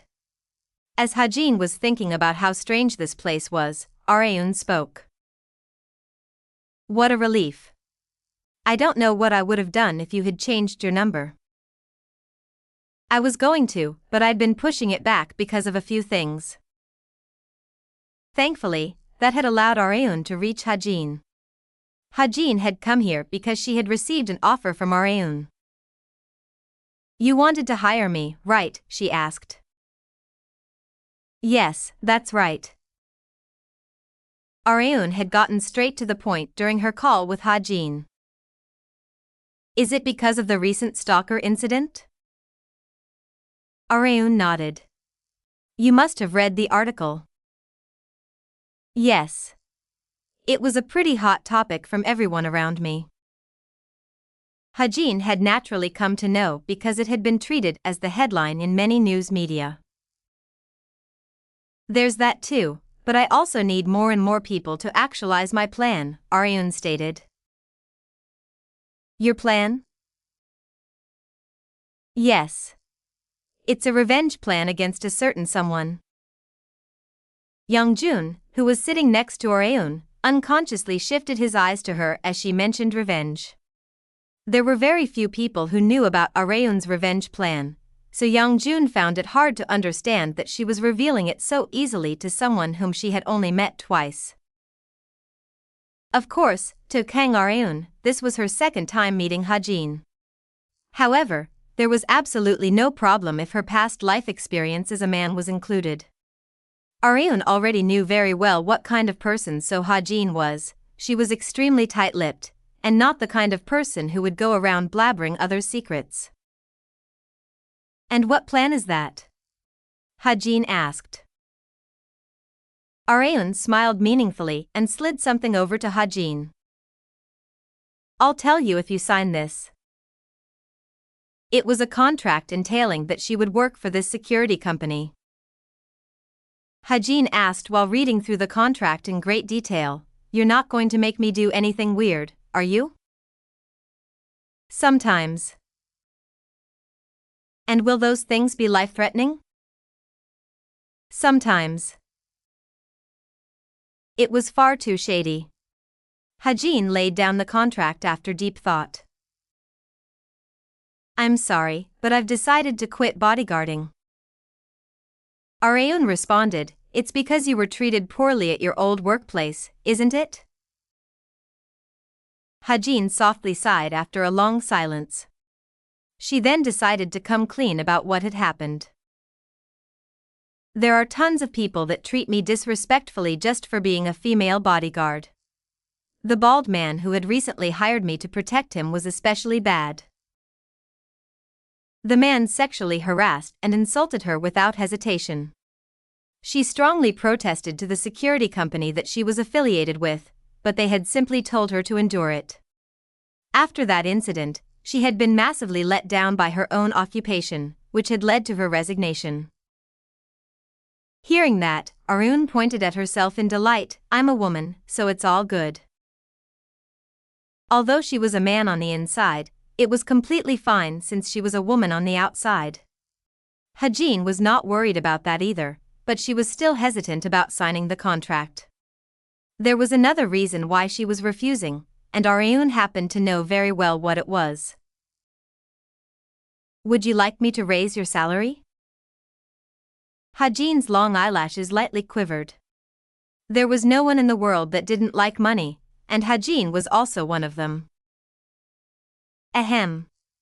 Even so, I'm not going to sign the...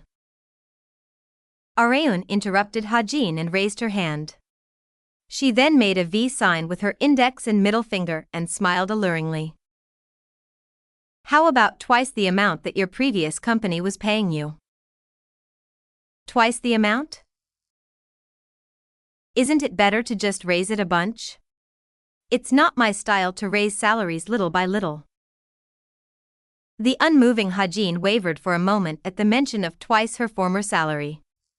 Arun gestured to Young-jun, and he placed the pen that he had been holding right in front of Ha-jin. If you like these conditions, please sign. Ha-jin was about to be swept by temptation, but... No. I've already made up my mind to clean up my hands completely from bodyguarding work. She just barely managed to overcome the temptation. Arun clicked her tongue. Ha-jin was about to get up while praising herself for overcoming her desire for money, but it was not over yet. Arun straightened her ring finger. How about 3? Ha-jin thought she had heard wrong. There was no other company that would offer 3 times her former salary. Why would you go that far to? To hire you? Would you like to know? Ha-jin nodded. She was more suspicious than happy about Arun's absurd offer. Because that's how important your job will be, Arun answered. Arun had almost blown up from rage as she trained the men by herself. She had also almost injured them from being unable to properly control her strength. Only after those experiences had she realized that she needed a new instructor that could properly train the men physically and mentally in her place, and she was thinking of entrusting that role to Ha-jin while also having her act as her bodyguard. It wasn't a bad plan. That was why Arun needed Ha-jin, whatever it took. If 3's not enough, how about 4? Arun proposed. And no. It's okay. Ha-jin would feel far too burdened to accept such a salary. Do I just sign here? She asked. Yes. Arun imagined how wonderful it would be if she could just take care of her revenge easily with money like this, instead of having to do all this complicated thinking. Arun was drowning in fatigue after leaving her home in the morning and coming back home late at night. Sigh. I'm dying. Jun freed up space on the couch for the weary Arun. Have a seat, Nuna. Thanks. Where's your sister? She's taking a shower. Really? I'll have to wait until she's done, then. Arun gently hit her back with her hand while sitting on the couch, but that was not enough to relieve the accumulated fatigue. Are you good at massages? She asked Jun. Massages? Yes, I'm great at them. Then massage my back and waist for me. And me?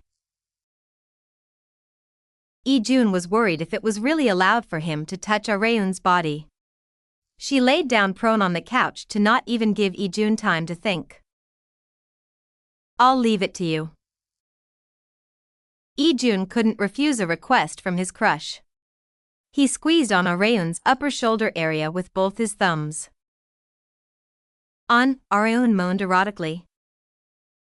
Nuna. Could you please not make that sound? What did I do? Areun had no idea that her moan had sounded erotic because it had come out unconsciously. Lee-jun wondered if he had just heard wrong and squeezed a little lower this time. NNNGH. He knew he had not heard wrong. I don't think I can do this, Nuna. Why? You were doing so well. He could physically do it, but he felt like Coeco would look at him weirdly if he went any further. He was not confident that he would be able to clear up the misunderstanding, so he forcibly surrendered. Not understanding how Lee-jun was feeling, Areun looked at him disapprovingly. Damn cheapskate. Lee-jun would rather be called a cheapskate than be wrongfully misunderstood. Chapter 189, Reemployment, 3. It was almost midnight. Hearing So Ha-jin entering the home, the light in the master bedroom turned on. Did you just get back? Ha-jin's mother asked while forcibly opening her drowsy eyes. Ha-jin said while taking off her shoes, you should have just stayed in bed. Why did you get up? I can't just stay in bed when my daughter has come back home. Where have you been? Seoul. To meet that young actress lady you guarded last time? The mother also knew that Areun had called Ha-jin. Ha-jin nodded and started packing her things once she went back into her room. Huh? What are you doing? I'm going back to Seoul. Why? There was only one reason why. I decided to do bodyguarding again. The mother couldn't help but be dumbfounded by her daughter's continuous flips in attitude. Ha-jin moved into the home that Areun had provided for her as soon as she arrived back in Seoul. She then changed into a female suit and adjusted it in front of a full-length mirror. Today was her first day at her new job. I never thought I'd come back so soon. Ha-jin had gone back down to her hometown with a firm resolve that she would quit bodyguarding, but she had expected herself to get back into it once or twice. That was how much she loved her job. However, this was far too soon. Not even she had been able to overcome the sweet temptation of money. There was no one who would refuse when they were offered 3 times their former salary. Ha-jin drove to Areun's building and went to her private security company office. Who the hell are you? This place is a restricted area. Get out this instant. The gangster-like men that Ha-jin had passed by on her first time here picked a fight with her. Like Areun said, you still lack education, Ha-jin remarked while sighing. Hyungnim. This woman's out of her mind. The eyebrows of Park Do-chil, the scarred man as well as one of Ma Young-jun's executives, strongly flinched. He stuffed his hands deep inside his pockets and approached Ha-jin. Who the hell do you think you are to say our chairwoman's name willy-nilly? Huh? Do-chil intimidated Ha-jin with his height, taller than her by the length of her head, but Ha-jin remained expressionless despite the huge difference in their builds. Her silence caused a vein to pop out in Do-chil's head.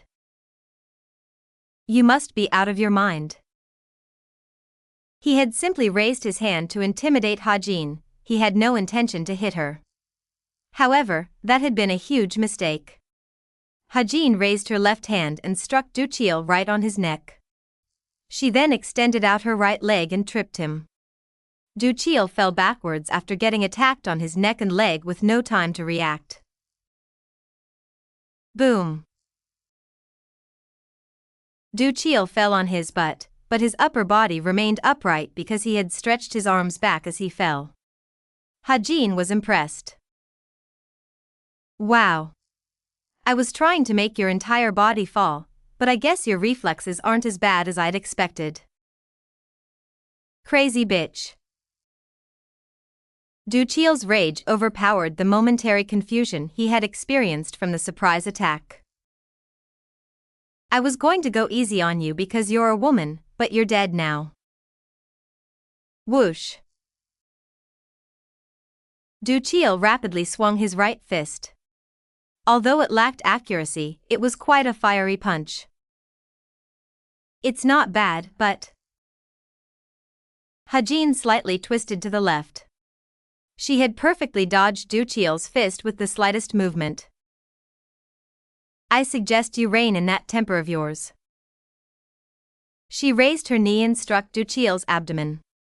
His back bent like a shrimp, experiencing massive amounts of pain from getting struck right on his solar plexus. Du-chil recalled a similar experience in the past. The woman who had given him that experience arrived along with young June. That was marvelous, Areun remarked. The men bowed at 90-degree angles once they saw Areun slowly clapping. Good morning, chairwoman. Areun exchanged glances with young June, which he then went to help Du-chil up. Are you okay? He asked. B-boss. That bitch. Just then, Areun raised her voice.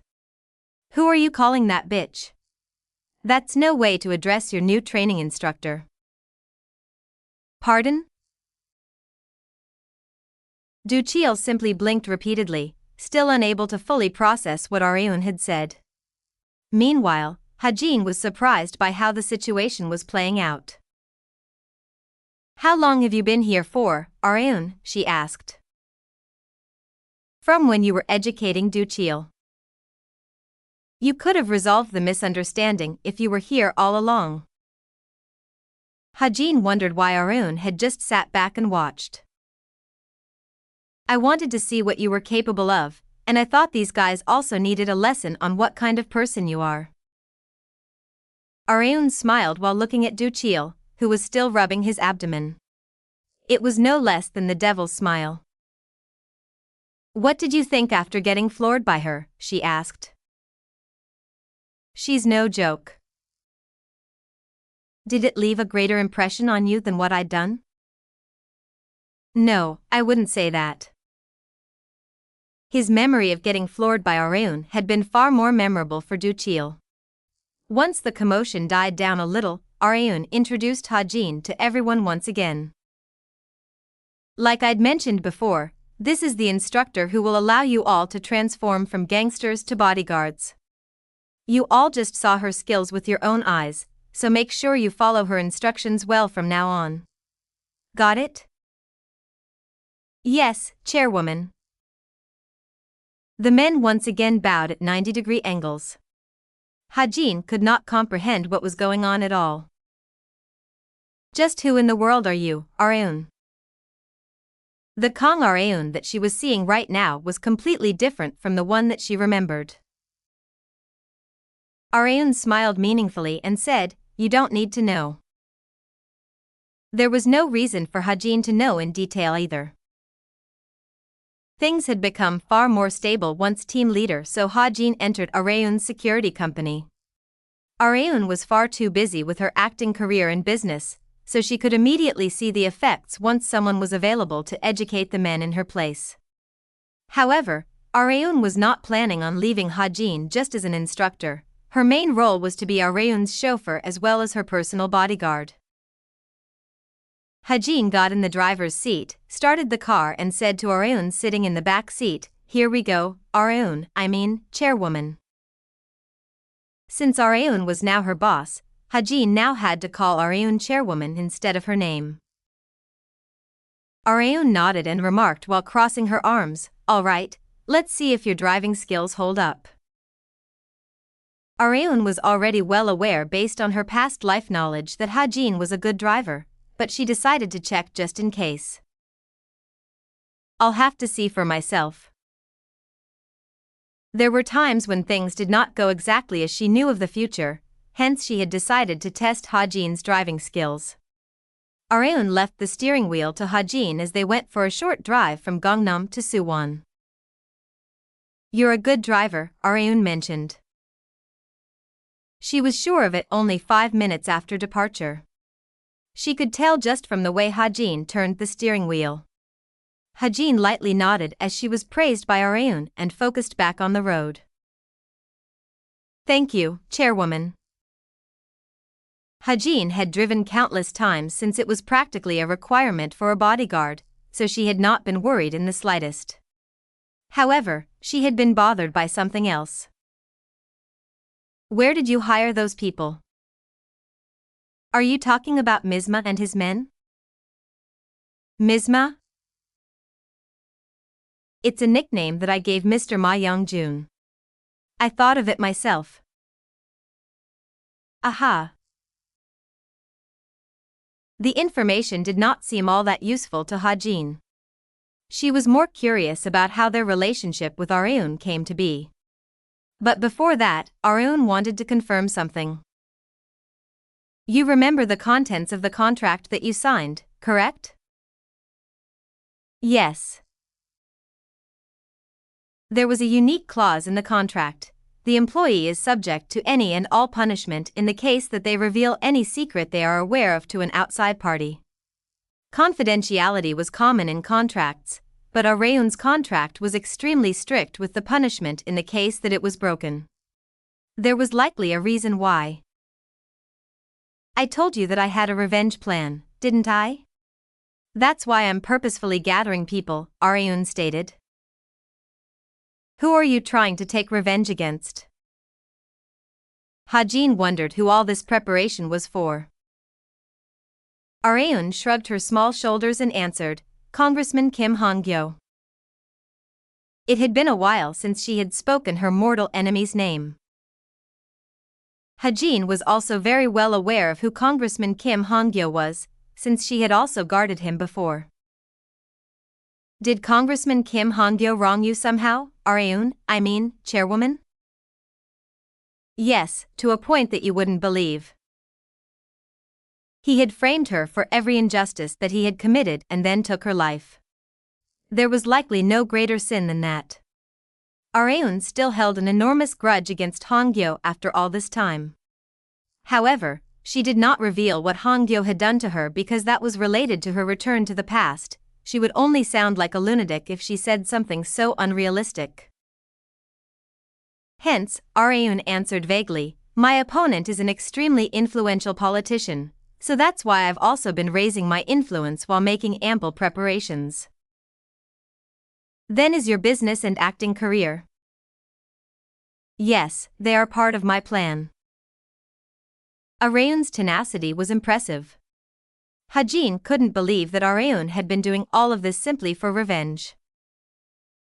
"The guys that you've been teaching used to be just run-of-the-mill gangsters." "I'd thought as much. But I saw that their fists could be of use. Especially Misma." "You're talking about Mr. Ma Young-jun, right?" "Yes." Ha-jin had understood Areun's abbreviation this time. "I'm sure they'll be a great help to you once you train them well," Areun remarked. "I understand." Ha-jin had become Areun's as soon as she signed the contract. Since she had decided to become the closest of Areun's associates, she would now never doubt any of her actions. However, Ha-jin couldn't help but worry. Congressman Kim Han-Gyo is an extremely influential man in the Korean political world. In short, Ha-jin was asking Areun if her revenge would really go according to plan. A corner of Areun's mouth rose. Like Ha-jin had mentioned, it definitely would not be easy. However, she was still confident. I'll make sure it gets across Congressman Kim Han-Gyo's head that hell hath no fury like a woman scorned. Areun would prove that old proverbs existed for a reason. 1. The two cities are about 20 minutes away by car. Chapter 190, Time to Work, 1. Kang Areun and So Ha-jin came back to Gangnam from Suwon.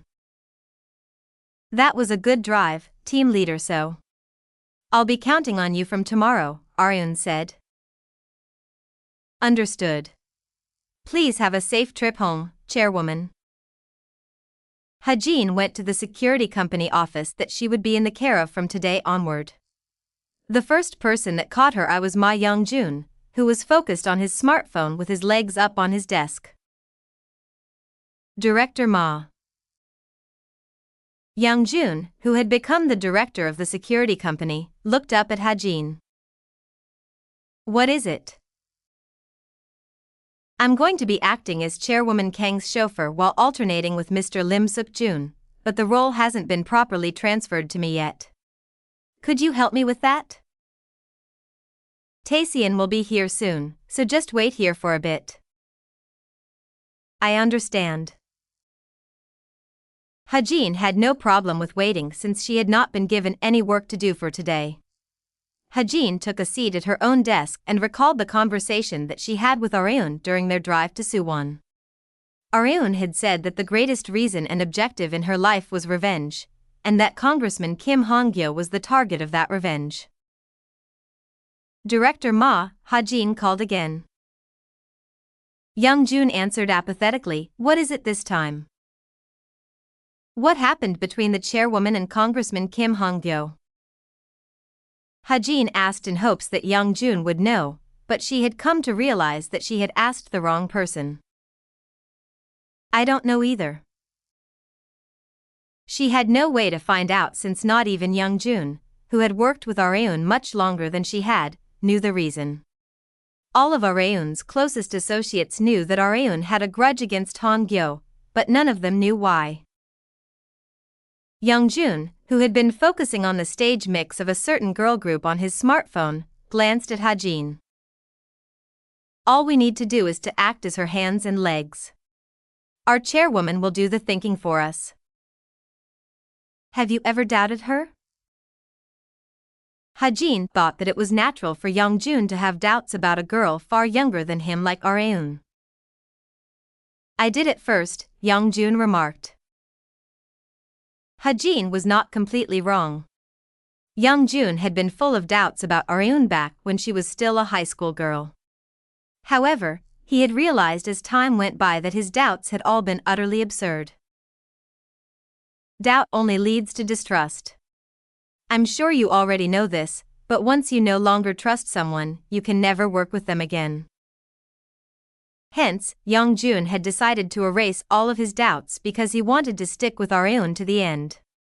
Although no one knew whether that end would be a happy or a bad one.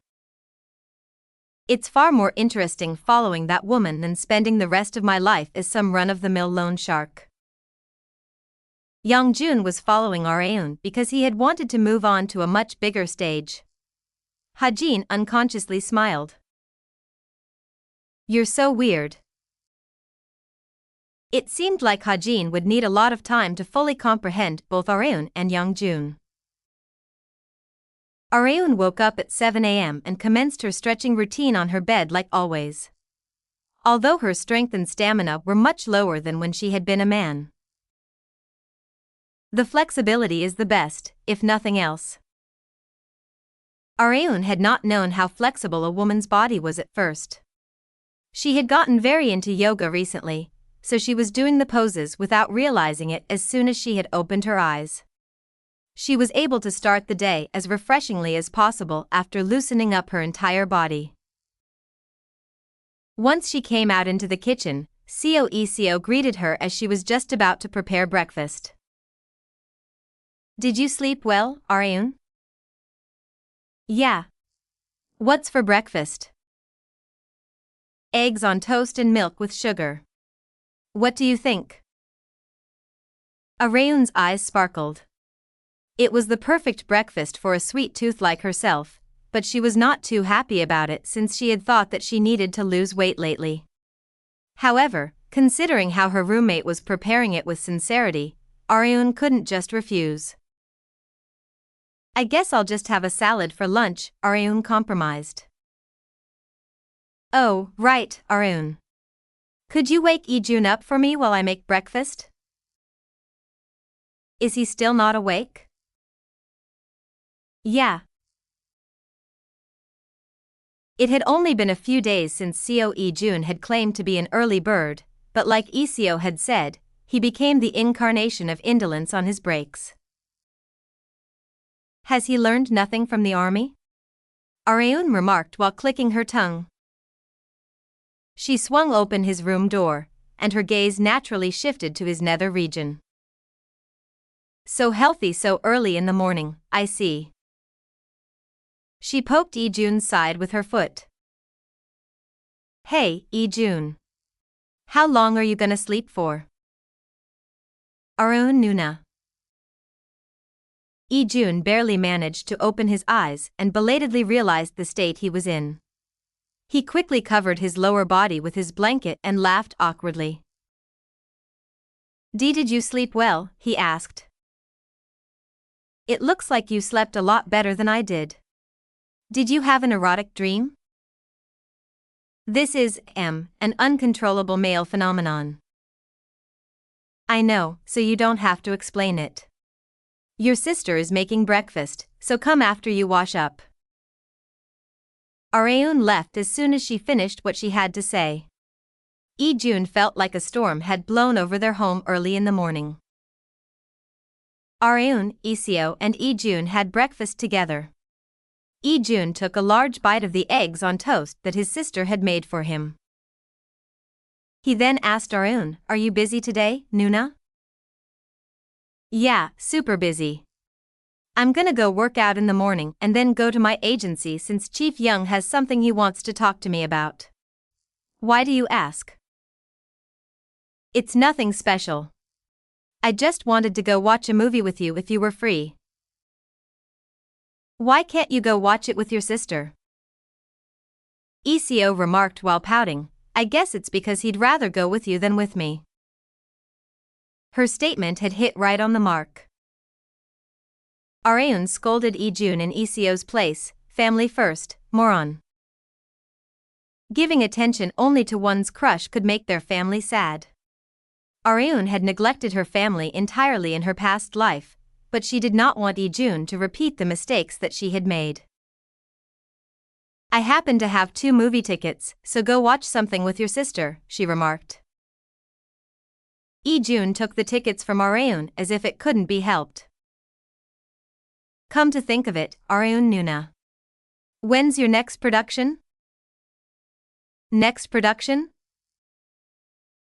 It's been a while since Shuttered finished, hasn't it? I was wondering when you were gonna star in your next production. Shuttered had succeeded in becoming one of the massive hits that recorded over 10 million in total attendance, like Aryun had expected. Her value had increased even further with its success, and she was getting tons of offers even now. She was now so popular that it was more accurate to say that production teams were waiting to serve her rather than sending her casting offers. However, Aryun had not even decided whether or not to resume her acting career, much less which production to star in. I wonder if this is what Chief Young wants to talk about today. It was possible. He would definitely want Aryun, their agency's poster actress, to be more active. I'll have to take a look at some more synopses, Aryun expressed. It was time for her to once again recall which productions would become massive hits in the future. Aryun recalled all the films that she could pull out from memory in the order of their release year while she was being driven to the fitness center by Hajin. Does this film release this year or the next? I can't quite remember. If Aryun had known that she would become an actress after returning to the past, she would have memorized only the relevant things. Well, it's impossible in the first place to know that you're going back to the past. especially with the change in gender included. Areun managed to clear up the fog of her memories to complete the list of films that would become a hit and which she would aim for among them. Meanwhile, they had arrived at the fitness center.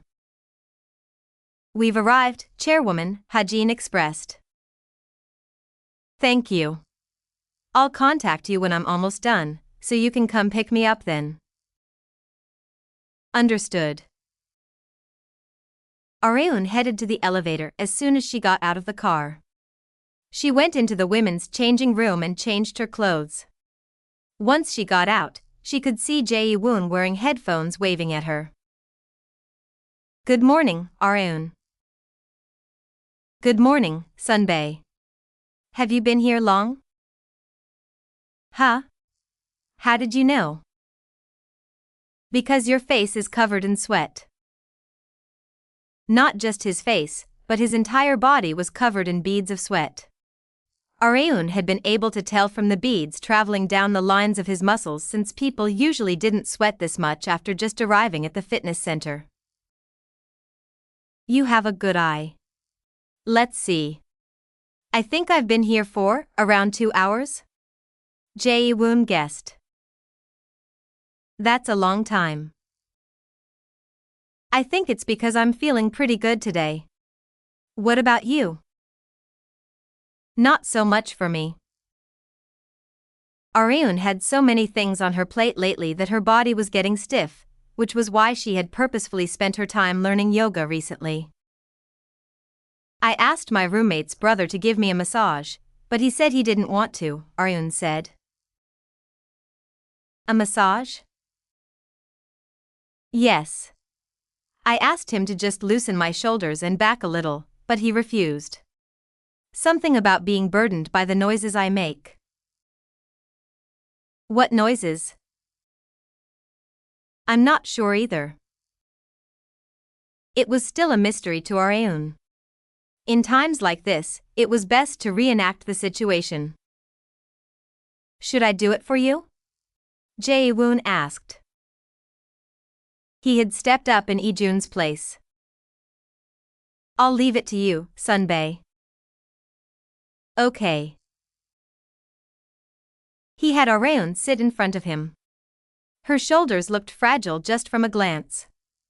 To Jae-woon, Areun looked like a beautiful glass sculpture that could shatter from the slightest amount of pressure, so he squeezed lightly at first. However, that was not enough to satisfy Areun. "You can go a little harder," she stated. "Then, how about this much?" "HNNGH." Areun suddenly moaned. All eyes on the fitness center shifted to them. Jae-woon took his hands off of Areun in surprise.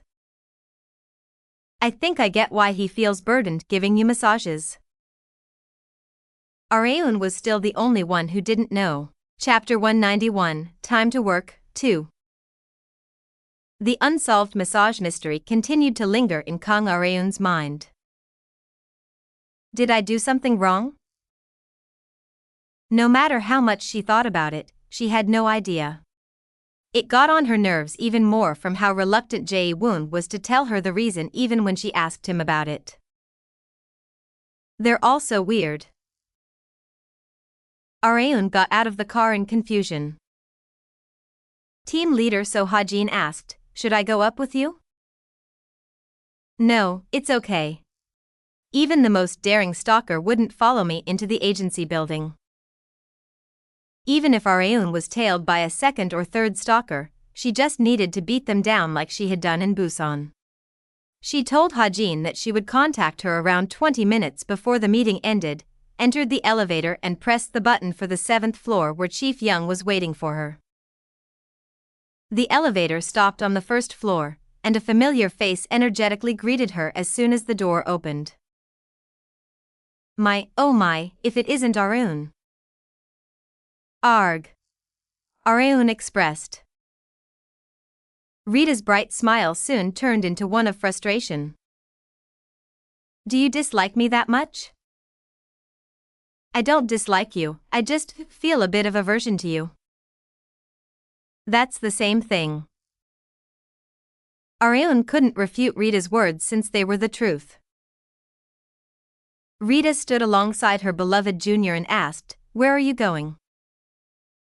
"I got a call from Chief Young, so I'm off to meet him." "Oh, it must be about that." "That? Can I spoil it?" Areun nodded as if she didn't mind. She would find out once she met Chief Young anyway, so she thought it was fine as long as it was something that she wouldn't lose out on just from getting spoiled in advance. "I happened to hear Chief Young talking to your manager. It was about how you should ride the momentum of the hit streak from one of a kind of girl and shuddered. In other words, he must have a job for me," Areun said. "I assume so." Areun had somewhat expected it since she had taken a long break after Shuttered. She had enough time to recharge, so Chief Young was likely hoping for her to get back into the fray. Co Jun's words from this morning popped up in her head. He'd asked me when my next production was. His words had become truth. However, Areun did not have much attachment to her entertainment industry career. Even if she were to star in something, she would hold off on it until a massive hit came her way. "I'm making far more than enough money right now." Areun already had countless things to do other than her duties in the entertainment industry. She recalled the list of hit films that she had made inside her head while on her way to the fitness center. There aren't any films that stand out this year and the beginning of next year. Hence, if Chief Young was going to bring up her next production like Rita had predicted, she was going to refuse immediately. The elevator bell rang and stopped on the 5th floor. Rita got out and waved at Areun with her right hand. "I'll see you next time, Areun." "See you, Sunbae." Rita was as energetic as always. Areun liked everything about Rita apart from her excessive love for her. It was truly a shame. "It'd be great if you could choose your next production," Chief Young uttered carefully. Areun was not surprised since she had fully expected it. "I'll do it if I see a good script, but I haven't seen any that especially stood out." Areun calmly explained the reason why she had not been resuming her acting career. However, Chief Young had expected her to say that. "I'm pretty confident in this one," he remarked and proudly placed a thick bundle of paper on the meeting room table soon after. "I'm 100% sure you'll like it." Unlike the confident Chief Young, Shin Yubin maintained her skepticism. "Chief Young, I told you that's not Areun's style of production."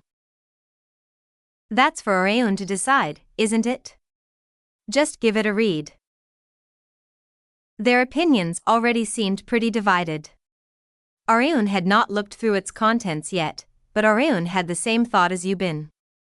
Not only was it highly unlikely that a hit film would be released at this point in time, but the fact that opinions were already polarized within the agency meant that it would be difficult to satisfy the public upon its release. The more polarizing a film was, the less likely that it would do well in cinemas. Areun already had a preconception of the film being a flop before even looking through the script. "Well, I'll just pretend to read through it and then refuse." Chief Young wasn't the kind of person to force people into starring in a film that they didn't like, so Areun decided to skim through it without much pressure placed on her. "Flutter." Areun's eyes slowly turned sharper the more she read through the story. Soon after, Chief Young, Areun closed the script and said, "I'll do it." "See? I told you. Didn't I say Areun would definitely do it?" Chief Young exclaimed in delight as if he had won a bet. However, that was not the end of it. "But I have a condition," Areun expressed. "A condition?" "Yes, a very important condition." Her large smile carried deep meaning behind it. Director Seo Young-mun was completely scatterbrained because of the sudden establishment of a meeting with Kang Areun. Did Areun really say that she would star as the lead role? He asked the assistant director while on their way to the meeting location. The assistant director, who was sitting in the driver's seat, sighed deeply. Director, do you remember how many times you've asked me that exact same question since this morning? I don't know. Around 5 times? 12 times. 12. Over 40 times including yesterday. The people at the office had to suffer through his constant barrage of the same question. Director Seo also felt sorry for his employees. That's just how unbelievable it is. Just think about it. Kang Areun is starring in our film. No, she's descending from the skies to grace our production. Well, it's not like I don't understand how you feel. Director Seo had never made a single hit film in his entire career. He thought of things that other people considered a regular achievement, a huge success. That was how quenched he was for success, and an opportunity for such a success had finally come his way.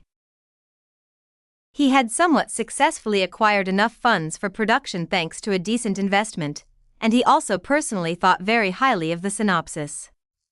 All that he needed was a top star actress to take on the lead role. You said from the start of making the synopsis that Areun was number 1 on the list of actresses you wanted to entrust the lead role to, didn't you? The assistant director asked. I sure did, but I'd never expected her to actually agree to it. Director Seo knew that a top star actress like Areun would be receiving offers from directors far more famous than himself, hence he honestly had little hope that she would choose his production among all others. This is no less than a miracle, isn't it? He said. The assistant director laughed bitterly. It is, but isn't it way too early to be happy? He remarked. What do you mean? We decided to finalize the casting offer after we heard Areun's condition. Oh, right. Director Seo had been momentarily blinded to reality due to his extreme joy. Areun had technically not fully agreed to their conditions. She had decided to accept the offer if they accepted a condition of her own. The problem was, we don't know what Areun's condition is, do we? Director Seo asked. No. I haven't heard anything either. Who was it that answered our call? Chief Kim, but he said that he also hadn't heard. Really? Director Seo couldn't tell what Areun's condition could be at all. Maybe it's about a raise in appearance fee? That's the most plausible, isn't it? Director Seo's production, spokesperson, working title, did not have much funds to work off of unlike other films. Although it was a fairly large amount by Director Seo's standards, it was nowhere near enough to afford an actress like Kang Areun. Hence, they had not been able to offer Areun a large appearance fee, which was why Director Seo had not even hoped for her to star in their film. However, there were some actors who prioritized the production itself over the money that they would make. They would star in a production because they fell in love with the synopsis, irrespective of the appearance fee. Hence, they wondered if Areun also corresponded to that instance. But even if that's the case, we offered a fairly low amount, Director Seo remarked with a guilty conscience. The assistant director could only laugh awkwardly in response since he wasn't wrong. They arrived at the GNF building where Areun was waiting for them. I guess a famous company is in a league of its own. GNF had developed from a run-of-the-mill agency to one of the top 3 entertainment agencies in Korea, all thanks to Areun. There were also stars that wished to sign a contract with GNF from time to time because they were so inspired by Areun's accomplishments. Director Seo and the assistant director were guided to the meeting room by an employee. Areun greeted them with a radiant smile once she saw them. Hello. I'm Kang Areun. I enjoyed your synopsis, Director Seo. And no. You have no idea how shocked we were when we got the call that you enjoyed it. To be honest, we thought that you wouldn't even give our production an ounce of attention. That was how low their expectations had been, but a miracle had occurred. However, they needed to clear a prerequisite for that miracle to fully bear fruit. Do you mind if I get straight to the point? Areun asked. Director Seo and the assistant director nodded as if they had been waiting for it. Meanwhile, the faces of Chief Young and Yubin sitting next to Areun did not look too good. The reason was because of the conditions that Areun was about to place. I have two main conditions.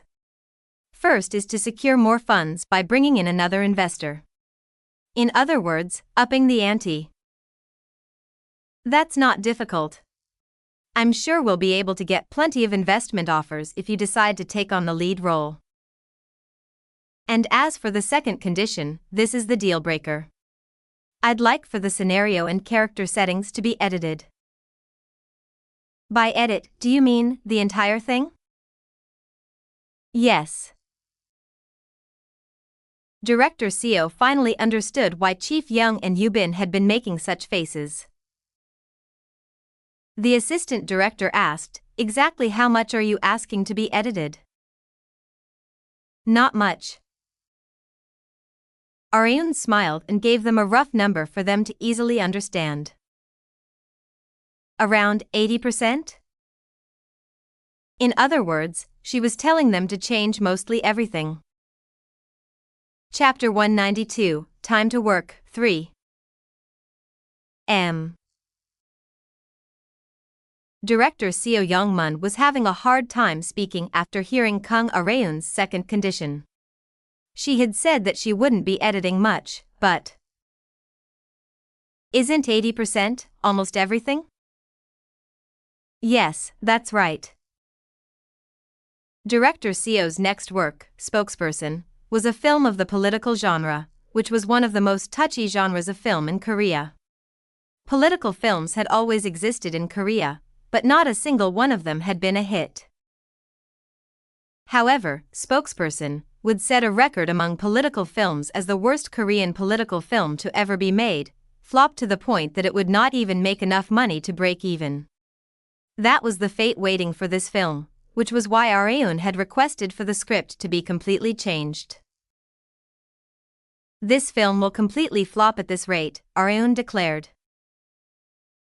Director Seo's shoulders violently flinched. Really? Yes. I may not look like it, but I have quite a good eye for productions. You already know this, don't you, director? Oh, of course.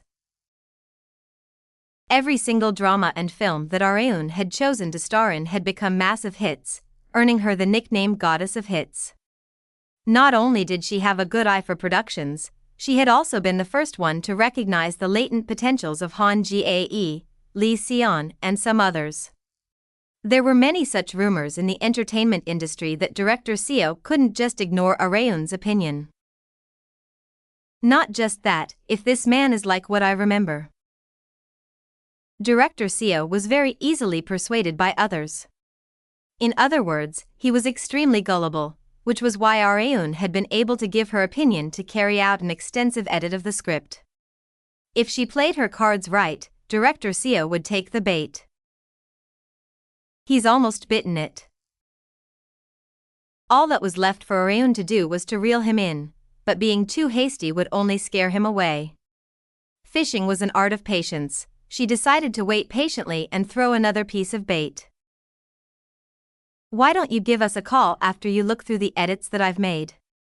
If you decide to accept all of them, I'll star in the film at the initially offered appearance fee. Are you sure? Yes. It was now all up to Director Seo to decide whether to accept her edits or not. Chief Young asked Areun once Director Seo and the associate director left. Can I ask you something, Areun? Is it about the meeting we just had? Yeah. He had wanted to ask her during the meeting, but he couldn't in consideration for Director Seo. Chief Young took the opportunity to let out the question that had been swirling inside his head.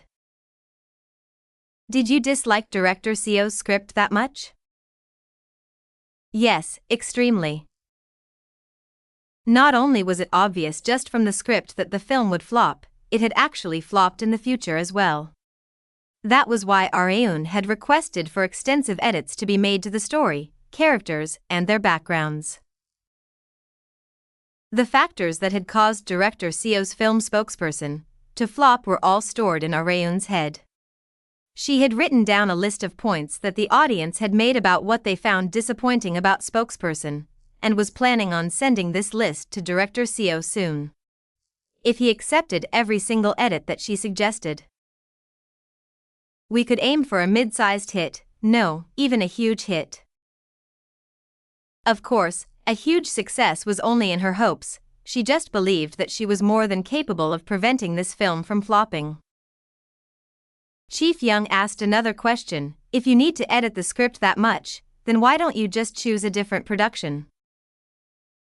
Areun returned Chief Young's question with one of her own. Chief Young, you remember what you said when you introduced this film to me, don't you? I believe I said, I'm 100% sure that you'll like it. And why did you think so? Because of the genre, I guess. Chief Young was also aware that Areun had a certain level of interest in politics, which was why he had thought she would be interested in this film. Like you'd expected, I liked the genre, she expressed. Not just that, the draft that Director Seo had brought was not completely unsalvageable.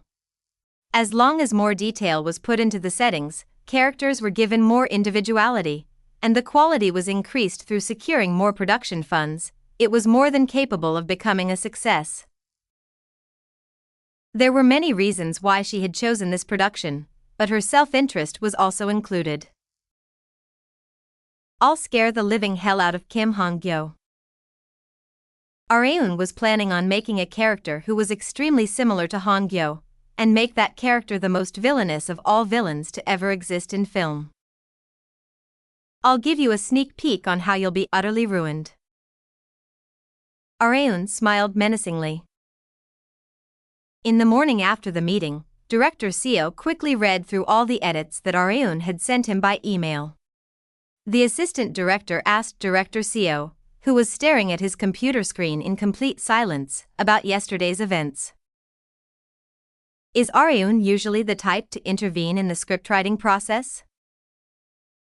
There were some actors who went beyond their acting duties and tried to meddle with the contents of the production. There were rumors that Areun had a very good eye, but they did not know that she also had such a tendency. However, take a look at this, Director Seo said. Me? No, everyone. Director Seo sent Areun's edits not just to the assistant director, but to every single head staff member that they would be working with. It was 3:30 p.m. Before starting the meeting, Director Seo asked the staff members that had all gathered in one place. You all read through what I'd sent you, right? Yes, Director. What did you think? The staff members gave their opinions one after another. It was better than I'd thought. There were things included that we had left out because we thought they'd be iffy to include. To be honest, I was really surprised. I'm pretty sure that in terms of quality, it would be better than our first draft if we use these edits. Their opinions were all positive, but Director Seo had not told them one thing. That's what Areun sent us. Huh? Miss Kong Areun? The staff members were shocked by Director Seo's statement. I was sure that you had thought of them, Director. Areun's eye for productions is seriously no joke.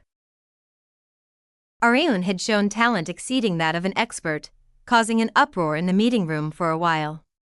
Director Seo also decided to let everyone here know of the conditions that Areun had set during yesterday's meeting. Areun said that she would star in our film without any change in her appearance fee if we use these edits. Are you serious? Miss Kang Areun, starring in our film. There was no way anyone would dislike an actress who turned everything that she starred in into a hit, taking on the lead role of their film. Director, what are you going to do? The staff members urged Director Seo. He smiled at them. You already know what I'm going to do. It was an obvious choice. Areun came to a supermarket to prepare for Seo's birthday. She asked Lee-jun, who had come with her, while walking around, your sister likes Korean-style cuisine, right? How did you know? He asked. How could I not? We live together, she narrowed her eyes at him as he stated the obvious. What are you gonna make again? Braised giblet stew. Braised giblet stew? Yes. It's a stew with chicken legs, wings and giblets in it. Oh, sounds delicious. Areun had not been a huge fan of chicken giblets in the past. She could eat it, but did not actively seek it out. However, her palate had changed after becoming a woman. I'll make sure it's the best one you've ever had. Areun had left the main dish to Lee-jun, and she would handle the remaining side dishes. They could eat outside, but Areun would pull far too much attention. Delivery food was also a bit lacking in sincerity for someone's birthday. Hence, they had decided to personally cook the dishes. Their shopping bags had filled up to the brim before they had realized it. Hup. Areun put in some strength to lift one of the bags. It's heavier than I'd thought. She regretted buying so much. Nuna. Give me the heavy one. You can carry the lighter one. Lee-jun took the heavy bag from Areun. He easily lifted it with one hand, causing the veins on the back of his hand and arm to pop out. Oh, you're showing off, are you? Areun teased. That wasn't really my intention, Lee-jun replied while laughing in embarrassment. After becoming an adult, Lee-jun had gotten even taller and widened their gap in build even further compared to their high school days. They placed the bags in the trunk and Areun started the car engine as soon as she got in. She then immediately took off her glasses, mask and hat and threw them on the back seat. Sigh, that's so much better. She had used every single tool of disguise at her disposal to prevent people from recognizing her, which had thankfully helped in people not recognizing her during their shopping trip. However, she had been frustrated by the fact that she needed to keep quiet to the cashier. Celebrities needed to take even the tiniest precautions to avoid troublesome scandals. Lee-jun quickly turned his head toward the side window in surprise while he was putting on his seatbelt. And Nuna. Your skirt. Oh, when did this get rolled up? Areun's short skirt had gotten rolled up from all the moving that she had done while seated. She did not usually wear skirts when going out, but she had no choice since she had come to the supermarket right after appearing on a broadcast. Should I just change into pants right here? Areun mentioned. Please spare me, Nuna. Anything but that. Geez, I'm just joking. No matter how lacking Areun's self-consciousness of being a woman was, she did not take off her clothes in front of men. As she was about to get out of the supermarket parking lot, she got a call from Chief Young. The contents of the call filled the entire car since her smartphone had been connected to the car via Bluetooth. Areun. I got a call from Director Seo. What did he say? Areun more or less knew what Director Seo's answer was. He said that he'll accept all of your conditions. It had all gone according to her plan. Chapter 193, Time to Work, 4. Director Seo Youngmun had decided to accept all of Kang Areun's conditions, which she had already expected since they were technically not bad at all. There weren't any objections to the edits since it would push the production in the right direction, and the production team was overwhelmingly happy that Areun had caught errors that they had almost missed in the synopsis. However, there was a bit of a weird aspect in regards to Areun's first condition. Director Seo returned to the GNF meeting to talk about the events of their first meeting. I believe you'd said that you wanted to bring in more investors, Director Seo remarked. Yes, that's right. Areun had a detailed plan in mind, and needed large amounts of money to realize it. The film won't reach the level of quality that I'd set as a goal with our current funds, so that's why I set it as a condition.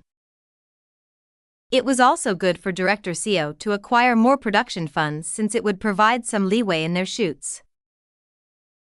We're already getting tons of calls because you decided to take on the lead role. Rumors sure do spread fast, Director Seo expressed while slightly smiling. However, Areun knew that rumors did not spread from complete baselessness without cause. Someone had definitely dropped some crumbs along the way, and Areun had already figured out that it had been Director Seo who had done so. However, she purposefully pretended not to know. There's no such thing as a perfect secret, she expressed. What Areun was more focused on was the investors that had contacted them. Were there any decent investors among them? Yes. Let's see, we were contacted by Nescu, Ondajai Entertainment, and QRTS. Director Seo felt energized just from saying these company names since they were all quite famous investors in the film industry. However, the scale is a bit smaller than I'd expected, Areun said. Sorry? Director Seo blinked repeatedly in surprise. This phenomenal lineup would amaze anyone, but it was still not enough by Areun's standards. Just a moment, please, Areun requested for a timeout and texted someone. Having gotten a response immediately, she smiled while staring at her smartphone and remarked, Director Seo. Are you free this Thursday at 6 p.m.? Thursday. Yes, I'm free. But why?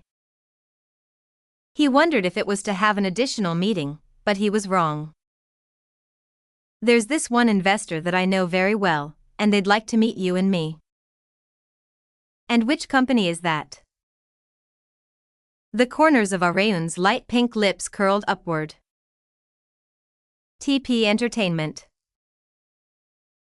TP Entertainment was considered a big-shot conglomerate of the film industry. They not only invested in films, but possessed a significant amount of influence in the industry as a whole. Director Seo had never even dreamed of visiting the TP Entertainment headquarters. Chung Byum. Yes, Director? Could you pinch my left flank real hard? That's enough, Director. I pinched your thigh because you'd told me to, and then you got mad at me for pinching too hard. It's because I still can't believe how unrealistic all this is. You create fiction for a living. How could you be shocked by non-fiction? Director Seo couldn't say a word in response to his fellow staff member's retort. This was not a dream, it was reality. Director Seo and the other staff members decided to wait for Areun and her team to arrive. A few moments later. Good evening, Director Seo. I'm sorry for being late. Areun and Shin Yubin arrived at the meeting place. The gazes of everyone in the area naturally shifted to Areun. She was wearing a yellow mini dress with flower patterns on it, as well as skinny ankle boots. Her outfit emitted a sense of radiance that had not been present during their last two meetings. Director Seo remarked while chuckling, "You've really psyched yourself up today." "It's a given, considering who we're about to meet." Areun was referring to the vice president of TP Entertainment, Park Hee-woo. "This must be your battle dress, then." "Well, I guess you could say that." Hee-woo's level of energy varied based on what Areun wore to their meeting, hence she had worn a dress that she did not wear often. "It's a bit annoying, but this is more than bearable if I can get TP Entertainment to invest." During her meeting with Director Seo, Areun had sent Hee-woo a text, asking her to invest in her next film. Hee-woo thought very amicably of Areun, but she was the kind of person to separate business and private matters entirely. She had replied that she would decide after checking what kind of production it was and how the shoots would be progressed. Hee-woo had only provided such an opportunity because it had been requested by Areun. If it had been anyone else, she would not have even replied the text. Director Seo sighed deeply from anxiety on their way to Vice President Park Hee-woo's office. Areun giggled. "You don't have to be so nervous, Director." "But I've heard rumors that Vice President Park is extremely stern." Such rumors had amplified his anxiety further. The rumors certainly were not wrong. In regards to her work, Hee-woo was more serious and composed than anyone else. Areun knew this very well since Hee-woo had once been her older sister. However, that fact was also the reason why Areun did not fear her. Not just that, Hee-woo adored her very much. Areun entered the office along with Director Seo and his team. Hee-woo's eyes sparkled as soon as she saw Areun. "Oh my God! Why are you so pretty today, Areun?" Areun laughed awkwardly in response to Hee-woo's compliment. Meanwhile, Director Seo and the other staff members were bewildered by Hee-woo's reaction. They had thought that she would be as stern as the rumors expressed, but they could see nothing but love and affection in her eyes. But of course, that love and affection was only aimed at Areun. Areun stroked down her hair that had returned to black after her hair dye had faded. It was a preparation stage of sorts whenever she talked about anything important. "You already know why we're here, don't you?" Areun asked.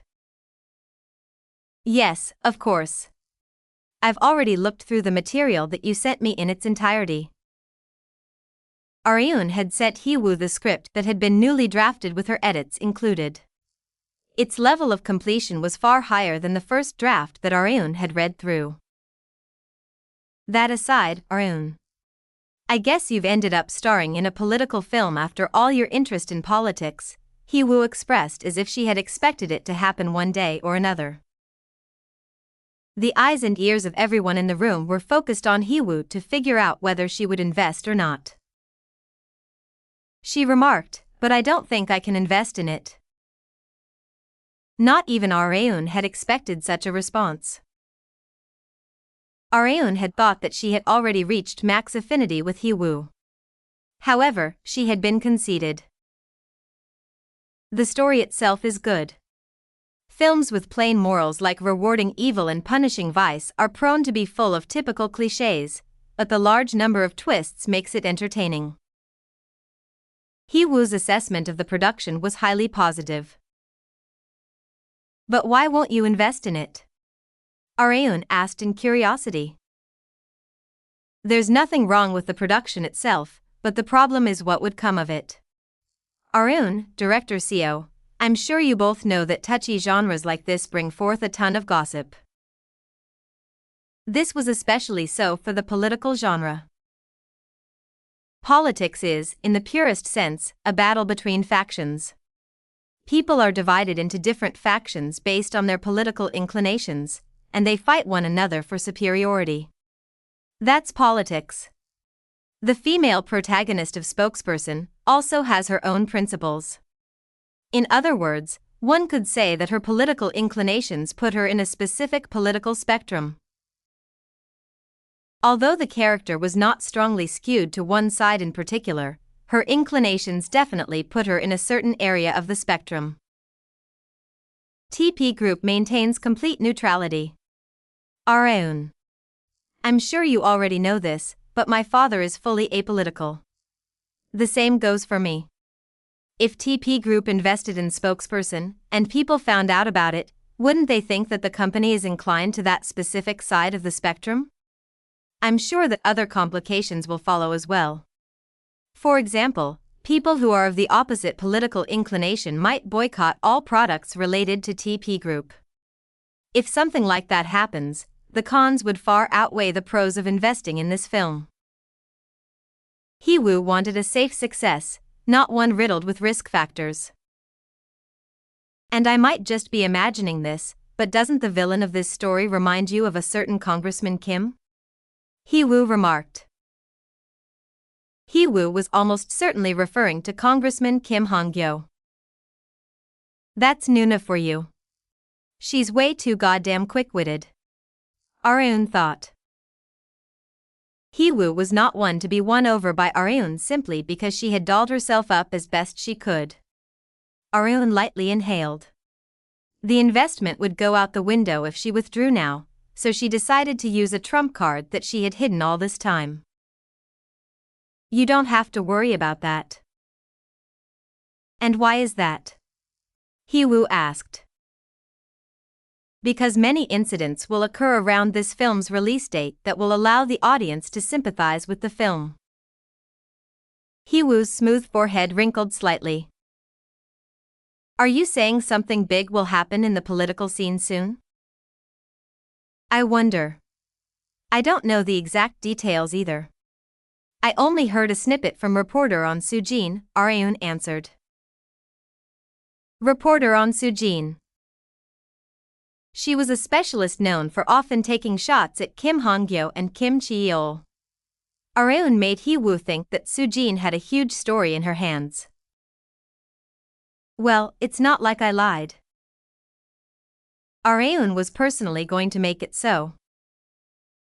If things go as reporter on mentioned, I'm sure the film will grab the public's attention, Areun stated. People would think that the film had foretold the future, resulting in massive profits. The final decision came down to Hee-woo. Sigh, Hee-woo suddenly brightened after a light sigh. Okay. It's my loss. We'll invest. Hee-woo was a businesswoman before a woman of neutrality. If there was a path that could earn her money, she would walk down it without hesitation. Chapter 194, Ideal Woman, 1. The production of Spokesperson was finally able to gain traction after the investment from TP Entertainment. Money is always the answer. Kang Areun was not able to erase her joyful smile from having successfully finished the negotiation. Director Seo and his team also felt the same way. I'd never thought TP Entertainment would invest in our film. This is all thanks to you, Areun. Thank you so much. All I did was act as an intermediary. That aside, there was one more crucial thing to take into consideration besides acquiring an investor. When will you be casting for the roles? The film's ticket sales often depended on the actors that starred in it. The more famous the actor was, the more interest that people would have in the film. Just that one small thing brought about an enormous effect. Director Seo scratched his head in embarrassment once the casting was brought up.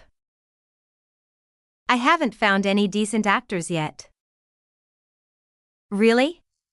That's perfect. I happen to have a cast lineup in mind. Would you like to hear it?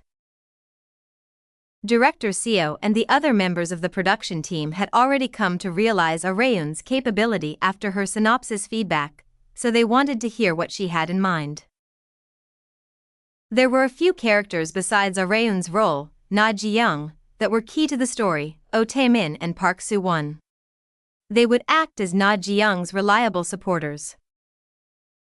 I'm thinking of leaving the roles of Oh Tae-min and Park Soo-won to Jae-woon Sunbae and Han-suk Sunbae. What do you think? Director Seo gasped at the mention of those two names. Aren't those two super busy? He asked.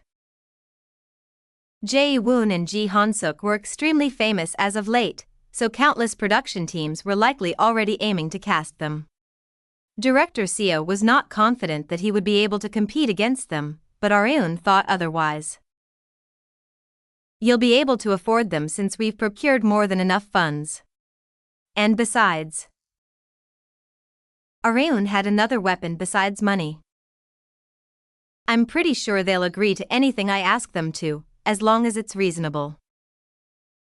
Areun herself was her own trump card. Areun called Ji Han-suk about the casting, and his answer was obviously yes. I've also been looking for a film to star in. Also, I think Grandpa would love it very much if I starred in it. Because of the character Yang Han-sik, right? Yeah. Yang Han-sik was the main villain of Spokesperson, and it was no exaggeration to say that he was a carbon copy of Kim Han-gyo. He absolutely despises that person, after all.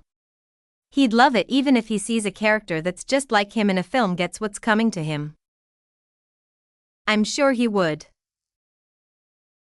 Of course, Areun had not decided to star in this film simply to vent her rage toward Han-gyo. She was planning on landing a critical blow on him through Spokesperson. When does the production open? I'll have to ask Director Seo about that. Oh, right. You're not a staff member. Han-suk had mistaken her for a member of the production team due to their conversation regarding the casting. Areun called her next target, Jae-woon, right after. However, her expectations had fallen through. I'm going to focus on my group this year. I also have a world tour planned. Jae-woon was a singer before an actor, so he would prioritize his singing career over his acting career if he was put on a crossroads. I'm sorry, Areun. No, it's okay, Sunbae. Don't worry about it. How about I recommend someone to you as a token of my apology? Who? His name is Min Se-min. You've heard of him, haven't you? Min Se-min was famous enough that there was absolutely no need for Jae-woon to introduce him. Not only did he have a tremendous acting career, he looks good in glasses, doesn't he? Yeah. He gives off an intelligent and aristocratic feel, too. Wouldn't he be a good fit for the character Oh Tae-min? He definitely would be. The character Oh Tae-min was written to be a third-generation chaebol. Min Se-min, who naturally emitted aristocratic energy, seemed to be a good fit for Oh Tae-min. But would he star in our film? If I remember correctly, he's already starring in a drama. Areun was worried whether or not he would accept the role when he was so busy. He'll do it. I guarantee it. Unlike the worried Areun, Jae-woon was completely certain. Why is that? You can ask him yourself. Her doubts only increased due to the sudden mystery. Areun accompanied Director Seo to an office where Min Se-min, a popular actor as of late, was waiting for them to have a meeting regarding the casting offer. Se-min's face was engulfed in anxiety as soon as he laid eyes upon Areun. Greetings, Areun. Unlike the anxious Se-min, Areun greeted him back calmly as usual. They were of the same age, but he had debuted 5 years earlier than her. Hence, Areun had decided to address him as Sunbae. I've heard many things about you. You're much more handsome in person, Areun expressed. Are really? Saemin remarked while scratching his left cheek. Her compliment had not been mere lip service, she had been dead serious. Areun could understand from his semi-curly hair, smooth skin and beautiful facial features akin to a woman's, why he had so many female fans. I'd fall for him too if I was a woman. As soon as she thought that. Are you insane, Kang Areun? He's a man. She strongly denied her previous thought while shaking her head violently left and right. Her sudden action drew the attention of everyone that had attended the meeting. What's wrong, Areun? It's nothing. Let's move on to discussing the production. She felt wronged for some reason. It was not a simple feat to cast a popular actor. Money solved most problems, but it did not solve everything. No matter how much money was offered, actors sometimes refused if they saw some flaws to the production. There were bound to be risks involved with starring in a political film, but Saemin came to his decision almost instantly. I'll do it. Director Seo and the production team members brightened, but Areun had found it unexpected. Han Suk's answer was to be expected since he had feelings for Areun, but that was not the case for Saemin. They were both in the acting industry, but they were not close. They had never even come face to face since they had not worked on the same productions. Although this had been their first time meeting, Saemin had accepted their offer without a shred of hesitation. I don't know why, but all's well that ends well. The reason did not matter. Areun and director Seo left the meeting place after saying their goodbyes to Saemin. Director Seo said to Areun as soon as they went outside, Areun, did you entrust the role of Otaemin to Saemin on purpose? Huh? Why? It had not been on purpose. She had simply been recommended to him by Jae-woon because he was not available. Director Seo was bewildered by Areun's attitude. Are you saying you did that without knowing? Without knowing what? The thing that Saemin said about you in his last interview. I was sure that you had chosen him because of that. Areun had no idea what that was. Director Seo asked her to wait for a moment and pulled up a transcript of the interview on his smartphone. You'll find what Saemin said about you if you scroll down. Question: what is your ideal type of woman? Min Saemin, someone like Miss Kang Areun is my ideal type of woman. Someone who's never discouraged, always confident, capable, and charismatic enough to lead others. I'd love to marry someone like that someday. I'm his ideal woman. No wonder. Areun finally understood why Jae-woon had been so mysterious during their last call. Areun decided to use yet another one of her connections besides Min Saemin. She offered a role to Lee Seon, the actress who had been Areun's dream girl back when she was still a he. Seon of course accepted the offer. She did not even need a reason nor need to think about the offer.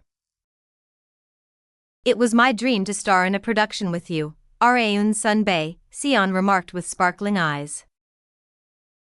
Areun smiled in slight embarrassment.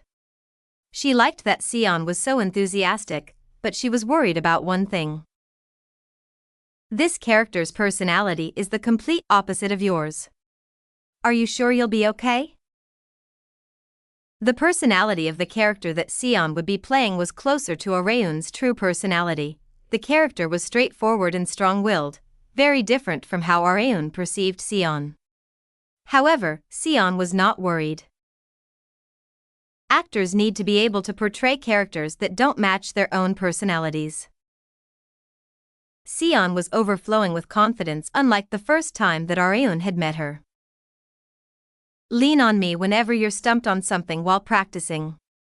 I'll give you as much advice as I can, Areun expressed. Okay, Sunbae. Then. I have something I'd like to ask. Sure. Lay it on me. Areun had been the one to give her the offer, so she had no plans to tell her to take care of things by herself. Seon reluctantly opened her mouth while pondering for a bit. There's a scene in the script where my character turns down a man's confession, but I've never been confessed to before. I'd really appreciate it if you could give me some advice on what tone I should use when performing the rejection. You've seriously never been confessed to, Seon? Yes. I went to an all-girls middle school and high school, and my university department consisted mostly of women. I've had barely any points of contact with men, so I've never had the opportunity. It was definitely not unusual. Seon would definitely have questions about it since she had no experience. You've been confessed to tons of times, haven't you, Sunbae? Well, she definitely had, albeit against her will. Please teach me your ways. After much pondering, Areun suggested, I guess, smack them when they keep being a bother? Sorry? And no. Forget I said that. It was not good advice, even by Areun's standards. Chapter 195, Ideal Woman, 2. Today was the official announcement date of the film spokesperson. Kang Areun, as well as the actors that played characters with high amounts of screen time, Ji Han-suk, Min Se-min and Hwang Jae-woong, climbed up on stage for the production press conference. Including director Seo Young-mun, they were all men. Areun couldn't help but be reminded of the Shuttered premiere now that she was the only member of the opposite gender. The lineup is the complete opposite of back then. The film director had been the only man at the time, but Areun was now the only woman among the members of the production press conference. But well, I'm a man on the inside. Everyone on stage was technically of the same gender, but there likely wasn't anyone but Areun who knew this. A staff member ran up to the stage to give Areun a blanket to cover her legs before she sat down on the fairly tall chair. Here you go, Miss Kang. However, Areun respectfully declined the staff member's consideration. It's okay. It won't be visible at this angle. It was a bit close for comfort, but it was fine as long as the inside of her skirt wasn't visible. It's pretty hot in here, so I don't want to use a blanket. Not only that, the lights shining down on them would make the members on stage feel even hotter than it was. Areun did not want to sweat when her makeup had been done so well today. Areun's long legs were laid fully bare from the ends of her skirt down below. Any man wouldn't be able to resist taking a glance at least once. Areun modestly laid her free hand between her thighs just in case. The host requested the cast to introduce themselves before getting into the press conference. Let's start with Miss Kang Areun. Areun was going to play the protagonist of spokesperson, so it was a given that she would be going first. Hello. I am Kang Areun, and I will be playing the role of Na Ji-young in the film spokesperson. I consider it an honor to be working on a production with a good synopsis and wonderful sunbaes. If possible, I would greatly appreciate it if you all could keep this film in your radar. Thank you very much. Areun had been on stage so many times that she no longer needed any practice to fire comments like this. Han-suk also introduced himself with perfection as always. Min Se-min's turn arrived. I am Min Se-min, and I will be playing the role of Oh Tae-min. I've been going around saying that I want to work on a production with Miss Kang Areun, and I'm glad to see that my dream has come true. I still don't know how this film will do, but I will face each and every day of production with joy. Thank you. Se-min's introduction was by no means strange since he had openly revealed that Areun was her ideal type of woman. Next up was Hwang Jae-woong, the actor playing the main villain of spokesperson, Yang Han-sik. I am Hwang Jae-woong. When I first said that I would be playing a villain role, my acquaintances told me that they couldn't imagine me as a villain. The reporters chuckled. Jae-woong might have said that to lighten the mood of the press conference, but it had not been a lie. People around him really were having a hard time viewing him as a villain. Jae-woong had never taken on the role of a villain in his entire acting career. 90% of his roles had all been kind-hearted characters because of his gentle appearance. Because of this, people couldn't help but be interested in this film since he would be playing a villain. Even the reporters asked questions regarding this. "How did you end up playing a villain, Mr. Hwang?" Jae-woong simply answered, "I'm sure that members of the public have a kind, docile and good-natured image of me. Having a clear image also means that I also have my own unique individuality." However, this was not always an advantage. It sometimes acted as a detriment to an actor since they would never be able to escape from that image once it was set in stone. I believe an actor should be able to take on any role under any circumstances. That is why I've taken on this challenge to break free from the image that is associated with me. Jae-woong looked toward Areun. I will take from Areun's example and not let the image that people have of me define my career. It was by no means simple for a senior actor with far more experience to remark that they would be taking an example from a junior. The comment showed just how sincere Jae-woong's attitude was toward acting. Areun softly smiled to express how honored she was to hear it. After the production press conference, the key members of the production decided to have dinner together before the production opened.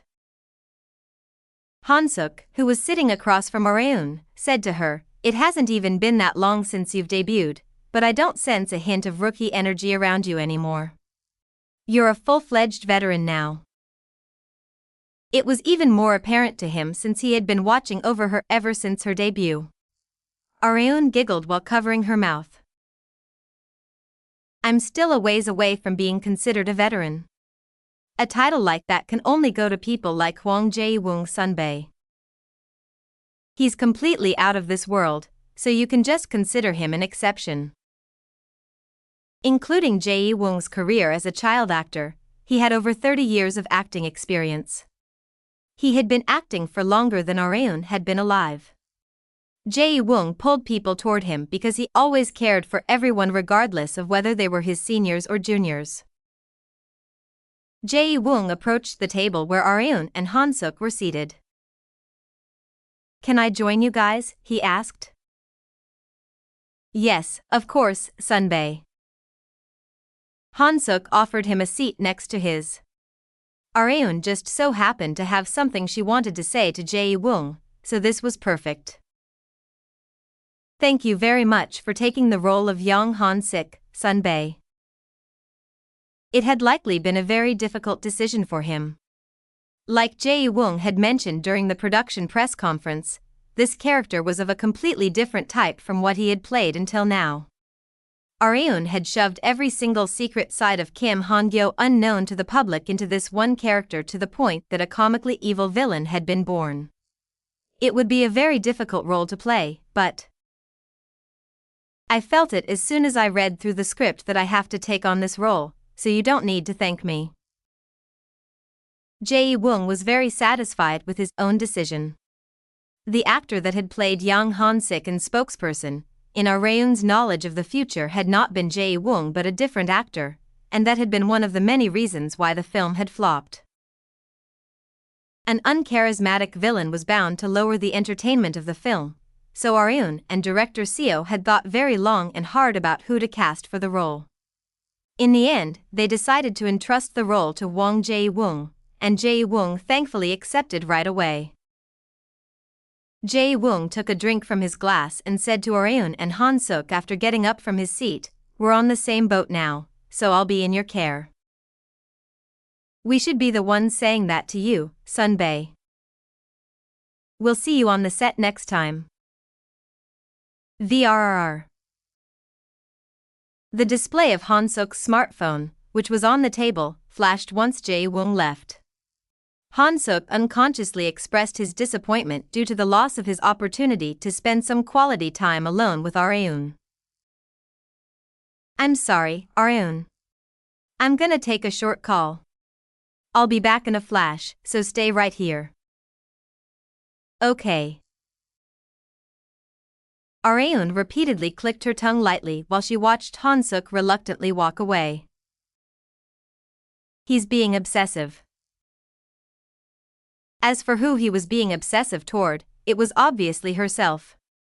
Areun had noticed long ago that Han-Suk thought of Areun as a woman and not simply as a junior, since he was excessively kind and gentle to her compared to everyone else.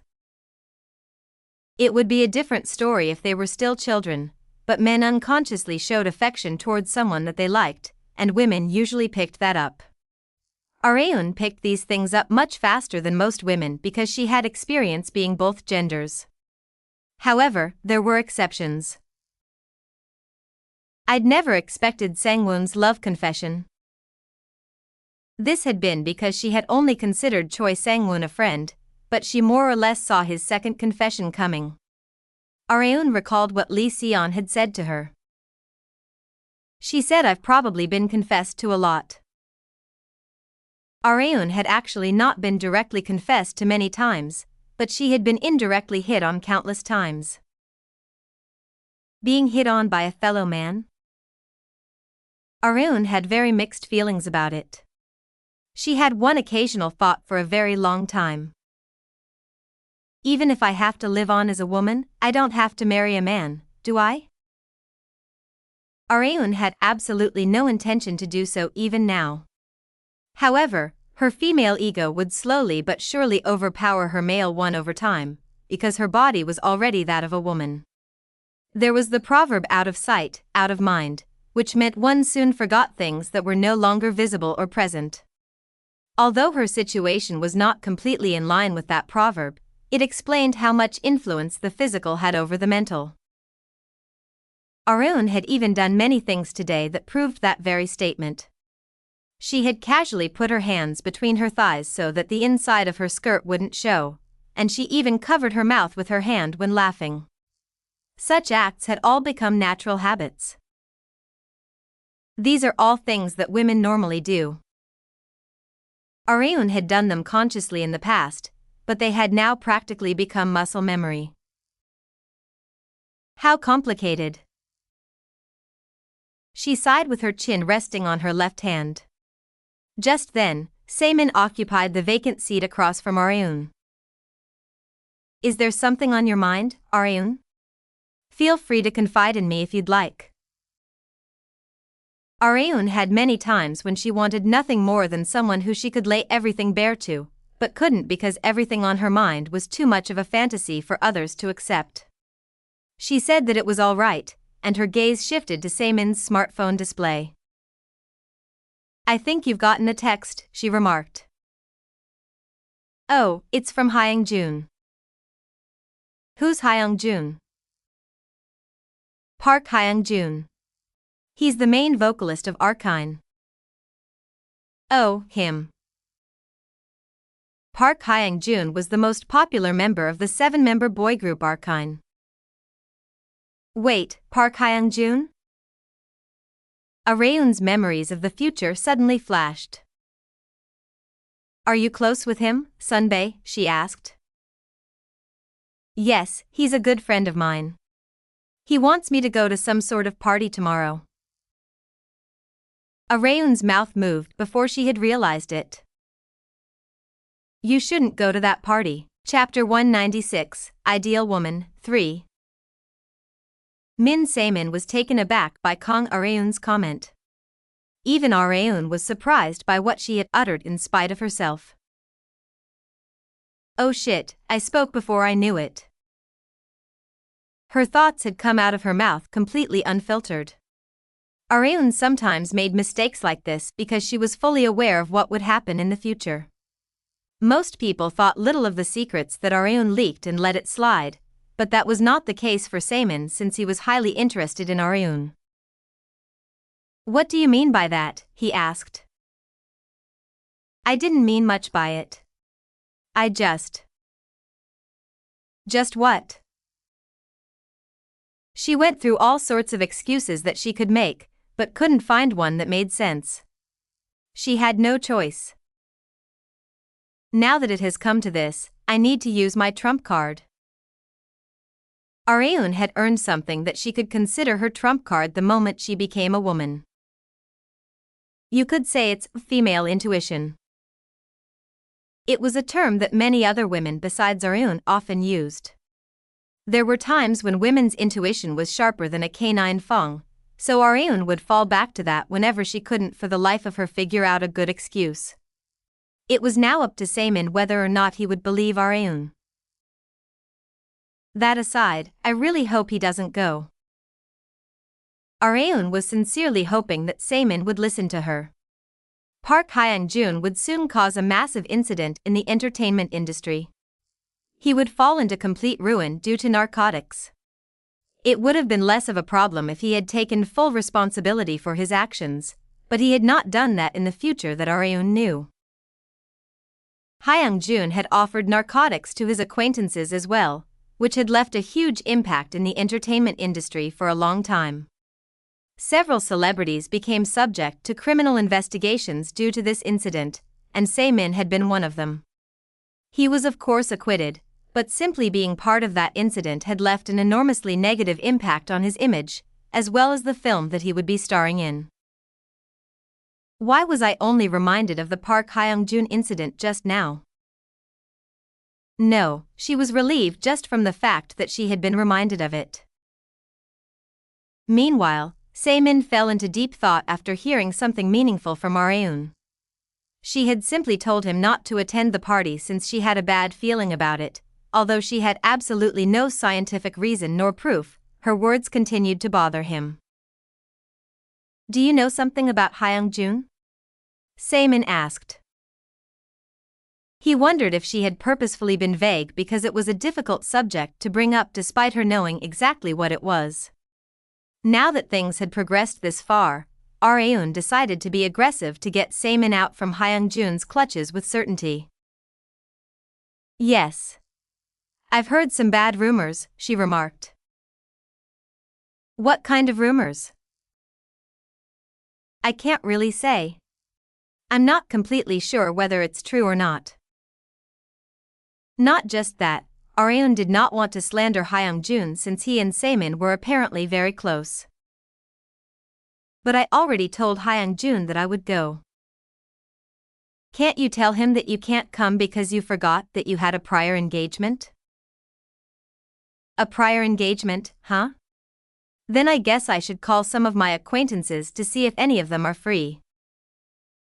There's no need for that, Areun remarked while pointing at herself. You can make plans with me. Her plan was to keep Saemin from associating with Hyung-joon as much as possible, and she had absolutely no problem with giving Saemin at least a day of her time to do that. There was no need to even ask if Saemin would rather go to Hyung-joon's party or spend time with Areun. Okay. I'll do as you say, Areun. Saemin did as Areun wanted, allowing her to sigh in relief. Areun woke up the next morning and got ready to go out. She unconsciously complained as she was drying her hair with a hairdryer. I'll be spending all day just drying this goddamn hair. Areun had short hair back when she was a man, so it had taken an extremely short amount of time to dry. However, that was not the case for women with long hair. She had to dry, and dry again. She even needed to comb through her hair with her fingers multiple times to see if she had left any areas undried. She had no choice but to take all these steps because she hated the uncomfortable feeling of moisture still remaining on her hair. Seo, who had gotten up to prepare breakfast, asked as she saw Areun sitting in front of her makeup table, "Do you have plans today, Areun?" "Yeah. I have to leave soon." "Oh, you're leaving pretty early." "Yeah. I'll be recognized from all over the place if I leave when lots of people are walking around." This was why Areun mainly went around in early mornings and late evenings. It was one of the hardships of a popular celebrity. Who do you have plans with? ECO asked. Min Saemin Sunbae. Really? Romy would be super jealous. Saemin was number 1 on the Lucas Choi Romy's list of hottest male actors. Areon could tell how much Romy loved Saemin from the number of calls that she had gotten from her once news had spread that she would be working together on a production with him. Romy's interest in Saemin proved just how handsome he was. Well, he's handsome even to a man like me. Areon couldn't not admit it. She hurried to get ready to leave in her stretched jeans, green long-sleeve shirt with a cardigan on top, and a small handbag. Saemin called her just in time. I'm almost there, so you can come down if you're ready. Okay. I'll be right down. Areon got on the elevator after saying goodbye to ECO. She could see Saemin's car as soon as she came out of the lobby. He had pulled up on a foreign brand vehicle that was rare to see even in Seoul. Areon asked while looking around the inside of the car, "Did you have a car like this, Sunbae? I think it's different from the one that I saw last time." "This is my number 1 most valued car. The one that I drove last time is around number 5. Saemin was well known even in the entertainment industry as an avid car collector, which was why he and Ji Han-suk got along so well. "Where would you like to go?" Saemin asked. Areon already had a place in mind. "Let's go to a bookstore first." Areon thought before becoming an actress that all she needed to do to succeed in the acting industry was to just be good at acting. However, she couldn't have been more wrong. An actor needed to know as much as possible about the character they played as well as the production they would be in. In the case of spokesperson, it was closely related to politics and law.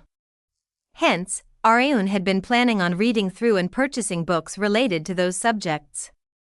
The rise of ebooks would come over time, but there weren't many available since she was still far from the future that she used to be in.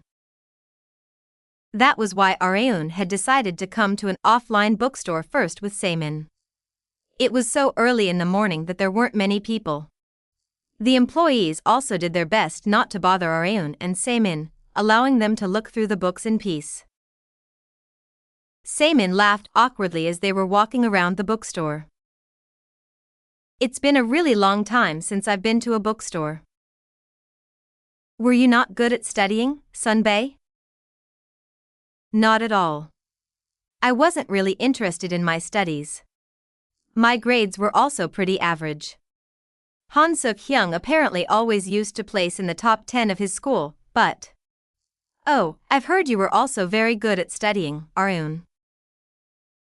Areon had much better grades than Han Suk, excluding the grades before her second semester of second year. "You really can do anything, Areon." "Not at all. There are things that I can't do. For example..." Areon stretched her right arm out upward while tiptoeing. She was trying to take out a book on the topmost shelf. "I can't reach it."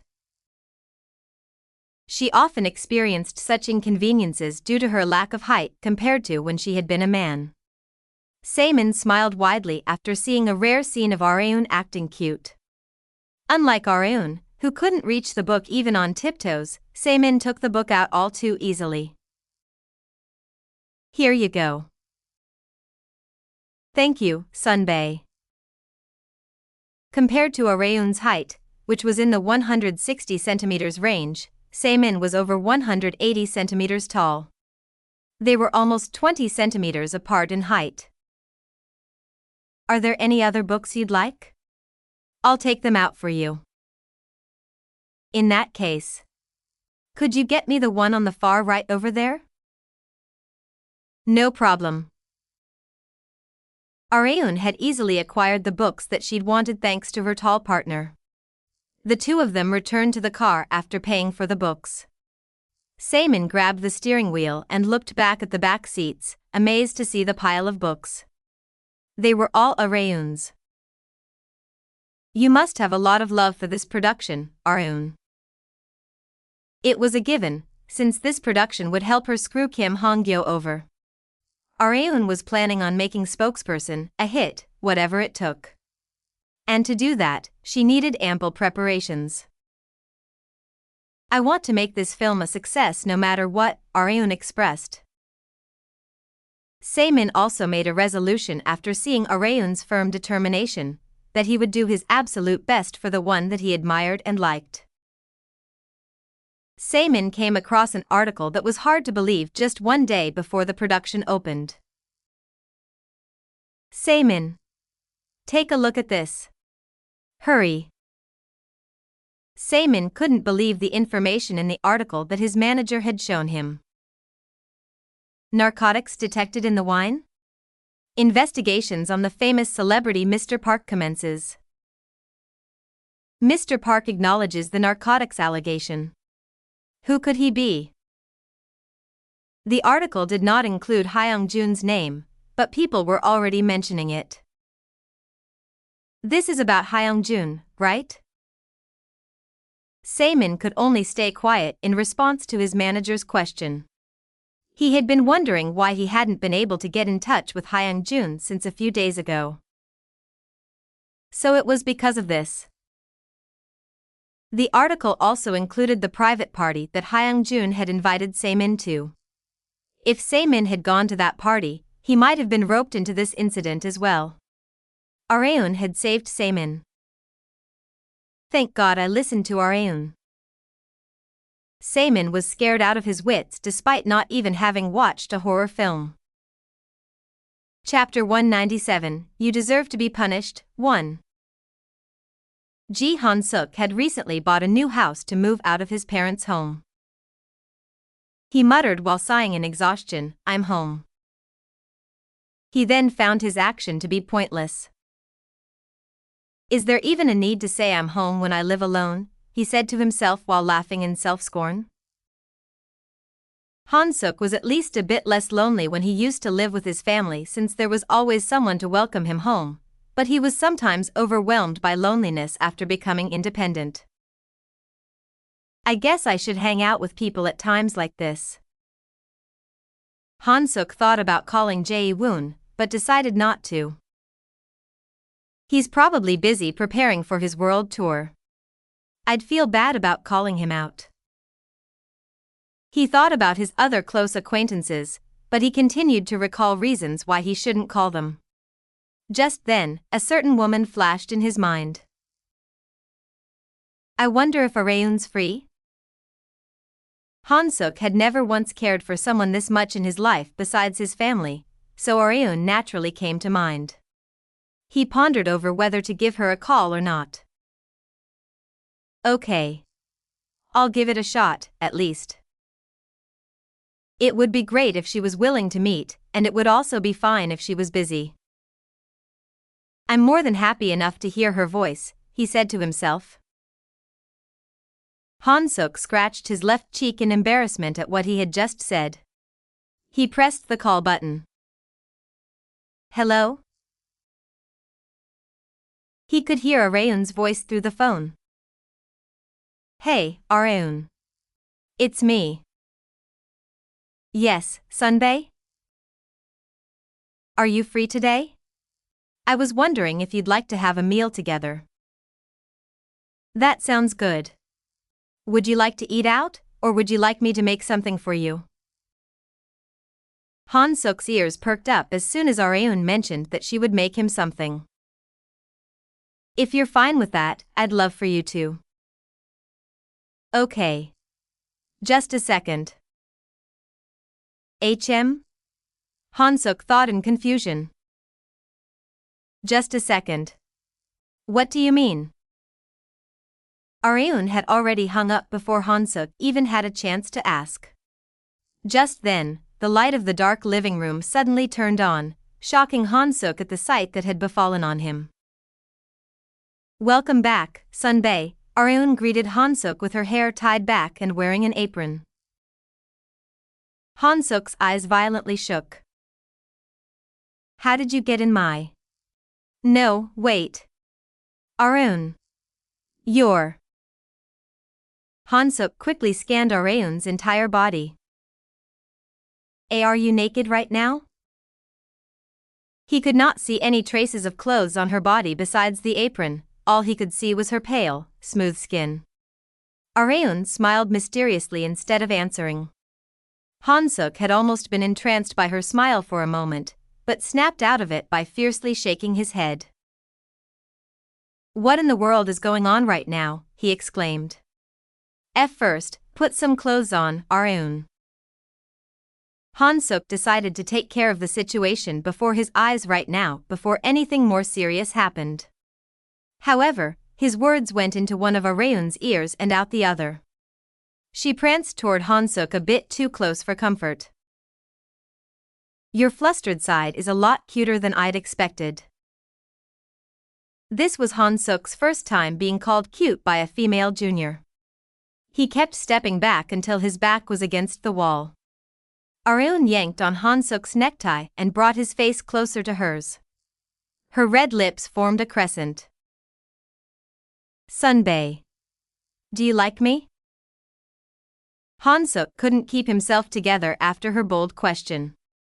He felt as if he was being paralyzed by her sweet scent, getting stronger and stronger the closer they got. You can do as your heart desires, Sunbae. I'll allow it all just for today. Han-Suk was not confident enough to turn down Arun's seduction. There was no way that he could keep hold of his reason when she was being this aggressive. Screw it. The moment he closed his eyes shut, he was met with the sound of pouring rain outside. Wind from the rainstorm was gushing in from the open window, and the curtains were strongly flapping. Han-Suk drowsily opened his eyes and realized that he was on his bed. He sighed deeply. It was a dream. He honestly couldn't tell if it was fortunate or unfortunate that it had been a dream. More importantly, how am I supposed to look Arun in the eyes during tomorrow's shoot? He was suddenly not confident enough to face her. Arun went to her agency building with Shin Yubin after her first shoot of spokesperson. Yubin pulled up Arun's social media account on her laptop while Arun went to the bathroom. Managing Arun's social media account was one of her many important duties as a manager. Yesterday, Yubin had uploaded a picture of Arun reading through her script on the set while having a cup of coffee. Countless fans had already commented on her post. You're just as beautiful today, Uni. I love you. I'll be looking forward to the film, Happy Face. You're killin' me, Nuna. Most of the comments were those cheering Arun on. However, albeit very few, there were hate comments harsh enough to make one frown.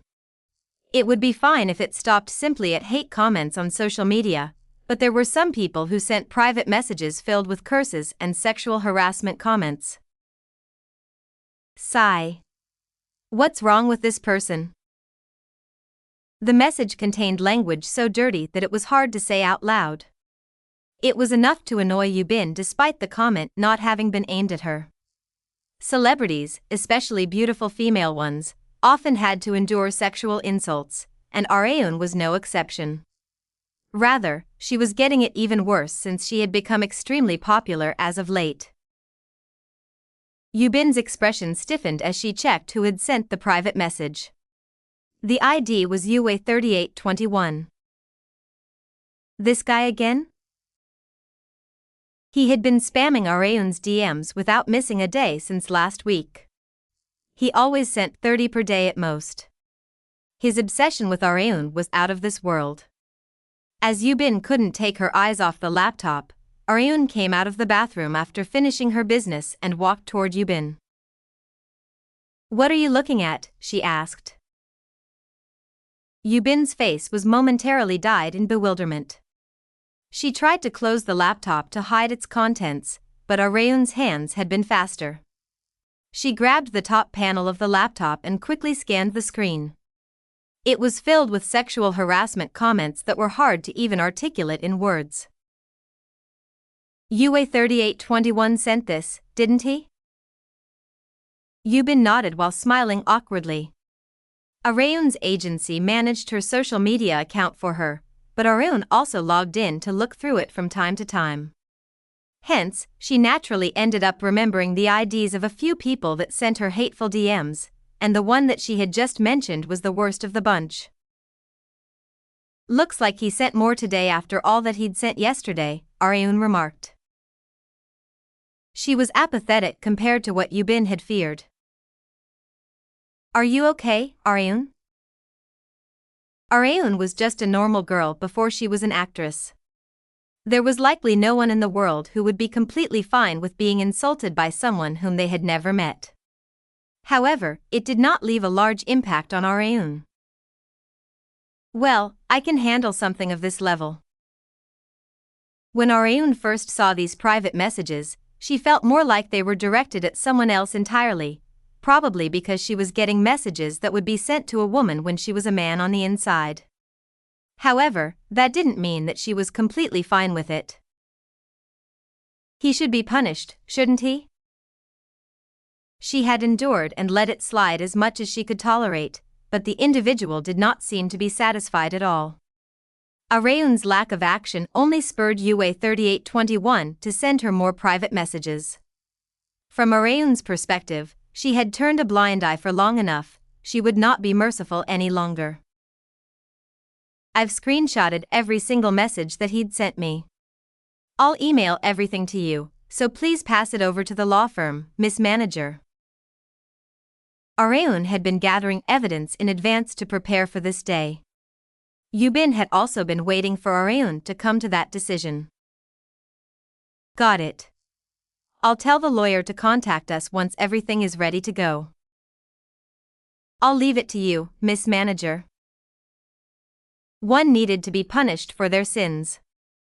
Areun decided to engrave that natural principle into the head of the man who was spamming her DMs. Areun walked to her waiting room after arriving at the spokesperson, set for today's shoot. The entire set was bustling with people. Unlike the dreary set atmosphere of her previous production Shuttered, the set of spokesperson was far more lively. I should avoid horror film shoots for a while.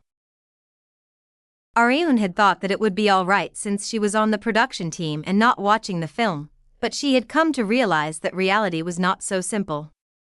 As she was about to practice her lines, she caught a glimpse of Han-Suk through the open waiting room door. Sunbae, she exclaimed. Han-Suk's shoulders violently flinched. Oh, hey, Areun. His voice was subtly trembling. Areun tilted her head in confusion due to his strange response. What's wrong, Sunbae? Is there something wrong about me? Huh? And no. Not at all. Han-Suk recalled Areun in a naked apron that he had seen in his dream. His face turned bright red. Meanwhile, Areun found Han-Suk's actions to be highly strange. Are you not feeling well? She asked. Yeah, a little. Go home and get some rest once the shoot is over. There's nothing better than sleep whenever you're feeling unwell. Areun began to ramble about her get-better treatment. Yubin interrupted her while she was going on and on. Areun. I got a call back from Mr. Kim, the lawyer. They've filed the lawsuit, and they're going to meet the perpetrator soon. You're not going to settle this peacefully, right? Yes. Oh, could you ask if I can come along when they go meet the perpetrator? I want to see what kind of person he is with my own eyes. Okay, sure. The mention of a perpetrator piqued Han-Suk's interest. Did something happen? There's this one person who keeps sending weird messages to my social media account. Something about me appearing in his dreams wearing a naked apron and seducing him to marry me, or something like that. He's such a creep. Are really? I thought he was a lunatic or something. Me? Wearing a naked apron? What a joke. It was so outrageous that it wasn't even funny. Don't you agree, Sunbae? Why, yeah. What an absolute weirdo. Han-Suk felt guilty for some reason when he had not been the one to send those messages. Chapter 198, You Deserve to be Punished, 2. Kang Areun stroked her hair back after getting her makeup done. The stylist told Areun a secret as she was braiding her hair. Director Seo was actually planning on requesting something from the actress that would take on the lead role. What kind of request? Areun asked. To get a bob cut. Areun more or less understood why Director Seo was trying to have a say in the female lead's hairstyle. It was because a bob cut would best fit the elegant image of Na Ji-young, the character that Areun was playing. But he said he couldn't bring himself to tell you that when it had been decided you would take on the lead role. Director Seo also knew why Areun was keeping her hair long. There was no way that he could request her to cut her hair when the reason was connected to her late mother. Although the production was important, Director Seo had disclosed time and time again that he wanted to respect his actor's circumstances.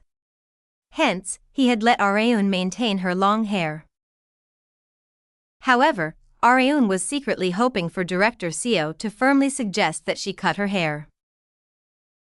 That would help me come to a resolution. Areun had been thinking that it would be nice to get a bob cut at least once. Her roommate Seo had recently gotten a considerably short bob cut, which had only consolidated the thought.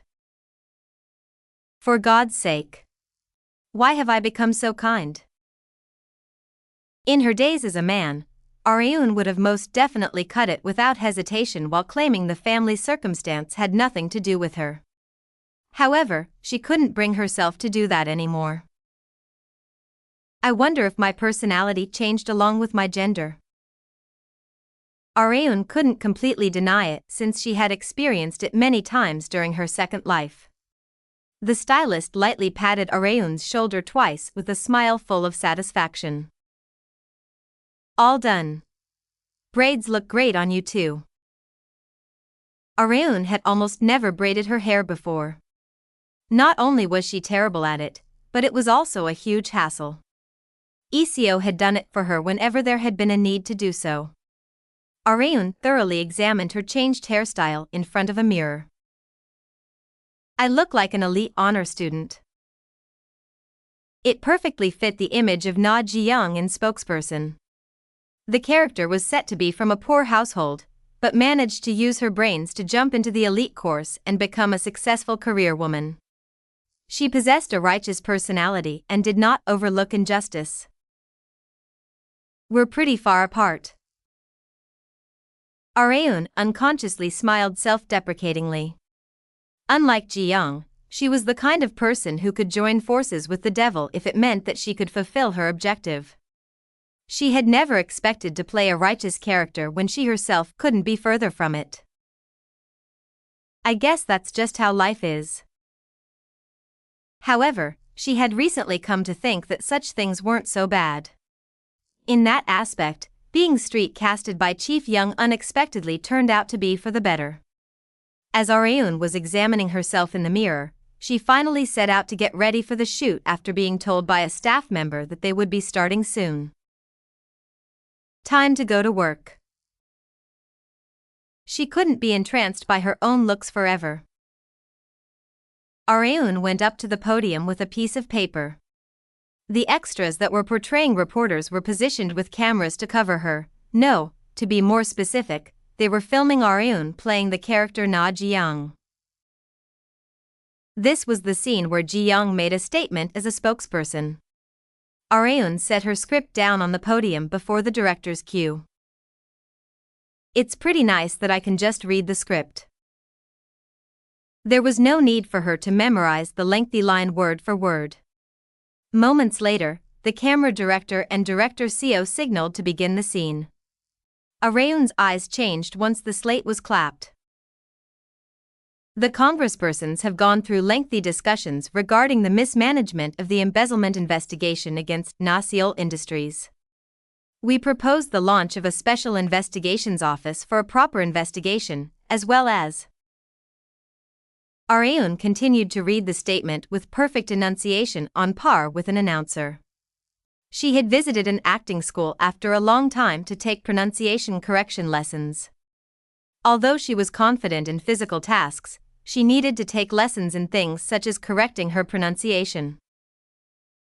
No matter how versatile Areun was, she was not good at everything. The sheer amount of effort that she had accumulated had allowed her to complete the press conference scene without a single NG cut, contrary to her worries. Director Seo gave Areun a thumbs up while replaying the scene on the monitor again and again. That was great, Areun. Let's move on to the next scene right away. The film was still in its initial phase, so there weren't many challenging scenes yet. Not just that, thank God I don't have to constantly change clothes. The Reaper and Waitress shoots popped up inside her head. The writers at the time were such maniacs for Areun that they were dressing her up in all kinds of clothes in a craze. However, in the case of spokesperson, there was no need for her to wear all kinds of clothes considering Ji-young's occupation. The production team was planning on keeping Areun in female suits for most of the shoots. The same went for Ji Han-suk. Good job, Areun, he remarked. Thank you, Areun replied with a smile.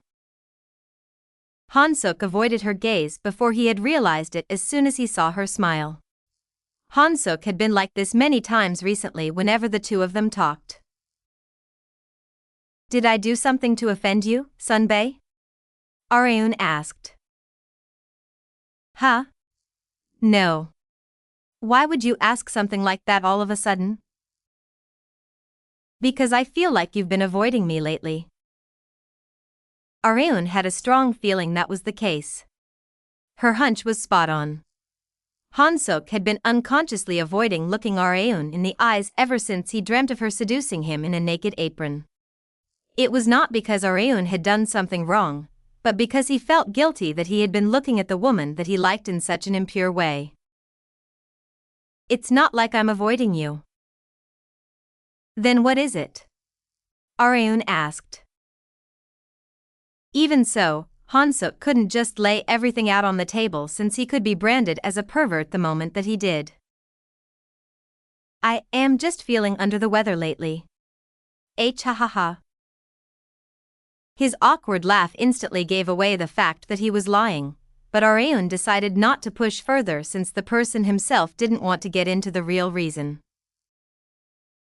If I ever come to offend you somehow, please feel free to tell me at any time, Areun stated. Okay, I will. Han-suk slapped himself on his right cheek as he watched Areun go shoot her next scene. You crazy son of a bitch. How could you have thoughts like that about such a kind-hearted junior? Han-suk wanted to punish himself. Areun headed to the police station with her manager after being contacted by the lawyer in the morning. Today was the long-awaited day when she would get to meet Yue 3821. Shin Yubin continued to ask Areun again and again to the very end. Are you really sure about this? Yes, I'm sure. Rather, I've been waiting for this day. Areun had been dying to know what kind of insect had been spamming her DMs. One of her eyebrows flinched as soon as she entered the police station. Is that him, Mr. Kim? She asked. The lawyer, who had taken on Areun's case, lightly nodded. Yes, that's him. He looks more normal than I expected him to. His name is Choi Gil-young. He's 28 years old, and he's basically unemployed. He only attended university up until the first semester of his third year and then dropped out because he couldn't adjust well enough. Areun nodded after hearing the short briefing of the perpetrator's personal details. The police station went into an uproar at her appearance. Areun was such a famous celebrity that she drew attention to herself wherever she went. Even the detective, who had been maintaining a stiff expression and a fierce tone just moments ago, turned into a gentleman. "If you'd like a chair, I will get you one," he suggested. "Thank you very much, detective." Just a soft smile from Areun was enough of a reward for the detective. As she finally came face to face with the DM spammer, she opened her mouth while keeping her smile. "It's nice to meet you. Do you know who I am?" she asked. The perpetrator slightly nodded instead of answering. Areun held in her scoff as she watched the man not even being able to look her in the eyes. "You'd written that you would push me down and do all kinds of things to me as soon as you met me in real life. Are you stopping yourself because there are many eyes on us?" "That was just," the man muttered. "Just what?" It was just." Areun's smile turned upside down in an instant. She was giving off an icy aura so thick that it was palpable. "Don't even think about telling me that you sent those messages as a joke." "Or what? Did you send those kinds of messages out of stress because an ugly nobody with nothing to show for himself like you can't get a job and was annoyed from seeing a popular actress doing well for herself?" The man was having a hard time breathing from Areun's barrage of truth bombs. Areun honestly couldn't care less about the man's reason or trigger for spamming her DMs in such a way, but there was only one reason why she had come to see him herself. "I won't be lenient, so just accept your punishment," Areun remarked. It had been solely to tell him this. One deserved to be punished for their wrongdoings. Areun was an advocate of revenge. She was the kind of person to pay those back for what they had done to her, so leniency was not even on her mind. The man panicked. "I've been studying for this year's civil service exam, so if you do that, it'll negatively affect your exam results, is that it?" Areun's comment forced the man to shut his mouth yet again. She couldn't help but be stunned by the man's audacity to beg her for leniency after all the disgusting messages that he had sent her. "That's perfect. I actually wanted to tell you one more thing." Areun sprang up from her seat and glared at the man so sharply that it could cut him up into pieces. "Drill into your head that if you want to fuck someone over, you have to be prepared to get fucked over yourself." In other words, she was telling him to just meekly accept his punishment. The man's head blanked from Areun's unreserved words. Only then did the man realize that he had messed with the wrong person. Chapter 199, Woman of Great Beauty, 1. Yang Han-sik, played by Hwang Jae-woong, slowly got out of the car once an extra, who was playing the role of his secretary, opened the car door for him. He sighed as he turned his head to match the panning of the camera, and then his expression changed completely to make a forced smile. The woman who caused him to make such an expression slowly climbed down the stairs to where he was. It was Na Ji-young, played by Kang Areun. "It's been a while. I saw the articles on my way here. You seem to be in quite a mess," Han-sik remarked to feel her out. Although slight wrinkles formed on Ji-young's forehead, she immediately turned on her poker face as if nothing had happened, just like what Han-sik was doing. "It only looks that way. The members have already reached a point where they've found common ground, so there is no need to worry," Ji-young replied. "I wonder about that. The more different individuals one works with, the more variables there are bound to be. This is especially true in politics. Your father also had to take full responsibility and leave the world of politics because he let his guard down and was ruined by media manipulation. I'm sure you remember, don't you?" Ji-young clenched her fists, which the cameras made sure to film. In this production, Ji-young and Han-sik were mortal enemies. Han-sik was the man who had orchestrated the mess that destroyed Ji-young's father, Han-Gyo. Ji-young desired to take revenge for her father, although she was slightly different from Areun. The fact that their targets of revenge were both in the political world did not change. As Han-sik was about to pat Ji-young on the shoulder and tell her to cheer up. "I will report you for sexual harassment the moment you touch me," Ji-young warned with eyes that could kill. Han-sik had no choice but to step back with a bitter smile.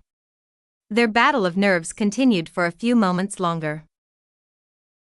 "Okay. That was great. Let's take a short break before we move on to the next scene." After getting the okay from director Seo, Areun and Jae-woong thanked each other and the other staff members for their hard work. Jae-woong shuddered while looking at Areun. "You have no idea how terrified I was when you were saying your lines. Haha." Areun's glare a few moments ago was realistic enough to doubt whether it was an act or not. It had been full of bloodlust that could actually kill someone. Areun giggled while smiling brightly. "It's all an act. How could I possibly harbor such feelings toward you, Sunbae?" She had zero ill feelings toward Jae-woong, but he was just like Kim Han-Gyo whenever the cameras were rolling. It was obvious, considering the character Young Han-sik was created with Han-Gyo as the motif. Jae-woong's acting had been so good that Areun had momentarily thought that Han-Gyo was standing before her eyes, resulting in her glaring at Jae-woong so fiercely. Areun's desire for revenge had been so fierce that it intimidated even a veteran actor. "I should be more careful." Although she was praised by Jae-woong and the staff members that her performance was amazing, she should not immerse herself too deeply. Areun quickly got ready to go home after the shoot was over. The fatigue had accumulated from being in front of the camera from morning to evening. "I don't think I can work out today." She wondered if she should just go straight home and rest. Just then, Shin Yubin entered after knocking on the door and asked, "Did you finish getting changed?" "Yes. I've started the car, so let's say our goodbyes to the staff members before we go." "You're gonna go straight home, right?" "Yes, I was planning to." Areun might have chosen to go to the fitness center if the shoot had ended an hour or two earlier, but the shoot had gone on for longer than expected, so it was a bit iffy to go exercise now. At times like this, it was better to just go home and relax. There's a shoot planned for tomorrow too. She packed her things with Yubin and headed to the car. She told director Seo that she would be in his care tomorrow as well, and got in the back seat. The high-pitched voice of an announcer on the radio caught her ears.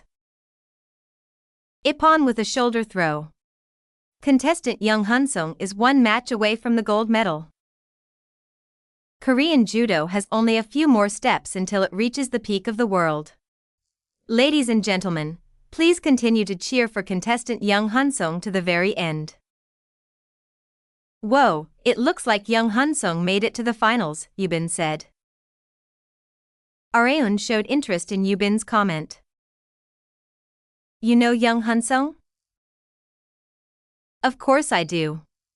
He's the most popular athlete in the Olympics these days." Han-sung was dominating the lightweight class of this year's Olympic judo. The representatives of Japan and other nations were helpless against Han-sung's specialty shoulder throw, allowing him to rise all the way to the finals in his Olympic debut. Although his judo skills were top-notch, he was also getting much attention for a different reason. He's tall, well-built, and handsome. Of course he would leave a strong impression, Yubin mentioned. Areun answered with just a short giggle.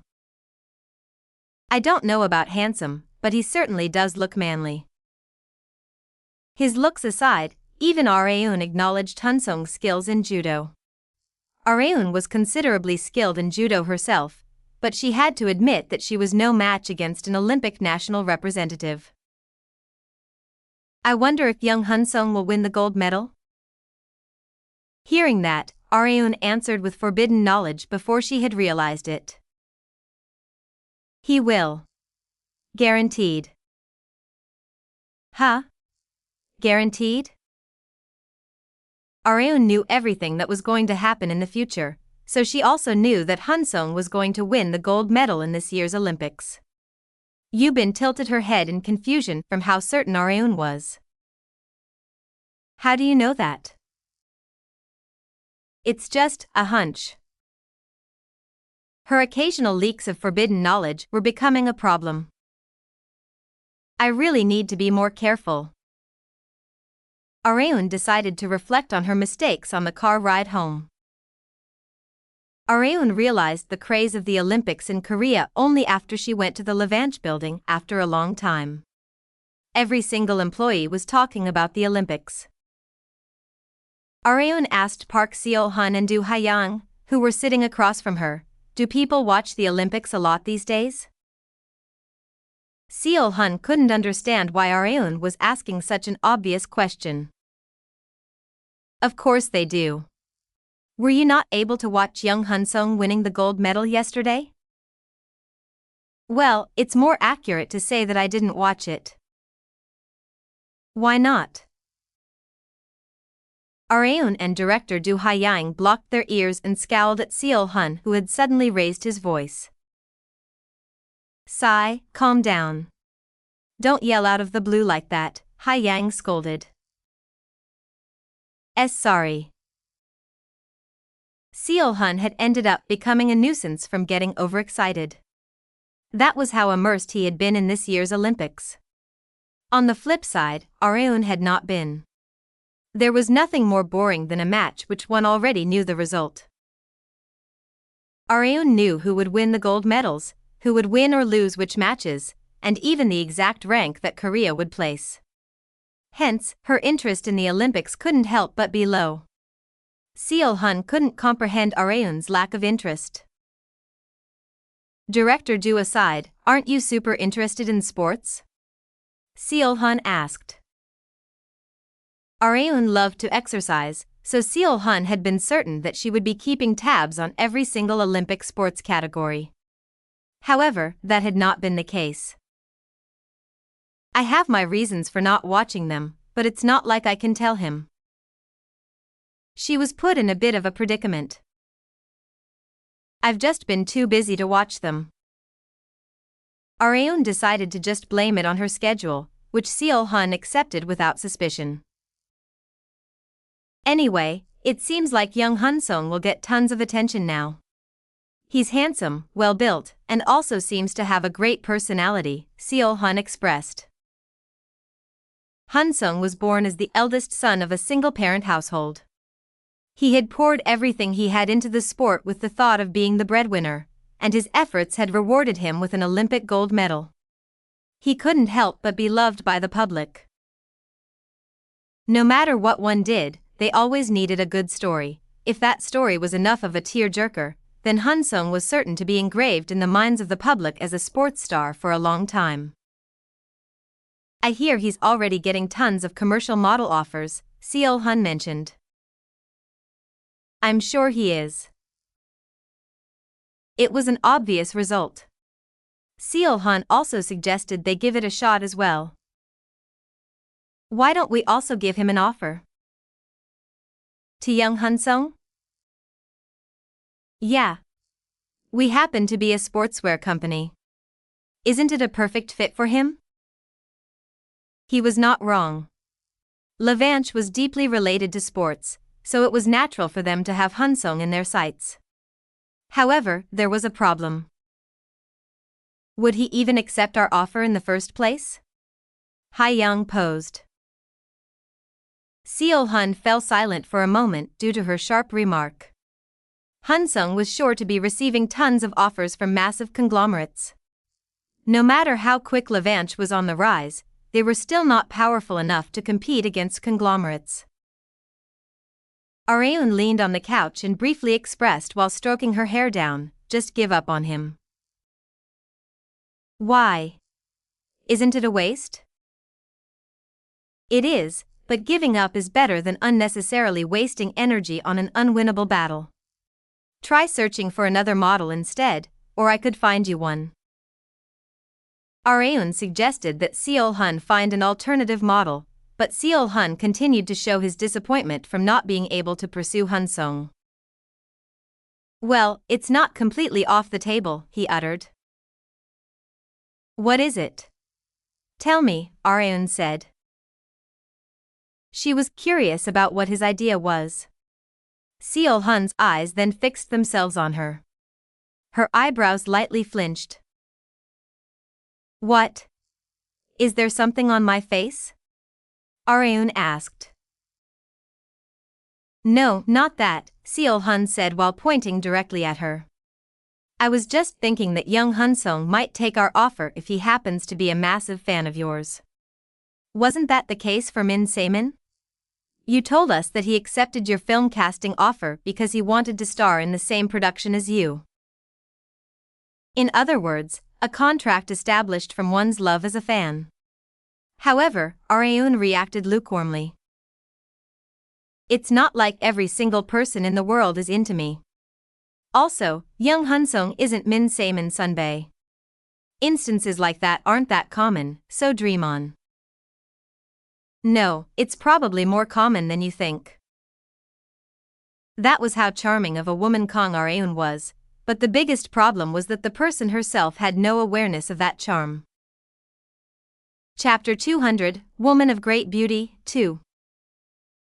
Young Han-sung got on the plane back to his home country once the Olympic closing ceremony was over. Countless fans and reporters rushed toward him once he landed at Incheon International Airport. Mr. Young Han-sung, congratulations once again on your gold medal. Could you please tell us your thoughts on winning it? How does it feel to win a gold medal on your Olympic debut? What kind of training do you regularly partake in? Could you please tell us your secret? Han-sung couldn't conceal his perplexity regarding the questions from the countless reporters because he had never once received this much attention in his life. He had been dedicating his entire life to judo from middle school, high school, and his adult life up to now, so he was naturally taken aback by the situation that he was put in. He wasn't a very good speaker, so his mind went blank from thinking so hard about what to say without a script on the ready. Now.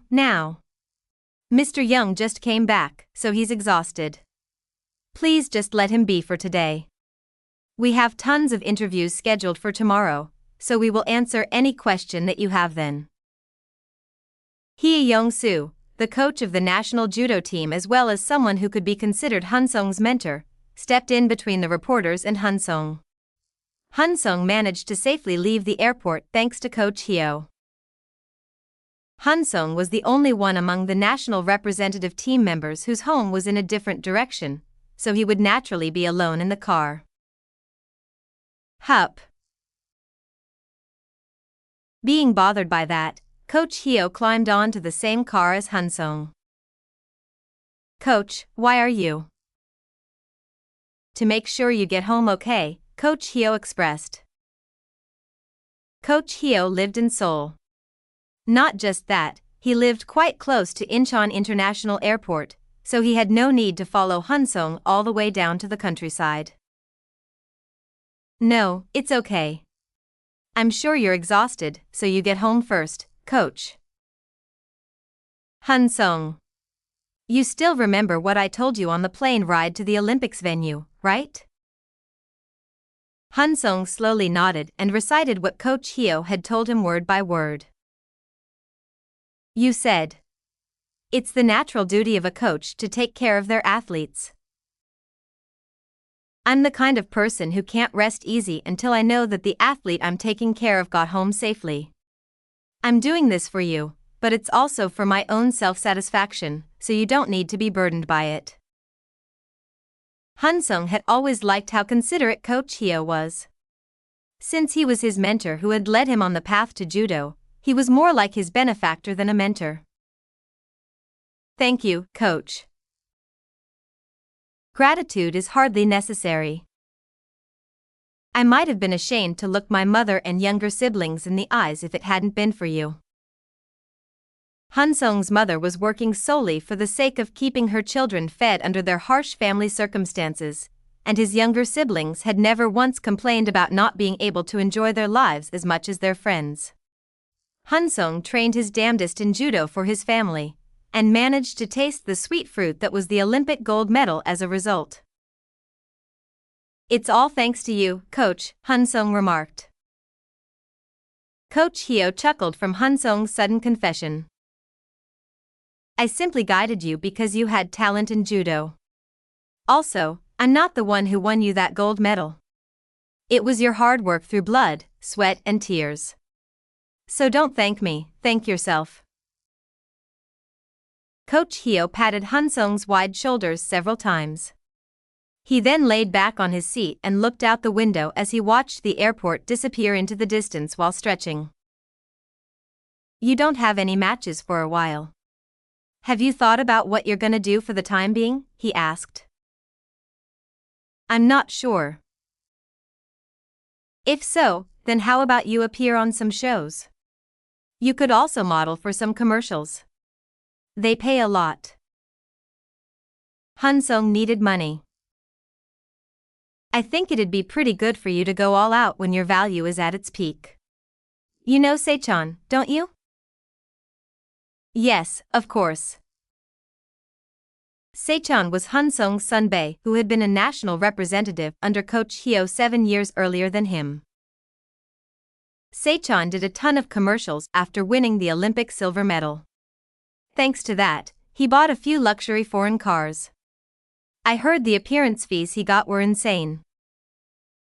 Han-Sung was already getting tons of offers from companies wanting to hire him as a commercial model. He had not decided which one to sign a contract with yet, but he was more than willing to, like Coach Hyo had suggested. Is there one you'd like to model for?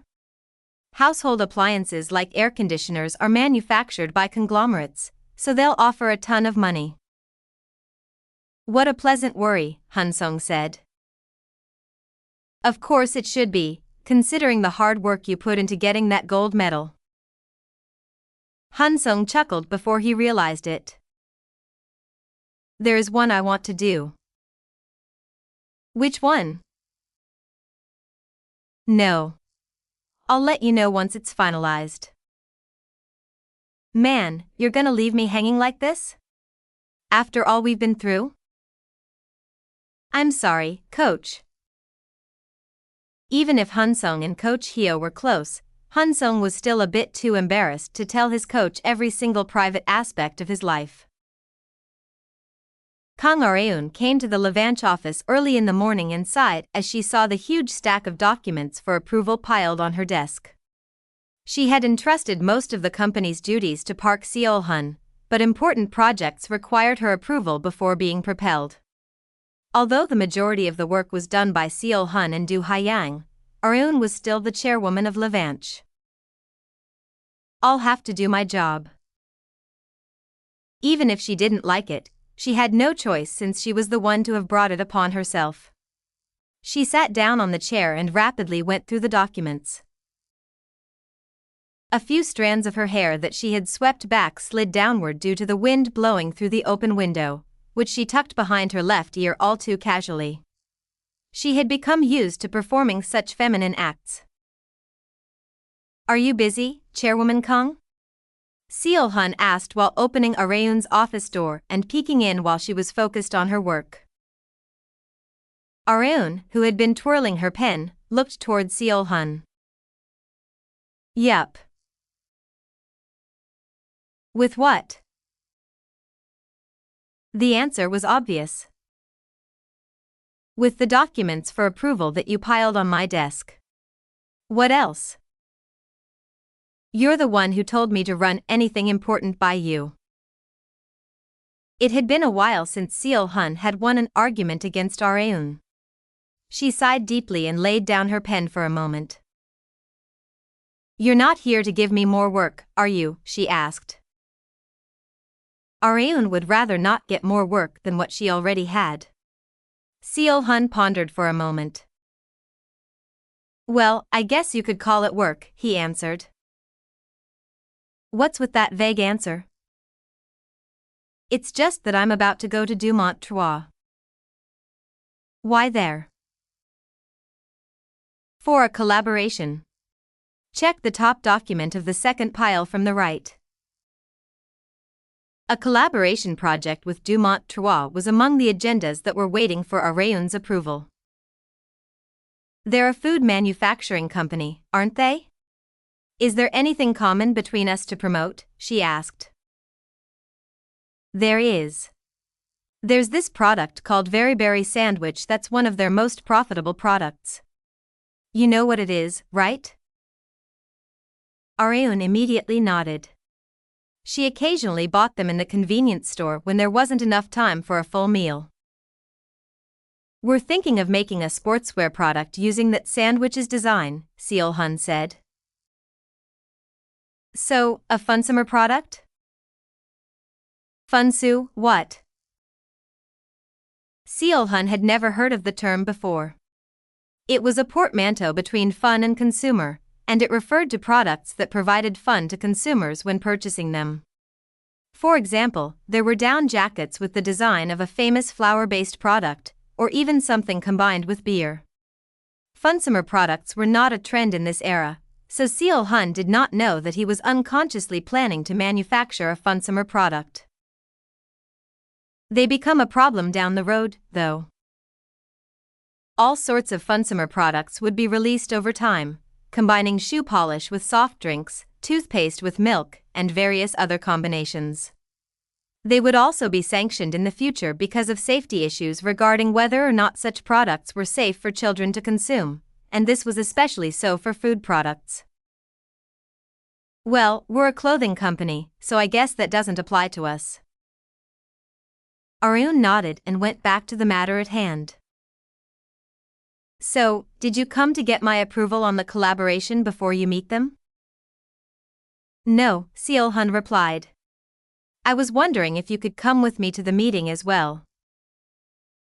Me?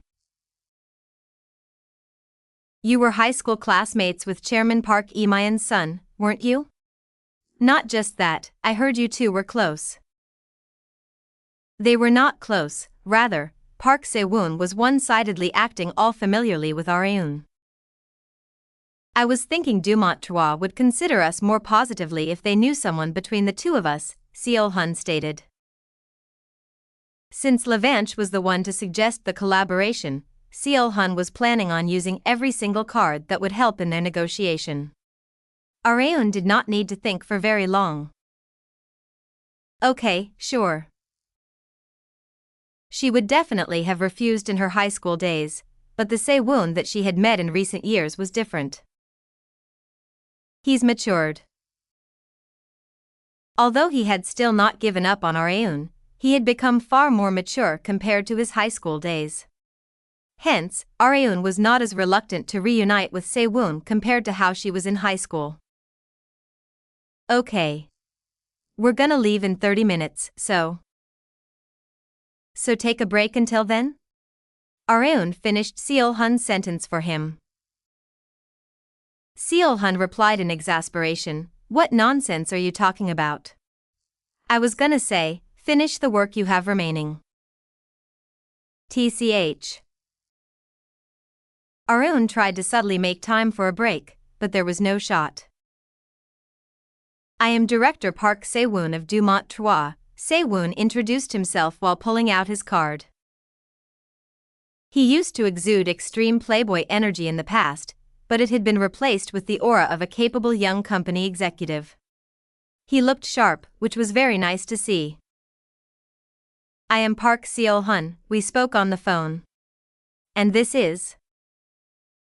Se-woon opened his mouth first before Seo-hun had a chance to introduce Areun. It's been a while, Areun. Sure has. Looks like you've pulled yourself together in the time I haven't seen you, huh? Seo-hun was shocked by Areun's statement. They were in front of the second son of Dumont-Trois' chairman. No matter how close they were, Seo-hun did not expect Aeun to be so blunt with Se-woon.